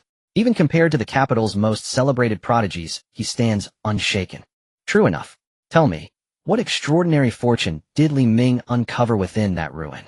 His cultivation surged with astonishing speed. What others gain is theirs alone, earned at great peril. Some mysteries are best left undisturbed. Wang Yao fell silent, only to find Wang Qin studying her with an oddly knowing gaze. What is it? Is there something on my face? Elder sister Yao, I've just realized your attitude toward Li Ming isn't ordinary either. How so? Wang Yao startled, but her composure held firm. From the moment he first delivered elixirs to our estate you watched him with unmistakable interest. Now merely mentioning his cultivation level makes you react so sharply. I cannot help but suspect. Could it be elder sister Yao that Li Ming has kindled your curiosity? Wang Qin narrowed her eyes, her expression radiating triumphant revelation. Anyone would find such achievement compelling. At your age few would remain indifferent. Only you, the incorrigible playgirl, pretend otherwise. Shall I go tell grandfather you wish to wed Li Ming? Wang Yao shook her head, rose gracefully, and gazed upon the courtyard's withering leaves. Unless I ascend to the Xinguang realm in this lifetime, I shall never entertain matters of love and marriage. As the sun set in the west, the lingering rays cast a golden hue over the earth. It was only at this moment that Li Ming, accompanied by Wang, and stepped out of the Wang residence. Had he not noticed the time growing late, Wang Zhenkuan might have talked with him until dawn. Seeing him about to leave, Wang Zhenkuan initially suggested that he stay at the Wang family, but Li Ming declined, citing the need to attend to various matters. Young Master Li, I have prepared the carriage, please. Thank you, Uncle Wang. Upon returning to the inn, Li Ming found Qianbo already waiting nearby. Li Ming, you have finally returned here. Seeing the bag in Qianbo's hand, Li Ming looked puzzled. This is a token of gratitude from my family for safely bringing me out of the ruins. Oh, and there is also something from the Shin family. Shin Miaoxin wanted to thank you personally, but couldn't get away at the moment. Just accept it, otherwise I will be in trouble when I go back. Hearing this, Li Ming accepted the bag. Just as he saw Qianbo preparing to leave, he suddenly remembered something. There is something I need your help with. What is it? Just tell me. Qianbo halted his departure, looking at Li Ming with anticipation. Before coming here, his father praised him for maintaining a good relationship with Li Ming and advised him to continue nurturing it, hoping he could advance it further. To maintain such a relationship, it is not enough to give unilaterally. A mutual exchange of favors is the right way. Unfortunately, he was not a woman, or otherwise he could have used some charms. I need you to help me find a few people named Li Zihai, Li Zealand, and Li Qing. Li Zihai. I understand, please wait a moment. Qianbo took out a communication token and said something. After a while Li Zihai, elder of the Li family in Qingyan town. At this point Qianbo glanced at Li Ming. He seemed to understand why Li Ming was inquiring about Li Zihai. If he remembered correctly, Li Ming was indeed the young master of the Li family in Qingyan town. It was hard for him to believe there was no hidden agenda behind an elder not being in Qingyan town, but instead being rooted in Qingyuan city. He came to Qingyuan city some time ago and is currently living in a small courtyard in the east of the city. Coincidentally, Li Zihai also came to my Qian family to apply for the position of elder. Perhaps he looked down on the salary we offered and did not accept it at that time. Many people originally came with Li Zihai, but in the end only Li Zilan, Li Qing, and Li Run remained while the others were driven away. Li Zilan has been missing since the beast tide and likely perished during it. Li Qing and Li Run entered the ruins, but ultimately never returned. They probably died as well. After hearing what Qianbo said, Li Ming already had an idea in mind. Thank you. You're welcome. Feel free to reach out whenever you need anything. After tidying up at the inn, Li Ming checked out and headed towards the east of the city. Watching Li Ming's departing figure, Qianbo picked up the communication token and said a line. Send someone to surround the small courtyard in the east. Do not let anyone approach, and don't let anyone inside leave. After saying this, Qianbo followed. At this time the bright moon rose in the west, casting mottled moonlight that coated the earth in a layer of silver. Li Ming arrived at the small courtyard that Qianbo had mentioned. Perhaps due to its remote location, there was not a single person in sight. Pushing open the courtyard gate, he saw Li Zihai sitting calmly in the center of the yard. Upon seeing Li Ming, he sneered. I don't know what price you paid to actually get someone from the Qian family, but thinking you can make me surrender like this is futile. Hearing Li Zai's words, Li Ming frowned, but he quickly understood the reason behind them. Most likely it was Qianbo. I have sent Li Ren to his grave. It's unfortunate that I couldn't find Li Qing in the ruins, allowing him to die so easily. I've heard that old fellow Li Zilan is also dead. Now only you remain. After all, family should be reunited. Arrogant brat. Wait until you step into the true spirit realm before you speak such nonsense. Even with the Qian family aiding you today, I will risk my life to kill you. Hearing Li Ming mention Li Qing, Li Zihai felt a surge of anger. As his voice fell, a phantom of a gray leopard appeared behind him. Li Zai's true spirit was named Iron Spine Leopard, possessing third-tier strength upon maturity, characterized by its impressive physical strength. Transforming into a true spirit also granted a pure enhancement of physical capabilities. Kill that guy. With Li Zai's command, the Iron Spine Leopard let out a roar and charged forward. At the same time, Li Zihai flipped his palm and several throwing darts appeared in his hand. In his expectations the Iron Spine Leopard would soon tear apart Li Ming's body. He only needed to pay attention to whether any members of the Qian family would appear during this time. These darts were prepared for any members of the Qian family. Aside from his cultivation in the true spirit realm, his greatest expertise was in this concealed weapon technique. Even when he was still in the condensing element realm, this skill had helped him through many crises. Although he had neglected this technique after becoming an elder, he fortunately picked it up again during his time in the 10,000 mountains. Just as he focused on the surroundings, he suddenly felt a chilling sensation. He looked ahead in confusion only to see the Iron Spine Leopard trembling and lying on the ground, letting out whimpering sounds as if it had seen something terrifying. An absurd thought suddenly appeared in his mind. He was in the true spirit realm. To make the Iron Spine Leopard behave this way, it would require at least a fellow practitioner of the same realm. In other words, Li Zai's throat rolled, and then he saw a ghastly face appear behind Li Ming. True spirit. You actually stepped into the true spirit realm. Just exposing a part of its body was enough to instill such fear in his Iron Spine Leopard. This true spirit must be something out of the ordinary. As the reality unfolded before him, Li Zihai felt as if his entire worldview had collapsed. Wang Zhengquan was unaware that Li Ming had only been at the third layer of body refinement for more than a decade. Thus, he was not as shocked to learn that Li Ming had advanced to the true spirit realm. Having visited the capital of Zhao Kingdom, he had seen many talented individuals of Li Ming's age. But Li Zihai clearly understood that Li Ming had leaped from the third layer of body refinement to the true spirit realm in less than half a year. This was the reason for his shock. Throughout history, there were likely not many who could match Li Ming's achievements. What could possibly explain this? Could it be the opportunities within the ruins? Only this reason could make sense of it. Why could Li Ming obtain the opportunity while Qing could only die inside? Losing his composure, he completely lost his rationality. Li Zihai flicked his hand and several poison darts shot toward Li Ming with precision. However, just as they were about to hit, it felt as if they had struck a wall, clattering to the ground. Li Zihai was taken aback and immediately felt a sharp pain in his forehead. He wiped his hand across his forehead, and the bright color stained his palm red. Then with a thud he collapsed to the ground, consciousness fading into darkness. Until his last breath, he never understood how Li Ming had made his move.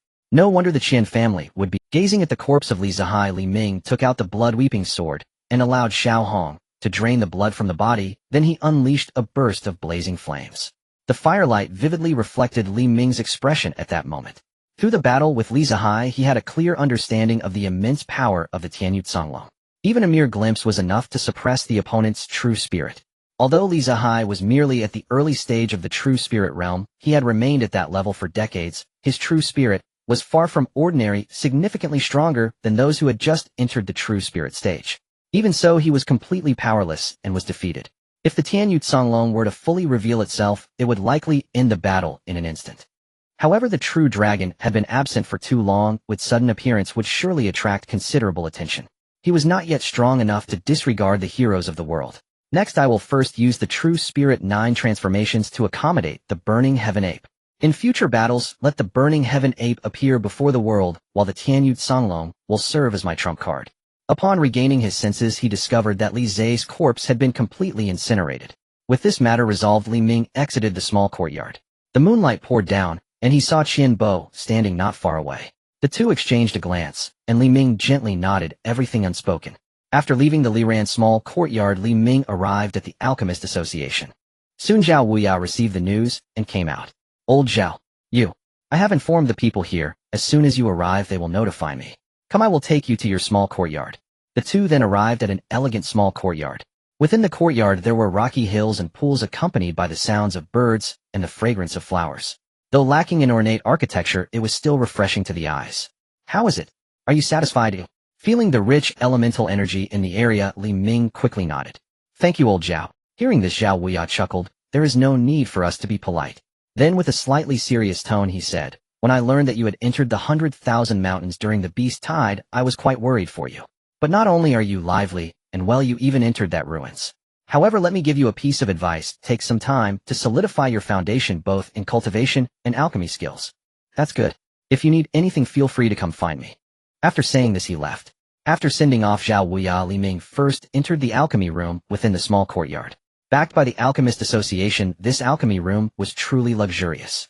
Firstly, it was incredibly spacious, equipped with all kinds of facilities. Moreover, Li Ming felt that the elemental energy concentration here was even richer. Looking at the nearby meditation mat, he suddenly realized. This alchemy room also served the purpose of secluded cultivation. After finishing alchemy, cultivators could seamlessly recover their spiritual energy here. If they did not wish to refine pills, they could still cultivate in seclusion here. Li Ming then sat on the meditation mat and took out several Qingmei bags. The gratitude offered by the Qian and Xin families was quite practical, without any frills. It was simply a pile of spirit stones. The other Qingmei bags contained various beast pelts. 3 Qingmei bags were filled to the brim, all coming from the flame-tailed rats. Next, he took out a few items, all precious treasures he had obtained during this period. The first was the blood-weeping sword. This earth-grade elemental weapon obtained from Song, it was now his most powerful weapon. However, like the Tianyut Songlong, it could not be used frequently and could only be considered a trump card. On ordinary days, he could only use the blood-drinking sword. Then there was a small piece of sunfire essence. Li Ming stroked his chin and quickly recalled where the sunfire essence could be found. It was indeed in the pond within the courtyard. He only needed to place this sunfire essence into the pond, and after a while he could harvest a pool of sunfire spring water. From now on, he would no longer have to worry about his elemental energy running dry in battle. Then he picked up another item. It was the seed of the Qingwan treasure tree. Looking at the seed-shaped Qingwan treasure tree, Li Ming frowned slightly. According to Feng Yixio's memory, to make the Qingwan treasure tree sprout, one needed to find a place rich in elemental energy. Although it sounded simple, it was not so easy in practice. This small courtyard could be considered rich in elemental energy, but it still fell short of the conditions for the Qingwan treasure tree to sprout. Currently, the concentration of elemental energy in this era was far from that of ancient times. Only within certain sects and secret realms could one find elemental energy concentrations that reached the standards of ancient times. After pondering, Li Ming's eyes lit up as he took out a bone token from the Qingmei bag. I wonder if the Sunfire Spring in the Sunfire Valley can meet the requirements. As the habitat of the Burning Heaven Ape clan, the Sunfire Valley was a forbidden area in the Xiantian continent. If a cultivator mistakenly entered, they would be torn to shreds by the Burning Heaven Apes. Long ago, a Tiangong cultivator, not believing in danger, entered the Sunfire Valley. 3 days later, the head of that Tiangong cultivator was thrown out. From that day forth, no cultivator dared enter the Sunfire Valley, and it became a forbidden place. The Sunfire Valley can be considered as a backup option. If there were a suitable place, Li Ming would still prefer to choose elsewhere. This was because his relationship with the Burning Flame was not yet good enough for the Burning Heaven Ape clan to allow others to freely use the Sunfire Spring. I can only take it one step at a time. Finally, Li Ming picked up several items: the blood of the Burning Heaven Ape, the Yomei Python, the Thundercloud Sparrow, and the Flame-Biting Flood Dragon. Adding to that was the Tianyu Songlong that he had comprehended. Li Ming had a total of 5 true spirits in his hand. Looking at the blood in his hand, Li Ming suddenly thought of something. The few types of blood he had obtained all had the shadow of the system. Every choice he made and the rewards he received were intricately linked to the true spirit 9 transformations that he was currently cultivating. It was as if the system knew what the final opportunity within that ruin was. Perhaps he could gradually figure out the system's patterns from this point onward. After some contemplation, Li Ming returned to his senses. Among the blood he held aside from the Yomei Python, the other types were all excellent objects for comprehension. After cultivating the true spirit 9 transformations, he could only accommodate 3 true spirits at the early stage of true spirit. To continue accommodating more, he first needed to elevate his cultivation level along with his physical and mental attributes. Generally, one only needed to elevate their cultivation to enhance their strength. However, he needed to increase his cultivation body and spirit all at once. This was also the reason why Wang Fengyuan was able to cross boundaries to confront enemies after cultivating the true spirit 9 transformations. However, this would also require an astonishing amount of cultivation resources. Li Ming could indeed rely on refining pills to solve the elevation of his cultivation. As for enhancing his body, he could use blazing fire in emergencies, but the time required was exceedingly long. He needed a body refining technique. The same was true for enhancing mental strength. The spirit forging technique was good, but it was still a slow process. To speed it up, he would still need to rely on external forces. For example, the 7-colored soul nourishing flower, just one would cause his mental strength to surge dramatically. The spirit forging technique also naturally advanced to the 3rd layer. If he could consume the 7-colored soul nourishing flower like food, Li Ming couldn't even dare to imagine. Thus Wang Yao was truly a good person. He could not let her down. The next day, Li Ming arrived at the Ciyuanjin Pavilion in Qingmei City. This Ciyuanjin Pavilion was significantly more luxurious compared to the one in Qingyun Town, with a constant stream of people. Perhaps it was related to the 2 attractive female cultivators at the entrance. He hadn't expected that the Ciyuanjin Pavilion in Qingyuan City operated in such a manner. The female cultivators, though only at the body refinement stage, wore pleasant smiles on their faces, and their voices were melodious and clear. Their charm, a blend of allure and elegance, complemented each other beautifully. "Sir, welcome to the Ciyuanjin Pavilion. Please come in." As Li Ming stepped into the Ciyuanjin Pavilion, another female cultivator approached him. Though this female cultivator was not as striking as the previous 2, her cultivation level was already at the qi condensation stage. The aura from her cultivation made her even more captivating. "Fellow cultivator, is there anything I can assist you with? I have quite a few beast skins I wish to sell. Due to the beast tide, the prices for beast skins are a bit lower than usual. I wonder if you would mind." Li Ming shook his head. The decline in beast skin prices was already within his expectations, but the sheer quantity he possessed would compensate for the difference. "Then please follow me, fellow cultivator." Under the guidance of the female cultivator, they arrived at another area. "Old Zhou, this esteemed guest wishes to sell a batch of beast skins. Please take a look." The female cultivator approached a counter. Sitting behind it was an old man with a goat beard. "Let me see what—" Li Ming then placed 3 Qingmei bags on the counter, and after removing the seals, a vast number of beast skins piled up like a small mountain. "What? So many? How many monsters have you killed, you little brat?" The old man jumped to his feet. With so many beast skins, he wondered how long it would take to examine them all. Suddenly, Li Ming felt a gaze filled with deep resentment upon him. For the next, while the old man busied himself with examining the beast skins, the main tasks involved sorting and checking for damages. This was a time-consuming and labor-intensive job. With a small quantity, it was manageable, but with a large number, it could be exhausting. No wonder the old man looked so resentful. Afterwards, Li Ming was accompanied by the female cultivator to the 2nd floor. Here was where the Dan furnaces were sold. Upon learning that Li Ming wished to purchase a Dan furnace, it was clear that the female cultivator was much more enthusiastic than before. "Sir, here we have all the Dan furnaces in the Ciyuanjin Pavilion, from the lowest grade to the highest. We have it all. What is the price of a 5th grade Dan furnace?" The female cultivator held up 5 fingers, 500,000 spirit stones. Li Ming raised his eyebrows, feeling a clearer sense of gratitude towards the Qian and Shun families.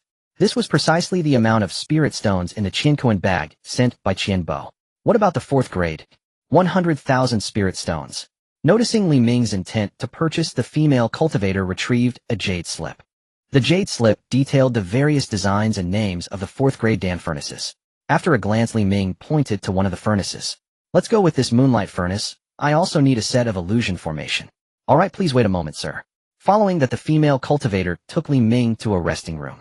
After serving him tea and snacks, she left. After waiting for an hour, the female cultivator returned with 2 Qingmei bags. Sir, here is the moonlight furnace along with the spirit stones from the beast skins you sold. There is also a detailed price list for each type of beast skin. I apologize for the long wait due to the large quantity. As compensation, please accept this set of illusion formation as a gift. Upon hearing this, Li Ming felt a wave of emotions. No wonder the Qingmei Pavilion in Qingmei City had such a high customer flow. Who could resist such generous offers? Thank you. After receiving the Qingmei bags, Li Ming first looked at the moonlight furnace. The moonlight furnace was entirely silver, crafted from the rare moonstone. Not only did it possess excellent thermal conductivity, but its greatest feature was that it absorbed the essence of the moon at night, increasing the success rate of alchemy and enhancing the quality of the elixirs. Though the increase was only 10%, it still delighted Li Ming. Upon seeing the moonlight furnace for the first time, he was amazed that such a furnace existed. One could never underestimate human ingenuity. I won't need to change furnaces before reaching the 5th grade. After retracting his gaze, Li Ming looked at the other Qingmei bag, which contained a pile of spirit stones and a jade slip. The jade slip clearly listed the quantities and prices of the various beast skins. As his gaze slid to the end, and he saw the total price, he put away the jade slip. The total of over 100,000 spirit stones was not far off from his earlier rough estimate. Sir, this card is our VIP card at the Qingmei Pavilion. Next time you come to shop, you will receive a 20% discount. Thank you. After accepting the VIP card, Li Ming left the Qingmei Pavilion accompanied by the female cultivator. Her actions drew the attention of many cultivators. It was because to receive such treatment one would need to spend a significant amount of spirit stones at the Qingmei Pavilion. After Li Ming departed, the female cultivator went to the top floor of the pavilion. Pavilion Master, I have handed over the illusion formation and the VIP card as requested. Understood, you may go now. A sultry female voice echoed from the loft. After stepping out of the Qingmei Pavilion, Li Ming paused slightly. He looked up towards the top of the pavilion, having just sensed a gaze upon him. Clearly someone had been watching him from that loft.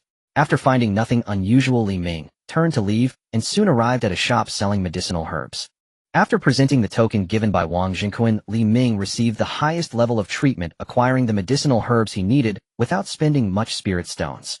Returning to his small courtyard, Li Ming cleaned out the fish and shrimp from the pond, then placed the essence of the fierce sun within it. He then set up the illusion formation around. As the incantations changed, the scene of fish and shrimp playing reappeared in the pond. After completing this, Li Ming went to the alchemy room and took out the blood essence of the burning flame beast. At this time it was still early, so he thought it would be better to accommodate a second true spirit.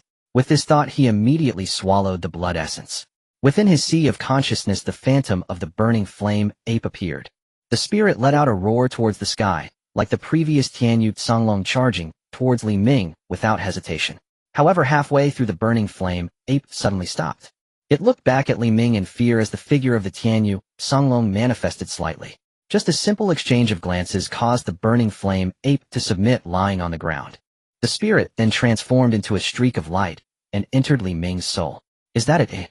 Li Ming, who had expected a fierce battle, was momentarily stunned. After regaining his composure, he found it quite reasonable. The Tianyu Songlong, as a true dragon, exerted suppressive power over most beasts. Since he had comprehended its essence, he could naturally suppress the burning flame ape as well. The main reason was that no one else would choose to accommodate multiple true spirits, making it impossible for a situation like Li Ming's to arise, which left him momentarily dazed. He was an exception. From now on, I fear I will have to explore this path on my own. After accommodating the burning flame ape, Li Ming immediately manifested it. Soon he noticed the differences compared to the Tianyu Songlong. The Tianyu Songlong provided him with an all-around enhancement, power, speed, and even aura, whereas the burning flame ape primarily enhanced his physical body and fiery power. The two states could be switched freely and even combined. This was the reason why cultivating true spirits in the 9 transformations allowed one to cross boundaries in combat. From now on, he would no longer hold back in battle. Once he assimilated multiple true spirits, he would even acquire additional identities. After adjusting to his newfound strength, time swiftly slipped into night. The pristine moonlight bathed the courtyard in a silvery sheen. Li Ming pushed open the window, letting the moonlight flood in. Then he retrieved the moonlight cauldron. Under the lunar glow, a hazy white radiance rose softly around it. This time he intended to refine the spirit-enriching pill, a grade 2 elixir capable of modestly enhancing the cultivator's spiritual awareness. Though merely grade 2, its formula was closely guarded by alchemical clans and sects alike, for it remained the sole low-grade pill capable of augmenting spiritual awareness. Fortunately, Feng Yixiao's memories contained the complete formula. That very knowledge had enabled him to master the spirit-forging technique with unprecedented speed and advance it to its second layer. Immediately thereafter, Li Ming exhaled a jet of scorching flame. With practiced ease, he laid out the pre-prepared medicinal ingredients. Under the searing heat of the scorching flame, they swiftly melted into a viscous liquid, then under the precise guidance of his spiritual sense coalesced into nascent pill forms. Until this moment, the scene mirrored his previous alchemical endeavors exactly.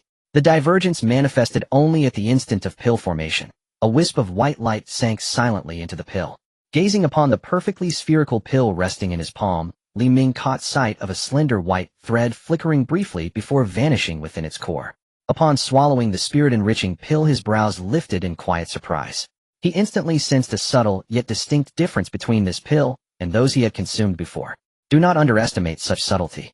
Over time, this minute enhancement would spare him countless pills and indirectly accelerate the growth of his spiritual awareness. An extraordinary artifact. If so, perhaps I may now attempt grade 3 elixirs. Thanks to the 7-colored soul-nourishing flower, his spiritual awareness had long since reached the threshold required for grade 3 refinement. Moreover, the scorching flame, having absorbed the blood essence of the heaven-burning ape, had grown markedly more responsive. Only one uncertainty remained: success rate. Yet with the moonlight cauldron's aid, grade 3 elixirs no longer seemed beyond reach. Without hesitation, Li Ming retrieved another set of ingredients. This time he prepared to refine the ancient cloud pill, a grade 3 elixir that enhanced cultivation for true spirit realm cultivators. Precisely what he needed at this juncture. As firelight danced across his face and moonlight enshrouded his entire form, an ineffable profound sensation stirred within his heart. It felt as though eons had passed, yet also as if but a single breath had elapsed.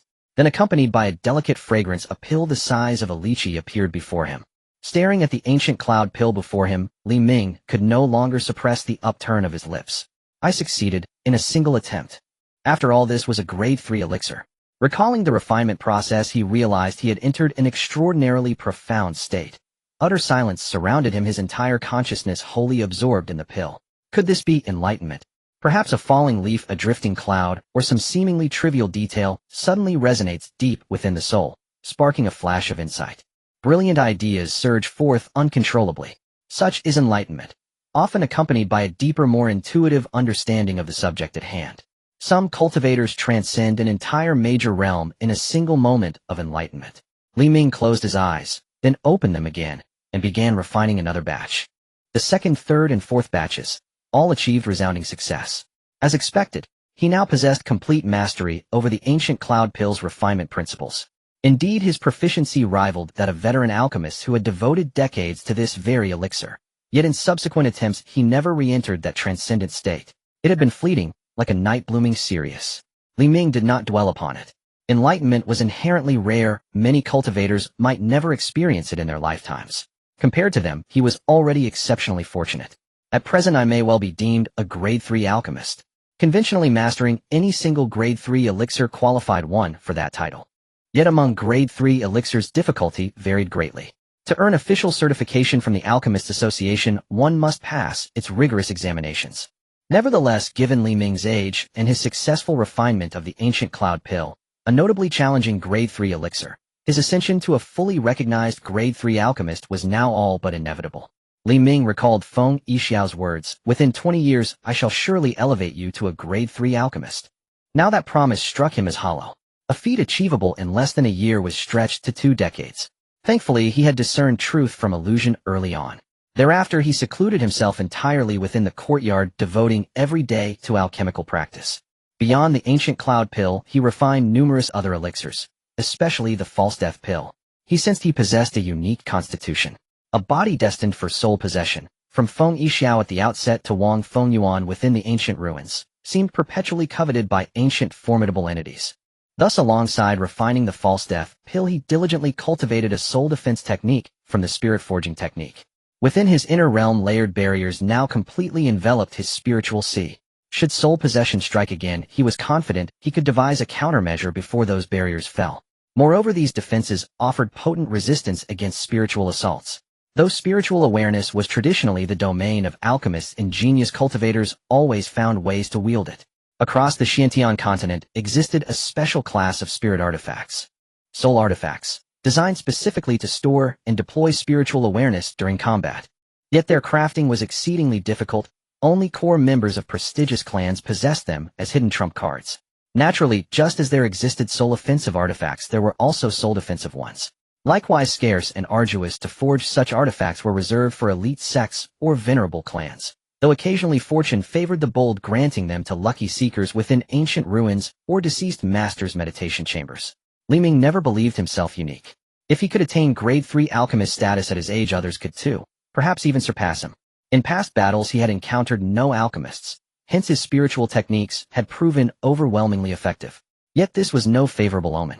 Over-reliance on a single method inevitably led to downfall. Thus he continuously diversified his combat repertoire. Presently his cultivation base, true spirits, spiritual awareness elixirs, and spirit artifacts all ranked among the finest of his peers.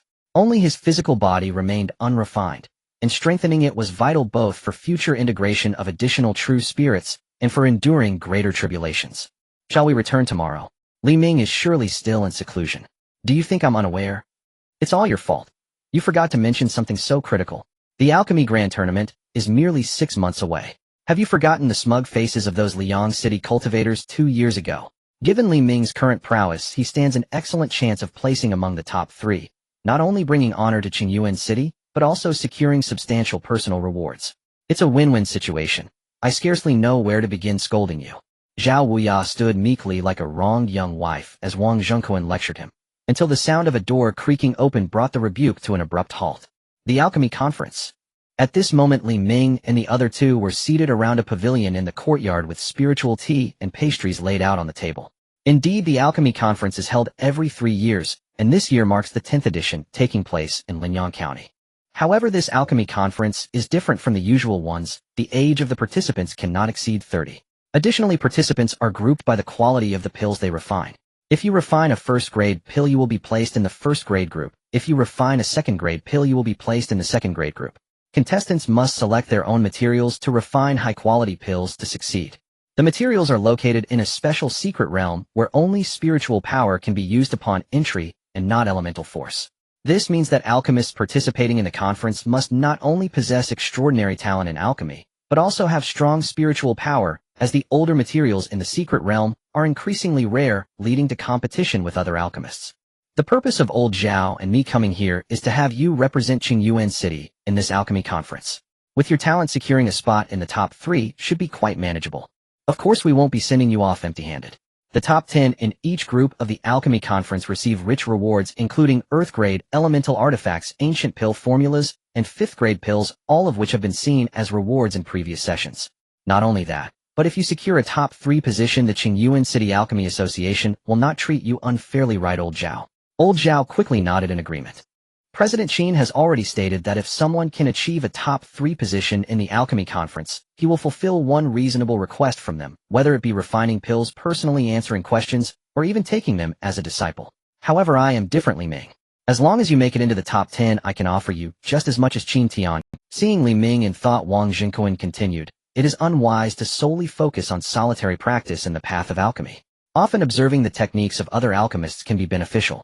I recall that in a previous session someone experienced an epiphany while watching another alchemist's technique and ultimately claimed the top prize. After saying this, he quietly enjoyed tea with Xiao Huohuo. Despite eagerly wishing for Li Ming to participate in this alchemy conference, the choice ultimately rested with him. They would not pressure him. Since old Wang has said so, it would be unreasonable for me not to go. I've been in seclusion long enough, it would be nice to get some fresh air. Hearing this, Wang Zhengquan laughed heartily. Old Zhao, you owe me a big favor this time. Xiao Huohuo also smiled. You can't deny it, this time it's a favor I'm most willing to owe. Seeing the puzzled expression on Li Ming's face, Wang Zhengquan explained. It turned out that in previous alchemy conferences, Qingmei City always fell just short of success, with alchemists from Liang City consistently outperforming them in every category. This left Xiao Huohuo, who led the team, embarrassed each time, yet the facts remained Liang City's alchemists were indeed stronger. He had contemplated relinquishing the leadership role several times, but Qin Tian insisted that he could only step down once Qingyuan City had triumphed over Liang City. This was also the reason why the assessments for alchemists had become increasingly stringent in recent years, aiming to discover promising talents. It was also why Xiao Huohuo was so excited upon realizing Li Ming's talent. He was most afraid of Li Ming's suffering an early demise, which is why he sought Wang Zhenken's assistance to safeguard. With your participation this time, it might just surprise those from Liang City. Afterwards, I can finally relinquish this leadership task and devote myself to alchemy. Next, I have nothing pressing, and I can accompany Xiao Qin to broaden her horizons. Upon hearing this, Xiao Huohuo and Wang Zhenken exchanged glances, both understanding each other. With the addition of Wang Zhenken, an expert at the Shuangguang mirror level, this alchemy conference journey would be considerably more stable. Both subconsciously believed that Li Ming's name would surely appear among the top 3 this time. Li Ming himself thought the same. He was now on the verge of stepping into the realm of a third-grade alchemist. Participating in the second-grade category would feel like a downgrade. Suddenly an idea popped into Li Ming's mind. From old Wang's words, the categorization is based on the quality of the pills. Why not refine one first-grade and one second-grade pill? Wouldn't that allow him to claim 2 rewards? Upon hearing Li Ming's thoughts, the two of them chuckled. In the past, there have been people who attempted this, but very few succeeded. This is because if a high-grade alchemist produces low-grade pills, veteran alchemists will treat it with the harshest scrutiny, often belittling its value. In front of so many witnesses, those with fragile mentalities might even develop inner demons, halting their progress in alchemy. Unless one can refine pills that earn their respect, the difficulty is far greater than refining pills of the same grade, and only those renowned alchemists dare to attempt it. My advice is to give up. Some veteran alchemists, despite their high ranks, lack the character to match. Sometimes their harsh words can leave you humiliated if they seize the opportunity, potentially affecting your mindset. You are still young, there is no need for that. Li Ming nodded, but only he knew what was truly on his mind. The alchemy conference is in half a year, but we can head to Linyang County early because there will be an auction in 3 months. This auction aims to build momentum for the alchemy conference, and the items up for bid should be quite valuable. Perhaps the Qingyuan fruit you need will appear there, old Xiao. Xiao Huohuo nodded. I was thinking the same. I am preparing to refine the Qingyuan mingling pill, a 4th-grade pill, and I only need the Qingyuan fruit as the main ingredient to begin refining. He had been stagnating at the 3rd-grade level for quite some time, and Li Ming's emergence made him determined to attempt a breakthrough to the 4th grade. However, the Qingyuan fruit was quite rare, and there were no stocks in Qingyuan City. This auction in Linyang County presents an opportunity. Li Ming, hearing this, felt a stir in his heart. Perhaps he could find a suitable body refining technique at the auction. Li Ming, are you all right with this? Li Ming shook his head. I will follow the arrangements of the 2 seniors. Good, then let's not delay. We will gather the personnel and set off tomorrow. The next day, more than 10 people had gathered at the Alchemist Association. They were all participants representing Qingyuan City in the alchemy conference. Most of them were of the 1st grade level. Among them were familiar faces to Li Ming, such as Wang Qin and Shi Qi. There were only 3 second-grade alchemists. Apart from the notably young Li Ming, the other 2 appeared middle-aged. Li Ming stood out among them, feeling out of place. The other 2 second-grade alchemists frequently glanced at Li Ming, their eyes filled with curiosity and envy. Xiao Huohuo saw that everyone had arrived, and waved his hand, causing a spirit boat resembling a small vessel to fly out from his sleeve. The spiritual vessel swelled against the wind, quickly hovering in midair, its massive size occupying half of the sky. The cultivators within Qingyuan City looked up in unison as they noticed the sudden darkening of the sky. Isn't that the wind-speed spiritual vessel of the Alchemist Association? What happened? Don't you know? The 10th Alchemy Conference is in 6 months. So soon.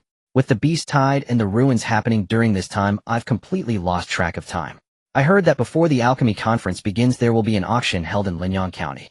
They want to make a fortune under the guise of the Alchemy Conference. Regardless of whether they profit or not, I will definitely attend. As the wind-speed spiritual vessel vanished into the horizon, another slightly smaller spiritual vessel followed suit. That is the Wang family's spiritual vessel. Even old Master Wang has gone. Miss Qin is participating as a contestant this time, so the Wang family will naturally attend. If the Wang family is going, then I shall go too. On the spiritual vessel, Li Ming gazed at the scenery rapidly retreating around him without feeling any discomfort. The spiritual vessel beneath his feet was the exclusive vessel of the Alchemist Association. To protect the frail bodies of the alchemists, a protective formation was intricately engraved upon the vessel. Blocking the raging winds was merely the most basic function of this protective formation. Its primary purpose was to withstand attacks from practitioners of the mystic mirror level. Just as Li Ming stood at the edge of the vessel observing the receding scenery, 2 individuals approached. Lu and Zhou Ping. Li Ming shook hands with the two outstretched arms before Li Ming. The two were the other two second-tier alchemists among the contestants this time. Luan had a gentle demeanor, giving off a neighborly uncle vibe. Zhou Ping, on the other hand, appeared rather stern, giving off an impression that he was not easy to get along with. We knew about you. If it weren't for old Zhao telling us, we wouldn't have known that such a genius had emerged from Qingyuan City. With you in the mix, I believe those guys from Liang City won't be so arrogant anymore. Though Luan was very curious about how Li Ming became a second-tier alchemist at such a young age, he understood that it must be a secret not meant to be shared. Thus he suppressed his curiosity and shifted the conversation to the events of previous alchemy conferences. Through Lu An's narration, Li Ming gradually learned why the alchemists of Liang City and Qingyuan City had such animosity. It all traced back to Qin Tian. Decades ago, Qin Tian and Chu Yun, the president of the Alchemist Association of Liang City, both had affections for a woman named Yi Qingran. Both sought to win Yi Qingran's heart through their extensive knowledge of alchemy. This was when the rift between them began. However, Yi Qingran felt nothing for either of them and disappeared from their lives after clearly rejecting them. The next time they heard news of her, she had already become the president of the Alchemist Association in the capital. Upon hearing this news, Qin Tian and Chu Yun no longer had any feelings for Yi Qingran. However, their rivalry continued unabated, with both secretly competing for decades. There are 3 second-tier alchemists in Liang City. If it weren't for their numerical advantage in the last conference, Zhou Ping and I would have been at a disadvantage, and the outcome might have been different. Originally, Zhou Ping intended to refine the Tianyan pill, and we had found suitable herbs. However, we encountered those guys from Liang City midway, and the herbs were snatched away. We had no choice but to use herbs of much lower quality, and the result was predictable. Although the Tianyan pill was successfully refined, its quality did not meet expectations, resulting in Zhou Ping being ranked lower than those guys from Liang City. The Tianyan pill. This pill is notoriously difficult to refine. This is due to the fact that refining the Tianyan pill requires more than a dozen different herbs, and the process is exceedingly intricate, necessitating the alchemist's precise control over their mental energy, without any room for error. Moreover, the age of each herb used in the Tianyan pill cannot differ too greatly, otherwise it will affect the pill's efficacy. Alchemists capable of refining the Tianyan pill typically have qualifications that allow them to enter the 3rd tier. Li Ming glanced at Zhou Ping, who had been silent beside him. One should not judge a person by their appearance. Once we enter the secret realm, make sure to stick close to us. Suddenly, Zhou Ping, who had been quiet, spoke to Li Ming. Li Ming was taken aback for a moment before nodding. Don't be fooled by his cold demeanor, he is actually quite a good person. The happiest person upon hearing about a new second-tier alchemist joining us is this guy. This might be the last conference we attend. In 3 years we will no longer be eligible due to our age. If we want to take revenge, it has to be this time. Hearing the implications in Lu An's words, Li Ming spoke up. I will certainly do my utmost. Just do your best, and have no regrets. Alright, we've overstayed our welcome. That girl is probably getting anxious. Let's go. After Luan and Zhou Ping left, Li Ming turned his gaze aside, noticing Wang Qin glancing over at them from time to time. Upon meeting Li Ming's gaze, Wang Qin was startled, quickly lowering her head. Taking a deep breath as if making a resolution, she approached Li Ming. I have some questions about alchemy that I would like to ask you. I wonder if you have time. After saying this, Wang Qin lowered her head, clenching her fists. In her mind, she recalled the scene of when she first heard that Li Ming was taking the second-tier alchemist assessment. Her first impression was one of arrogance. Coupled with Li Ming's overly cold attitude, it made her, who had been pampered since childhood, feel somewhat wronged. Her initial impression of Li Ming was undoubtedly very poor. Even upon learning that he had truly become a second-tier alchemist, she remained very unconvinced. The turning point came in the ruins. Upon waking from a faint, she sensed a gentle medicinal power within her body, gradually healing her injuries. From Sister Yao, she learned that this was the work of Li Ming. Later, when the Pale Hand appeared, it was also with Li Ming's help that they were able to safely exit the ruins. After being saved twice, her attitude towards Li Ming had long since changed. She originally wanted to take this opportunity to thank him in person, but when the words "thank you" reached her lips, she found herself unable to say them. Wang Qin, I don't even know how to express myself. Questions about alchemy. Is that really what you want to say? Could you really say that? What if Li Ming refused? Seeing that Li Ming had not responded for a long time, Wang Qin dejectedly lifted her head, only to find him walking towards the cabin. Keep up. Just saying you want to know won't help. You need to practice on-site to truly understand. Upon hearing Li Ming's words, Wang Qin's dejected expression vanished, and she hurriedly followed after him. On another spiritual vessel, Wang and was whispering something in Wang Zhenken's ear. What? You mean Xiao Qin went into the cabin with Li Ming? Wang Zhenken rubbed his chin. So this is what the young people like these days say. No wonder Li Ming rejected her back then. This step, the timing of adding the Qingfeng vine, was incorrect, and the temperature of the flame was also too low. A slightly older medicinal herb would be better. Looking at Li Ming speaking eloquently, Wang Qin was momentarily stunned. She had never noticed that when Li Ming focused he looked somewhat handsome. Focus. I only mention these small issues once. If they happen again in the future, Once again with that tone, can't he just speak to me nicely?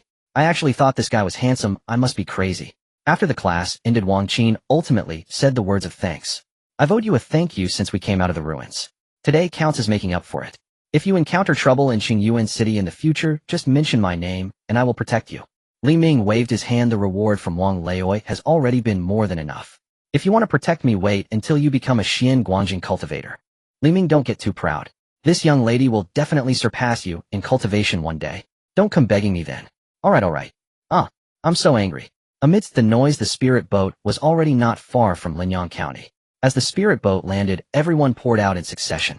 Xiao Huohuo seemed to sense something and looked up.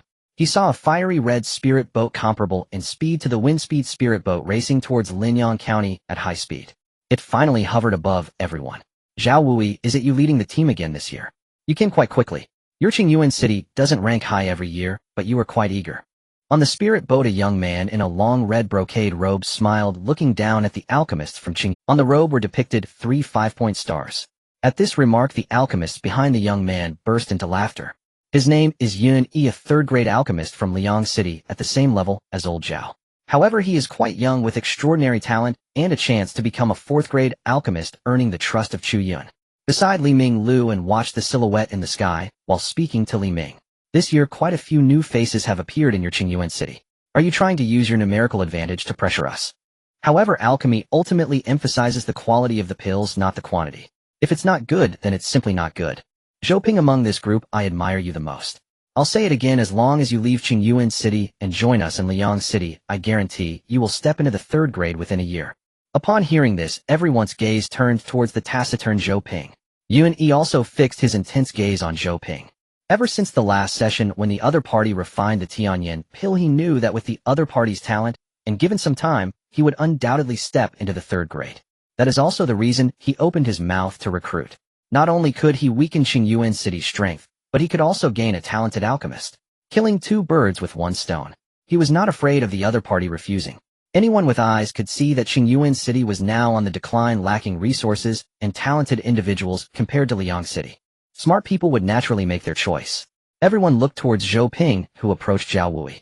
Old Xiao, we didn't come all this way just to hear dogs barking here. Can't you see our young people are nearly frozen? Hurry up and get into the city. Zhou voice was not loud, but all the alchemists present had some cultivation. Upon hearing this, everyone was taken aback. After the people from Qingyuan City reacted, they all covered their mouths. They hadn't expected that Zhou, who usually was not good with words, could be so harsh when cursing. Li Ming's mouth twitched as he glanced at Lu and who shrugged. On the spirit boat, Yun Yi's expression darkened instantly. He didn't say anything harsh, but turned his head to wave his hand. Immediately, a 2nd-grade alchemist walked up. Wang Ji informed everyone that during the alchemy competition, all alchemists should keep a close watch on the alchemists from Qingyuan City. It would be best to kick all of them out of the secret realm. They shouldn't think they can take even a single medicinal herb. I want Qingyuan City to lose all face in this alchemy competition. Then Yun Yi took an object off his wrist and handed it to Wang Ji. In the medicinal herb secret realm, spiritual power is the only reference. This spirit-enhancing bracelet will enhance your spiritual power. Don't let me down. Don't worry, brother Yun, if I can't complete the task, I'll quit Liang City directly. Watching the departing figures of Xiao Huohuo and his group, Yun Yi murmured, this time, let the reputation of the Qingyuan City Alchemist Association completely plummet. Linyang County, as one of the 10 major counties of the Zhao Kingdom, is located at the transportation hub in the southern part of the Zhao Kingdom. Countless merchants pass through this place for rest every day. This also makes Linyang County quite prosperous. Once you enter the city, the noise is incessant. On both sides of the wide street are shops that stretch as far as the eye can see, and among the bustling crowd, there are cultivators dressed in foreign styles weaving through. It felt different from the first time entering Qingyuan City. Li Ming noticed that except for himself frequently turning his head to look around, everyone else had calm expressions. When I first came, I also felt it was quite novel. Those oddly dressed people are from the Moro Kingdom in the southwest. It's said that their country is built around tribes, and due to their curiosity about us, the royal family has permitted the Moro Kingdom to send envoys here for exchange and learning. Under Lu An's introduction, the group arrived outside a luxurious building. Lu Yun Residence. It has the backing of the Linyang County Alchemist Association and is specifically designed to provide a resting place for outsiders. Upon entering Luyan residence, Xiao Huohuo clapped his hands. You have free time from now on. Each of you has your own room in Luyan residence. The auction will be in 3 months. Improve as much as you can before the alchemy competition. Also be careful of that group from Liang City, especially Yu Zhouping. Although they shouldn't have the guts to create trouble at this critical moment, one can never be sure someone might act rashly. Understood, old Zhao. After receiving the jade token, Li Ming went upstairs to his room. As he pushed the door open, a lavishly decorated room came into view. On the central table was an exquisite incense burner. A wisp of smoke was curling up. Upon smelling it, his spirit invigorated, and his mind became clear instantly. Mingling incense. This incense can clear the mind, making it particularly popular among alchemists, and its price is high, with one stick costing as much as an ordinary first-grade pill. After fiddling with the incense burner for a while, Li Ming sat cross-legged on the cushion and took out an ancient cloud pill and swallowed it. The auction is in 3 months, and he plans to stay in Luyan residence to improve his cultivation during this time. Feeling the surging primal energy coursing through his body, Li Ming quickly held his breath and focused. Time flew by, and before long 3 months had quietly passed. During this time, the anticipated events did not occur. The people from Liang City behaved themselves and did not act out of line. As the auction day approached, more and more cultivators flooded into Linyang County, yet no conflicts occurred. Now at every major thoroughfare in the city, guards were watching the passing cultivators with keen eyes.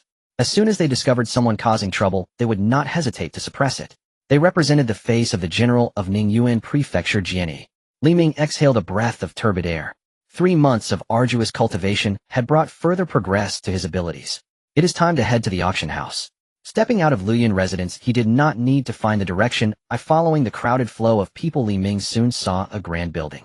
The crowd automatically divided into several lines, each person advancing steadily and obediently. In the sky, 3 figures sat cross-legged.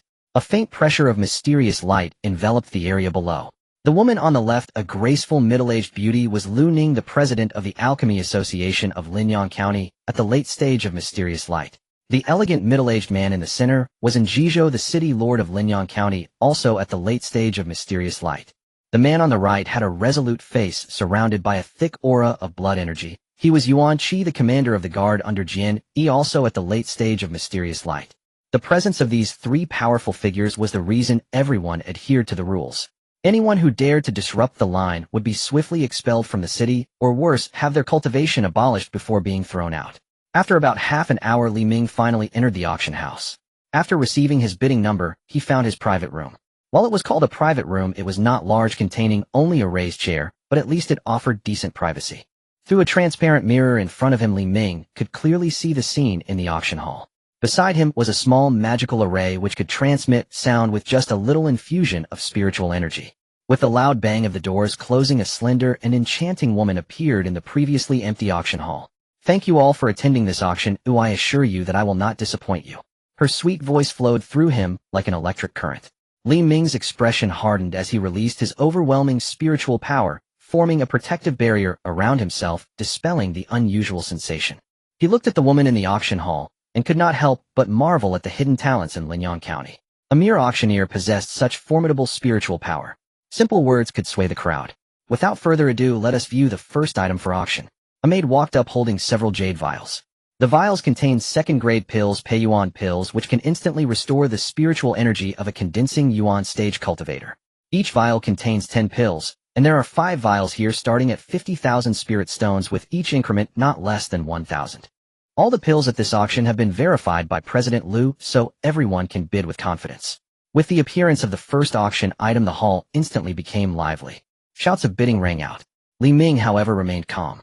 His sole purpose was to acquire a body refinement technique. The other items were merely for broadening his horizons. Soon the appearance of the next auction item ignited the entire hall.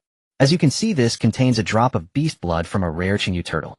As a true spirit, it grants the holder exceptional defensive capabilities. Even an ordinary mid-stage true spirit cultivator may struggle to break through its defenses.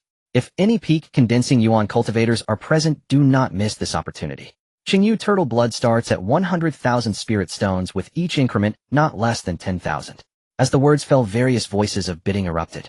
As the second major realm on the path of cultivation, the condensing Yuan stage is the easiest to enter, but the hardest to break through. A cultivator only needs to invest time to eventually step into the condensing yuan stage. However, the condensing yuan stage is also a crucial turning point for future cultivation.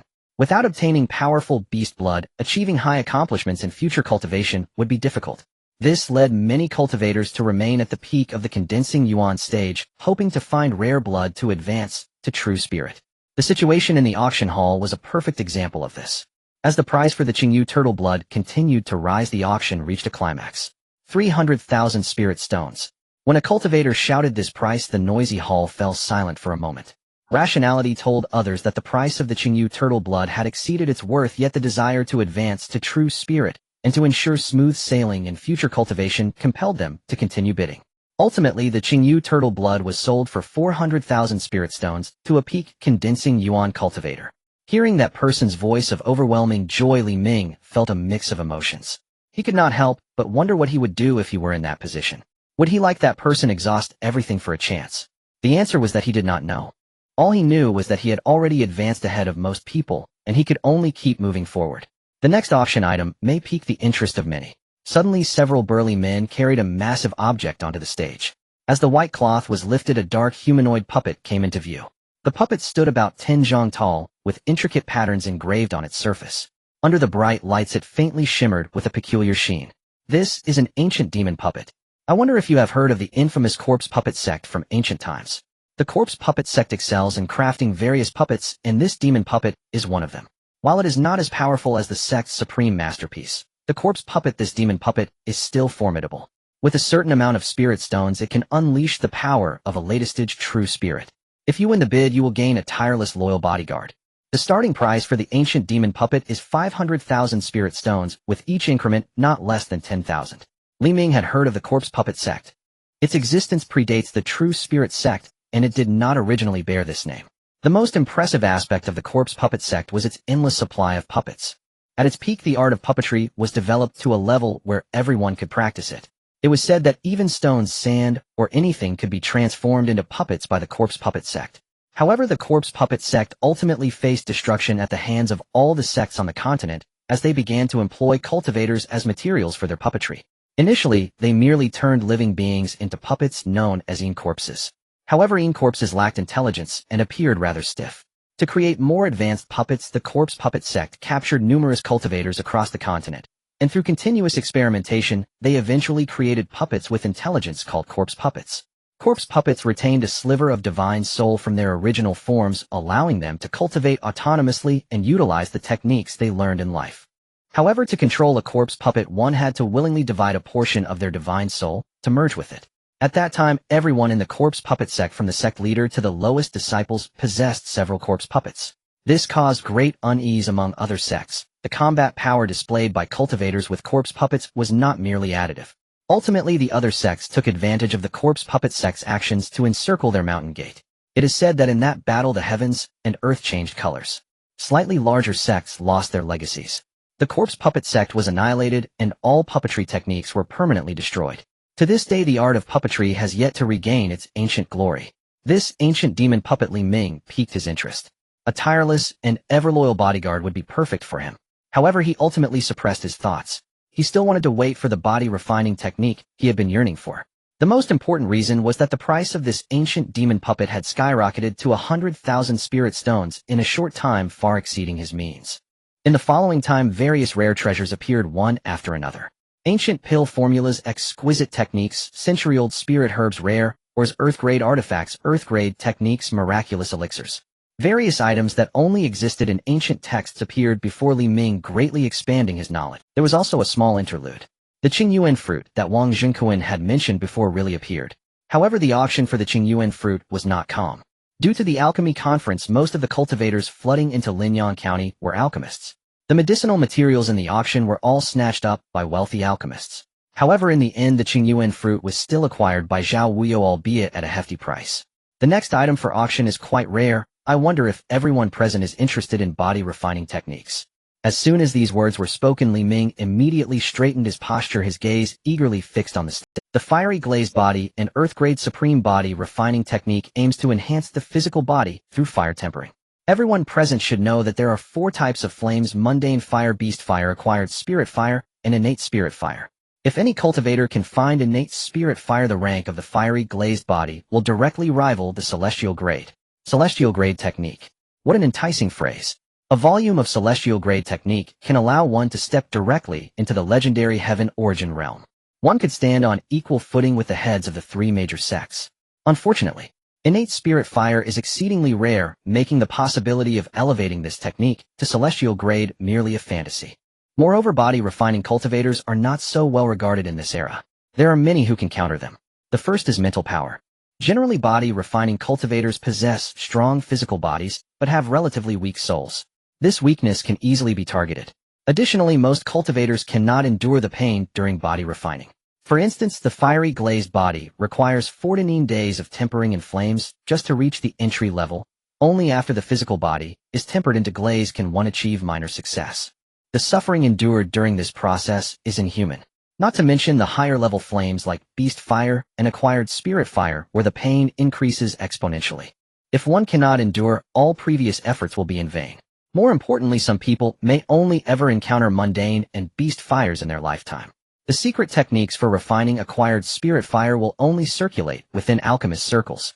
Unless an alchemist lowers their status and generously imparts the secret methods, the chances of that happening are as slim as finding an innate spirit fire. What alchemists truly desire are rare items that can enhance mental power, not body refining techniques. Given their status, why would they endure such hardships? Based on this, the body refining technique is simply too mediocre for the people present.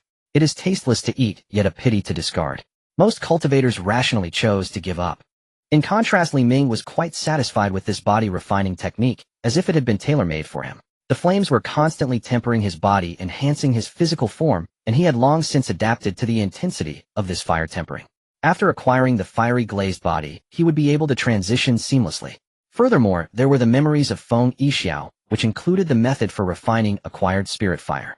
The inheritance of a 6th grade alchemist would allow him to elevate this body refining technique to the earth grade. Even if he could not find innate spirit fire, the earth grade body refining technique would be sufficient for him to cultivate to the earth store realm. The fiery glazed body starting bid at 50,000 spirit stones, with each increment not less than 10,000. Immediately the bidding began sparsely, starkly contrasting with the previous items. At this moment, the bidding cultivators were mostly trying their luck. Perhaps one day they might find innate spirit fire, and then this body refining technique could reach celestial grade. To avoid prolonged uncertainty, Li Ming directly increased the bid by 300,000, acquiring the fiery glazed body. Afterward, he lost interest in staying there and returned to Luyun residence after settling the payment. To prevent any disturbances, he activated the formation in his room. Without his permission, no one could enter. Then he took out a red jade slip and probed a thread of mental power into it. Next, he closed his eyes. Boom! The flames suddenly erupted, enveloping his entire body. His clothes melted away, revealing Li Ming's strong physique. At this moment, a red light appeared on Li Ming's chest, transforming into a small snake. Starting from his heart, it weaved through his body in a specific path. As the sun rose and set, 14 days passed. The auction had long since concluded, but its aftershocks lingered in Linyang County. At this moment on the street, many people in the tea house were still discussing the scenes from that auction. It was because the final highlight of the auction was a volume of ancient mental secret art. Upon the emergence of this mental secret art, it directly ignited the entire venue. All the alchemists present went utterly mad. In the end, it was only when Njizhou personally intervened that the situation was stabilized. Otherwise, the entire auction house would have been overturned by the alchemists. Ultimately, that volume of mental secret art was acquired by a mysterious buyer for a record-breaking 10 million spirit stones. At Li Ming's room outside Luyun residence, Wang Qin raised her hand and gently pointed at the void. The air rippled like water waves. She pursed her lips and turned to leave. Inside the room, Li Ming maintained his original posture. The small snake weaving through his body grew faster, akin to a flash of lightning. Meanwhile, Li Ming's entire physique began to undergo changes. A layer of fine crystals began to appear on his skin. In the blink of an eye, Li Ming was completely covered in crystals. As the small snake within him disappeared, Li Ming slowly opened his eyes and exhaled a breath of flame. He twisted his slightly stiff neck and immediately sensed something unusual about himself. Crystal possession like glaze has it succeeded. With a thought, the blood-drinking sword flew out from his Qingmei pouch. Li Ming then controlled it and thrust it directly toward himself. With a clang, sparks flew. Li Ming felt nothing at all. After pondering for a moment, he took out the weeping blood sword. The weapon spirit, Xiao Huohuo, floated out. Xiaohong, use 50% of your strength. Ew, I want to test my current defensive capability. As Xiaohong nodded, the next moment the weeping blood sword transformed into a red beam and pierced toward Li Ming. With a loud bang, Li Ming's entire body slid back a distance. After halting, he looked at his chest. Spiderweb-like cracks spread across his entire body. As the primal energy within him surged, the cracks began to repair at a visibly rapid pace. After sheathing the two swords, a glimmer of joy flashed in Li Ming's eyes. Thanks to the continuous tempering with the flames, the progress of the fiery, glazed body exceeded his expectations. His physical body could now rival that of an Earth-grade supreme defensive artifact. From now on, he only needed to use acquired spirit fire to further enhance his physical strength. In the next moment, a flash of light enveloped his body and the crystals covering him sank into his skin. After putting on his clothes, Li Ming sat cross-legged again. There is still some time before the alchemy conference, but why not accommodate another true spirit? Creak. The door opened. Li Ming walked out refreshed. Outside, Wang Qin maintained her knocking posture and said with annoyance, "You finally came out. The alchemy competition is about to start." In fact, she had already come to find Li Ming several times before. It was her first time traveling far, and there was no one around to talk to. Recently, for some unknown reason, scenes of Li Ming teaching her alchemy aboard the spiritual vessel kept flashing in her mind. This made her come to Li Ming's room from time to time. However, each time, she left empty-handed. Li Ming chuckled. "Then let's hurry and go." He touched his face after noticing Wang Qin looking at him. "Is there something on my face?" "No, it just feels like you've changed a lot again, but I can't quite put my finger on it. It seems your strength has improved." Hearing this, Li Ming was quite surprised. He had already transformed the Thundercloud Sparrow into his true spirit. Now he possessed 3 true spirits, and although he hadn't fought yet, he felt that most mid-level true spirits would not be his match. His own aura was enough to make some condensation realm cultivators tremble. To prevent any unnecessary trouble, he used a technique to completely conceal his aura. Logically, Wang Qin, who was only in the condensation realm, should not have sensed anything, yet she was so perceptive. Perhaps it was due to her strong spiritual power as an alchemist. When the two walked downstairs, Xiao Huohuo waved his hand, and everyone followed him out of the flowing cloud residence. The moment they stepped outside, they were met with a bustling crowd reminiscent of the previous auction. Not far from the auction venue, a large circular plaza gradually came into view. Upon entering, Li Ming immediately felt very small. Surrounding the plaza were layers of steps capable of holding thousands of people, and many cultivators were already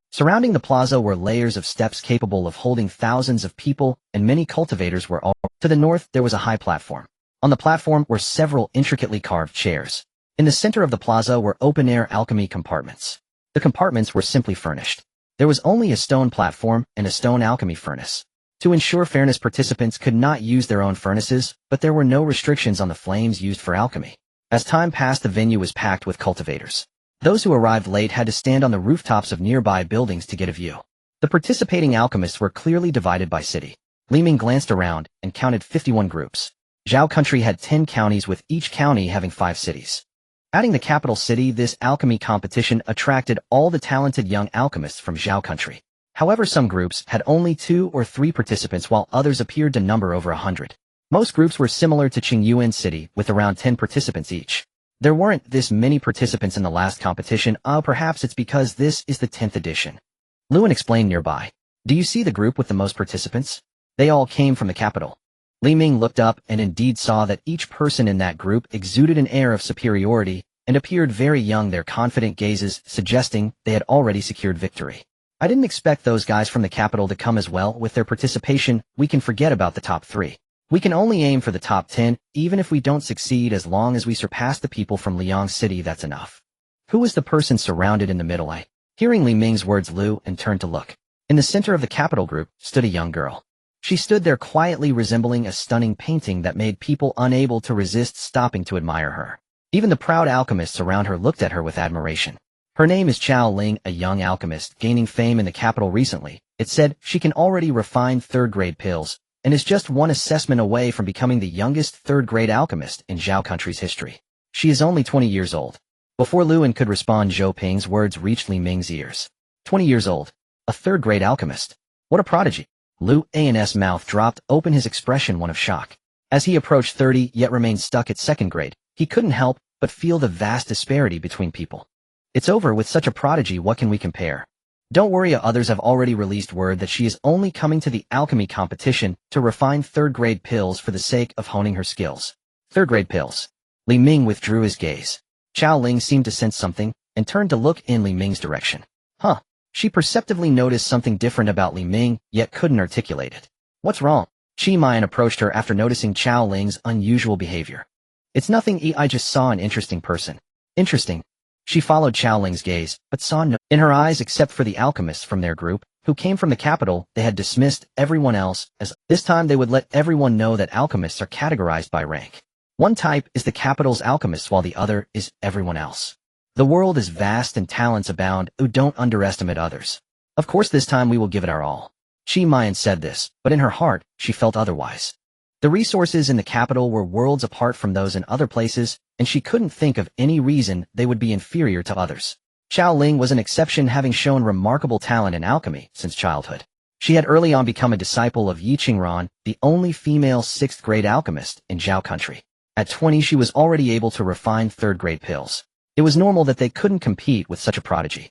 Seeing Qingmei's conflicting sentiments, Xiao Ling shook her head, glanced at Li Ming again, then withdrew her gaze, saying no more. About a stick of incense later, several beams of light streaked across the sky and landed on the high platform.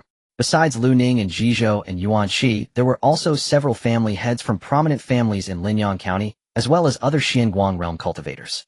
Among them was Wang Zenkin's figure. Looking at the Xianguang realm cultivators on the high platform, Li Ming felt something and discreetly glanced at the sky.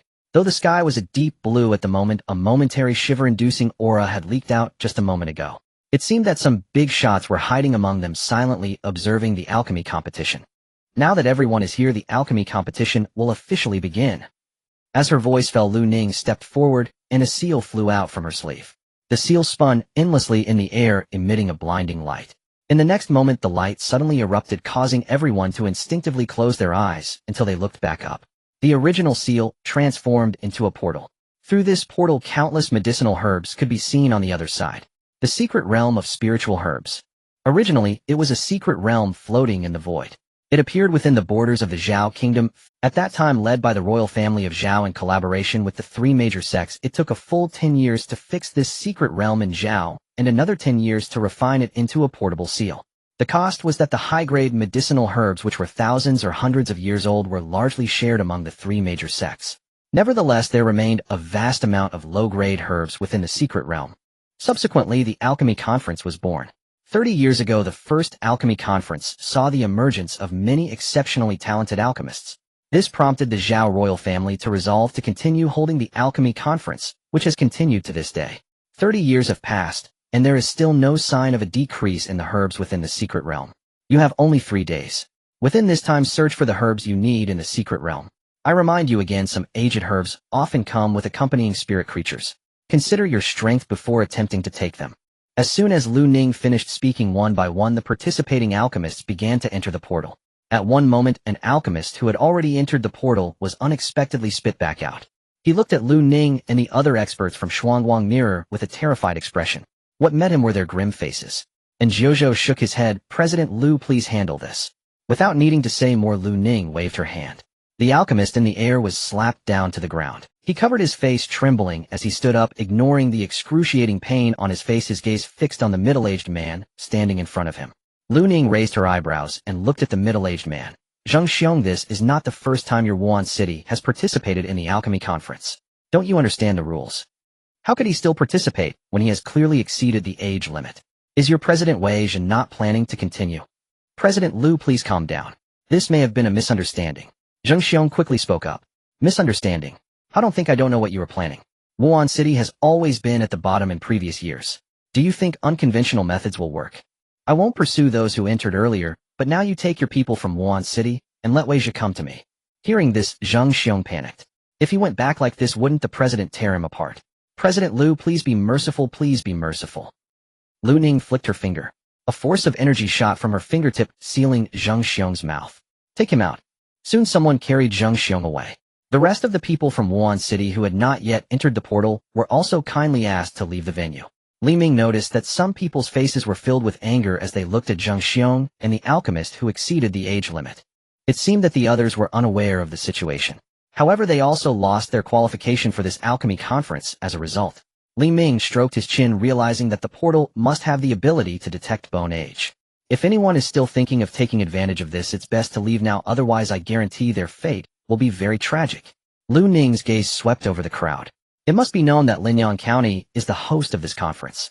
How could she, as the president of the Linyang County Alchemist Association, allow such a scandal to happen? What would the participants and spectators think? Presumably after the conference this news would spread rapidly throughout the Zhao Kingdom. More importantly, there were also people from the capital. Lu Ning cast a subtle glance at the sky. Everything proceeded normally after that. No similar incidents occurred, and with all participating alchemists having entered the portal suddenly closed, reverting back to a seal suspended in the air. Immediately afterwards Lu Ning threw out several beads. The beads exploded in the air, transforming into shimmering powder. In the next moment, they formed multiple light screens. At a rough glance there were at least hundreds of them. The light screens corresponded one-to-one with the participants as they had already been marked upon entering the portal. This allowed the spectators to clearly see the actions of each participant as if they were right there in person. Li Ming's feet landed on the soft grass. He looked around and found himself on a vast prairie. There was no one else around him. Clearly, he had entered the portal right after the others.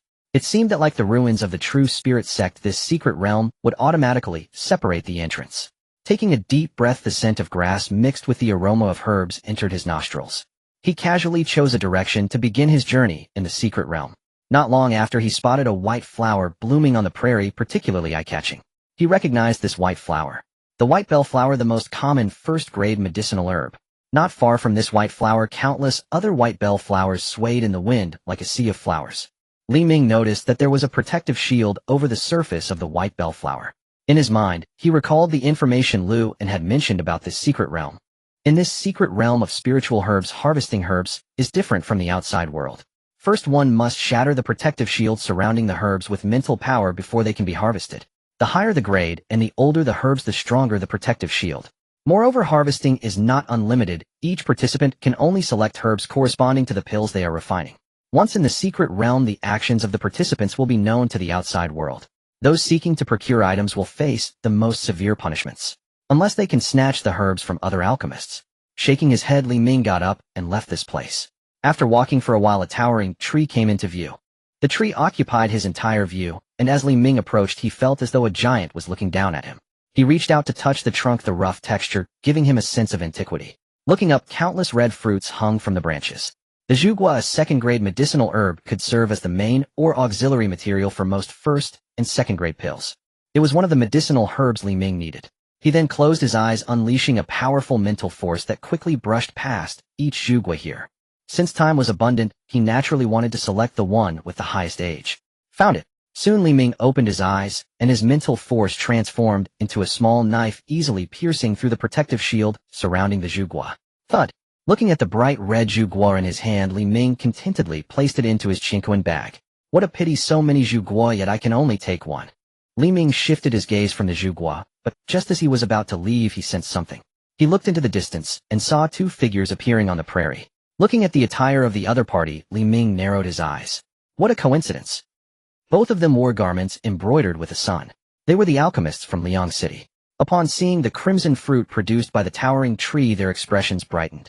As first-tier alchemists, if they could use the crimson fruit to concoct a first-tier pill, they might truly rise above the competition at this alchemy conference. However, they quickly noticed Li Ming standing beneath the tree. Where did this little brat come from? Since I'm in a good mood today, just scram. One of them scolded Li Ming, then turned his gaze back to the crimson fruit, greed etched in his eyes.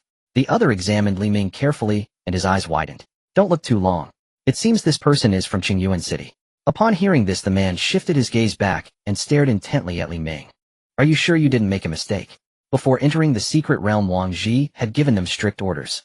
They were to deal ruthlessly with anyone from Qingmei City, preferably kicking them out of the secret realm. Elder Yun Yi would reward them after the conference. I'm sure.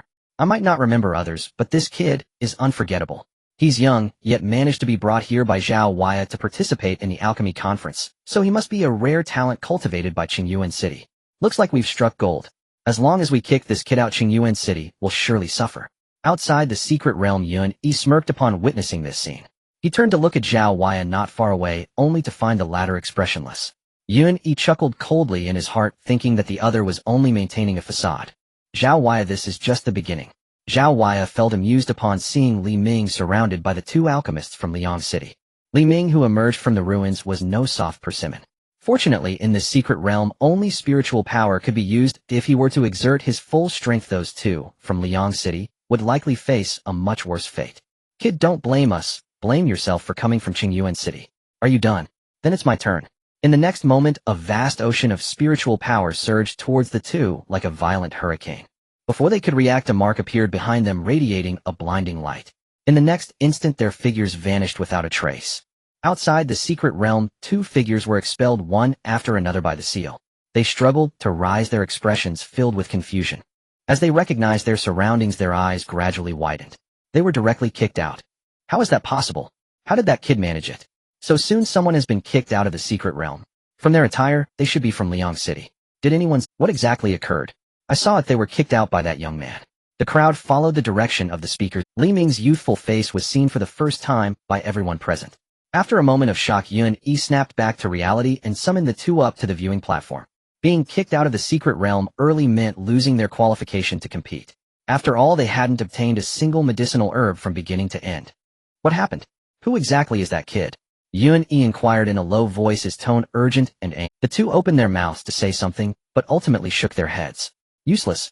Upon hearing the reprimand, they lowered their heads, their faces filled with bitterness. They had initially thought it would be an opportunity to achieve merit, but the outcome was far from what they expected. They could only hope that others would complete Yun-Yi's task, or their lives in Liang City would become difficult. The early expulsion of two participants also drew the attention of several experts on the high platform. Seeing this, Wang Zhenkuan could hardly contain his smile. As expected, the person he valued brought him pride. He also wondered if Xiao Qin and Li Ming's prior interactions aboard the spirit boat were as he imagined. That little fellow isn't bad. He forced out the mark with just one glance. His spiritual power is impressive. Ooh, where does he come from? And Jizhou remarked with a smile, then turned to Lu Ning. Upon hearing this, Lu Ning raised her hand and lightly tapped in the air. A jade slip filled with writing appeared out of thin air. Li Ming, 16 years old, from Qingyun Town, under the jurisdiction of Qingyuan City. Alchemist level. Second tier. Lu Ning raised her eyebrows at the end, feeling slightly surprised. A second-tier alchemist at 16. It seems another Chao Ling has emerged. Qingyuan City has struck gold. This alchemy conference is getting interesting. And Jizhou smiled as he looked at Li Ming's projection, while in his heart, he committed this little fellow to memory. Upon hearing the name Qingyuan City, Yuan Shi also curiously gazed at Li Ming's projection. Inside the secret realm, Li Ming shrugged at the two who had already vanished. Contestants do not die within the secret realm. To protect them, they are merely expelled from the realm. If they fail to find the required medicinal herbs, they will also lose their qualifications to compete. At present, he was unaware that many were watching him, and he continued to act according to his original plan. After leaving the towering tree, he continued his journey across the vast grassland. Along the way, he discovered many medicinal herbs, but they were all of first-tier quality, which did not meet his requirements. After the two alchemists from Liang City, he encountered no one else. This indicates that the secret realm was even more expansive than he had imagined. The pill he intended to refine was called the Huanglong pill. The Huanglong pill is a second-tier pill. It can enhance the cultivation of the condensation realm practitioners, while significantly increasing physical strength. The Huanglong pill was the result of his contemplation before he decided to refine it. The difficulty of refining it is comparable to that of the Tianyan pill, and it ranks among the highest in terms of difficulty within second-tier pills. Moreover, this pill has specific requirements for the alchemist's spiritual power. The higher the spiritual power, the better the quality of the pill. This would be very difficult for others, but for Li Ming it was just a matter of course. He had already begun refining the Huanglong pill when he received the flame. However, at that time the success rate was not high. But after consuming the 7-colored soul flower and absorbing that blood-colored soul body, his spiritual power was now sufficient to elevate the quality of the Huanglong pill. After about 2 more hours, a distinct boundary line appeared in Li Ming's eyes. On one side of the boundary line was a verdant grassland, and on the other were towering mountains. At this moment, in a certain part of the mountains, 2 groups of people were facing off against each other. Not far from them on a cliff, a blue flower was quietly blooming. The flower resembled ice crystals blooming outward in a fiery manner. From the flower's core, a mist floated out occasionally, transforming into a colorful giant tiger with bared fangs, or a venomous snake hissing its forked tongue. Whether it was the giant tiger or the venomous snake, the eyes they transformed into were fixed intently on the few figures in the distance. Everyone, this Binglan flame flower was first discovered by our Xinglua City, a first-come, first-served understood. A middle-aged cultivator stepped forward, a pattern of a city formed from pentagrams painted on the left side of his chest. First come, first served. I only believe in might makes right. If you have the skill, take us down, or if not, get lost. On the other side, Sun Ji spoke with arrogant defiance, utterly dismissive of the people from Qingmei City. As Liang City's alchemist, second only to Wang Ji, he indeed had the authority to speak so boldly. You bastard! If our men had not failed to rendezvous, how could you from Liang City behave so brazenly? Boy, watch your tongue. I'll teach you a lesson today. When you face absolute disadvantage, tuck your tail and live to fight another day. Empty threats only show you to be all bluster and no backbone. At the words, the Liang City contingent unleashed their spiritual force, sweeping toward the people of Qingmei City. The middle-aged man's face drained of color. Quick! Defend! Yet the Qingmei City folk held out only a few breaths. Their numerical inferiority soon forced several to yield. Many coughed up blood. Enough, keep the Binglan flame flower, we'll leave at once. And then you'll wait for the chance to stab us in the back. Let me teach you one more thing. Only a fool frees a tiger to roam. Just as Sun Ji signaled his men to slaughter the few from Qingmei City, a scattering of applause drifted from not far away. Who's there? A man and a woman appeared before the crowd. Brother, well said. Your words strike my ears like thunder. I am Wang Han. Oh, I have some confidence in my own strength. Might I ask that the Binglan flame flower be yielded to me? Sun Ji's brow tightened. This man before him was either a fool or truly as strong as he claimed. From a cursory glance, it was impossible to tell what kind of fighter he was.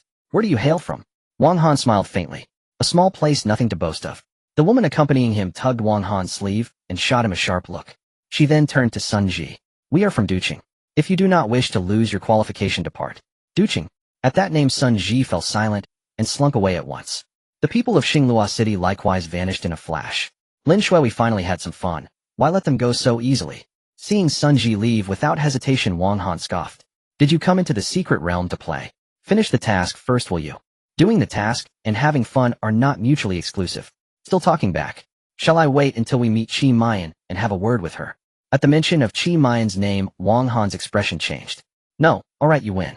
As the legitimate daughter of the Qi King, Qingmei carried the reputation of a witch into the capital's dissolute signs. Her name alone inspired instant dread. No time to waste. You go fetch that Binglan flame flower. And you, I will guard you in case anything happens. Guard me. Wang Han needs a guard. I can disperse that creature within 3 breaths. Hearing this, Lin Shui shrugged. Fine then. Wang Han moved beneath the Binglan flame flower. His spiritual force poured outward, taking the shape of a great eagle that soared toward the flower. The mist seemed to sense the threat and surged wildly, forming a giant tiger that clashed with the eagle. Time stretched on. 3 breaths had already passed. Sweat beaded on Wang Han's brow. Lin Shui spoke. Need help? No. Lin Shui, I warn you. Don't intervene, or I'll be mad. Lin Shui sighed and pressed a hand to her forehead. Wang Han had many virtues, fine talent, and a natural gift, but he was too playful and unbearably proud, like a child who refused to grow up. Xiao Ling once said that if Wang Han could rid himself of those faults, his future achievements would not be less than hers. Lin Shui knew, however, that if he did change, he would no longer be the same man. A stick of incense. As time passed, Wang Han still stood opposing the creature. Then Lin Shui's ears twitched. She turned to look in one direction and saw a youth with a fresh face approaching. Perhaps a contestant from elsewhere. He looked like a first-grade alchemist who'd come merely to see the world. To avoid unnecessary trouble, Lin Shui stepped forward to block him. This place is spoken for, go elsewhere. But the youth shook his head and pointed at Wang Han. You mean him? He won't hold out much longer. I'll just wait here. At those words, Lin Shui's heart sank. She glanced at Wang Han, and in the next moment his spiritual force collapsed. He spat a mouthful of blood and staggered backward several steps. Wang Han whirled and met Li Ming's indifferent gaze. Who dares be so reckless? In the next instant, a fierce torrent of spiritual force burst forth again, aimed straight at Li Ming. Wang Han, are you mad? Lin Shui cried, but she then felt a spiritual power far more violent than Wang Han's emanating from behind. A blinding radiance unfurled, and Wang Han's figure vanished from where he stood. Lin Shui stared at the emptiness before her, frozen in place. Her head turned stiffly to meet Li Ming's eyes, and she found herself inching backward. You, who are you? Li Ming did not answer. He merely pointed to the Binglan flame flower and said, do you wish to try? If you do not, then I will. Lin Shui shook her head mechanically. The shock of the earlier scene had not yet faded. Who was this man? Not from Duqing, then from elsewhere. That overwhelming spiritual power left even her unable to resist. Perhaps it rivaled Xiao Ling's.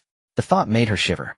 Xiao Ling was an ancient millennium alchemy prodigy, a verdict voiced by the 6th-grade alchemist Yi Qingran. No one doubted the truth of that claim. Reality had already proven Xiao Ling worthy of the title. Yet for the first time, Lin Shui felt her certainty waver. She followed Li Ming's retreating figure with her eyes. He came to the base of the Binglan flame flower. In the blink of an eye the flower was in his hand. 3 breaths. Perhaps even less. Having taken the Binglan flame flower, Li Ming turned to look at Lin Shui. She stiffened then relaxed. If he had truly intended to move against her, nothing she could do would have mattered. Fortunately, he only glanced once before departing. Only when Li Ming's figure vanished did Lin Shui exhale. She realized then that her back was soaked with sweat. If the secret realm did not possess the ability to probe age, she might have believed she had faced an ancient monster. She lingered no longer and quickly left. She had to relay this news to everyone. Temper subdued, or they might all be expelled from the secret realm. What a sight that would be. The honor of Duqing would be utterly squandered. Wang Han snapped back to awareness, meeting the stunned disbelief etched across the faces of those around him. He knew he had been defeated, utterly and irrevocably. He had been expelled from the secret realm in a single exchange. His opponent was merely a youth seemingly no older than a child. His pride could not bear such humiliation, especially one so effortlessly delivered. Yet the last vestiges of reason warned him losing composure now would bring true disgrace, not only upon himself, but upon the capital city itself. Silently he strode toward the spectator seats. Seeing his expressionless countenance, several attendees hastily rose and cleared a seat for him. None could fathom the volcanic tension simmering beneath his calm exterior. A searing, nameless fury coiled tightly in his chest, unable to erupt. His gaze locked unblinkingly onto Li Ming's projection screen. So his spiritual sense is formidable. What of it? Alchemy demands far more than mere spiritual strength. As Wang Han's expulsion rippled through the arena, expressions among the onlookers shifted, each revealing a different shade of astonishment. Yuan Yi stared thunderstruck at Li Ming's image on the screen, then turned slowly toward Zhao Wen, meeting his gaze which held a quiet, almost mocking glint. For the first time doubt flickered within him, uncertainty about his own carefully laid plans. Could Wang Ji, even with the spirit-raising bracelet, possibly stand against this opponent? High atop the dais, Jizhou and the others stood, frozen eyes fixed on Li Ming's projection. They had already held Li Ming in high regard, but he surpassed even their loftiest expectations. This extraordinary talent must not be left to wither unnoticed in Qingyuan City. And Jizhou spoke at last, his voice resonating with genuine admiration. To expel Wang Han with a single strike, Li Ming's genius was beyond dispute. Moreover, the secret realm possessed the ability to discern bone age. Li Ming's youthful appearance therefore reflected his true years. At such an age, with proper cultivation and refinement, his name would surely echo across the entire Zhao kingdom, and perhaps even throughout the southern Lily continent. Spiritual sense is but a prerequisite for alchemy, not its entirety. History has known countless masters whose spiritual power was immense, yet who never advanced beyond the first or second rank. Let us watch further. If his skill in pill refining matches his spiritual prowess, no persuasion will be needed. I shall journey personally to Qingyuan City to meet Qin Tian. Lu Ning kept her eyes riveted on Li Ming's projection as well, and upon hearing Jizhou's words voiced her own assessment. Behind them Wang Jingquan listened, his heart rising and falling like a tide. He rejoiced that Li Ming had caught the attention of 2 towering figures, yet feared that such brilliance might draw dangerous notice from others. Li Ming remained utterly unaware of events unfolding beyond the secret realm. He now traversed a range of mist-shrouded mountains, where medicinal herbs grew in far greater abundance than on the plains. Nearly every peak yielded at least one herb required for the yellow dragon pill, most impressively aged. Now the full complement of ingredients was nearly complete. Suddenly Li Ming's eyes narrowed. A faint, exquisite fragrance drifted toward him, so subtle, yet instantly invigorating his spirit. His gaze brightened, following the scent he glimpsed a flash of white, a fleeting, ethereal shape. Its speed was breathtaking. Even Li Ming's keen sight barely registered it as a living creature. A creature, according to Lu, in the secret realm, harbored no sentient life whatsoever. Chasing the trail of that white form, Li Ming arrived at a secluded mountain hollow. At its center shimmered a crystal-clear spring, from which bloomed a single lotus. A deer-like being, neither wholly deer nor wholly something else, bent low, gently nuzzling the lotus. Then it lifted its head, meeting Li Ming's gaze with unmistakable curiosity. Li Ming's eyes fell upon the lotus, and his expression shifted, sharpening with recognition. Within the secret realm, medicinal herbs were ranked by tier. Low-tier herbs, modest in rank and age, included species like white bellflowers.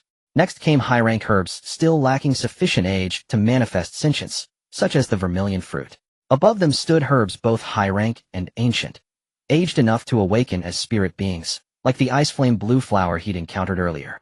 And finally, the rarest of all, these possessed not only supreme rank and venerable age, but had transcended their botanical forms entirely, roaming freely unbound by root or stem. To reach such a state, an herb must have matured for over a millennium.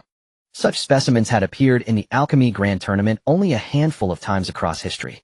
Before him now bloomed the Lingyun Immortal Lotus, ranked 4th tier, a treasure in every part.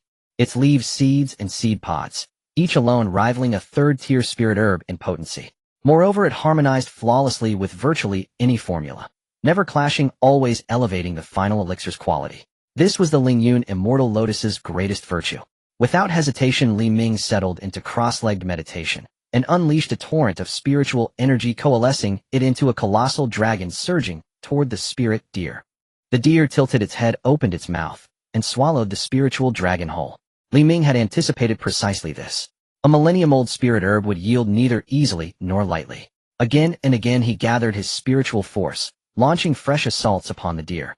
Time slipped away, how an entire day passed. More and more competitors were expelled from the realm. Yet those who followed Wang Han bore their disqualification with quiet equanimity, some even smiling. They had come merely to witness greatness, not to win, and disappointment weighed lightly upon their hearts. They would return home trained diligently and compete again next time. Back in their seats, they noticed everyone gazing intently at a single projection, showing only a remarkably young contestant. Even their own sect elders watched with rapt attention, sparking their curiosity.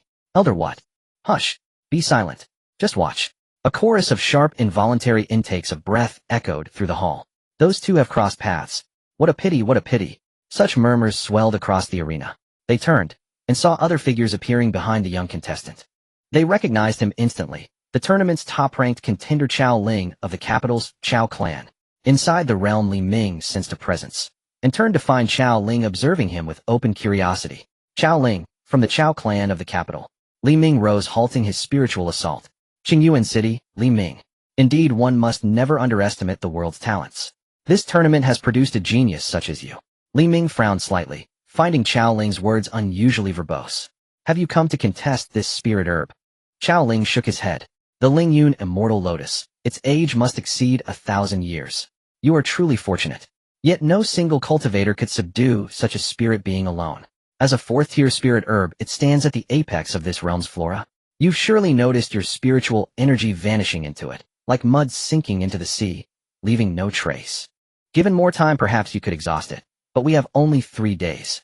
Why not join forces? Once the spirit being is subdued, we may contend for the herb as equals. What say you? After listening, Li Ming gave a slow, deliberate nod. The two sat cross-legged on the ground. Their spiritual powers transformed into a dragon and a phoenix rushing towards the spirit deer. The spirit deer continued to welcome them, opening its mouth to swallow them whole. However, gradually both of them noticed that the speed at which they absorbed spiritual power began to slow down. As time passed, the second day quietly slipped away. In the hollow of the mountain, Li Ming and Xiao Ling maintained their original positions. There was no sign that either of their spiritual powers had diminished. The spirit deer across from them gradually showed signs of impatience. In the next moment, it turned around, raised its legs, and kicked apart Li Ming and Xiao Ling's spiritual attacks, then picked up the spirit lotus from the spring and prepared to leave. It's going to run. Li Ming and Xiao Ling exchanged glances and immediately adjusted their attack directions. One position to the left and the other to the right, they blocked the spirit deer's escape route while also focusing on the spirit lotus. Previously, with the spirit deer present, their attacks were all thwarted. Now, however, an opportunity had appeared. Li Ming's gaze sharpened as a massive spiritual dragon surged forth, raising its claws to grab at the spirit deer. Seeing this, the spirit deer kicked at the dragon's claw, causing the massive body of the dragon to dissipate in an instant. But this time a small stream of spiritual power separated early and transformed into a sharp blade striking towards the spirit lotus. With a splat, a lotus pod was severed in response. Li Ming's fingers clawed and a powerful suction erupted from his palm. The lotus pod flew into his grasp. What a pity, what a pity. He had initially aimed for the central lotus flower. If the spirit deer hadn't tilted its head at the last moment, he would have truly secured the spirit lotus. Li Ming turned his head and saw Xiao Ling holding a lotus leaf in her hand. The two were in agreement, but while Xiao Ling chose the lotus leaf for safety, Li Ming's initial target had been the flower, though he had slightly miscalculated in the end. Thankfully, the outcome was still satisfactory. The spirit deer clutching the spirit lotus fixed its gaze on the two. Li Ming and Xiao Ling stored away the lotus pod and lotus leaf, their bodies tensed. However, the spirit deer merely glanced at them before ultimately turning away and leaving the hollow. The two of them relaxed, having expected a fierce battle. Seeing the spirit deer, leave Chao Ling discreetly distanced herself from Li Ming. The previous collaboration had left her secretly alarmed. The other's spiritual power was far stronger than she had anticipated. Although she had also held back, she couldn't be sure if the other party had done the same. Since we have both obtained what we wanted, let's part ways here. I look forward to your performance at the upcoming alchemy competition. After speaking, without waiting for Li Ming's response, Chao Ling turned and left the place. Li Ming watched her disappear from his sight. He naturally sensed the other's thoughts. As expected, one who could stand out among the talented individuals in the capital was far superior to that previous fellow from the capital. He felt somewhat eager for the upcoming alchemy competition. Grade 3 elixirs. Jigu, I found those people from Qingmei City. At the foot of a mountain, a number of people were gathered. Their attire was quite uniform, clearly from the same place. The speaker was none other than Sun Ji, who had earlier fled in disgrace. After being scared off by Wang Han, he had been fortunate enough to encounter Wang Ji and others after traversing several mountain peaks. The two groups merged into one, forming a considerable force. As long as they did not encounter the group from the capital, Wang Ji believed they had no fear of other factions. The group first spent 2 days searching for the medicinal materials they needed, after which Wang Ji sent people to start tracking the whereabouts of Qingmei City's crowd. He hadn't forgotten Yun Yi's task. The only regret was that Wu Kuan had disappeared, and to this day they had not found any trace of him. If they had gathered the 3 second-grade alchemists, this task would have been easily accomplished. However, with the Ascendant Spirit Bracelet, he couldn't fathom the possibility of failure. Really? Where? Sun Ji pointed. Just over that mountain ridge. There are quite a number of them. We can take them out in one go. Great. Everyone heard that. Let's go. The crowd excitedly followed Wang Ji. They were already thinking about what benefits Yun Yi would give them upon their return to Liang City. At the foot of the mountain, Lu and Zhou Ping and others were gathered together. They had been quite fortunate after entering the secret realm, encountering others without spending much time. In the following time, the two collected medicinal materials from each other and encountered many alchemists from Qingmei City, ultimately gathering into such a large team. However, they had not encountered Li Ming. At first, Luan was somewhat worried, thinking that Li Ming might have run into those from Liang City or the capital. However, Zhou Ping's words quickly eased his mind. Li Ming is far stronger than you think. Rather than worrying about him, you should worry about yourself. Zhou Ping harbored a secret known only to the two of them. He was highly sensitive to spiritual power. He could vaguely sense whether a person's spiritual power was strong or weak. This was his innate talent, and the reason he could refine the Tianyan pill. Previously aboard the spirit ship, it was Zhou Ping who sensed Li Ming's formidable spiritual power, which led to their conversation. Just to make an appearance. What Zhou Ping had said back then still echoed in Lu An's mind. Such a person will surely soar to great heights in the future. If we don't make an appearance now, we may never encounter such a person again. Since everyone has rested enough, let's continue on our way. We have one last day to ensure that everyone gets the medicinal materials they desire. After resting sufficiently, Lu An stood up and spoke to the others. All responded in agreement. Want to leave? Did you ask us? Just as everyone was preparing to leave, an untimely voice rang out. Everyone turned to see the people from Liang City suddenly appearing halfway up the mountain, looking down at them. Wang Ji, Sun Ji. Luan was startled, but quickly calmed down. Before the alchemy competition, the people from Liang City had been well-behaved, and Luan knew they would definitely act in the secret realm. Along the way, he had also warned the others. Therefore, upon seeing the sudden group, Luan immediately raised his arms high. The crowd from Qingmei City quickly formed a circle. They surrounded the newly promoted first-grade alchemists in the center. Luan and Zhou Ping stood at the forefront. This maximized everyone's power. It often resulted in a synergistic effect greater than the sum of its parts. Fortunately, there was still a second-grade alchemist from Liang City who was missing, so this situation wasn't without a chance of victory. Oh, it seems they are somewhat prepared, but it's merely a fight of a cornered beast. Wang Ji scoffed, leading the people from Liang City to encircle Lu An and the others. Hand over all the medicinal materials in your possession, and I might be merciful enough to give you a chance. There is still 1 day left. If luck is on your side, you may still find the materials you need. How and have the people from Liang City ever been so kind? I fear the surrounding area has long been plowed through by you locusts. What you say sounds good, but is utterly disgusting. Lu An immediately cursed, angrily spitting, nearly hitting Wang Ji's face. All right, this is what you brought upon yourselves. Attack! With a command from Wang Ji, waves of spiritual power emanated from the alchemist of Liang City, surrounding the people of Qingmei City like cold, venomous snakes. In the next moment, a furious onslaught crashed into the crowd, but it returned without success. Layers of thick spiritual barriers appeared above the heads of the people in Qingmei City, blocking the attacks from the few individuals of Liang City. What? Are you still thinking of stalling for time? Luan and Zhou Ping remained silent, indeed harboring such thoughts. The number of people from Liang City did not differ much from theirs.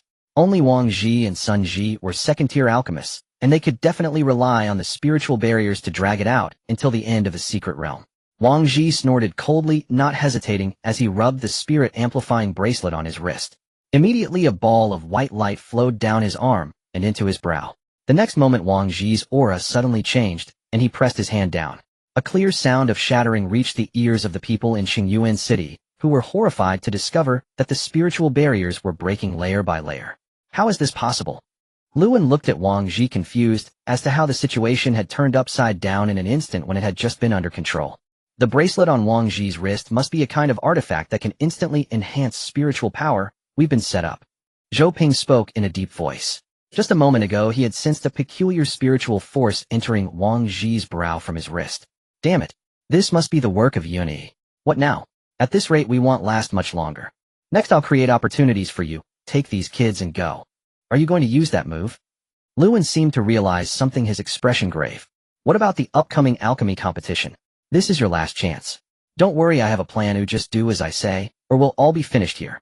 Looking at Zhou Ping's determined gaze, Luan gritted his teeth and nodded. Are you still not surrendering? As long as you surrender immediately, I guarantee there will be no repercussions. Otherwise, don't blame me for being ruthless and making you experience the pain of spiritual collapse.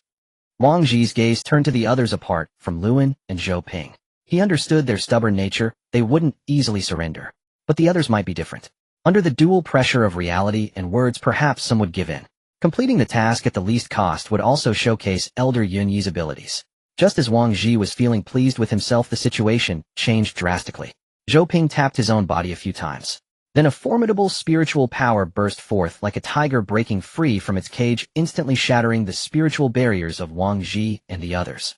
In an instant, chaos erupted. Go! With Zhou Ping's furious shout, Luan immediately protected the remaining people and took the chance to leave the area. Zhou Ping, hold on, we'll be back to help you soon. Wang Ji quickly stood up, watching Zhou Ping, who was like a lone warrior holding back the tide with a face as dark as water. The people from Qingmei City had actually escaped. Thinking of the punishment for failing the mission, his anger surged. Sun Ji, you go directly to block Lu, and I'll hold off Zhou Ping. Sun Ji understood the seriousness of the situation and said nothing more, immediately setting off in pursuit of Luan and the others. Zhou Ping, seeing this, waved his hand, unleashing his deep-sea-like spiritual power towards Sun Ji and the others. He couldn't maintain this secret method for long. The best approach was to take this opportunity to keep Sun Ji and the others here. Your opponent is me. Wang Ji's figure flickered, and the spirit-amplifying bracelet on his wrist glimmered with spiritual light. Waves of white light completely entered Wang Ji's brow. At that moment he felt an overwhelming pressure in his sea of consciousness. His body couldn't contain such a massive amount of spiritual power. With a wave of his hand, the spiritual energy coiled within him seemed to find an outlet, surging out. Two streams of spiritual power collided, sending a powerful gust of wind spreading outward. The clouds in the sky were also affected, splitting distinctly into two sides. For a moment neither side could do anything to the other. Li Ming looked up at the sky. The anomaly in the air made him furrow his brow. He sensed that two streams of spiritual power were colliding in that place. Clearly two individuals were engaged in battle. Such a level of spiritual power must belong to someone significant. Could they be from the capital? Just as Li Ming was thinking this, a series of furious shouts reached his ears. Chase them down. Don't let a single person from Qingmei City escape. Luan, give it up, you can't escape. Surrendering is your only option. Hearing this, Li Ming's figure flickered and instantly vanished from sight. If it weren't for the artifact, you two would be nothing in my eyes. Luan did not slow his pace, still protecting the people of Qingmei City. In the next moment, he suddenly felt a powerful pressure that forced him to stop, kneeling on the ground. Behind him, Sun Ji could hardly endure, struggling to keep his limbs from touching the ground. If even the second-tier alchemists were like this, one could imagine how the others fared. They all lay on the ground. Sun Ji trembled as he looked towards the horizon, where he saw a figure flying toward them. As it got closer, he could see the figure's youthful face, and a vague impression surfaced in his mind. The next moment his eyes widened in shock. He remembered. This person was also from Qingmei City, previously standing beside Zhou Ping in Linyang County. Inconspicuous at the time, he had thought the other was just a young alchemist new to first tier. He never expected the other's aura to be so terrifying. Li Ming extended his palm, an endless pulling force emanating from his hand, drawing in the spatial bags of the people from Liang City one by one, and then with a thought the spiritual dragon suddenly crashed down. In the next moment blinding light appeared one after another. By the time Lu En opened his eyes, Sun Ji and the others had already vanished. Lu En's throat constricted at this sight. In just one encounter, more than 10 alchemists from Liang City had been expelled from the secret realm. It was truly incredible. Only then did he genuinely feel that Li Ming might be stronger than Zhou Ping had imagined. Is Zhou Ping over there? Is he fighting against the people of Liang City? Li Ming's gaze turned to Lu En. Upon arriving here, he had already roughly understood what had happened. Lu En nodded quickly. Confirming his thoughts, Li Ming did not hesitate and instantly vanished. Zhou Ping, how much longer can you hold on? I still have endless spiritual power within me. Wang Ji smiled, cruelly determined to kick the other out of the secret realm once they were exhausted. Zhou Ping remained silent. He had deceived Lu En. He truly had no solution. What he had said before was merely to reassure the other. In the next moment, both of them sensed a darkness in their line of sight. Looking up, a figure abruptly appeared above their heads. Wang Ji frowned deeply. Where did this little brat come from? Get lost. Zhou Ping felt relieved in his heart, voluntarily retracting his offensive and collapsing to the ground. Wang Ji was taken aback at this scene, and the next moment he heard a sound of shattering. He was astonished to see that the spirit-amplifying bracelet on his wrist had shattered into dust. At the same time, a tremendous force suddenly descended. Wang Ji couldn't help but bend down. He trembled as he lifted his head, gazing at Li Ming's expressionless face in the sky, feeling a sense of absurdity in his heart. Like Sun Ji, he recognized that the little ghost before him was the alchemist who had previously stood beside Zhou Ping and others outside Linyang County.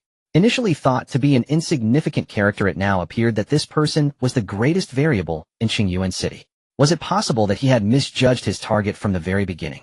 The pressure was already comparable to Yuni. Truly a monster. Witnessing the Qingmei pouch at his waist uncontrollably fly toward the opponent, Wang Ji exhaled deeply. He closed his eyes and let out a bitter smile. A dazzling light flickered from his back. After sending Wang Ji away, Li Ming seemed to sense something and turned to look into the distance. I told you that guy was a monster, but you didn't believe it. Now you do right. Lin Shui turned to her colleagues who were. Qi Yan's gaze was deep. Was Wang Han really defeated in one move? Lin Shui nodded. Although he had fought fiercely with the spirit creature for a long time, the other party looked incredibly relaxed. The opponent could single-handedly drive out more than 10 people from Liang City without any resistance, indicating that their mental power must be extraordinary. While we could achieve such a feat, it surely wouldn't be as effortless as he made it look. This person is a formidable enemy. Why have I never heard of him before? It's truly strange.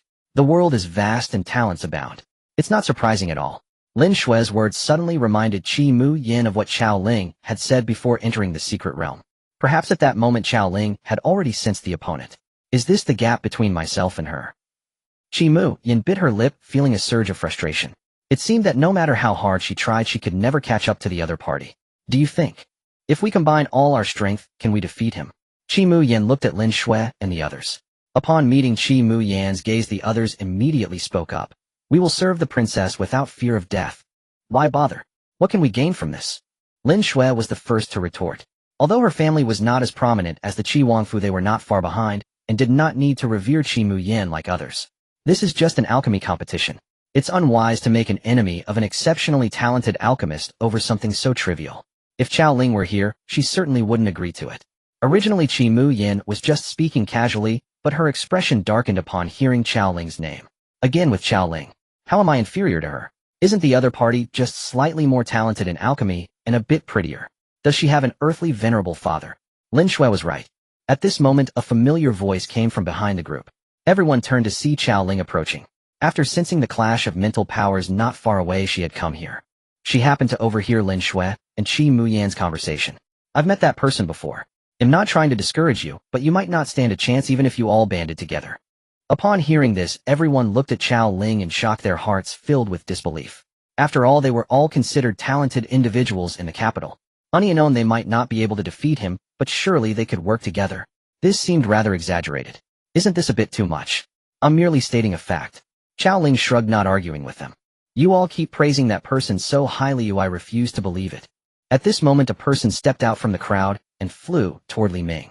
Li Ming saw someone flying in from a distance. I am Yang Gong from the capital, here to offer my guidance. Guidance? What a lunatic. Do I know you?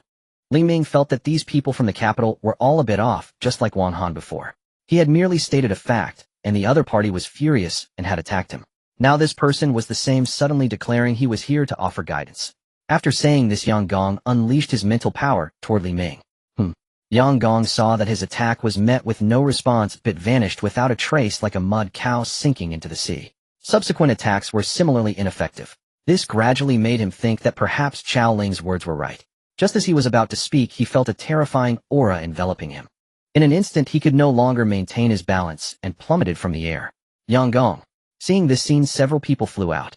Qiao Ling had long anticipated this scenario and showed no surprise. When did you meet him?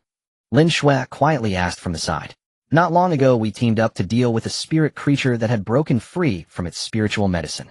Although we didn't obtain that Ling Yun immortal lotus, we did make some small gains. Upon hearing this, Lin Shui's eyes widened. The spirit creature that had broken free from its restraints must have been over 1,000 years old, far beyond what an alchemist at this stage could handle. That they had still managed to gain something was astounding. Even though the two were speaking softly, Qingmei Yin still heard everything clearly and was equally shocked. Alright, it's my turn now, otherwise the capital's reputation will be tarnished. Upon saying this, Qingmei Yin suddenly turned around. She saw that the previously flying individuals were now falling from the sky like beans. Are you also here to offer guidance? Upon seeing Qiao Ling, Li Ming raised an eyebrow, his eyes filled with eagerness. If there was anyone in this secret realm who could pique his interest, it would be Qiao Ling. Qiao Ling was startled and quickly shook her head. I am self-aware of him, only here to plead for them. They attacked me without reason, and do you expect me to let them off with just a simple sentence? That would be too high an opinion of myself. I just hope you won't kick them out of the secret realm. After all, there are important figures from the capital here to observe this alchemy competition. If you take absolute measures, it won't benefit you. Of course, if you insist on doing so, I can't stop you. However, as compensation, you can take the spiritual medicine they search for. Zhou Ping had witnessed the previous scene throughout. He now had a clearer understanding of Li Ming's strength. What of the capital? They were not much different from Wang Ji, defeated after just a glance.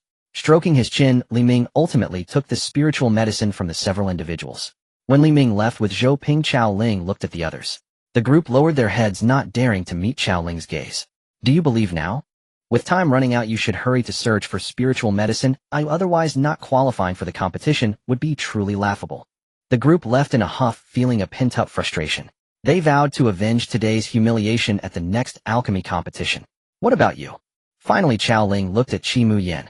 You're right. Oh, I should not underestimate others. Upon hearing this, Qiao Ling finally felt satisfied. Let's go. Walking at the end of the line, Qingmei Yin felt a mix of emotions in her heart. She couldn't help but turn her gaze toward the direction in which Li Ming had departed. Such a person, I wonder if he could be of use to me. Li Ming was unaware of the thoughts of the people in the capital, and even if he knew, he wouldn't care. In the following time, he did not encounter any other alchemists from different places. Instead, he led the people of Qingyuan City in search of medicinal herbs. However, the way everyone looked at Li Ming made him feel somewhat uncomfortable. They were too fervent. Especially those first-grade alchemists whom he had rescued from Liang City. If it weren't for Luan and Zhou Ping, they might have rushed forward long ago. Li Ming gazed at the current group, his brow furrowed slightly. This was because in gathering the people of Qingyuan City, he noticed that Wang Qin was not among them. In this situation, there could only be two outcomes. Either she had been kicked out of the secret realm by someone, or Wang Qin was currently in a hidden location.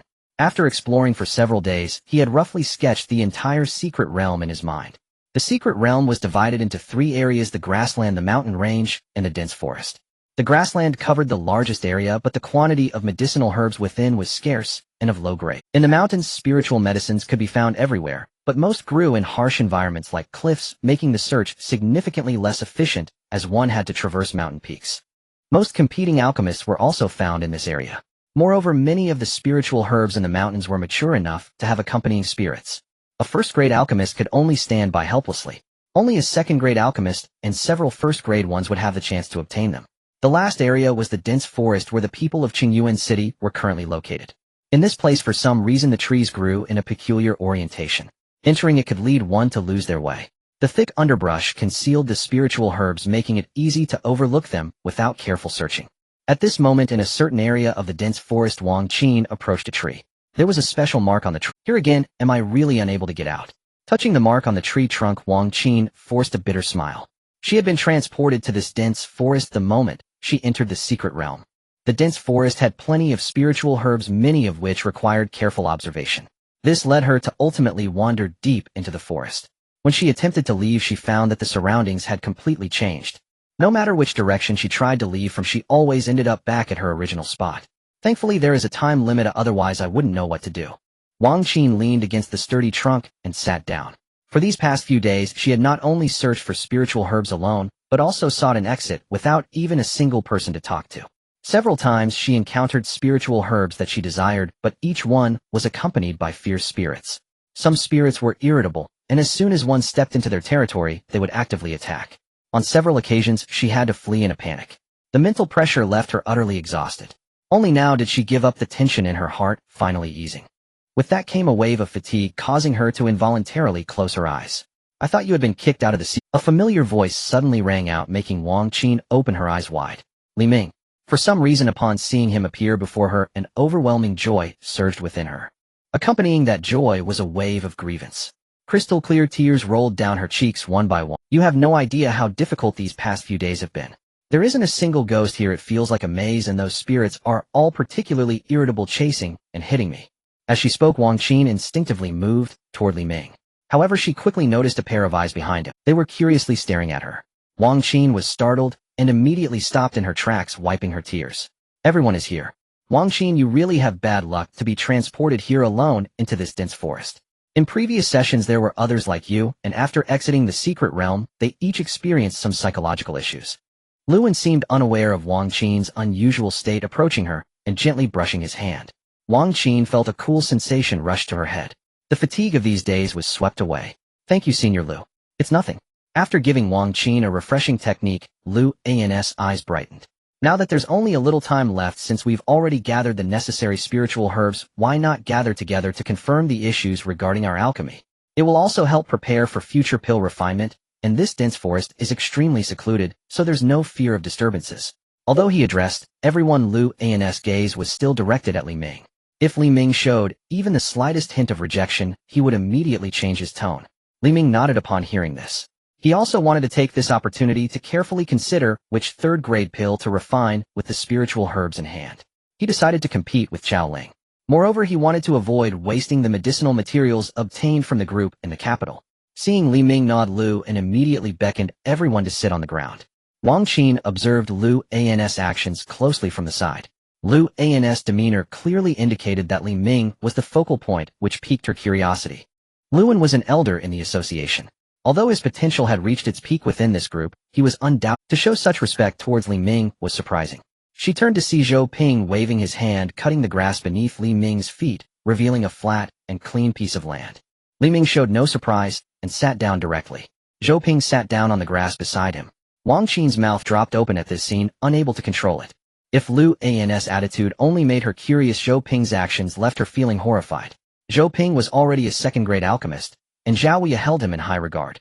In normal interactions, he had long treated Li Ming as a peer-level alchemist. Now this person was actually treating Li Ming with such deference, as if he were a servant. She then glanced at the others, noticing that they would occasionally look toward Li Ming, their gazes fervent. "What on earth happened while I was away? Can anyone tell me?" Wang Qin felt like a curious kitten, her curiosity reaching its peak. However, at this moment Li Ming was clearly deep in thought, making it impossible for her to discern. Luan and Zhou Ping were also discussing some key points regarding alchemy with the others. It was clear that no one could respond to her curiosity. She could only suppress her curiosity and soon became immersed in Luan and Zhou Ping's conversation. Just as the two were speaking at length, a piercing light suddenly emanated from everyone's backs. This made everyone realize that the expedition to the secret realm was about to come to an end. As the light flashed, no figures remained in place. Only a patch of bare grass testified to the events that had transpired here. The crowd reconvened in the plaza. Nearly half their original number had vanished. Some cities, once represented by over a dozen participants, now fielded only 2 or 3. That at least was still fortunate. Several cities suffered total annihilation. Most astonishing of all was Liang City, once a perennial seed city with consistent achievements across prior tournaments. It now had not a single contestant remaining. All knew who bore responsibility for this devastation. None other than that young man whose face still held the softness of youth. As Li Ming stepped back into the plaza, he felt a gaze searing with venomous hatred. He turned, and unsurprisingly met Yun Yi's eyes. This tournament had stripped him of all dignity. Not only had Liang City been utterly wiped out, but Qingmei City, his bitter rival, had emerged unscathed. That humiliation cut deeper than death itself. He remained only to learn Qingmei City's final ranking. The defining distinction of this year's tournament lay in the presence of the capital's elite delegation. Securing a top 10 position proved far more arduous than in any previous edition, indeed nearly insurmountable. He refused to believe Qingmei City's delegation possessed the strength to topple the capital's finest.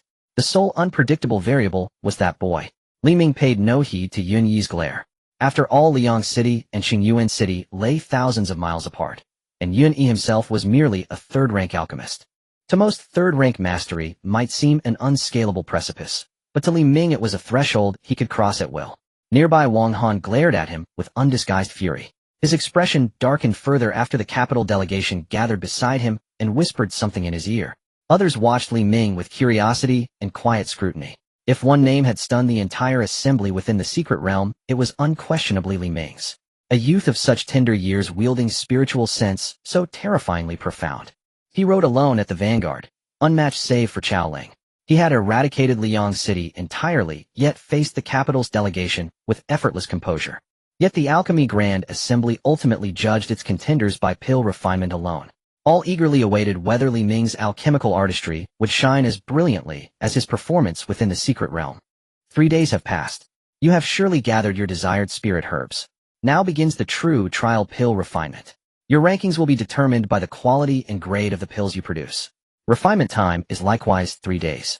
The top 10 of each tier shall receive rewards. The top 3, and especially the champion, shall earn increasingly generous prizes. Lu Ning concluded her address with a graceful sweep of her sleeve. A scroll unfurled from her sleeve, swelling rapidly in the wind until it dominated the entire plaza. The scroll clearly listed rewards corresponding to each tier's top 10 rankings. First tier, top 10 5 spirit-nourishing pills. Top 3 plus 1 vial of Earth Origin Spirit Milk. Champion additionally awarded an ancient pill formula. Second tier, spirit-nourishing pills increased to 10. Earth Origin Spirit Milk upgraded to 3 vials. Champion additionally awarded a 5th rank pill, the Life and Death Reincarnation Pill. Third tier, spirit-nourishing pills increased to 20. Earth Origin Spirit Milk upgraded to 5 vials. Champion additionally granted 1 entry into the Ascension Spirit Secret Realm. Spirit-nourishing pills required no elaboration. They were pureless elixirs enhancing spiritual sense, producing marked effects even upon alchemists below 3rd rank. Earth Origin Spirit Milk, meanwhile, was a rare spirit substance that solidified cultivation foundations. It compressed a cultivator's primordial energy, rendering it denser and richer, effectively increasing total energy reserves by 20 to 30%. Truly a treasure beyond price. The Life and Death Reincarnation Pill, though a 5th rank formulation, conferred no immediate cultivation boost. Instead, it safeguarded the heart meridian during mortal peril, shattering before rebirth. Granting an extra life, it also enabled complete bodily transformation. As for the Ascension Spirit Secret Realm, it carried immense prestige, especially among alchemists. Scarcely a single practitioner in Zhao Kingdom remained unaware of it. Located within the capital, the Ascension Spirit Secret Realm was an artificial realm constructed by human hands. Within its boundaries rested the remains of centuries of fallen alchemists from Zhao Kingdom. Their legacies permeated every corner. If any place in the world held even the faintest clue to primordial spirit flame, this realm was undoubtedly among them. Yet none had ever claimed it. Its boundless opportunities matched only by unimaginable perils. Countless alchemists had perished within its depths. Its interior harbored catastrophic spiritual tempests, growing ever fiercer the deeper one ventured. No alchemist had ever reached its innermost sanctum. Still, the Ascension Spirit Secret Realm stood as a peerless treasure trove for Zhao Kingdom's alchemists. Even without securing any legacy, mere entry refined one's sea of consciousness. Some spectators' eyes burned with fervent desire upon reading of the Ascension Spirit Secret Realm, yet quickly tempered their ambition. Among all present, only Chao Ling possessed the skill to refine 3rd-rank pills. Their gazes then shifted to the Life and Death Reincarnation Pill. A 5th-rank pill held irresistible allure even for Xian Guang mirror cultivators. How much more so for those at the condensed origin or true spirit stages? Li Ming surveyed the rewards before him, deeply satisfied. Picking and choosing was never his way. He would claim them all. Ding. Host stands at a crossroads. 2 paths present themselves. 1, defeat every contestant and claim championship across all tiers. Reward 1 fragment of a mysterious map. 2, refine a 2nd-rank pill following conventional standards. Reward 1 fragment of a mysterious map. Host has selected. Reward dispensed. The system's voice resonated within Li Ming's mind. A mysterious map.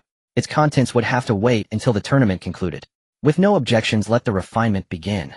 Lu Ning retracted the scroll and addressed the assembly. At her words, contestants dispersed to select their respective alchemical platforms. Flames roared to life. Some immediately commenced refining. Spectators seated around the perimeter sat upright, fully attentive. Of all phases in the alchemy grand assembly, this final refinement stage held the greatest fascination. Witnessing diverse alchemical techniques offered a rare opportunity for growth. Some began refining at once. Others moved deliberately to their stations, settled cross-legged, and closed their eyes. 3 days provided ample time. Having endured the chase within the secret realm, they now required optimal condition, not hasty, reckless action. Those resolute in claiming the rewards typically adopted this measured approach. Soon explosions echoed across the arena, one after another. Hasty alchemists stared helplessly at their shattered furnaces. Their technique remained unchanged. Yet why had their furnaces detonated? They had no time to ponder before automatic disqualification expelled them from the arena. Without a furnace, refinement was impossible. Still too young. Does this happen every year? And Jizhou smiled as he glanced toward Li Ming from the elevated dais. Alchemists pride themselves above all else. Though past editions offer precedent, some inevitably believe themselves immune to such failure. The stone alchemical furnaces used here differ markedly from standard ones, demanding far greater technical precision. A single misstep triggers detonation. And having just emerged from the secret realm, many remain emotionally unmoored. Li Ming observed the alchemists meditating with quiet approval. Optimizing one's state was indeed yet soon her gaze locked onto a solitary figure. As a rich, intoxicating fragrance bloomed across the arena, gasps rippled through the crowd. Is this the Huanglong pill? To have been refined in such a short time, this child has an unlimited future. Li Ming suddenly stood up, her gaze fixed intensely on Li Ming. At this moment, she had already made up her mind to visit Qingmei City, to meet Qin Tian after the conference, and bring Li Ming along. Such a talented young man is bound to resonate throughout the Zhao kingdom after this conference. Li Ming's actions also attracted the attention of many. Those with a discerning eye recognized the pill refined by Li Ming. The Huanglong pill ranks among the top of second-tier pills. Goodness, this little guy is truly remarkable. I always thought he was just a first-tier alchemist at this age, but it turns out he has already stepped into the second tier. You have to consider what he showed in the secret realm. Even the alchemists from the capital were defeated by him. Look, there's still one sitting over there. Is it really that surprising he's in the second tier? The main thing is the time, everyone. How long has it been? A second-tier pill has already been refined. Even I can't do it that quickly at Chuanxiang Tower. Hearing the astonished exclamations around him, Wang Han slumped dejectedly in his seat. The reason he hadn't left was that he was holding back a surge of frustration. He thought that Li Ming was merely strong in spiritual power and couldn't possibly surpass him in alchemy. But after seeing the Huanglong pill in Li Ming's hand, he realized how ridiculous he was. This Huanglong pill was the very pill he had failed to refine time and again during his intense practice. And Li Ming. He succeeded on the first try, and he looked completely at ease, which made Wang Han feel utterly bewildered. When no one was paying attention, he quietly left the venue. Regardless of the outcome, he had completely failed this time. Besides Wang Han Yun, he had a complex expression after seeing Li Ming refine the Huanglong pill. He knew that Li Ming would surely gain immense fame after this conference. To avoid further embarrassment, he also left the place. Xiao Huohuo, hearing the cheers from the crowd, had a face that was blooming with joy. He turned to look, but could no longer see Yunyi's figure. You sure left quickly. Hey, did you see that? That little guy is from my Qingmei City. Really? Does Qingmei City still accept people? My kid is very interested in alchemy. Yes. Just find me when the time comes. The noisy sounds from the venue inevitably affected others. More importantly, the fragrance of the pill directly drew the attention of those alchemists who were originally meditating. Upon seeing the Huanglong pill in Li Ming's hand, many lost their composure and felt their state of mind become chaotic. The people from Qingmei City were not affected. They already knew the gap between them and Li Ming and had no desire for that champion reward. Aside from that, there was only Chao Ling left. Her goal from the beginning was to refine a third-tier pill to prove herself. Li Ming's achievement disrupted the rhythm of many, especially those from the capital. Originally calm, they could no longer maintain their composure. Closing their eyes, scenes of Li Ming holding the Huanglong pill appeared in their minds. Many simply gave up and took a deep breath, starting their own alchemical processes. Look, that little guy is opening the furnace again. In the audience, someone noticed that after refining the Huanglong pill, Li Ming did not stop, but opened the furnace again to prepare for refining. Could he be trying to refine a first-tier pill? Everyone turned to look, offering their guesses. There is plenty of time. It's understandable for him to refine a first-tier pill. However, satisfying the picky judges is not an easy task. Hunyuan pill. Li Ming looked at Li Ming and immediately recognized the form of the pill in his furnace. Isn't that the pill said to enhance qualifications? And Jizhou became interested. Lu Ning nodded. Indeed, but the Hunyuan pill has requirements for the user. It can only be consumed before entering the body refinement realm before the introduction of Yuan force to enhance qualifications. However, due to its challenging refining method, very few alchemists can succeed. If I were at his age, I don't think I could refine it. As Lu Ning shook her head, even though Jizhou held Li Ming in high regard, he still did not expect Lu Ning to say such a thing. As the president of the Linyang County Alchemist Association and a fifth-tier alchemist, she had a good chance of succeeding Yi Qingran in the capital. As another wave of pill fragrance wafted out, everyone looked to see a perfectly round pill lying in Li Ming's palm. Just a single glance allowed Lu Ning to determine that the quality of that Hunyuan pill was exceptional. It seems that little guy is about to sweep the championships in both categories. He should secure the first-tier category, but for the second-tier it remains uncertain. The Tianyan pill refined by Zhou Ping is likely to be his biggest competitor. At this point, Lu Ning looked at the others, and then shook her head. She wasn't sure if it was the pressure Li Ming brought that was too great, as several alchemists she had high hopes for did not meet her expectations. Either their furnaces exploded resulting in disqualification, or the pills they refined were so ordinary that they lacked any remarkable quality. Except for Xiaoling. At this moment, she slowly stood up, turned to look at where Li Ming was, and then waved her hand, igniting a flame in her furnace. What was surprising was that the flame was a pink color, strikingly beautiful at first glance. Then she methodically took out various spiritual herbs and placed them into the furnace. A vast spiritual power surged forth. Sensing this overwhelming spiritual force, Li Ming looked up. It was clearly different from her performance in the secret realm. As expected, she didn't use her full strength back then. After glancing at her pink flame, Li Ming put away the Hunyuan pill and reignited the furnace. His actions immediately drew everyone's gaze back to him. What is he doing? Haven't the first-tier and second-tier pills already been refined? You don't think he's trying to refine a third-tier pill, do you? How is that possible? There should be limits to such nonsense. I admit that the little guy has astonishing talent, but to refine a third-tier pill in such a short time is still too far-fetched. After all, only Xiao Ling has shown up during these years. Xiao Huohuo also looked puzzled. In his mind, Li Ming had always been a second-tier alchemist. No matter how monstrous he was, it was hard to believe he could refine a third-tier pill in such a short time. However, when Li Ming took out the Lingyun Xianlian's lotus pod, the surrounding discussions suddenly paused for a moment. Then many couldn't help but stand up. Lingyun Xianlian. Is he really going to refine a third-tier pill? Li Ming automatically blocked out the surrounding noisy sounds. His mind was entirely focused on the pill before him. He had been pondering what third-tier pill could surpass Xiao Ling. In the end, he found his answer in the secret realm. At this moment, he felt himself entering a mysterious state. Epiphany. Lu Ning flashed over, appearing beside Li Ming in the next moment. She waved her hand, creating a barrier of Yuan force around Li Ming, preventing the noisy environment from disturbing him. Looking at Li Ming, Lu Ning's expression was complex. He was too outstanding, as she might not be able to bring him to Linyang County.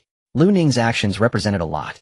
As everyone's astonished gaze was fixed on Li Ming, a person in the audience suddenly had a flicker in his eyes, and after taking a deep look at Li Ming, quickly left the venue. He did not attract the attention of others. On the high platform, Wang Zinken's mouth fell agape. At this moment, his mind was a muddled mess. The third-grade elixir, a moment of enlightenment. These two events had truly occurred to Li Ming, leaving him with an uncanny feeling. He had thought he knew Li Ming very well, but it turned out to be merely a drop in the ocean. Coming back to his senses, he looked toward Xiao Huohuo at the table. The other person looked even more distressed than he did, resembling a fool. Wang Zhenkuan wore a face of disdain. This old fellow is truly embarrassing. The rare moment of enlightenment had appeared, indicating that Li Ming's attempt at concocting the third-grade elixir was likely a success. The only uncertainty was which type of elixir he had refined. Wang Zhenkuan had an inkling of Li Ming's thoughts at this moment. The young man had an insatiable appetite, wanting to claim the championship rewards from all three groups. However, to achieve this, he must first surpass Xiao Ling. Now it remained to be seen whose third-grade elixir would be of higher quality. Everyone's attention was now focused on Li Ming and Xiao Ling. What should have been a splendid alchemy competition had turned into Li Ming's solo show. Even Xiao Ling's brilliance was overshadowed. The other competitors who had yet to begin refining their elixirs had stopped, their gazes constantly sweeping between the two. They understood that under such circumstances they could not possibly unleash their full potential. Some competitors who had completed their elixirs had also put them away, their attention fixed on the two. Even Zhou Ping's successful concoction of the Tianyan Dan had not attracted much attention. As time passed, the entire venue became as quiet as a pin dropping. Only Li Ming and Xiao Ling seemed oblivious to the surroundings, their minds fully concentrated on the elixirs before them. The crowd dared not make a sound, fearful of disturbing the two. As the barrier of elemental energy shattered, two rich fragrances of elixirs wafted out simultaneously. They intertwined, forming a peculiar aroma. The initial scent invigorated the senses as if one were immersed in the depths of winter, only to later transform into a heat, like standing under the blazing sun. The strange sensation of cold and heat left everyone astonished. Everyone quickly looked over. In the hands of both competitors lay an elixir the size of a longan. However, the one in Li Ming's palm was a frosty blue, while Xiao Ling's was a fiery red. They exchanged a glance, and then sat cross-legged on the ground to recover their expended spiritual energy. After about an hour, all participants had refined their respective elixirs. Due to Li Ming's sudden appearance, this competition that was supposed to last 3 days had been condensed into merely half a day. Despite the significant shortening of time, no one showed any sign of discontent. They were all eager to know who between Li Ming and Xiao Ling would ultimately become the champion. This alchemy competition would surely be remembered long after because of the two. On the high platform, several figures flashed and appeared beside Lu Ning. Among them were both men and women, all exuding a subtle fragrance of medicine. They were the presidents and elders of their respective alchemy associations in various counties, holding significant positions in Zhao's alchemy realm. President Lu, please proceed as you wish. Let us begin. At this moment, one of the elders spoke to Lu Ning with a smile. In truth, their curiosity was no less than that of the onlookers. They also wished to evaluate the elixirs concocted by Li Ming and Xiao Ling, but the process still had to be followed. In the following time, the group of alchemy masters first approached each first-grade alchemist to evaluate the elixirs they had refined. This process did not take up much of their time. First grade, at this initial stage of an alchemist's journey, they could often determine the quality of the elixir with just a glance. Until they arrived before Wang Qin. Oh! Lu Ning picked up the elixir in front of her, surprise flickering in her eyes. She sensed that this explosive flame pill was quite extraordinary. Can you tell me why you chose to refine this particular elixir? Moreover, I can feel that the explosive flame pill you refined seems to be somewhat different. Upon seeing Lu Ning looking at her, Wang Qin felt a moment of nervousness. She tried to calm her emotions, and then spoke as an alchemist. My body is frail, lacking effective means of combat, especially for a low-tier alchemist like me. After my testing, this explosive flame pill is a high-quality consumable. I have improved it. Not only has the explosive power been enhanced, but the smoke produced from the explosion is also laced with deadly poison, ensuring it catches people off guard. Wang Qin concluded with a proud expression. This was the result of her and Shun Myaxin's tedious efforts over several days to produce the explosive flame pill version 2.0. Very good. I hope you can continue to come up with interesting ideas on your alchemical journey, allowing me to see some unique elixirs. Upon hearing this, Lu Ning smiled and gave Wang Qin a high evaluation. It was precisely because of the countless imaginative alchemists that the field of alchemy had flourished. Lu Ning would certainly not let down such an innovative alchemist. Apart from Wang Qin, there were no other first-grade participants who caught the attention of Lu Ning and the others. Finally, they arrived before Li Ming. Gazing at the Hun Yuan Dan in the jade plate, the elder who had spoken earlier couldn't help but pick it up for a closer look. The surface of the elixir is smooth and translucent, without a hint of flaw, the medicinal fragrance rich, without any peculiar smell. He then scraped off a layer of powder and placed it in his mouth. Raising an eyebrow, he looked at Li Ming with deep appreciation.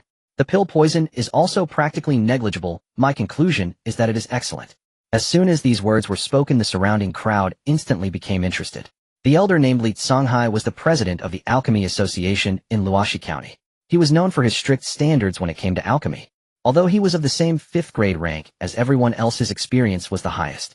Limited by his age, he no longer had hopes for further advancement, but his disciples and former students were spread throughout Zhao. It was rare to hear such praise from him. The crowd then began to evaluate Li Ming's elixir with exceptionally high standards, hoping to identify any flaws. Unfortunately, they all failed. This Hun Yuan Dan was indeed of excellent quality, just as Li Songhai had said. The crowd then exchanged glances. They confirmed that this Hun Yuan Dan would be the champion of the first-grade category. Subsequently, they began to evaluate the second-grade elixirs, yet they remained in front of Li Ming. After sharing a brief laugh, Li Songhai picked up the Huang Long Dan as usual. This time, unlike the previous Hun Yuan Dan, he pointed out some areas that needed improvement. Li Ming stood nearby, listening attentively. From the elder's words, he sensed that Li Songhai intended to convey this advice, his intention to mentor evident. Although there are some minor flaws, the flaws do not obscure the essence. This Huang Long Dan is still a high-quality elixir. If you were at this stage, it would be no easy task to refine a Huang Long Dan of such quality, would it? As he concluded, Li Songhai smiled and addressed the others, eliciting a round of laughter. Under Lu Ning's guidance, the group wound their way among the alchemical platforms. Seeing the senior alchemist's satisfied smiles, the other competitors breathed a quiet sigh of relief. This time surely they would not be berated mercilessly, as had happened in previous tournaments. Yet fate had other plans. Is this the pill you refined? It is nothing but excrement. Even my grandmother could refine better than you. A properly refined pill must be perfectly spherical. Yours looks as though it were gnawed by dogs. Tell me, were you so famished you couldn't resist tasting it? And you hail from the capital. I shall have a serious word with Yi Qingran about this abomination you call a pill. Would you even dare swallow it yourself? Jeers thundered across the hall. One after another the alchemists lowered their heads like timid quails.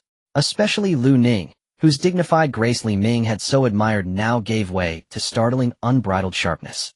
The assembled elders, witnessing this sudden shift in tone, finally grasped the chasm separating Li Ming from the rest.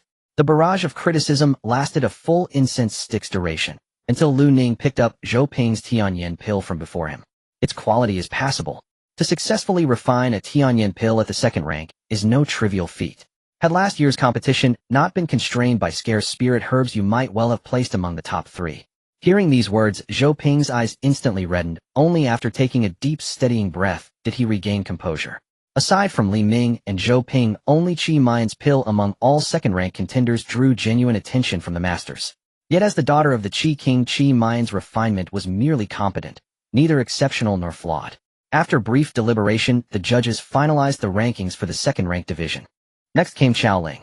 Gazing upon the crimson pill resting on the jade tray, Li Songhai narrowed his eyes. Huohuo Bodhi pill. As he spoke, he summoned his primordial energy and levitated the pill into the air for meticulous inspection. Its surface glowed a vivid red, translucent radiant, and within its core flickered 3 distinct tongues of flame. As a third-rank elixir, the Huohuo Bodhi pill aids cultivators practicing fire affinity arts, specifically those at the condensing Qi realm, to break through the celestial barrier and ascend to the true spirit realm. Its efficacy multiplies dramatically if the cultivator's true spirit itself embodies fire affinity. To assess its quality, one need only count the flames within. 3 signifies standard refinement, 6 superior, 9 peerless.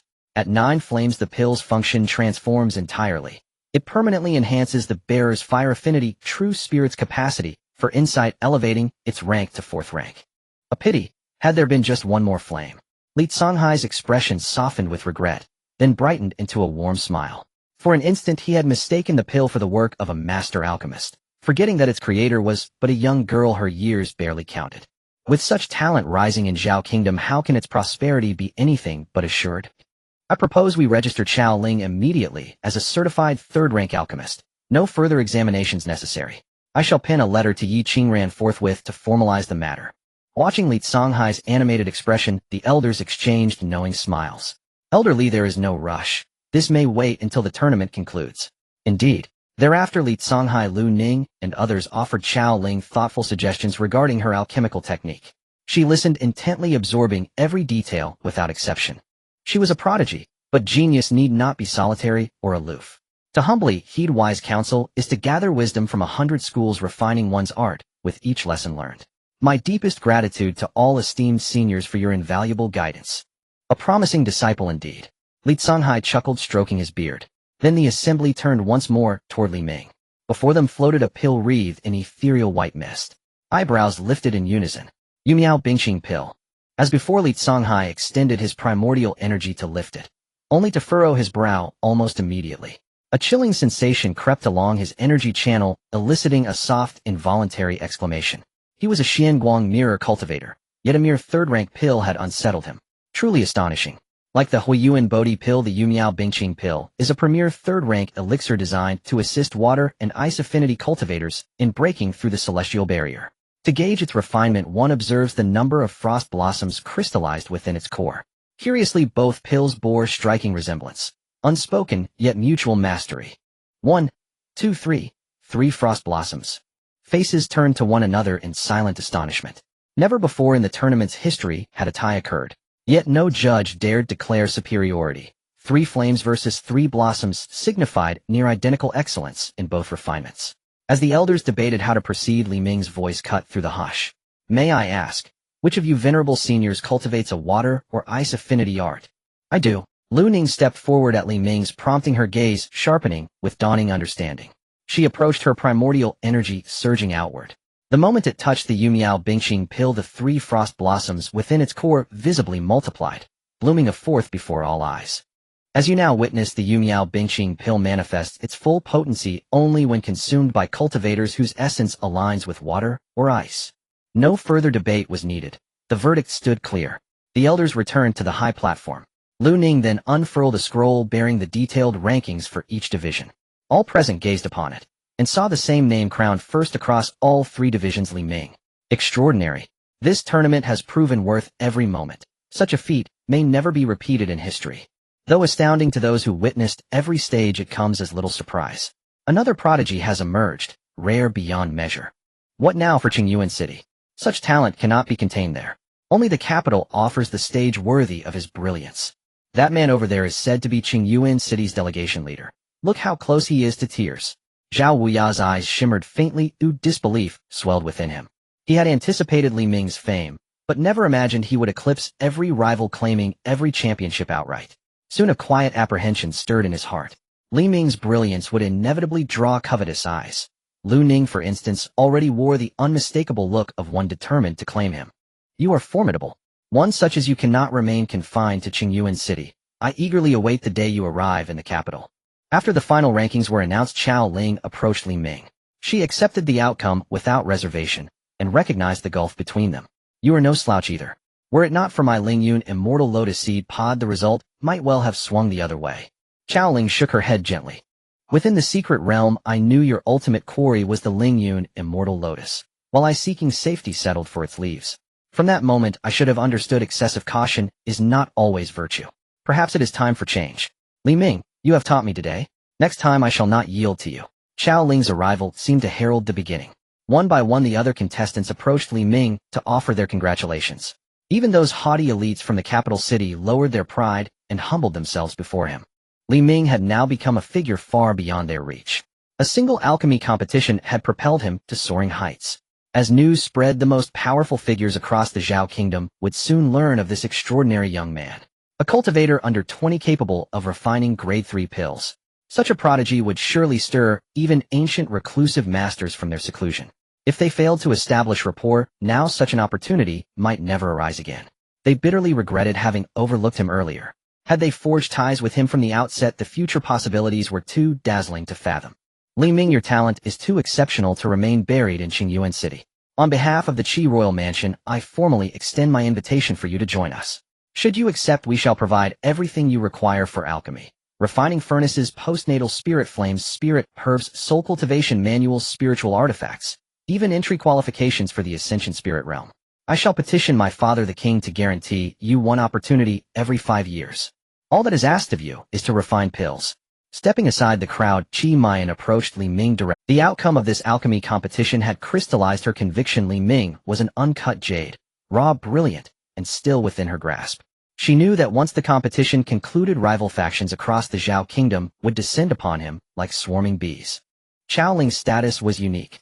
She had long since been taken as a closed-door disciple by Yi Qingran. Li Ming, however, stood apart. She had confirmed he owed allegiance to no sect or faction. Thus she immediately unveiled her most formidable offer. Haha, young friend, how do these terms strike you? If unsatisfactory, feel free to voice your own conditions. Before Li Ming could reply, a hearty, resonant laugh echoed from the sky. Then a middle-aged man clad in a dragon-embroidered robe materialized before the assembled crowd. His visage was noble and commanding. His mere presence radiated an aura so overwhelming that onlookers instinctively felt compelled to kneel, as though an immense mountain had descended upon them all at once. Yet swiftly that oppressive sensation dissolved into thin air. This alone revealed that his cultivation realm far surpassed theirs. Father, what brings you here? Qingmei's expression brightened with delight as she affectionately clasped. Your mother grew anxious over your first journey abroad and nagged me incessantly until I promised to come myself. So here I am reluctantly. Smiling warmly at Qingmei and the king, then turned toward Li Ming, his gaze kind and appreciative. I watched your performance throughout this competition. To refine grade 3 pills at your age, your talent is truly astonishing. Remaining in Qingyuan City would only squander such brilliance. You must know this yourself. I have always sought outstanding talents with unwavering fervor, and I personally vouch that every condition my daughter proposed holds true. Upon hearing the king's words, the surrounding crowd gazed at Li Ming with envious awe. As the younger brother of the Zhao sovereign, and a grandmaster of the Earth Burial Realm, the king stood second only to the emperor himself. When such a towering figure extended an invitation, refusal seemed unthinkable. Moreover, his implication, that Li Ming could name his own terms, was nothing short of imperial favor. All eyes converged upon Li Ming. On the dais above, Lu Ning wore an expression of quiet regret. With the king's intervention, the matter was effectively settled. Wang Zhenquan and Xiao Huohuo exchanged complex glances toward Li Ming, joyful yet sorrowful, proud yet reluctant. Through repeated encounters, both elders had grown deeply fond of the boy, who would willingly push away such a rare gem. Yet Li Ming's brilliance burned too fiercely to be contained. In that moment, both elders privately lamented having entered him into this competition. Sensing the weight of countless gazes, especially the king's piercing scrutiny, it would have been dishonest to claim Li Ming felt no tension. Even motionless, a grandmaster of the earth burial realm exuded an aura potent enough to shatter the mental fortitude of ordinary condensed nucleus realm cultivators. Though the king's offer was undeniably enticing, Li Ming remained unmoved. Joining the Qi royal mansion would bind him irrevocably to the king's legacy, every action, every decision forever entwined with royal authority. Such constraints clashed with his inherently free-spirited nature. Yet outright refusal was equally untenable. As he carefully weighed his words, another familiar voice rang out. "Ah, you old fox. I glance away for but a moment, and you try to snatch away the very person I've set my sights on." In an instant, a diminutive elder appeared before the crowd, scowling fiercely at the king. The elder was Jian. The king rubbed his nose ruefully. His timing had been just a fraction too slow. The old man had caught him red-handed. "Old Shi, do you recall the debt you owe me from Yunhai Marsh?" At the mention of Yunhai Marsh, the king's expression darkened with layered memories. "I have not forgotten it." "Then consider it settled. I claim this young man. What can a mere garrison commander possibly offer him? Don't hinder his path." "Hey, rest easy on that front. I owe Linghu Qingtian a favor, and lately he's been pestering me non-stop about the divine mechanism camp's dire shortage of promising talent. He begged me to keep watch for exceptional youths." At the words divine mechanism camp, the king fell silent instantly. As a clandestine institution answerable solely to the emperor, the camp operated beyond even royal jurisdiction. Jian Yi had invoked the ultimate trump card, leaving the king no choice but to withdraw. Without further word, he turned and departed. The world was vast and masters abounded. Though he held Li Ming in the highest regard, the king knew he was not indispensable. "Young man, I shall seek you out again soon." With that, Jian Yi followed the king's departure, vanishing together from the arena. Once the two Earth Burial Realm masters had left, the crowd collectively exhaled in relief. No further recruitment attempts were made. Everyone now regarded Li Ming as an official recruit of the Divine Mechanism Camp. After award distribution, the alchemy competition concluded triumphantly. Li Ming's Qingmei pouch now brimmed with newfound treasures. 35 spirit-nourishing pills, 9 vials of Earth-origin spirit milk, an ancient pill formula, 1 life and death reversal pill, and a jade token, the latter serving as his passkey to the Ascension Spirit Realm. With this token, he could enter the realm upon arriving in the capital. En route home, Xiao Huohuo fell into thoughtful silence, glancing repeatedly at Li Ming before finally settling for a gentle pat on the shoulder. Wang Qin, by contrast, bubbled with unrestrained excitement, having secured second place in the Grade 1 division. She was already gleefully boasting to Li Ming. "Li Ming, I came second. My very first competition, and I ranked second. Does this mean my alchemical talent is truly extraordinary? Or has it simply lain dormant until now?" Unbidden, a cascade of possibilities flooded Wang Qin's mind. This competition had ignited within her an unshakable confidence. None could foresee that in years to come Wang Qin would single-handedly reshape the entire landscape of alchemy. Returning to the Luyun residence, Li Ming sat cross-legged on a mat. The fatigue from refining the humiliating pill gradually faded away. This time his victory over Chao Ling was more due to luck than skill. If it weren't for the addition of the Lingyun Immortal Lotus Pod and his sudden enlightenment, he might not have defeated Chao Ling. With this in mind, he took out a jade box and carefully placed the humiliating pill inside. He then took out a Huanglong pill and swallowed it whole. The surging primal energy surged through his skin. Li Ming immediately activated the Zhi Hua Liuli body to refine it. An hour later, he expelled a mouthful of turbid air. Clenching his fist, he could clearly feel that his physical body had significantly strengthened, just one step away from a breakthrough. He then seemed to recall something and took out a tattered piece of a map from his Qingmei bag.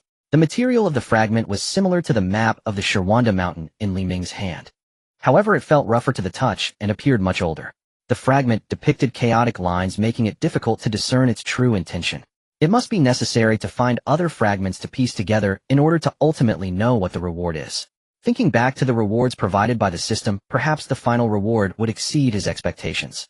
After carefully putting away the fragment, Li Ming sensed that the room's formation had been triggered. He got up, removed the formation, and opened the door. Jian Yi had long been waiting outside the door. "Senior, please come in quickly." Jian Yi entered the room, looked around, and then sat down at the table, pouring himself a cup of tea. After taking a sip, he exhaled contentedly. At that moment, he resembled a friendly old neighbor, completely devoid of the aura of a master at the earthly tomb realm. You must have originally intended to refuse the invitation from King Qi, right? After finishing his tea, Jian Yi turned his gaze to Li Ming and spoke. Hearing this, Li Ming was slightly taken aback, then nodded. It seems I was right. You are the type of person who doesn't want to be bound. It looks like I should change my terms. Please, senior, go ahead. Originally, I intended to bring you directly into the Divine Machine Camp, but now it seems you would still likely refuse. However, I owe Ling Hu Qing Tian a favor, and it would be too regrettable to let go of such a good prospect. After finishing his words, Jian Yi took out a token and lightly tapped it. How about this? You can still join the Divine Machine Camp, enjoy its resources, but have significant autonomy without being bound by strict rules. Your relationship with the Divine Machine Camp would be more like an employment agreement lasting until the Qianlong War. Do you accept this condition? As soon as the words fell, a magnetic voice emanated from the token. Yes. Upon hearing this, Li Ming understood that the voice belonged to the commander of the Divine Machine Camp, the mighty Ling Hu Qing Tian of the earthly tomb realm. This time he did not hesitate, and immediately said, since both seniors have such confidence in me, it would be unwise to refuse. I am willing to join the Divine Machine Camp under these terms. There are still a few years until the Qianlong War, and joining the Divine Machine Camp may not be a bad thing. My purpose in leaving Qingyan Town was to hone myself. Most of the tasks of the Divine Machine Camp involve capturing various imperial criminals, which aligns perfectly with his goals. Alright, I will have Li Ran guide you afterward. If you have any questions, you can go directly to her. After completing the task, I will take my leave. Just as Jian Yi was about to rise, Li Ming suddenly recalled, Jian Lao, I wonder about the Xiao Yu Demon Emperor. Upon hearing the name of the Xiao Yu Demon Emperor, Jian Yi was taken aback. I forgot you are from Qingyuan City. He then shook his head. That creature escaped. The Wei Tsong from the Blood Evil cult suddenly appeared and rescued it. The Divine Machine Camp has been searching for their whereabouts during this time. Now that you have joined, there will be no shortage of tasks regarding this matter.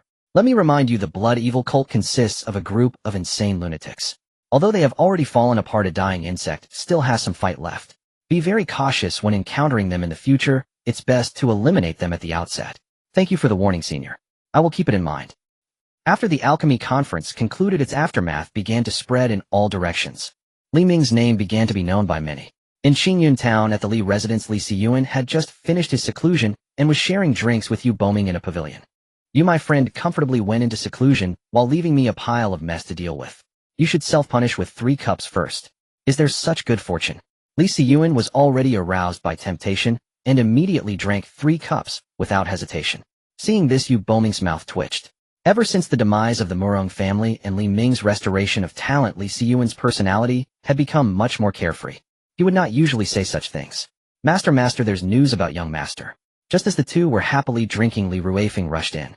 Upon hearing news about Li Ming, the two put down their wine cups. Oh, that kid finally remembers he has an old man at home. Did he write a letter? Let me see it. Li Ruifeng patted her chest to calm herself, but her eyes still sparkled with surprise. It's not that young master wrote back, but news came from Linyang County saying that young master won the championship in this alchemy conference.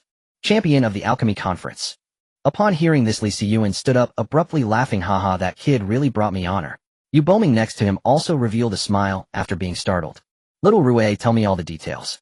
What kind of first-grade pill did Li Ming refine to win the championship? Master, young master is already a second-grade alchemist, and during the alchemy conference he refined 1 first-grade, 1 second-grade, and 1 third-grade pill, defeating all the competitors. This included participants from the capital, winning championships in all 3 categories. Hearing this, Li Siyuan's face was filled with excitement. Are you serious? Is it really that magical? A second-grade alchemist can refine third-grade pills. At first I was reluctant to believe it, but the news from Linyang County confirms it. Third-grade pills can be on par with true spirit realm cultivators. An alchemist capable of refining third-grade pills holds a status much higher than true spirit realm cultivators. Does this mean that kid is now even more formidable than himself? That little brat. As Li Ruifeng recounted the tale, the two felt as if they were present at the event, witnessing Li Ming's grand achievement alongside thousands of spectators. Once Li Ruifeng finished, Yu Boming spoke up, how about we settle the marriage between the two little ones first?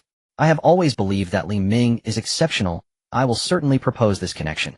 Li Siyuan turned to Yu Boming as if seeing this old friend for the first time. How come I never noticed you had such thick skin before? At the northernmost edge of the Zhao kingdom lay a vast mountain range perpetually shrouded in mist and seldom visited by mortals. At that moment a speck appeared on the horizon. The speck drew nearer, revealing its true form, a swift pigeon with iridescent feathers.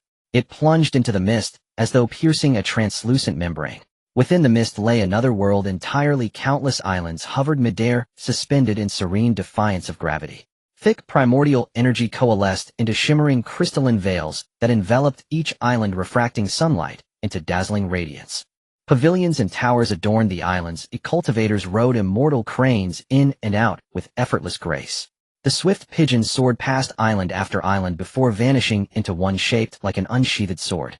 Feng Ren stirred from his cultivation, sensing something amiss. In the next breath the swift pigeon alighted upon his shoulder and nuzzled gently against his cheek in affection. "You've returned. Let me see what has transpired these past days." He touched his fingertip to the pigeon's brow, and instantly a luminous projection bloomed forth, flickering with vivid sequential images. Once the pigeon departed, Feng Ren frowned faintly, his fingers unconsciously tapping the tabletop.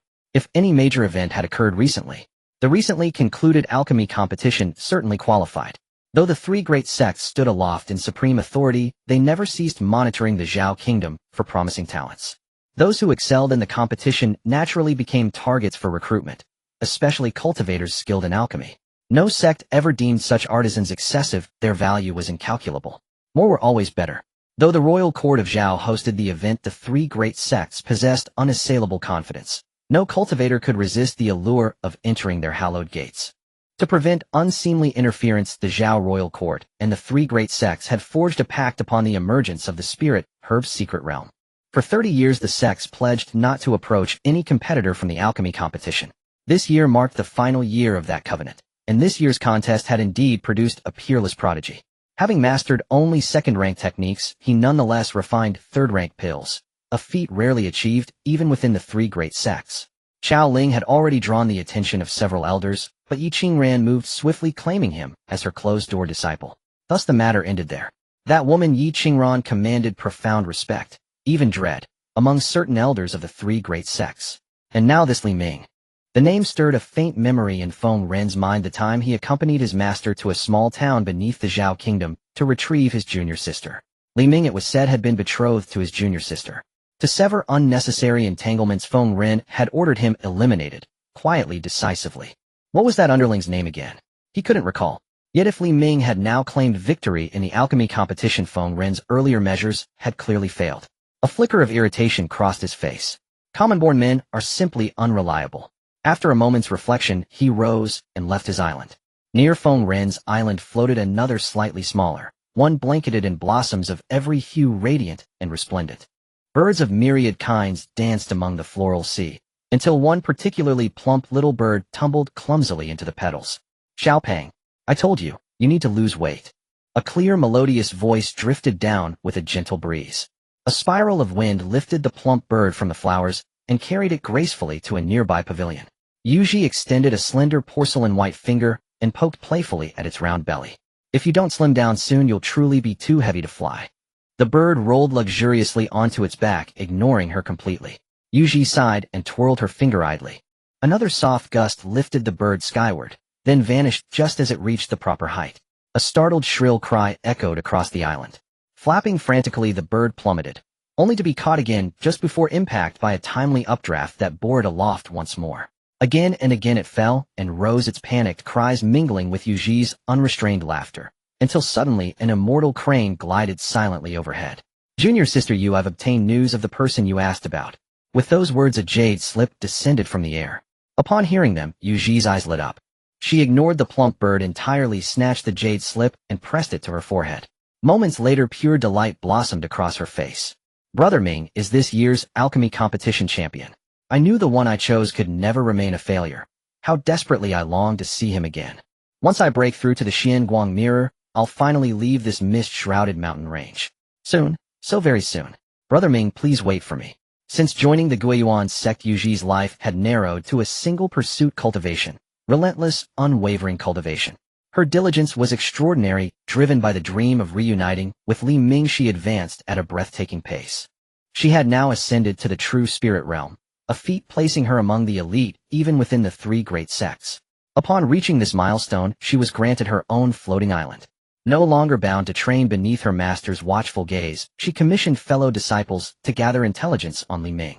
Thereafter, each day's cultivation ended with one cherished anticipation word of him. "Thank you, senior brother. I shall rely on your continued efforts." She tossed a jade vial upward. The man astride the crane uncorked it, inhaled deeply, and his eyes gleamed with recognition. "Junior sister used spirit-calming flower honey truly ranks among the finest treasures within our sect. Rest assured, I shall continue delivering all news of him, without further prompting." Watching the crane recede into the distance, Yu Ji suddenly stiffened. "Oh no, Xiaopeng. Senior brother, my purpose in coming today concerns precisely this matter." Before Feng Ren sat a young cultivator of extraordinary bearing, whose eyes now opened. His gaze shimmered like twin stars, as his eyelids lifted, ambient primordial energy visibly spiraled inward, converging into his pupils. He smiled faintly. A second-rank cultivator refining third-rank pills, truly a rare seedling. "You say he is also junior sister Yu's fiancé?" "Indeed. Do you wish to crush him before he takes root? Is it distrust in me, or do you deem me inferior to him?" "Ah no." Feng Ren recoiled instinctively as the senior brother's gaze settled upon him, hastily waving his hands in denial. Hua Xian, the youngest cultivator in the Guiyuan sect to attain the Xianguang mirror, had long transcended the status of mere disciple. His standing rivaled even that of senior elders. Feng Ren had informed Hua Xian of Li Ming not to provoke preemptive action, but to prompt timely judgment. For objectively, Li Ming undeniably possessed exceptional talent. Since he is engaged to junior sister Yu, he will inevitably arrive at the Guiyuan sect one day. I fear no challenge. Let him stand before me when he does. But if he cannot even cross our threshold, must I truly concern myself with such a man? He delivered those final words directly to Feng Ren's gaze. These are the rules of the Divine Machine Camp. Do you have any questions? No. Upon hearing this, Li Ran, sitting opposite Li Ming, took out 2 tokens. Here are 2 tokens.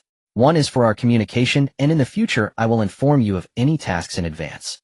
The other, when activated with your primordial energy, will reveal its specific purpose. I have important matters to attend to and cannot stay long. There is a colleague of mine in Qingyuan City whom you should have seen in the ruins. His name is Luimo. If you can't find me, you can look for him." After saying this, Li Ran did not linger and left Luyun residence directly. The entire process was swift and efficient. Not long after Jian Yi left, Li Ran knocked on his door. The moment Li Ming saw the other party, he felt a sense of familiarity. It was not until Li Ran mentioned seeing him in the Qingyuan City ruins that Li Ming suddenly realized. Li Ming put away Li Ran's communication token and turned his gaze to the other token. After inputting his primordial energy, a light screen appeared. Wanted notices filled his vision. Besides images of the wanted individuals, the notices also indicated their realms, the crimes committed, and their last known locations. Among them, Li Ming also saw a portrait of Song Yi. However, it had already been marked as deceased. Additionally, next to each wanted notice was a line of numbers. The numbers varied. Those with higher realms had larger numbers. These numbers represented a form of virtual currency used for resource exchanges within the Divine Machine Camp. To obtain valuable items from the Divine Machine Camp, one would need this type of point-like digital currency. At the end of the light screen was an exchange list. It included various elixirs, divine weapons, cultivation materials, and martial techniques. The most precious item was a fragment of a heavenly grade yuan artifact. Li Ming roughly estimated that the required points amounted to a staggering 1 million. In contrast, a wanted criminal like Song Yi at the peak of qi condensation only had a mere 1,000 points. This meant that at least 1,000 peak qi condensation wanted criminals would need to be slain to exchange for this heavenly grade yuan artifact fragment. Moreover, to redeem the fragment, one would need a certain level of authority in addition to the required points. Li Ming's relationship with the Divine Machine Camp was more akin to that of a hireling lacking such authority. Unless he could truly join. Perhaps this exchange list was also a means for the Divine Machine Camp to attract cultivators. If an ordinary cultivator saw this, they would likely choose to join, shaken by the prospect. Regardless, Li Ming indeed felt a momentary hesitation.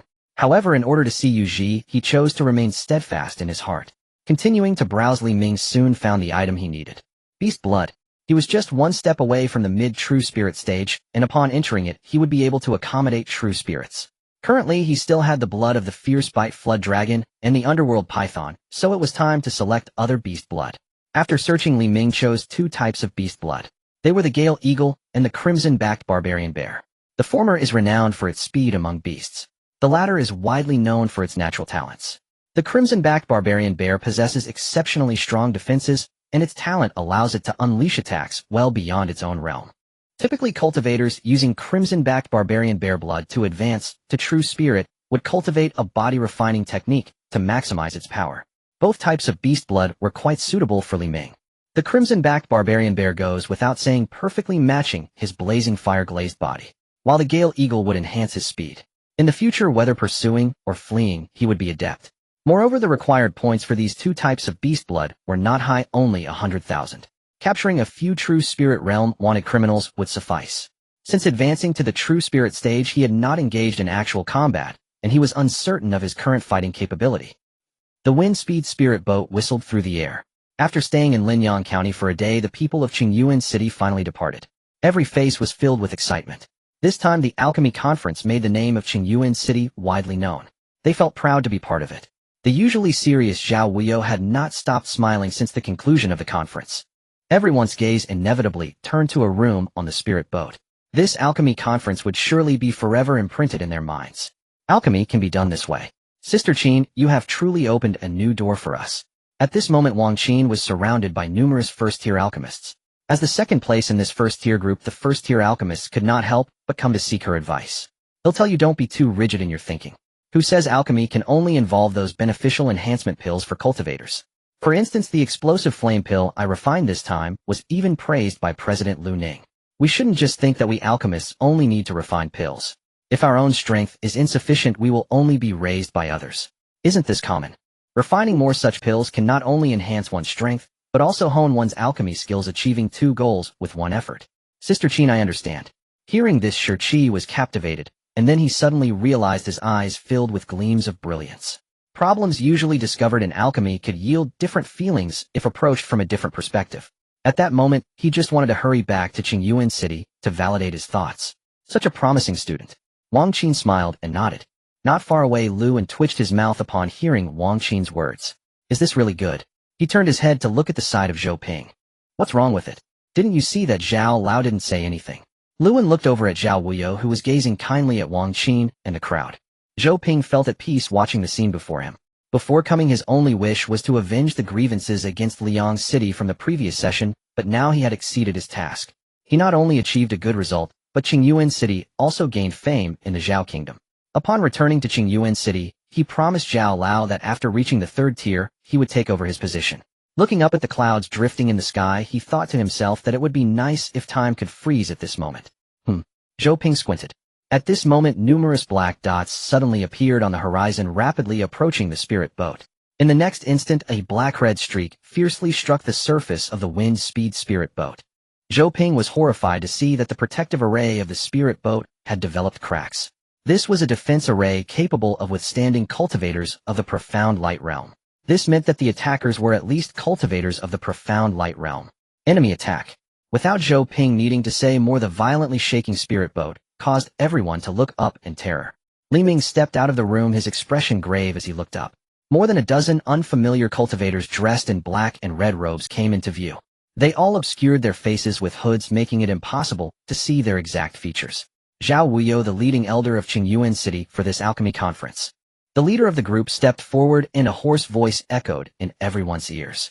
He did not respond immediately, but scanned the crowd. Wang Qin, Zhou Ping, and Li Ming, the standout of this alchemy conference. Li Ming instantly noticed a sharp gaze directed at him. If you are wise, come with us. Otherwise, many lives will be lost today. Arrogant fool. A furious shout echoed from afar. In the next instant, Wang Zhenkuan materialized before the figure. He had sensed the thick black and crimson energy ribbon the moment it first appeared. Upon detecting the aura of the Xian Guang mirror, his expression hardened instantly. He shot forth from his own spirit vessel without hesitation. He had not anticipated that given Qingyuan City's current dominance, anyone would dare act openly. As he locked eyes with the black-robed leader, a cascade of faces flashed through Wang Zhenkuan's mind. He knew every Xian Guang mirror cultivator within Linyang Prefecture. But this man was unmistakably unfamiliar. Thus the intruder hailed from elsewhere. Thoughts raced like lightning. Wang Zhenkuan uttered no superfluous words. Instead, he unleashed the full oppressive aura of the Xian Guang mirror.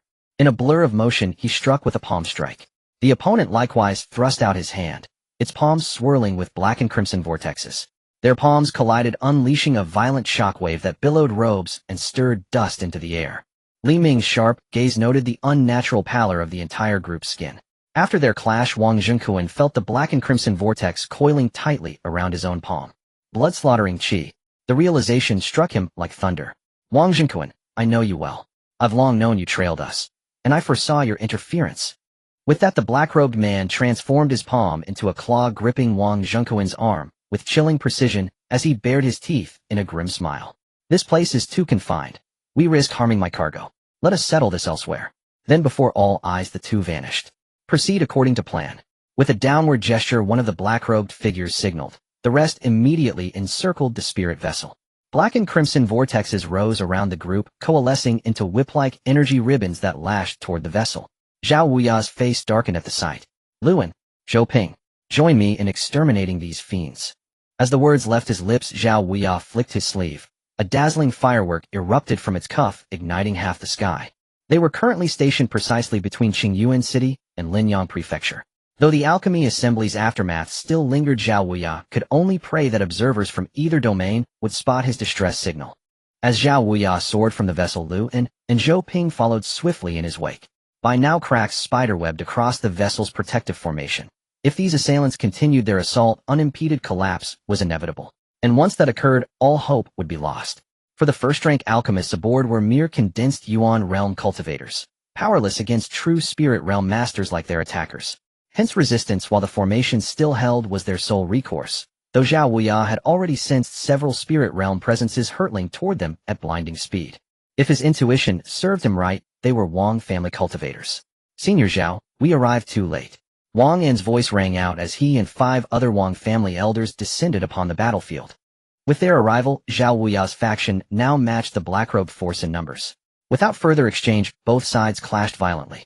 Yet the black-robed faction held an advantage: one additional spirit realm cultivator, also their strongest ranked mid-tier spirit realm. Xiao Huohuo and his allies sought to draw this elite adversary into combat. But upon engaging, they realized every technique he wielded carried traces of blood-slaughtering qi. A collective chill ran through them. Such battle methods evoked but one name: Shasu sect, long thought eradicated. Only Shasu sect adepts could wield blood-slaughtering qi with such mastery. Yet hadn't their central sanctuary been utterly destroyed? Save for their patriarch Weizong, nearly all sect members had been slaughtered. How then had they resurfaced here? There was no time for speculation. They had to focus entirely on the fight. A single misstep would allow blood-slaughtering qi to invade their bodies, worsening the crisis beyond repair.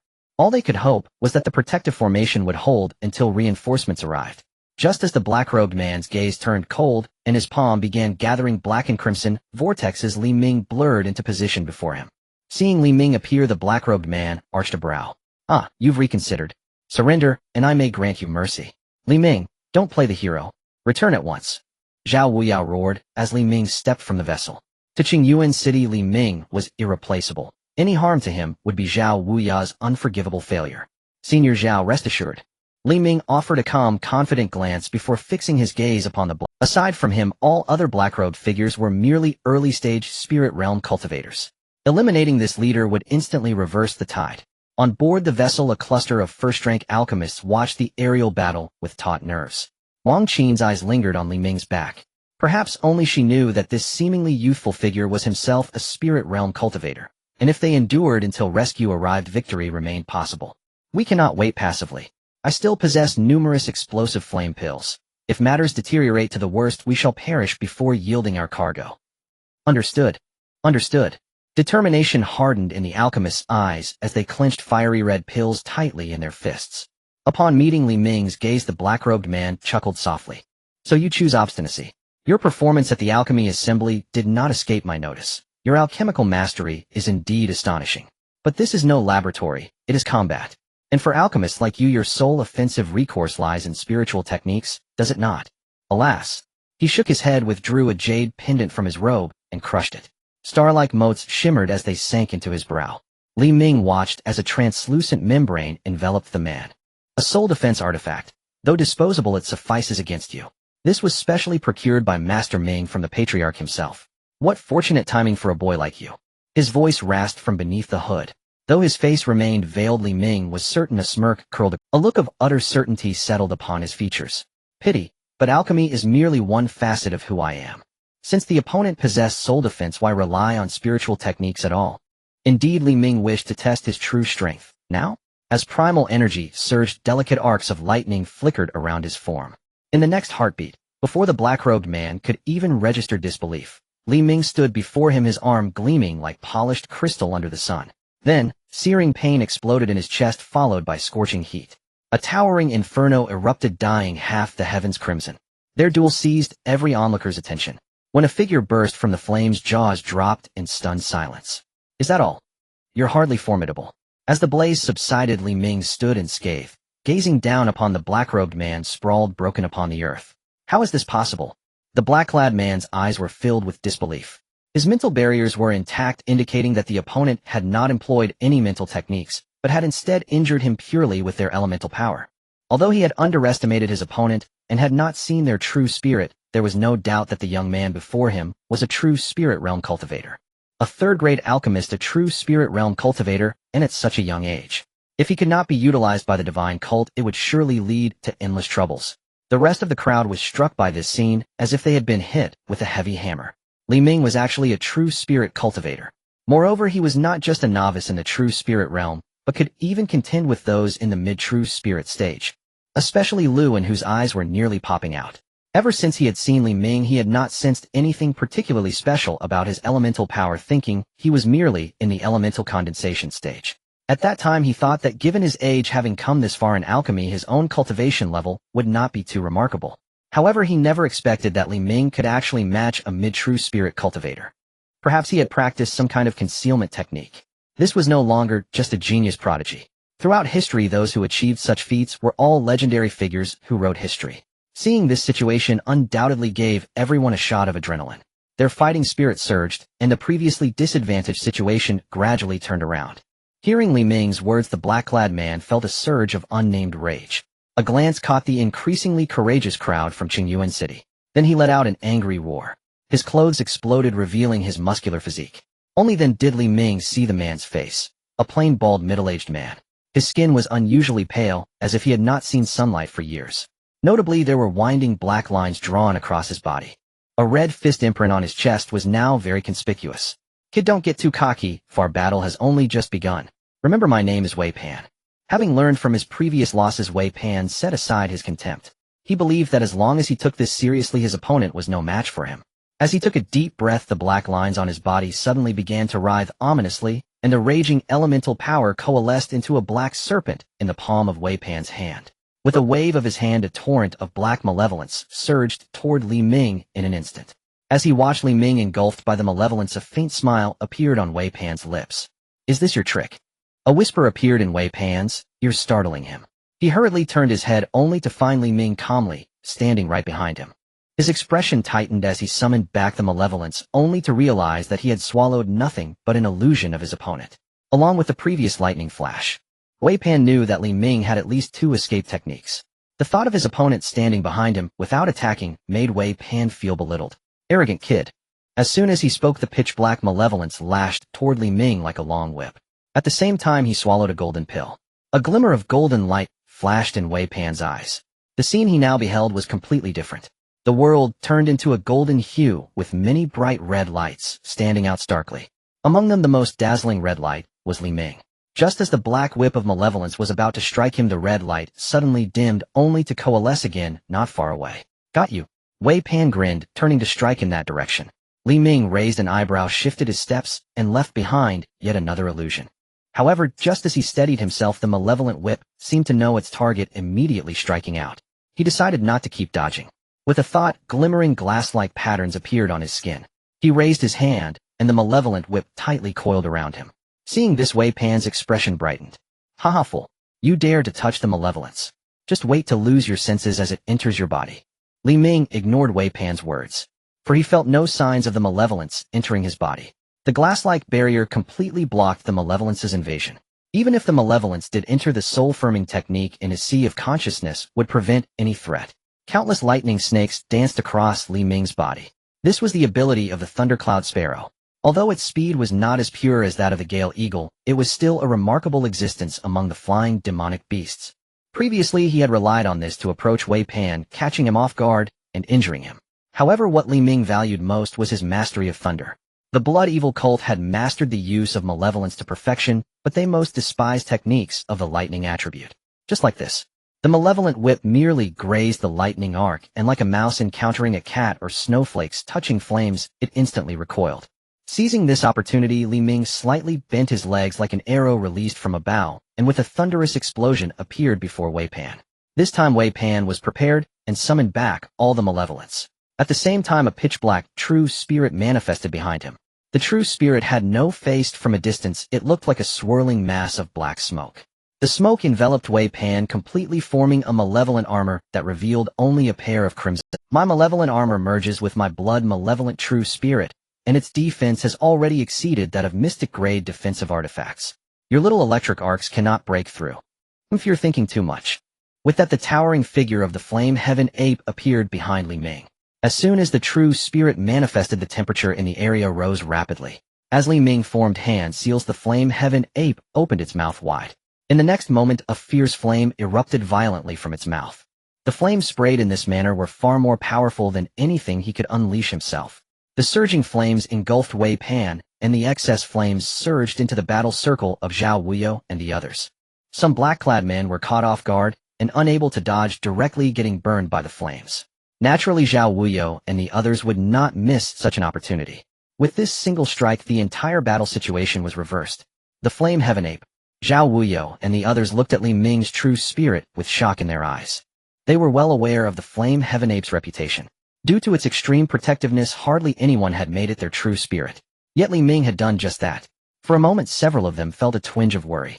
If news of this battle spread, the Flame Heaven Ape within the Blazing Sun Valley would surely learn of it. If they discovered that a human cultivator had turned one of their own into a true spirit, Li Ming would likely become the target of their attention. Ultimately, they all sighed. They regretted being too weak, otherwise they would not have allowed Li Ming to reveal the Flame Heaven Ape's true spirit. With this thought, they vented all their frustrations on the black-clad men before them. Li Ming stood at a height, gazing at Wei Pan engulfed by the flames. In the next moment, his gaze sharpened. The surging flames were stirred apart. This revealed Wei Pan's disheveled figure. Before him stood a pitch-black puppet quietly waiting. Demon puppet. The demon puppet before him was indeed the ancient demon puppet from the auction in Linyang County. He recalled that it had been purchased by a cultivator, and now it appeared that person was Wei Pan. In other words, the Blood Demon sect had already been plotting their scheme even before the alchemy conference began. If it weren't for his sudden rise, they might have chosen to target someone else. According to what the black-clothed figure from the Xianguang mirror had said, he and his companions would not be in any mortal danger. It felt more like they were being made to do something. And the only thing this group of alchemists could do was refine pills. Considering how the Blood Demon sect was falling apart, were they planning a comeback? Wei Pan's expression darkened. The malevolent aura armor that had once enveloped him was now tattered and thin. His body was covered in burn marks from the scorching flames. The piercing pain twisted his features into a grimace. If he hadn't summoned the ancient demon puppet in advance, he would likely have perished here. Looking at the burning heaven ape behind Li Ming, Wei Pan couldn't help but curse inwardly. Who would choose to evolve into a true spirit among that group of lunatics? Despite Li Ming being the champion of this alchemy conference with extraordinary talent, wouldn't joining the God sect mean provoking that group of crazies? Now that the God sect was in disarray, facing the burning heaven ape was indeed unwise. With this thought, Wei Pan summoned the ancient demon puppet, no longer hoping to capture Li Ming alive. In such a situation, even if Lord Ming were to find out, he likely wouldn't blame him. I was originally thinking of sparing your life, now go die. As his words fell, the ancient demon puppet's eyes flashed with brilliance, and it lunged towards Li Ming. Li Ming, seeing this, remained unhurried and waved his hand. The burning heaven ape behind him once again spewed forth flames. However, this time the target of the flames was not the demon puppet or Wei Pan. The flames raged, forming a fireball in midair that enveloped Wei Pan, the demon puppet, and himself. Seeing himself and the demon puppet surrounded by flames, Wei Pan raised an eyebrow, momentarily unclear about Li Ming's intentions. The ancient demon puppet at the late stage of true spirit should theoretically sweep through everything. The opponent wasn't trying to escape, but instead used flames to trap him. Did he still want to resist? Ridiculous. Even if the opponent's combat power far surpassed that of the early true spirit, facing the ancient demon puppet at the late stage was like an ant shaking a tree. If it weren't for Lord Ming's repeated instructions to keep these alchemists intact, he would have summoned the ancient demon puppet as soon as the battle began. In the next moment, he saw the opponent draw a curved, blood-red longsword. The moment the longsword appeared, Wei Pan keenly sensed the bloody aura emanating from the sword's blade. Having dealt with blood and malevolent energy for years, he was particularly sensitive to this kind of aura. He saw Li Ming fling the longsword, and suddenly a young child emerged from within the blade midair. Upon witnessing this scene, Wei Pan's eyes widened. Spirit of the weapon. Every weapon with a spirit was at least of the earth rank. During the peak of the God sect, there wasn't a single earth-ranked weapon with a spirit, yet now it had appeared on a true spirit realm cultivator. This was even more shocking than when Li Ming transformed the burning heaven ape into a true spirit. The opponent was like a fog, making it impossible to see their true strength. Initially thinking he only had some talent in alchemy, he didn't expect to be facing a true spirit realm cultivator. He had thought the opponent was merely at the early true spirit stage, yet they seemed to be evenly matched. The true spirit was still the crazy burning heaven ape. After summoning the ancient demon puppet, he thought the situation was settled, yet unexpectedly the opponent had drawn an earth-ranked weapon with a spirit. With endless methods, despair began to creep in. The little red controlled the blood-crying sword dancing around the demon puppet. Blood-red threads appeared at the hilt. The demon puppet excelled at defense, and to control the opponent as quickly as possible, the blood-crying sword chose to bind it like a dumpling. Once the demon puppet was immobilized, Li Ming leisurely approached Wei Pan. This demon puppet is quite impressive. Wei Pan ignored Li Ming's words and looked up at the young boy before him, his eyes filled with bewilderment. Are you really only at the early true spirit stage? He had been defeated, and thoroughly so. He had initially thought this would be an easy task, but the final outcome was far beyond his expectations. His mind was flooded with various doubts, and the madness of impending death. At this moment within his dantian, the violent blood and evil energy were gathering frantically. Want to know? I won't tell you. As his words fell, Li Ming unleashed flames that turned him to ashes. Looking at Wei Pan now reduced to ashes, Li Ming reached for his Qingmei bag and coldly snorted. Still trying to buy time. Don't think I don't know you want to self-destruct. He had long sensed the abnormality of the opponent's energy, and thus had no time for idle chatter before striking him down.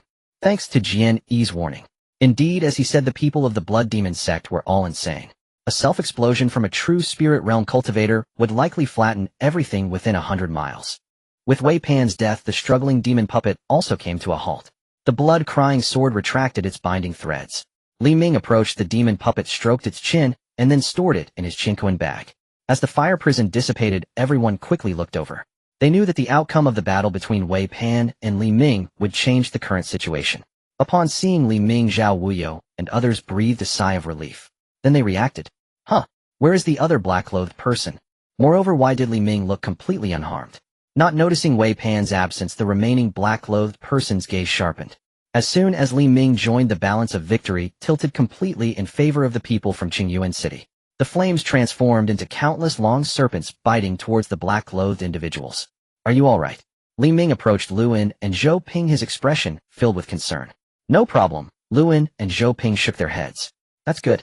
After the flames turned the two black-clothed individuals into charred corpses, Li Ming hurriedly moved through the battlefield. Watching Li Ming's departing figure despite their pale faces, Luan and Zhou Ping's eyes were filled with smiles. Go. Help out. As they noticed one black-clothed person after another falling, the remaining one's energies suddenly became chaotic. Be careful. They are going to self-destruct.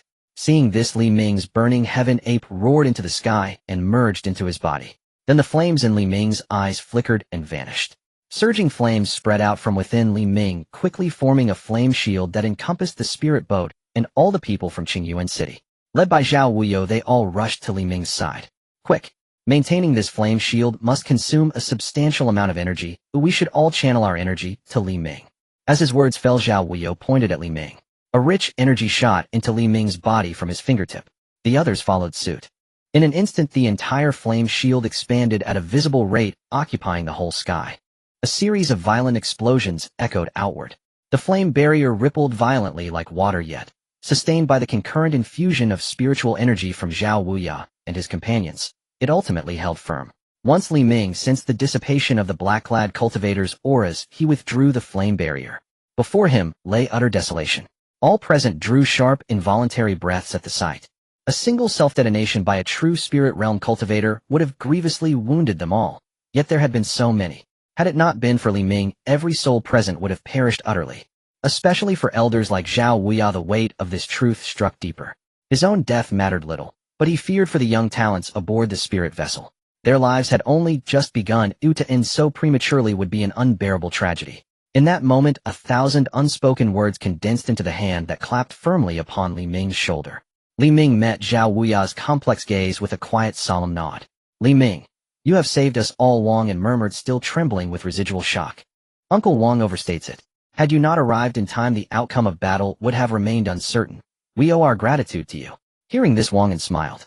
Earlier, after witnessing Li Ming dispatch Wei Pan, a mid-stage true spirit realm cultivator, with such decisive grace, Wang An had felt a subtle shift within himself. It stemmed from the stark disparity in cultivation strength, yet more profoundly from quiet pride. He realized he could no longer speak to Li Ming as a mere elder.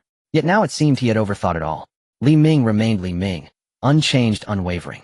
Miss, I wonder, will you ever regret it? Wang An's gaze drifted as if piercing through the spirit vessel to where Wang Qin stood within. Everyone, those black-clad assailants, wielded techniques steeped in killing aura. Could they be remnants of the long-destroyed Sha blood sect? Xiao Huohuo surveyed the ruined expanse and spoke. No speculation is needed, Elder Xiao. The one I slew confessed. He was indeed of the Sha blood sect. Their ambush was meant to subjugate us, to resurrect their fallen sect from ashes. So it was. Our overwhelming performance at the alchemy assembly drew their eyes, and their malice. They must have plotted this long before. Regardless of who claimed victory at the assembly, we were always destined to be their target. The Sha blood sect's killing aura is insidious beyond measure. One trace can cloud the mind and corrupt the will. Had Li Ming not stood firm, defeat would have been inevitable. But what of Elder Wang Jingquan? At those words, all raised their eyes toward the heavens, straining to glimpse the clash between the two profound light mirror cultivators. Li Ming's brows lifted slightly as he turned his gaze toward the horizon. Fear not, reinforcements have arrived. As he spoke, a streak of light tore across the sky. Then came a thunderous roar. Qin Tian, you treacherous wretch! The black-clad cultivator materialized before them, disheveled, battered, and breathless. Mission failed. Retreat. Take whoever you can seize. No sooner had he appeared than his command rang out. Yet almost instantly his voice faltered. Something was wrong. The Qingyuan city contingent stood whole and intact within the spirit vessel, while his entire cadre had vanished without a trace. For a fleeting instant his mind went blank. What happened? Where are they? The lingering residue of spiritual energy and the barren scorched wasteland spoke of catastrophic self-detonation. Only his own subordinates possessed such mastery over explosive annihilation. With one final piercing glance at the figures within the spirit vessel, he dissolved into a whirlwind of black mist and fled. Moments later, Qin Tian supported Wang Jingquan as they descended before the group. Wang An and the others rushed forward, voices thick with concern. Elder, have you suffered injury? I am unharmed, merely tainted by blood-killing qi. Qin Tian has already administered a restorative pill. I need only seclude myself to refine and purge it. Only then did Wang Jingquan notice the Qingyuan city delegation. Wounded, yes, but not a single soul lost. Within the vessel, the youth's faces glowed with exhilaration, not fear. And where once lush greenery had flourished, now stretched a lifeless void. You. His gaze settled on Wang An. Bewilderment etched deep in his eyes. Fully engaged in battling the Sha blood sect's profound light mirror cultivator, Wang Jingquan had been unable to spare even a sliver of attention downward, thus remaining unaware of the carnage below. It was Li Ming. He has ascended to the true spirit realm, and his combat prowess is astonishing. That mid-stage true spirit cultivator of the Sha blood sect stood no chance against him. In the end, it was Li Ming's intervention that shielded us from the Sha blood sect's suicidal detonations. Upon hearing Wang An's account, Wang Jingquan's gaze shifted, settling upon Li Ming, who had already returned to the spirit vessel. Wang Jingquan had sensed Li Ming's breakthrough to the true spirit realm the moment he emerged from the ancient ruins. Yet he never imagined a nascent true spirit cultivator could overwhelm a mid-stage peer so utterly. Could it be a fundamental difference in the nature of their true spirits? Astonishment flared across Wang Jingquan's face. Beside him, Qin Tian also studied Li Ming, expressionless yet inwardly stunned to the same degree. Li Ming's performance at the alchemy assembly had reached Qin Tian long before this. Otherwise, upon receiving Xiao Huohuo's distress signal, he could never have arrived so swiftly. He had assumed Li Ming was merely a prodigy in alchemy. Now he realized the youth's aptitude in cultivation rivaled, perhaps even surpassed, his mastery of pills. What manner of celestial anomaly was this?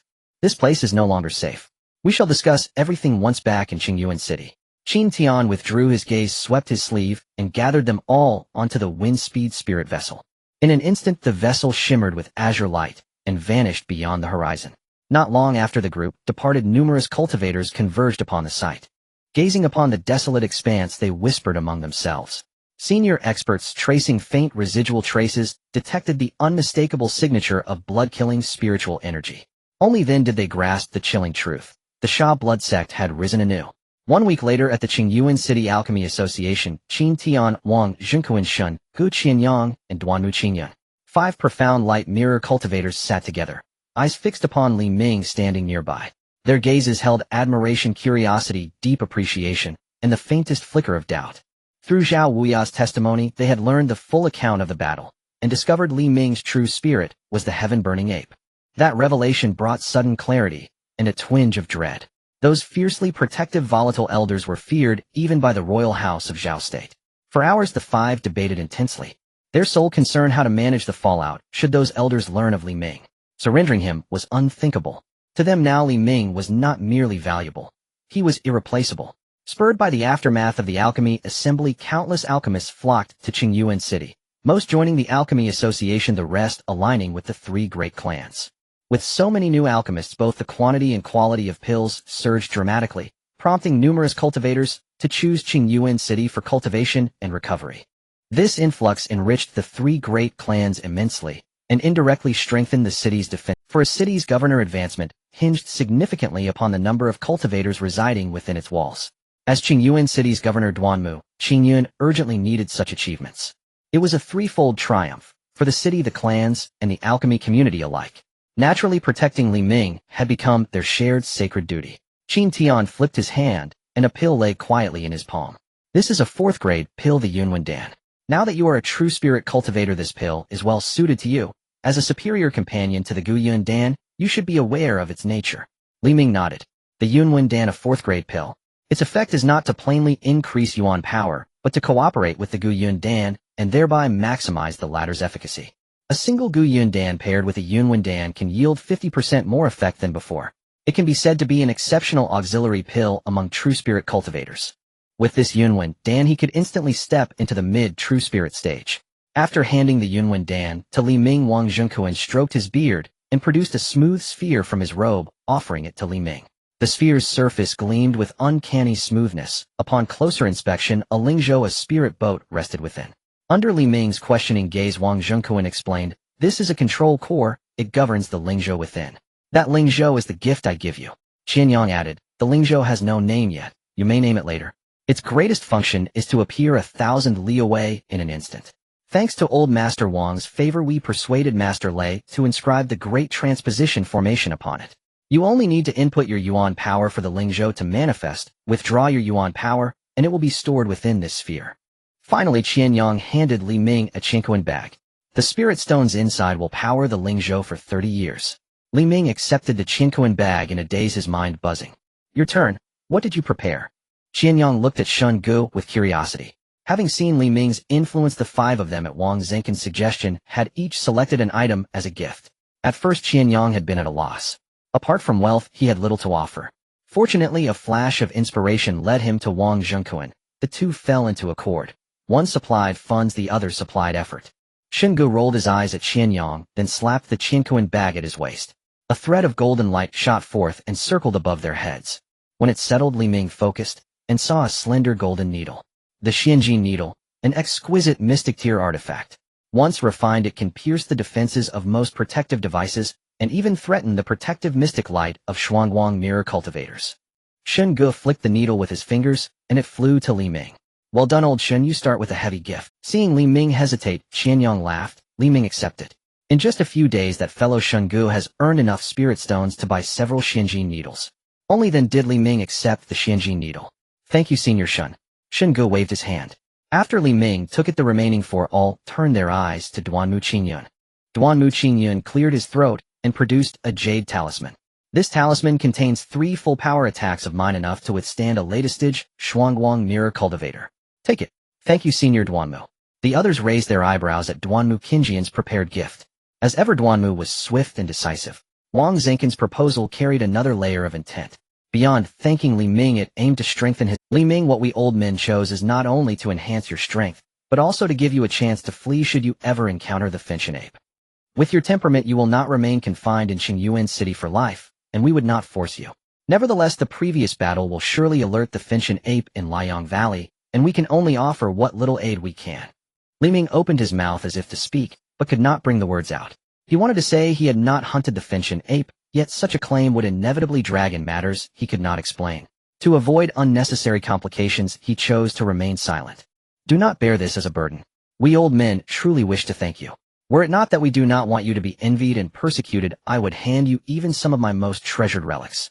Indeed, do not take it amiss, consider this our investment. With your talent you will ascend to the top of the Zhao kingdom. Were it not that my family lacks suitable brides, I would seek to bind our families even closer. Qianyang seemed to recall something and glanced at Brother Wang. Ah, Brother Wang, your families. Hearing that, Wang Zhenkuan cast an aggrieved look at Li Ming. Li Ming dared not meet his gaze and sat up straighter. Seeing their reactions, Qianyang understood. Indeed, with the Wang family's present shortage of pill refiners, how could Wang Zhenkuan not set his sights on Li Ming? If there is nothing else, you may leave. Li Ming and I have matters to discuss. Qin Tian issued the dismissal. One by one the others took their leave until only he and Li Ming remained. Qin Tian waved his hand, and a gilt robe appeared before Li Ming. 3 5-point stars were embroidered upon the breast of the robe. This is the robe of a third-grade alchemist. Your rank has been updated in real time. Xiao Huohuo should have told you that if you place in the top 3 of this alchemy contest, I will grant you one request. After accepting the robe, Li Ming nodded. Although I would very much like to take you as a direct disciple, to do so would only harm you. Someone of your caliber should see a broader world to accelerate your alchemical ascent. This contest is only within the Zhao kingdom and has age limits. When you climb higher, you will find that beyond Zhao, on the Nanli continent, far grander alchemy convocations await. That is truly your stage. In past years, Zhao did send alchemists, but once they ventured out, they felt like frogs in a well. Li Ming, do not be arrogant. Your road is still long. After Qin Tian finished, Li Ming cupped his hands. I will remember your words, senior. Qin Tian stroked his beard and continued. I have written a treatise on pill refining myself. You may study it quietly. I hope it aids your future work. In addition, I will give you the formula for the Sanyuan Dan. Sanyuan Dan. Li Ming looked puzzled that he had never heard of such a pill, and in Feng Yixio's memories no such medicine appeared. It is natural you have not heard of it, Qin Tian explained to Li Ming's puzzled gaze. The Sanyuan Dan is my own invention and has not yet been revealed. A self-created formula. Every alchemist who composes an original prescription is immortalized in history. Each leaves a bold and lasting imprint upon the art of alchemy. This is too precious. It matters not. The formula is not yet completely successful. Entrusting it to you is both a reward and a request. My remaining years are few. I will soon close myself in seclusion to pursue a breakthrough in realm, and I no longer have the strength to complete the Sanyuan Dan. Returning to the courtyard within the association, Li Ming first took out the gifts presented by Qin Tian and the others. Gazing upon the few treasures shimmering with radiant light before him, Li Ming took a deep breath. Each item embodied the sincere intentions of Qin Tian and the others. Although Qianyang and his companions claimed it was a form of investment, Li Ming understood it was merely a pretext to ease his acceptance. He wondered what merit he possessed to earn such high regard from 5 Shuangguang mirror cultivators. He had merely done what was expected of him. At least that was how he saw it. With such generous rewards from the alchemy competition, he could not possibly forego it. Furthermore, the siege from the Sha blood sect was something he had the capability to break through, and thus would never ignore. He had long been troubled by his own strength. Such an offered sparring opponent was too good to refuse. Looking at the gifts before him, Li Ming's gaze first settled on a spherical orb. He stroked his chin, stepped out of the courtyard, and ascended into the sky, then infused primordial energy into the orb. In an instant, a spirit vessel appeared before him, roughly the size of a wind-speed spirit boat hovering midair. Li Ming entered the spirit vessel and looked around. Although large, the vessel structure was simple, containing only a control room and a spacious chamber. Since this spirit vessel was exclusively his, only one room was built during its construction. Inside the chamber were formation arrays such as the primordial gathering formation, dust clearing formation, and alert formation, roughly similar to those in the association's courtyard. Li Ming proceeded to the control room. 2 spheres floated in midair before his eyes. One controlled the entire vessel's protective formation, boasting defense power equal to the wind-speed spirit boat, capable of withstanding attacks from Shuangguang mirror cultivators. Apart from this, the greatest distinction between this vessel and the wind-speed spirit boat was the engraving of the Great Relocation Formation on its surface. Li Ming placed a spirit stone within the other orb. In the next moment, the entire vessel vanished from its original location. Upon reaching the deck, Li Ming found himself surrounded by thick mist. As the fog gradually dissipated, a vast lake stretched before him. The lake shimmered with a peculiar blue hue, surrounded by clusters of blue flowers. Blue mist flowers. Then this must be Blue Mist Lake. Blue Mist Lake, located about 1,000 li from Qingyuan City, earned its name from the blue hue of its waters and the perennial thick mist. The blue mist flowers growing around the lake were prized medicinal herbs. They served as primary ingredients in healing pills and were effective even when consumed raw. At this moment, two figures, one large and one small, appeared within the mist. They belonged to a village residing around Blue Mist Lake, living by gathering and selling blue mist flowers. Brother, look, there's a massive ship on the lake. Don't look quickly, Neo. There's an immortal on that ship. As the two cautiously lifted their heads, the enormous vessel had already vanished. Returning to Qingyuan City, Li Ming once again placed a spirit stone into the orb. This time the location that appeared was not the previous Blue Mist Lake, but an unfamiliar place. After several relocations, Li Ming gained a deeper understanding of the Great Relocation Formation. The destination was random. The distance spanned 1,000 li, and each relocation consumed 10,000 spirit stones. Despite some shortcomings, it was undeniably life-saving. If he ever faced an invincible foe, this spirit vessel would be his last refuge. It shall be named the Sky Escape Vessel. After naming it, Li Ming stored the Sky Escape Vessel and returned to the courtyard. Next, he took out the dazzling golden needle. The glaring golden light caused him to squint involuntarily. The sharp edge sent a slight chill down Li Ming's spine. After refining it with a thought, the dazzling golden needle pierced the training room wall like a swift arrow released from a bowstring. Seeing this, Li Ming raised his brow. The training room was constructed from rare Tianxing stone, famed for its exceptional hardness. Yet it was pierced so effortlessly. A fine treasure. Li Ming instantly grew fond of the dazzling golden needle. According to Xingu, it also posed a threat to the protective Shuangguang surrounding Shuangguang mirror cultivators. The hallmark of Shuangguang mirror cultivators was their protective aura of Shuangguang. With such defense, they could face hundreds of true spirit cultivators unharmed. This was the greatest reliance that allowed Shuangguang mirror cultivators to surpass the true spirit realm. Unfortunately, the dazzling golden needle was not an earth-grade artifact. If its grade were higher, Li Ming could fearlessly confront Shuangguang mirror cultivators even before advancing to the late true spirit stage. One minor flaw was that the needle always emitted golden light, making it difficult to conceal during combat. This was one of its few disadvantages. Aside from that, Li Ming was very pleased with the dazzling golden needle. After storing it away, he looked at the jade token given by Duanmu Qingyun. Among the treasures from Qin Tian and the others, Duanmu Qingyun's gift was a refreshing presence. Whether it was the cloud pattern pill, the Sky Escape Vessel, or the dazzling golden needle, these were all assets for Li Ming's future stability. Yet the greatest immediate impact came from Duanmu Qingyun's jade token. Recalling Duanmu Qingyun's decisive and resolute character, Li Ming found it quite fitting that he would present such a gift. At this stage, the jade token had the most direct effect on Li Ming. After carefully storing it, Li Ming took out the cloud pattern pill and swallowed it without hesitation. He then took another ancient cloud pill and ingested it. Upon circulating his cultivation technique, Li Ming immediately sensed a subtle difference. The pill's medicinal power became more enduring and profound. After consecutively consuming several ancient cloud pills, Li Ming realized he had naturally progressed into the mid-true spirit stage. Exhaling a breath of turbid air, he ceased cultivation. The effects of the cloud pattern pill would persist within his body until he advanced to the Shuangguang realm. Stroking his chin, Li Ming finally took out the ancient demon puppet he had obtained from Wei Pan. The puppet's spiritual light was dim, silently standing beside him. After Wei Pan's death, his soul imprint vanished as well. Li Ming formed hand seals and imprinted his own soul mark upon the puppet. Soon he felt a subtle connection form between himself and the puppet. Moi. Li Ming approached and reached out to touch its body. As his fingertips moved, runes gradually appeared, intertwining into a complex formation. The array appeared ancient, unlike anything present in Li Ming's current era. At the puppet's chest, several runes were missing, preventing the formation from fully activating. Perhaps this was why the ancient demon puppet could only manifest late true spirit strength. If completed, it might rival even the Shuangguang mirror. Unfortunately, this formation has become extinct, and when it might be completed again is unknown. In the following time, Li Ming tested the puppet's consumption rate. To his relief, the puppet was not a heavy consumer of spirit stones, and its usage was within his affordable range. This was thanks to the spirit stones provided by Qianyang.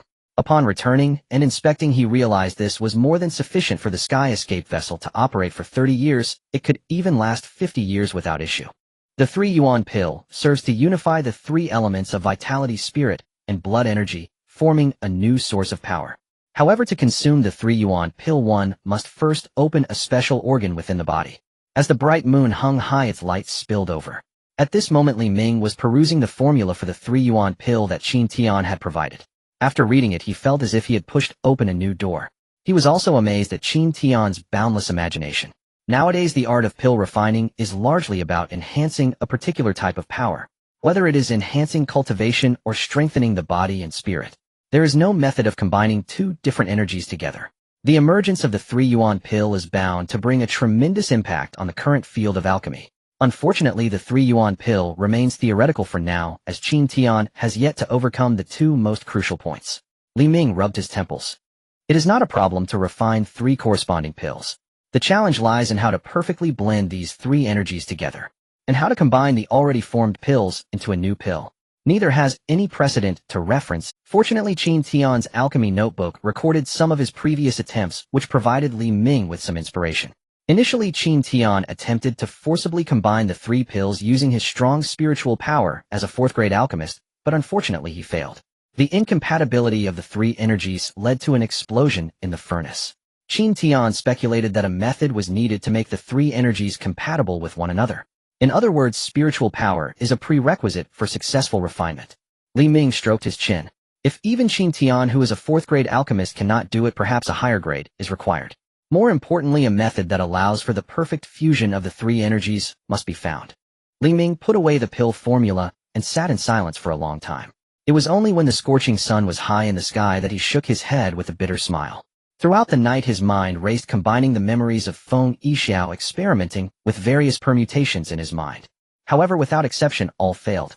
Right now, completing this pill formula is still too difficult for me. With this thought, Li Ming simply set the 3-yuan pill aside. When the boat reaches the bridge, it will naturally straighten out. Perhaps in the days to come, a moment of inspiration will lead me to the solution. Afterwards, Li Ming took out an ancient cloud pill and swallowed it. In the following days, he followed his training plan step by step, and his realm steadily increased. Once he had consumed most of the ancient cloud pill, he took out the Earth Yuan Spirit Milk. With the Earth Yuan Spirit Milk, his abundant vitality was compressed and solidified. Although the total amount decreased, the quality was no longer comparable. Just the current enhancement raised his strength by about 30%. If he were to encounter Wei Pan now, Li Ming was confident he could send him to meet the King of Hell with a single strike. Finally, he took out the 5th-grade pill, the Life and Death Reincarnation pill. Originally, he intended to consume it on the way back, but unexpectedly, he encountered the ambush of the blood slaughter cult. But it is not too late now.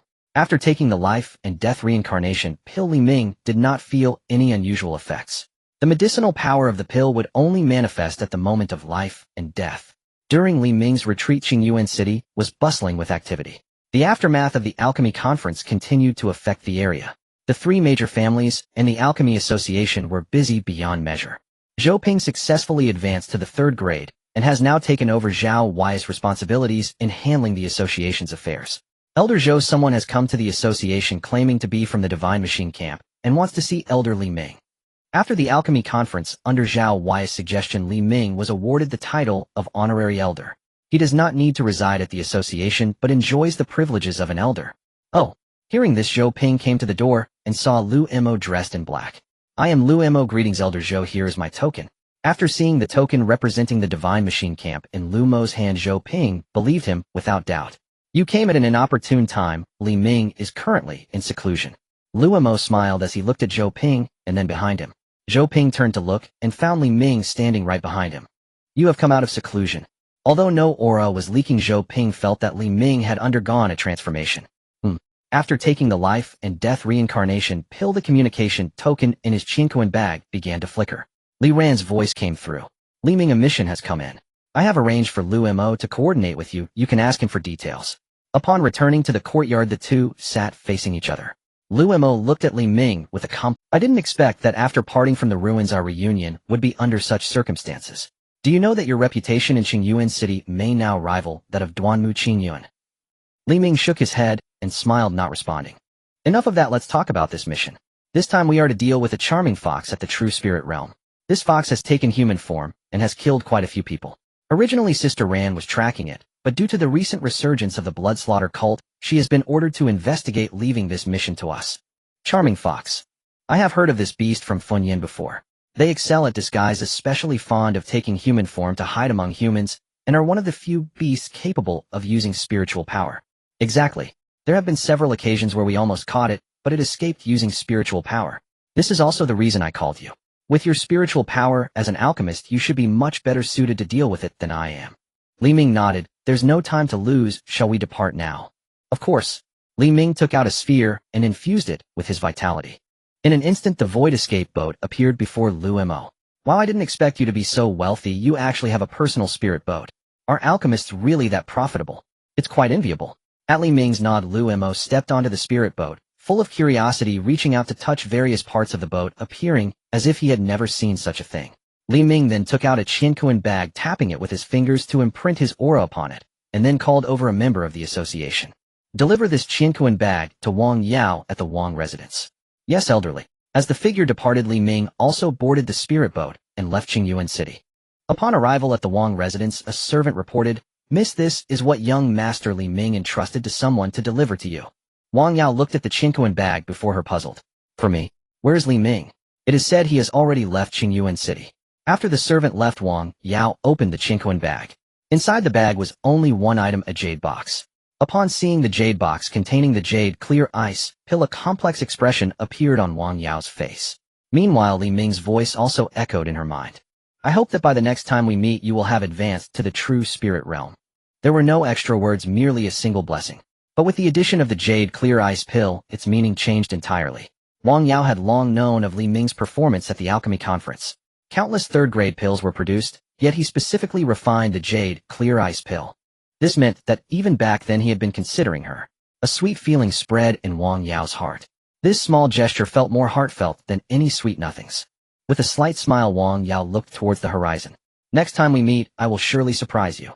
The location of this mission is Mingqiu town, renowned for producing a fine wine called Mingqiu, which is smooth and fragrant, highly esteemed. Lu Mo wore a nostalgic expression. After the mission, let's have a grand drink together, it's on me. Seeing Li Ming frown in contemplation, Lu Mo waved his hand dismissively. No need to be so tense. I fought that enchanting fox a few times. If it weren't for its mastery of illusion techniques, it would be no match for me. Just stand by and ensure it doesn't escape. Leave the fighting to me. Lu Mo patted his chest, exuding confidence. Li Ming nodded in acknowledgement, yet a sense of caution rose within him. Opening champagne halfway is a taboo. This is his first mission and he must make a good start. The void escape boat moved swiftly, and soon a town appeared before them. Mingqiu town is similar in size to Qingmei town, but it falls under the jurisdiction of Xinghua City. The region here is far superior to that of Qingmei town. It is situated at a crucial transportation juncture. A few passing cultivators and merchants trickled into Mingqiu town. To avoid drawing attention, the void escape boat landed on a desolate mountain outside the town. Returning to the official road, the two disguised themselves as wandering cultivators and entered Mingqiu town alongside other merchants. As soon as they stepped into the town, a wave of sound washed over them. The bustling crowd painted a scene of prosperity. Meanwhile, Li Ming caught a whiff of an intoxicating wine aroma, as if a radiant beauty were caressing his face with delicate fingers. What do you think? Not bad, right? Lu Mo inhaled deeply, his expression one of delight. Li Ming swiftly took out a pill and placed it into Lu Mo's mouth. Swallow it, hold your breath and focus. There's something off about this taste. Li Ming's expression turned grave as he also consumed a pill. He had sensed an extremely subtle mental attack just moments ago. Fortunately, he had been continuously operating the soul solidification technique, which prevented him from being affected. After swallowing the pill, Lu Mo wore an incredulous expression. Something's wrong. This is not a place for conversation. Let's go. The two then made their way to an inn. Once inside the room, Li Ming waved his hand, enveloping them in a layer of mental barrier. After doing this, he finally spoke. You're not an alchemist, so you can't sense it, but the moment we entered Mingqiu town we were attacked. Though it was very subtle, as long as we remain in Mingqiu town and can smell that wine aroma, we will continuously suffer mental attacks. Over time, anyone would unknowingly have their soul damaged, ultimately becoming a puppet. So you mean? Exactly. What we saw before may have been an illusion. The people of Mingqiu town might have already become puppets controlled by someone else. The enchanting fox cannot possess such abilities, which means another evil cultivator or beast is lurking in Mingqiu town. It's highly likely. For now, you should inform others about the anomalies here, just in case. After nightfall, I will investigate the source of the wine aroma. You stay here at the inn and await my news. Is it dangerous for you to go alone? Not at all. This mental attack has little effect on me, but for you practitioners of pure cultivation, it will have irreversible consequences. I've set up a protective formation in this and it is safe here. Then be careful and notify me immediately if anything is amiss. Understood. As night fell, Li Ming stepped out of the inn. The streets were still bustling with voices. Every face wore a cheerful expression. The entire atmosphere appeared to be one of happiness. At a glance, everyone had similar expressions. Their faces were flushed and their mouths were grinning. Staring for too long instilled a sense of horror. Li Ming did not release his spiritual power as he did not want to alert the enemy. He weaved through the crowd following the wine aroma to a winery in the outskirts dense forest. That very wine aroma drifted into Mingxiu town from here. Shadows moved around the winery. Li Ming furrowed his brow, noticing that these people did not wear the same smiles as those in the town. They appeared more like ordinary individuals unaffected by the charm. It seems this winery is indeed problematic. Li Ming used the cover of the dense forest to conceal himself, while activating the turtle breathing technique to erase his presence. After finishing these preparations, he stood still waiting for the right moment. About a stick of incense later, two figures approached Li Ming. How much longer do we have to stay here? I haven't touched a woman in almost a month. If this continues, I might go mad. Chill. Are you trying to get us killed? If Manager Ding finds out, you better watch out for being turned into a human pill. Hearing human pill, the other person's voice trembled, as if recalling something terrifying. I was just venting my frustrations. Alright, just hang in there. I heard Manager Ding mention that this year's wine festival will be the last. That esteemed individual is about to reach an extraordinary level of power, and we will benefit greatly then. As the two finished their business and prepared to leave, everything suddenly went dark, and they lost consciousness. When Ding Yi woke up, he found himself in a cave, facing a masked cultivator whose features were obscured. I ask you, answer.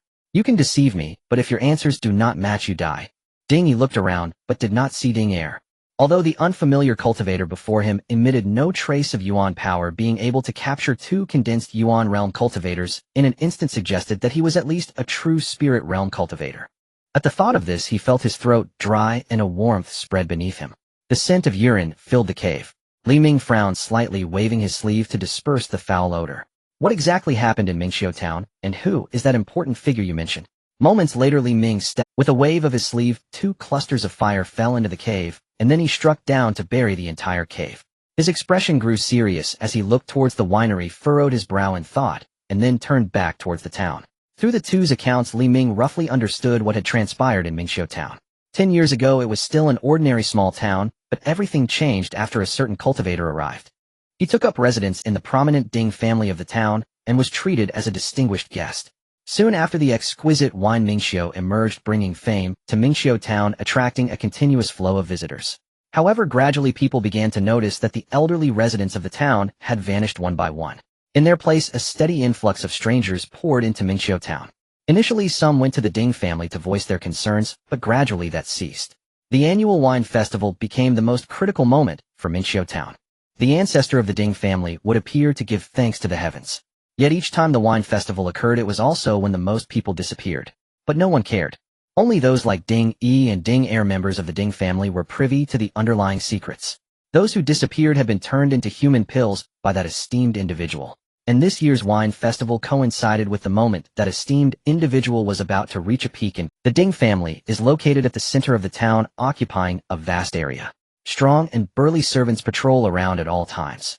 Hearing the cheerful laughter of others in the distance, a mocking curve appeared at the corners of their mouths. The dark clouds at this moment obscured the moonlight, shrouding the earth in darkness. A shadow silently crossed the courtyard. Hey, did you see something go in? No, you must have seen it wrong, but it was probably just a wild cat. Perhaps. After entering the courtyard, Li Ming looked around. The Ding family is like a local emperor in Mingxiu town. The courtyard before him is comparable to that of the county city. Everyone hurry up. It's a privilege to be chosen by the young master. After tonight, perhaps I will be calling you young mistress tomorrow. The lantern's flame illuminated the faces of the group. Several young women followed behind a man who strangely, their faces were filled with fear, and their bodies trembled slightly.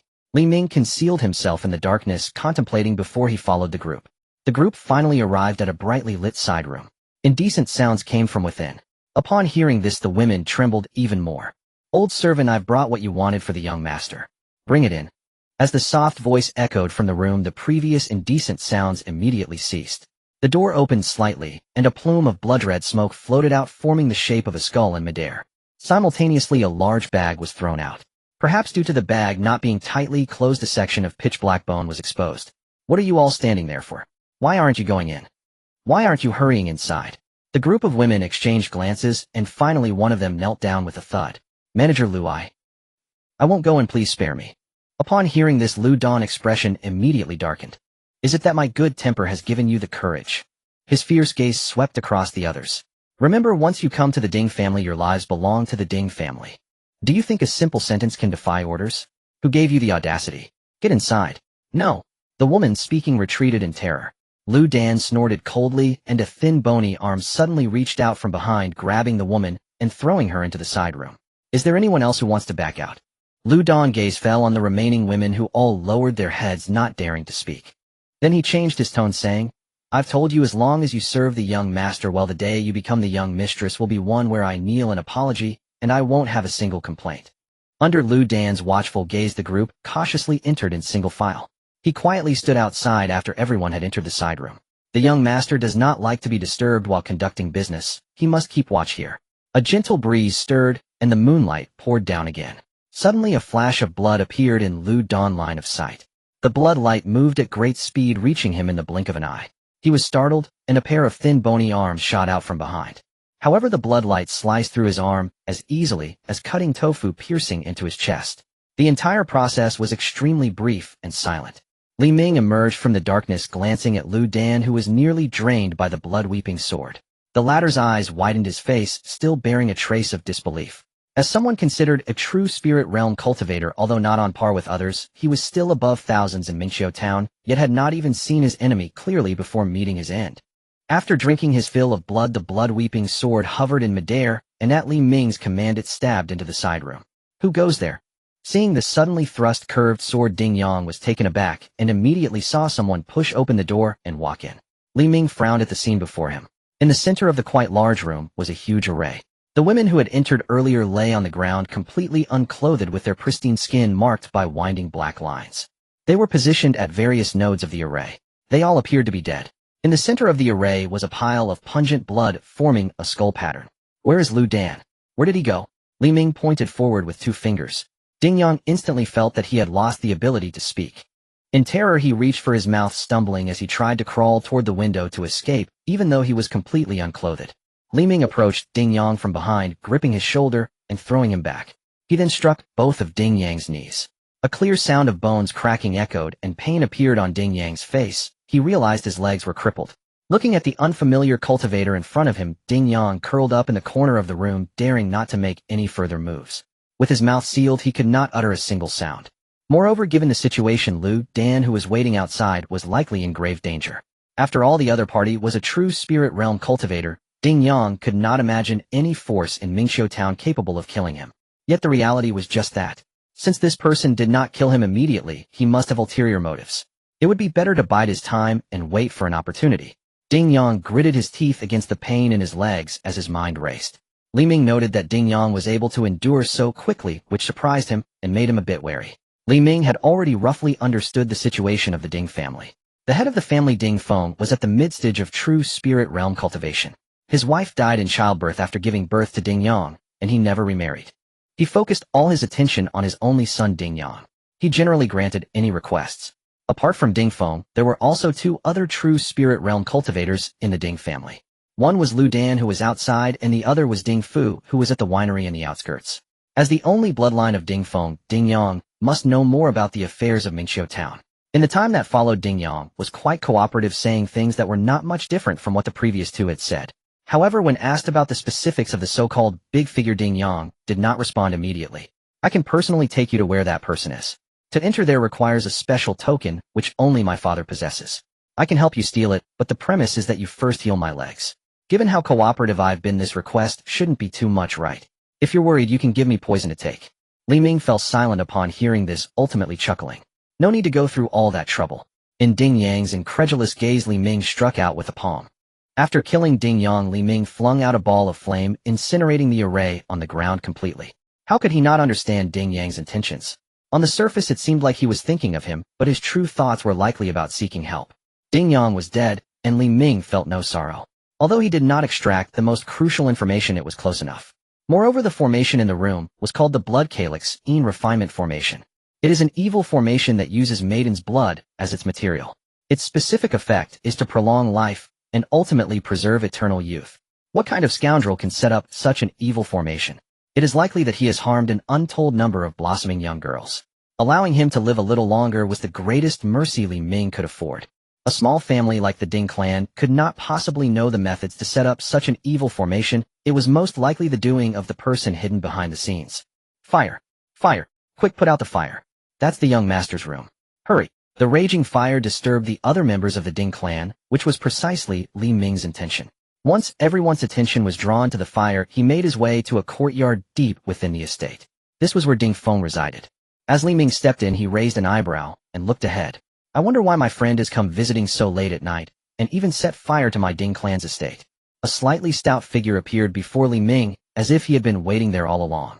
The figure was none other than Ding Feng, the clan leader. Li Ming glanced at him and noticed his sunken eye sockets and the lifelessness on his face, yet he seemed oblivious to it. Seeing this, Li Ming shook his head inwardly. The other party was nearing his end, yet remained unaware. Without further ado, Li Ming flicked his fingers, and the crying blood sword appeared behind him, whistling towards the opponent. Ding Feng, realizing the danger, did not dare to be careless and summoned a phantom behind him. He sensed a heavy blood scent emanating from the blood-red sword. The cultivator before him was likely an evil practitioner. The phantom resembled a skeleton, its body enveloped only in skin. The ghost-faced skeleton, a relatively rare beast, typically dwells in regions with heavy yin energy. It is unknown where Ding Feng found it to become his true spirit. Moreover, Lu Don's true spirit had also been this ghost-faced skeleton. The ghost-faced skeleton clapped its hands together, catching the oncoming crying blood sword. However, moments later, the crying blood sword trembled and broke free from its constraints, lunging toward Ding Feng's face. A ground-level artifact. Ding Feng's expression darkened. Only a ground-level artifact could so easily escape the grasp of the ghost-faced skeleton. One must know that most of the ghost-faced skeleton's power lies in its long, narrow arms. Ding Feng lay pitifully on the ground, narrowly dodging the stab aimed at his face with the crying blood sword. He touched his forehead, feeling a sticky sensation that filled him with dread. Just a moment later, he would have lost his head. The next moment, the air thickened and the temperature around him suddenly began to rise. He stared blankly upward, not knowing why the figure had already appeared before him, looking down at him from above. Ding Feng mechanically glanced at the entrance of the courtyard, where a vague phantom was gradually disappearing. Li Ming raised his hand and struck downward. Boom! The blazing flames erupted. The terrifying heat directly disintegrated Ding Feng. A stream of black gas burst from his body and suddenly plunged into the ground. Seeing this, Li Ming intensified the output of the flames. The ground could not withstand the pressure and collapsed, revealing a vast vacuum area. At the same time, a massive amount of yin energy surged upward. Li Ming retracted the flames, waved his hand to disperse the yin energy, and took out a communication token to Lu Mo. After saying a few words, he put it away, then plunged underground. It was evident that the person behind the Ding clan was undoubtedly an evil practitioner. In the pitch-black underground, ghostly energy swirled ominously. As Li Ming delved deeper, blue flames materialized, illuminating the situation around him. This place resembled an underground palace that had been artificially excavated. Before Li Ming stood a heavy stone door. A dull sound echoed as the stone door opened, revealing a gap, as if inviting Li Ming in. Seeing this, Li Ming calmly enveloped himself with his spiritual power and walked in. As soon as he entered the palace, the stone door slammed shut. An evil laughter echoed around him. Ha ha ha, fool. You actually entered my palace so easily. Since you killed Ding Feng, you might as well stay. Strange sounds emanated from all around. Several sounds of breaking air were heard. Dark chains shot out from the darkness, inscribed with intricate runes. The chains intertwined, piercing the ground around Li Ming, forming a cage. Following that, the runes on the chains began to glow. Before long, he noticed that the operation of his elemental power had become sluggish. The next moment, footsteps approached. Li Ming looked up to see a tall, pale, and effeminate cultivator standing before him. As the figure appeared, the flames illuminated the entire palace. Li Ming saw that behind him were numerous cages. Inside the cages lay creatures resembling monkeys.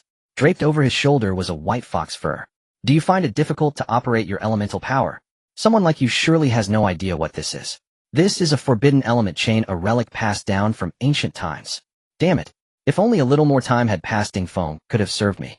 Because of you, my efforts have gone to waste, and now I have to stay here for a few more days. Without Ding Feng, who will take the lead in the next wine festival. Whatever, let's implant the yin energy first. Du waved his hand, and a thick mass of yin energy floated in his palm. One could faintly hear the cries and howls of spirits within it. Go! As the words fell, the mass of yin energy flew towards Li Ming. Do you envision that the yin energy would merge into Li Ming's body, and with prolonged erosion, plus his own influence, Li Ming's consciousness would gradually erode away, ultimately becoming a puppet? This situation is the best opportunity to refine him into a corpse puppet. Ever since acquiring a fragment of the ancient corpse puppet sect's legacy in a cave, Du had selected this place for experimentation. He had confused the townsfolk with the scent of divine incense mixed in with the wine, turning them into his materials for human dan and experimental subjects. When the timing was right, he set his sights on Ding Feng. Only the corpse puppet refined from Ding Feng's mid-stage true spirit would not be too shabby. Originally, everything was going according to his plan. Ding Feng was on the verge of falling, and he had prepared to reap a final harvest of human dan before leaving, but unexpectedly an uninvited guest had appeared. It was impossible not to be angry, but at this point anger was futile. Thankfully, over the years the Ding clan had turned Mingqiu town into an impenetrable fortress. Even if many died for a time, it wouldn't cause too much of a ripple. His mind raced through thoughts, and when he came to his senses he was astonished to find that the mass of Yin energy he had thrown was now suspended not far from Li Ming, unable to advance an inch. What terrified him even more was that the forbidden element chain had inexplicably developed fine cracks, as if it were under immense pressure. Whoosh! It was as if a fierce wind had swept through. The flames in the palace extinguished in an instant. Crack! The chain shattered, accompanied by the sound of thunder. The flickering arcs of lightning vanished before Du Yu's eyes, and before he knew it an arm had firmly gripped his. Can you tell me how you escaped from the forbidden yuan chain? Moreover, my Yin energy cannot approach you. Du Yu, who was being choked, wore a puzzled expression, seemingly unaware of his current predicament. Wanna know? Go ask the King of Hell. Li Ming twisted his arm, but the anticipated sound of bones cracking did not come. In the next moment, the opponent's face melted away like a candle, droplets of blood falling to the ground and forming a pool. The blood pool seemed to possess life, swiftly moving away and eventually reshaping back into human form. Du Yu twisted his neck and looked at Li Ming with a detached gaze. Yet a profound sense of vigilance had already risen in his heart. Behind his opponent, the fragmented forbidden yuan chain lay quietly on the ground. The materials used to forge it were not easily destroyed aside from its ability to stagnate one's elemental power. But facts speak louder than words. He couldn't afford to be careless. He then snapped his fingers. Heavy footsteps echoed from the darkness behind him. Upon seeing the tall figure appear before him, Li Ming raised an eyebrow. An old acquaintance. It was a Yin corpse. However, this Yin corpse was entirely different from the one encountered in the True Spirit sect ruins. This Yin corpse was evidently well-nurtured. Surrounded by Yin energy, its realm had reached the mid-stage of True Spirit. Since the Zhao kingdom overthrew the previous dynasty, some demonic and evil cultivators had profited greatly from the chaos of war. Countless corpses became their excellent cultivation resources. The blood and murderous aura left on the battlefield were equivalent to paradise for them. They gathered corpses, performed blood sacrifices, and drew evil formations, turning the battlefield into a den of ghosts. At that time, the names of demonic and evil cultivators struck fear into the hearts of many. The blood and evil sect reportedly emerged during that time. After the Zhao kingdom claimed its dominance, they were left with a nation shrouded in demonic energy. Ultimately, the Zhao monarch launched a war against demons with the full strength of the nation. Since then, demonic and evil cultivators had nearly vanished from Zhao. Only a few substantial evil cultivator forces had scattered and hidden away. To raise a Yin corpse to such a realm should not be the work of nameless individuals. However, Du Yu couldn't recall any information about this person in his memory. Perhaps this individual had fled from another country to Zhao. I originally wanted to refine you into a corpse puppet, but since you are so ungrateful, then go die. Attack! Du Yu pointed, and the tall Yin corpse charged at Li Ming.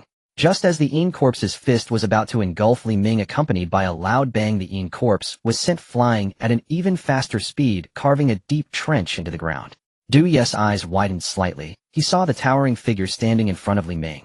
A pitch-black body covered in mesmerizing formations. An ancient demon puppet. It's actually an ancient demon puppet. Did you acquire the chance of the corpse puppet sect? Du Yu exclaimed, unable to contain his excitement. At this moment his heart was in turmoil. Though he gained the opportunity of the corpse puppet sect, the inheritance was too fragmented, and all he obtained was a few fragmented notes on refining corpse puppets.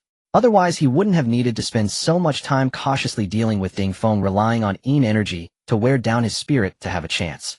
In the ancient era, how simple it was for the disciples of the corpse puppet sect to refine corpse puppets. However, due to that great battle, the corpse puppet sect vanished into the annals of history, taking countless puppet texts with it. It was already quite fortunate for him to find a few fragments. However, it seemed that he was even luckier now. This person before him actually possessed an ancient demon puppet, meaning he might also share similarities with himself. Perhaps he could obtain other information about the corpse puppet sect from this individual. Heaven truly helps me. Du Yu patted his waist, and two streams of black smoke emerged, transforming into two skulls that grinned menacingly as they charged towards the demon puppet. He then pointed with his hand. A pitch-black elemental force began to condense at his fingertip. In the next moment, a beam of black elemental light shot out from his fingertip. Bone erosion light. At the same time, the fallen Yin corpse had already risen following the black smoke of the skull. The black smoke instantly enveloped the demon puppet, with the skulls biting down on the formation patterns on the demon puppet's surface. Each time the demon puppet swung its hand, the black smoke dispersed temporarily, but it would quickly reconstitute. During the moments of reformation, the Yin corpse would fill in the gaps, preventing the demon puppet from escaping. Do you naturally sense that the strength of this demon puppet was at the late stage of true spirit? It might be quite tricky for an ordinary person, but with the inheritance of the corpse puppet sect, he had his own solution. That was to use the black smoke of the skull to continuously erode the formation on the surface of the opponent. Although this wouldn't defeat the demon puppet, it could at least hold it off. It seemed that this demon puppet was the opponent's trump card. As long as he could restrain the demon puppet, he would certainly win this battle. Just thinking about the possibility of obtaining the inheritance of the corpse puppet sect from the opponent made him unable to suppress his urge to laugh out loud. With that in mind, Du Yu's gaze followed the bone erosion light towards Li Ming. He didn't aim for the heart. He feared that in his excitement, he might accidentally kill the opponent. After all, countless true spirit cultivators had already died under his bone erosion light. The means by which the opponent could resist his Yin energy must have been something akin to a transparent shield. Such things were of no use against the bone erosion light. What? In the next moment, Du Yu exclaimed in surprise. The bone erosion light, like the previous Yin energy, remained suspended before the opponent, unable to advance an inch. At the same time, brilliant flames erupted from the opponent's body, illuminating Li Ming like a flame king. He also pointed with his finger. Blinding flames shot out from Li Ming's fingertip. Whoosh. In the next moment, Du Yu felt a sharp pain in his shoulder. Turning to look, the flames had already pierced through his right shoulder. He slapped his right shoulder, and dense Yin energy instantly filled the hollow shoulder. If he hadn't forcibly twisted his position, he would have likely been severely injured. What kind of protective means did the opponent possess? Du Yu forced himself to calm down. He didn't sense any elemental fluctuations. Could it be? At this moment he had a guess. Li Ming didn't care about what Du Yu was thinking. He slapped the ground. A surge of flames suddenly spread outward from him, instantly turning the area into a sea of fire. Just as he was preparing to unleash a full-scale battle, the opponent suddenly called for a halt. I feel we need not fight to the death. You haven't sustained any substantial injuries while I have suffered minor wounds, and you've even killed Ding Feng. I've lost a bit. As long as you allow me to observe the inheritance of your corpse puppet sect, we can turn the enmity into friendship. In exchange, I can also let you see the inheritance I've obtained. In truth, we have no deep-seated hatred, do we? Du Yu felt that this statement of his would surely move the other party. Instead of fighting to the death, it was better to sit down and discuss things, especially since he had made a concession. If it weren't for the fact that the opponent's mysterious protective means might be a mental secret technique, he wouldn't have made such a concession. Aside from thunder techniques, evil cultivators like him feared those proficient in mental secret techniques the most. Previously, he had been interrupted during his seclusion by the seductive fox who had inadvertently wandered into Mingqiu town. Fortunately, the seductive fox was only skilled in illusion techniques, and in the end, he skinned the opponent as a trophy. Upon hearing what the other party said, Li Ming paused for a moment, then revealed a mocking expression. I went through so much trouble to decorate this place as your burial ground, and you want me to give up? Ding. The system detects that the host is standing at a crossroads in life, presenting two choices. 1 kill. Do you reward soul protection jade? 2 spare. Do you reward soul piercing bell? Hearing the long-lost voice of the system, Li Ming paused for a moment, then dismissed it from his mind. Because this person before him must die. He had no inheritance from the corpse puppet sect. However, he was somewhat interested in the inheritance that the opponent held. The appearance of the system only indicated that there would be some obstacles after killing the opponent. Upon hearing Li Ming's response, Du Yu's expression darkened. Arrogant. Having made such a concession himself, the other party still maintained such an attitude. Did he think he had Li Ming under his thumb? Truly infuriating. Then let me show you my strongest technique.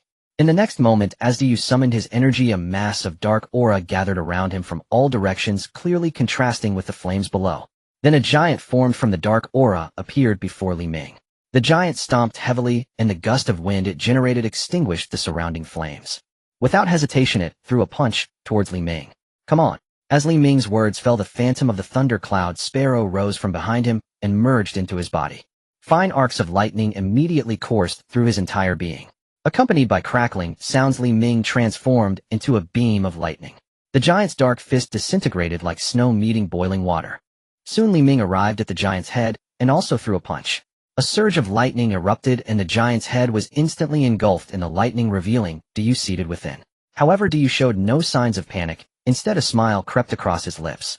Li Ming raised an eyebrow and the endless dark aura gathered from all around, quickly reforming the vanished head. Do you think I chose to build this palace here for no reason? There is a dark vein below, and within the palace I have set up a great dark gathering formation. Here there is an endless supply of dark energy for me to command. Even if you turn the thundercloud sparrow into a true spirit, what difference does it make? Do you have enough energy to compete with me? How can you win against me? I already gave you a chance before, but unfortunately you squandered it. Shut up. Listening to Du's incessant chatter, Li Ming transformed his fist into a palm and flames surged forth. The fire intertwined with the dark energy. Flames and dark energy formed a skeletal figure that tore into each other. Why aren't you using your lightning technique anymore? Has the true spirit's possession drained your energy? This power is far weaker than before, haha. A spark flashed in Li Ming's eyes, and the phantom of the flame, heaven monkey, silently merged into his body. The power of the flames surged dramatically, easily shattering the giant's head made of dark energy. Let's see how much energy you have left. You actually dared to clash with me. As the attack paused, the dark energy instantly reshaped the head. However, this time a sound of a sword cry suddenly resonated throughout the palace. The blood-red crying blood sword shot out from behind Li Ming. The endless dark energy was like paper as the crying blood sword swiftly pierced through the head, aiming directly at Du within. Du was startled at the sight. A phantom of a ghost-faced skeletal monkey rose from behind him. The ghost-faced skeletal monkey behind Du was different from Ding Feng's. Not only was it much larger, but it also had 3 pairs of emaciated arms. At this moment, 2 pairs of arms protected Du, while the last pair firmly grasped the crying blood sword. Feeling the overwhelming blood energy on the sword, Du's eyes lit up. Good stuff. As an evil cultivator, he was particularly fond of artifacts like the crying blood sword that exuded rich blood energy. It was perfectly suited for his techniques. However, before he could fully rejoice, the crying blood sword broke free from the arms, and with a flash of bloodlight, the ghost-faced skeletal monkey's arms were severed at the root. At the same time, lightning and flames erupted simultaneously. Under the barrage, for the first time, the dark energy failed to reform the head. The main gate swung open, and Li Ming walked in leisurely. It's not as formidable as you said. Under Du's stunned expression, Li Ming flicked his fingers, and a beam of golden light suddenly shot out, piercing towards Du's brow like a released arrow. However, the opponent's face began to melt away, just as before. I had already anticipated this move. A terrifying mental force suddenly surged forth. Du's melting face seemed to have activated a rewind button, reforming once again. There was terror and a hint of just as I thought in his eyes. This time the brilliant golden needle successfully pierced into his brow. At that very moment, the massive dark energy giant deflated like a burst balloon and vanished. Moi. Du's body crashed to the ground, but made no sound. He appeared light and airy as if devoid of flesh and blood. Li Ming lifted his clothing and discovered that the original body had been replaced by a pitch-black doll. A replacement doll. Quite a few good items here. Li Ming waved his hand and boundless flames instantly filled the palace, forcing Du, who was hiding aside. Don't kill me. I have my master's mark on me. If you kill me, my master will definitely know, and you will surely meet your doom. He is currently in the Xiao Kingdom. Indeed, he possessed a mental secret technique. After his blood transformation technique failed, he realized he no longer had a chance to resist. Lightning techniques, flames, artifacts, mental secret techniques. The person before him had an array of methods, and was certainly not a nameless character. He hoped to use his master to intimidate the opponent. He had no more replacement dolls left. Hearing Du's words, Li Ming's hand paused slightly. There is hope. Seeing Li Ming's expression, Du's lips curled into a smile, but the next moment his eyes widened suddenly. This was because Li Ming immediately slapped down without hesitation.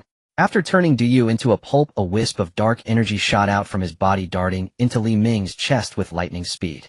Li Ming lifted his clothing and saw a circular mark appear on his chest. The mark was glowing faintly.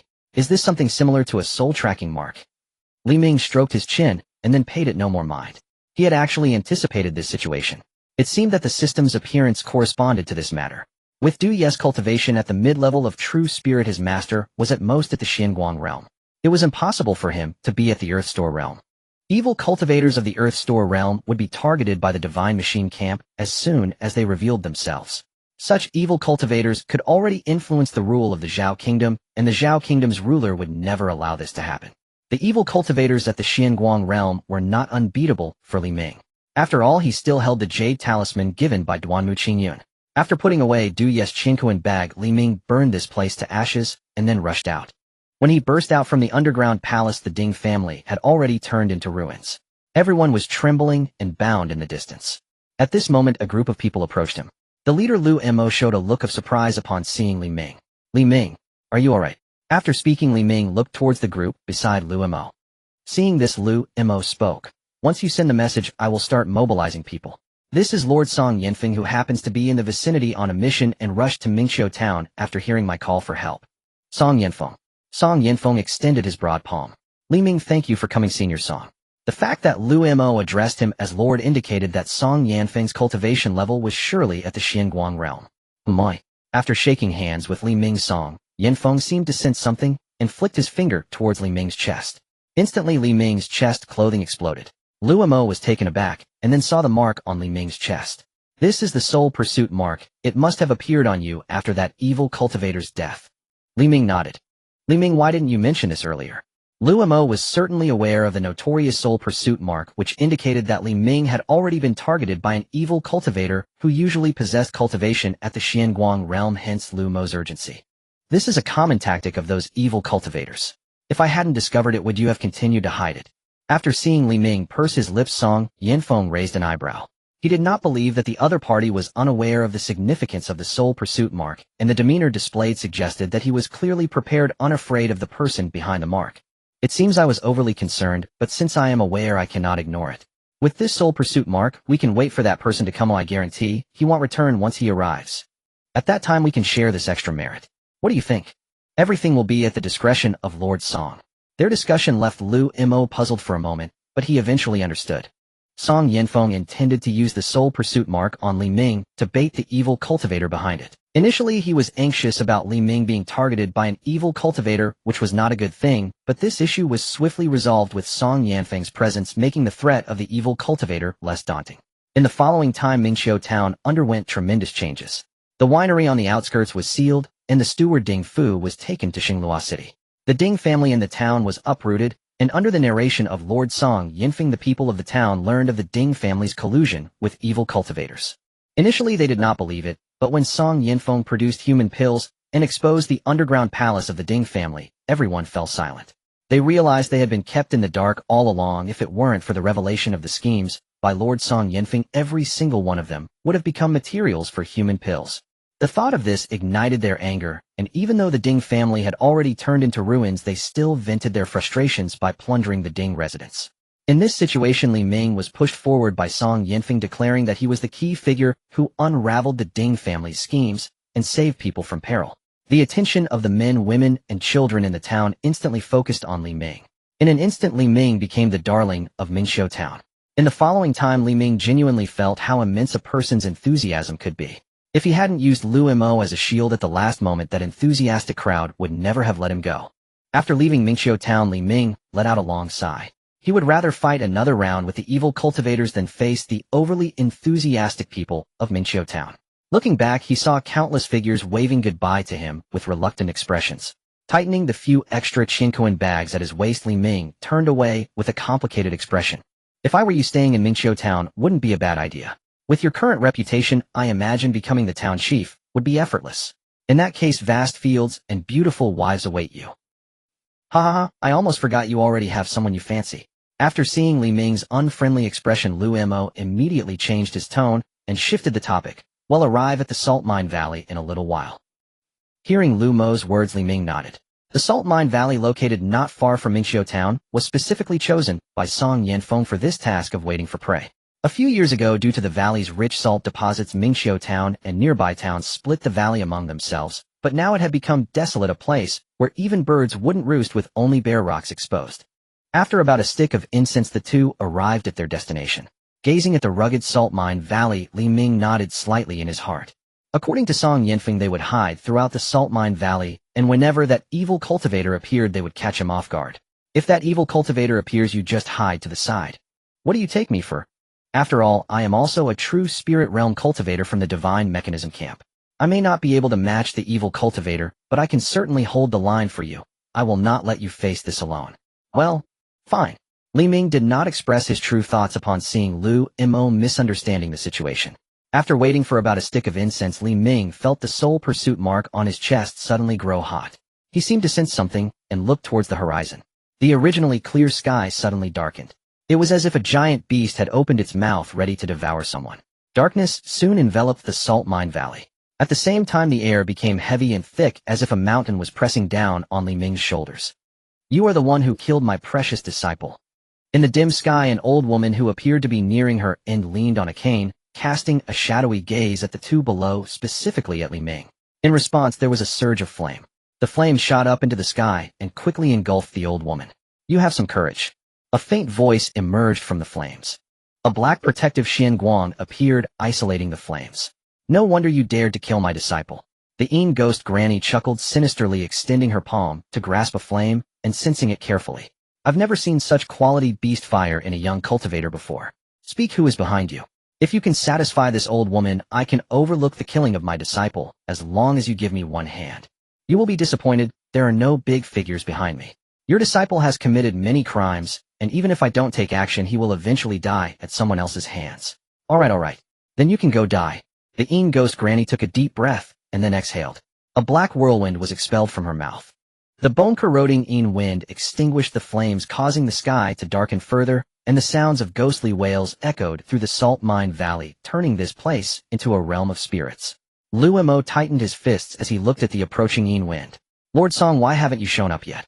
Just as he thought this, a loud shout exploded in their ears. "Evil cultivator, die!" As the words faded, a vast net descended from the heavens. Yin Guei-Pa raised her head, transformed her palm into a blade, and slashed upward. Dense Yin energy instantly collided with the net. The net shimmered faintly with primordial light, yet it continued its descent, enveloping Yin Guei. Song Yinfeng soared in from afar. Upon spotting Yin Guei-Pa, he sneered. "I wondered who the fish I'd hooked might be. Turns out it's you, that deranged crone. No wonder your disciple turned out as twisted as she did." Song Yinfeng. "So it was your scheming hand behind this child's audacity toward me. Yet do you truly believe this Hunyuan net alone can subdue me? How delusional you are. Of course I have further measures." With that, Song Yinfeng withdrew a milky white vial. As he uncorked it, a stream of white vapor spiraled forth. The vapor shot skyward into the ashen firmament. In an instant, the ambient temperature plummeted. Feathery snowflakes began to drift down. The snow settled upon Yin Guei-Pa and instantly crystallized into glistening frost. Within moments, the ice spread rapidly, encasing her entirely. The dim sky now blazed with an unnatural, blinding radiance. "Is it over?" Lu Mo exhaled a plume of white breath, glancing at Yin Guei-Pa, now frozen solid, and felt a profound sense of absurdity. Could a battle between Xianguang mirror cultivators truly end so simply? He then turned his gaze toward the jade vial in Song Yinfeng's hand, just as the latter resealed its stopper. "A Xianguang mirror cultivator does not perish so easily. I've merely immobilized her for now." Cultivators of dark arts invariably wield Yin energy. Though it may seem like flattery to acknowledge her prowess, Yin Guei-Pa's mastery over Yin energy is indeed formidable and deeply vexing. Fortunately, Lord Linghu intervened and commissioned Master Zhuge to forge this cold jade vial. Its chilling aura freezes Yin energy itself. The more Yin energy she expends, the fiercer the backlash. Hence my victory was swift and decisive. Song Yinfeng then produced a crystal sarcophagus. Just as he prepared to entomb Yin Guei-Pa within it, catastrophe erupted. A jet-black flame suddenly ignited over Yin Guei-Pa's chest. "Damn it!" Song Yinfeng's expression darkened. He uncorked the cold jade vial once more and aimed it squarely at her. A torrent of piercing cold surged forth from the vial, targeting the obsidian flame. A blinding white deluge flooded their vision. Yet Song Yinfeng's brow remained furrowed. The black flame had not been extinguished. In fact, it swelled from a mere ember into a roaring conflagration. In the next heartbeat, a mountainous pressure crashed down upon Li Ming and the other's shoulders. He narrowed his eyes, peering forward. Then darkness erupted before them. It coalesced into a colossal maw and swallowed the white deluge whole. "Song Yinfeng, you've truly astonished me," Yin Guei-Pa's voice echoed around them. "I misjudged this lunatic's combat strength. That black flame must be a postnatal spirit flame, one of the few forces impervious to the cold jade vial's chill. I'll hold her off, you two flee at once." No sooner had Song Yinfeng spoken than Li Ming seized Lu Mo's arm, dragging him away without hesitation. Watching the two vanish in an instant, Song Yinfeng drew a deep breath and unsheathed a long whip from his waist, bracing himself. "A postnatal spirit flame. May I survive this?" Li Ming, Truly is it right to leave like this? Though he knew staying would accomplish nothing, abandoning Song Yinfeng gnawed at his conscience. Such guilt left unchecked might well fester into an inner demon. He struggled to break free, but Li Ming's iron grip held fast. Only after they distanced themselves far from the salt mine valley did Li Ming guide Lu Mo to a concealed refuge. What are you? Lu Mo had assumed Li Ming intended only to flee, but clearly that was not the case. Do you know why I didn't reveal the soul-tracking seal the moment I sensed it? Moi. Because I am certain I can kill the mastermind behind it, even if he stands at the Xianguang mirror realm. Moi. At those words Lu Mo's eyes widened in disbelief. He did not doubt Li Ming's sincerity. No one gambles with their own life so lightly, and besides, even General Jian held Li Ming in high regard. It was only natural he possessed hidden trump cards. So what do we do now? We prepare for both outcomes. To safeguard against disaster, you must rush to Xinghua City and summon reinforcements, while I remain here biding my time.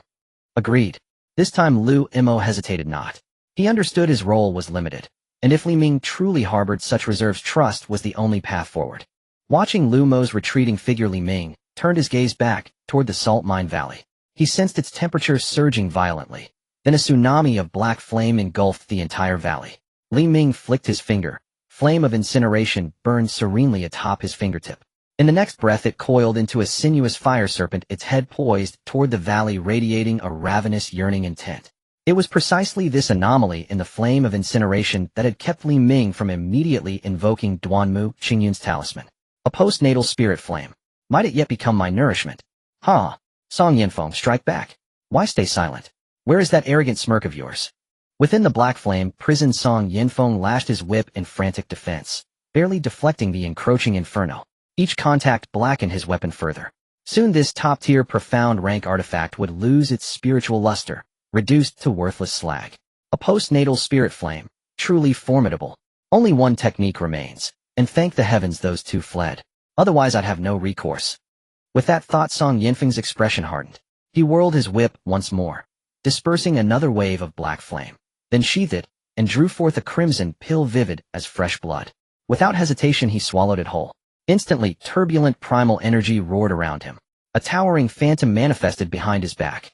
His true spirit, the primordial wild ox. Yet now both spirit and cultivator alike were veiled in a suffocating crimson haze. Song Yinfeng opened his eyes, blood red, blazing with madness. Qingmei recoiled in shock. Blood transmutation pill? You're utterly insane.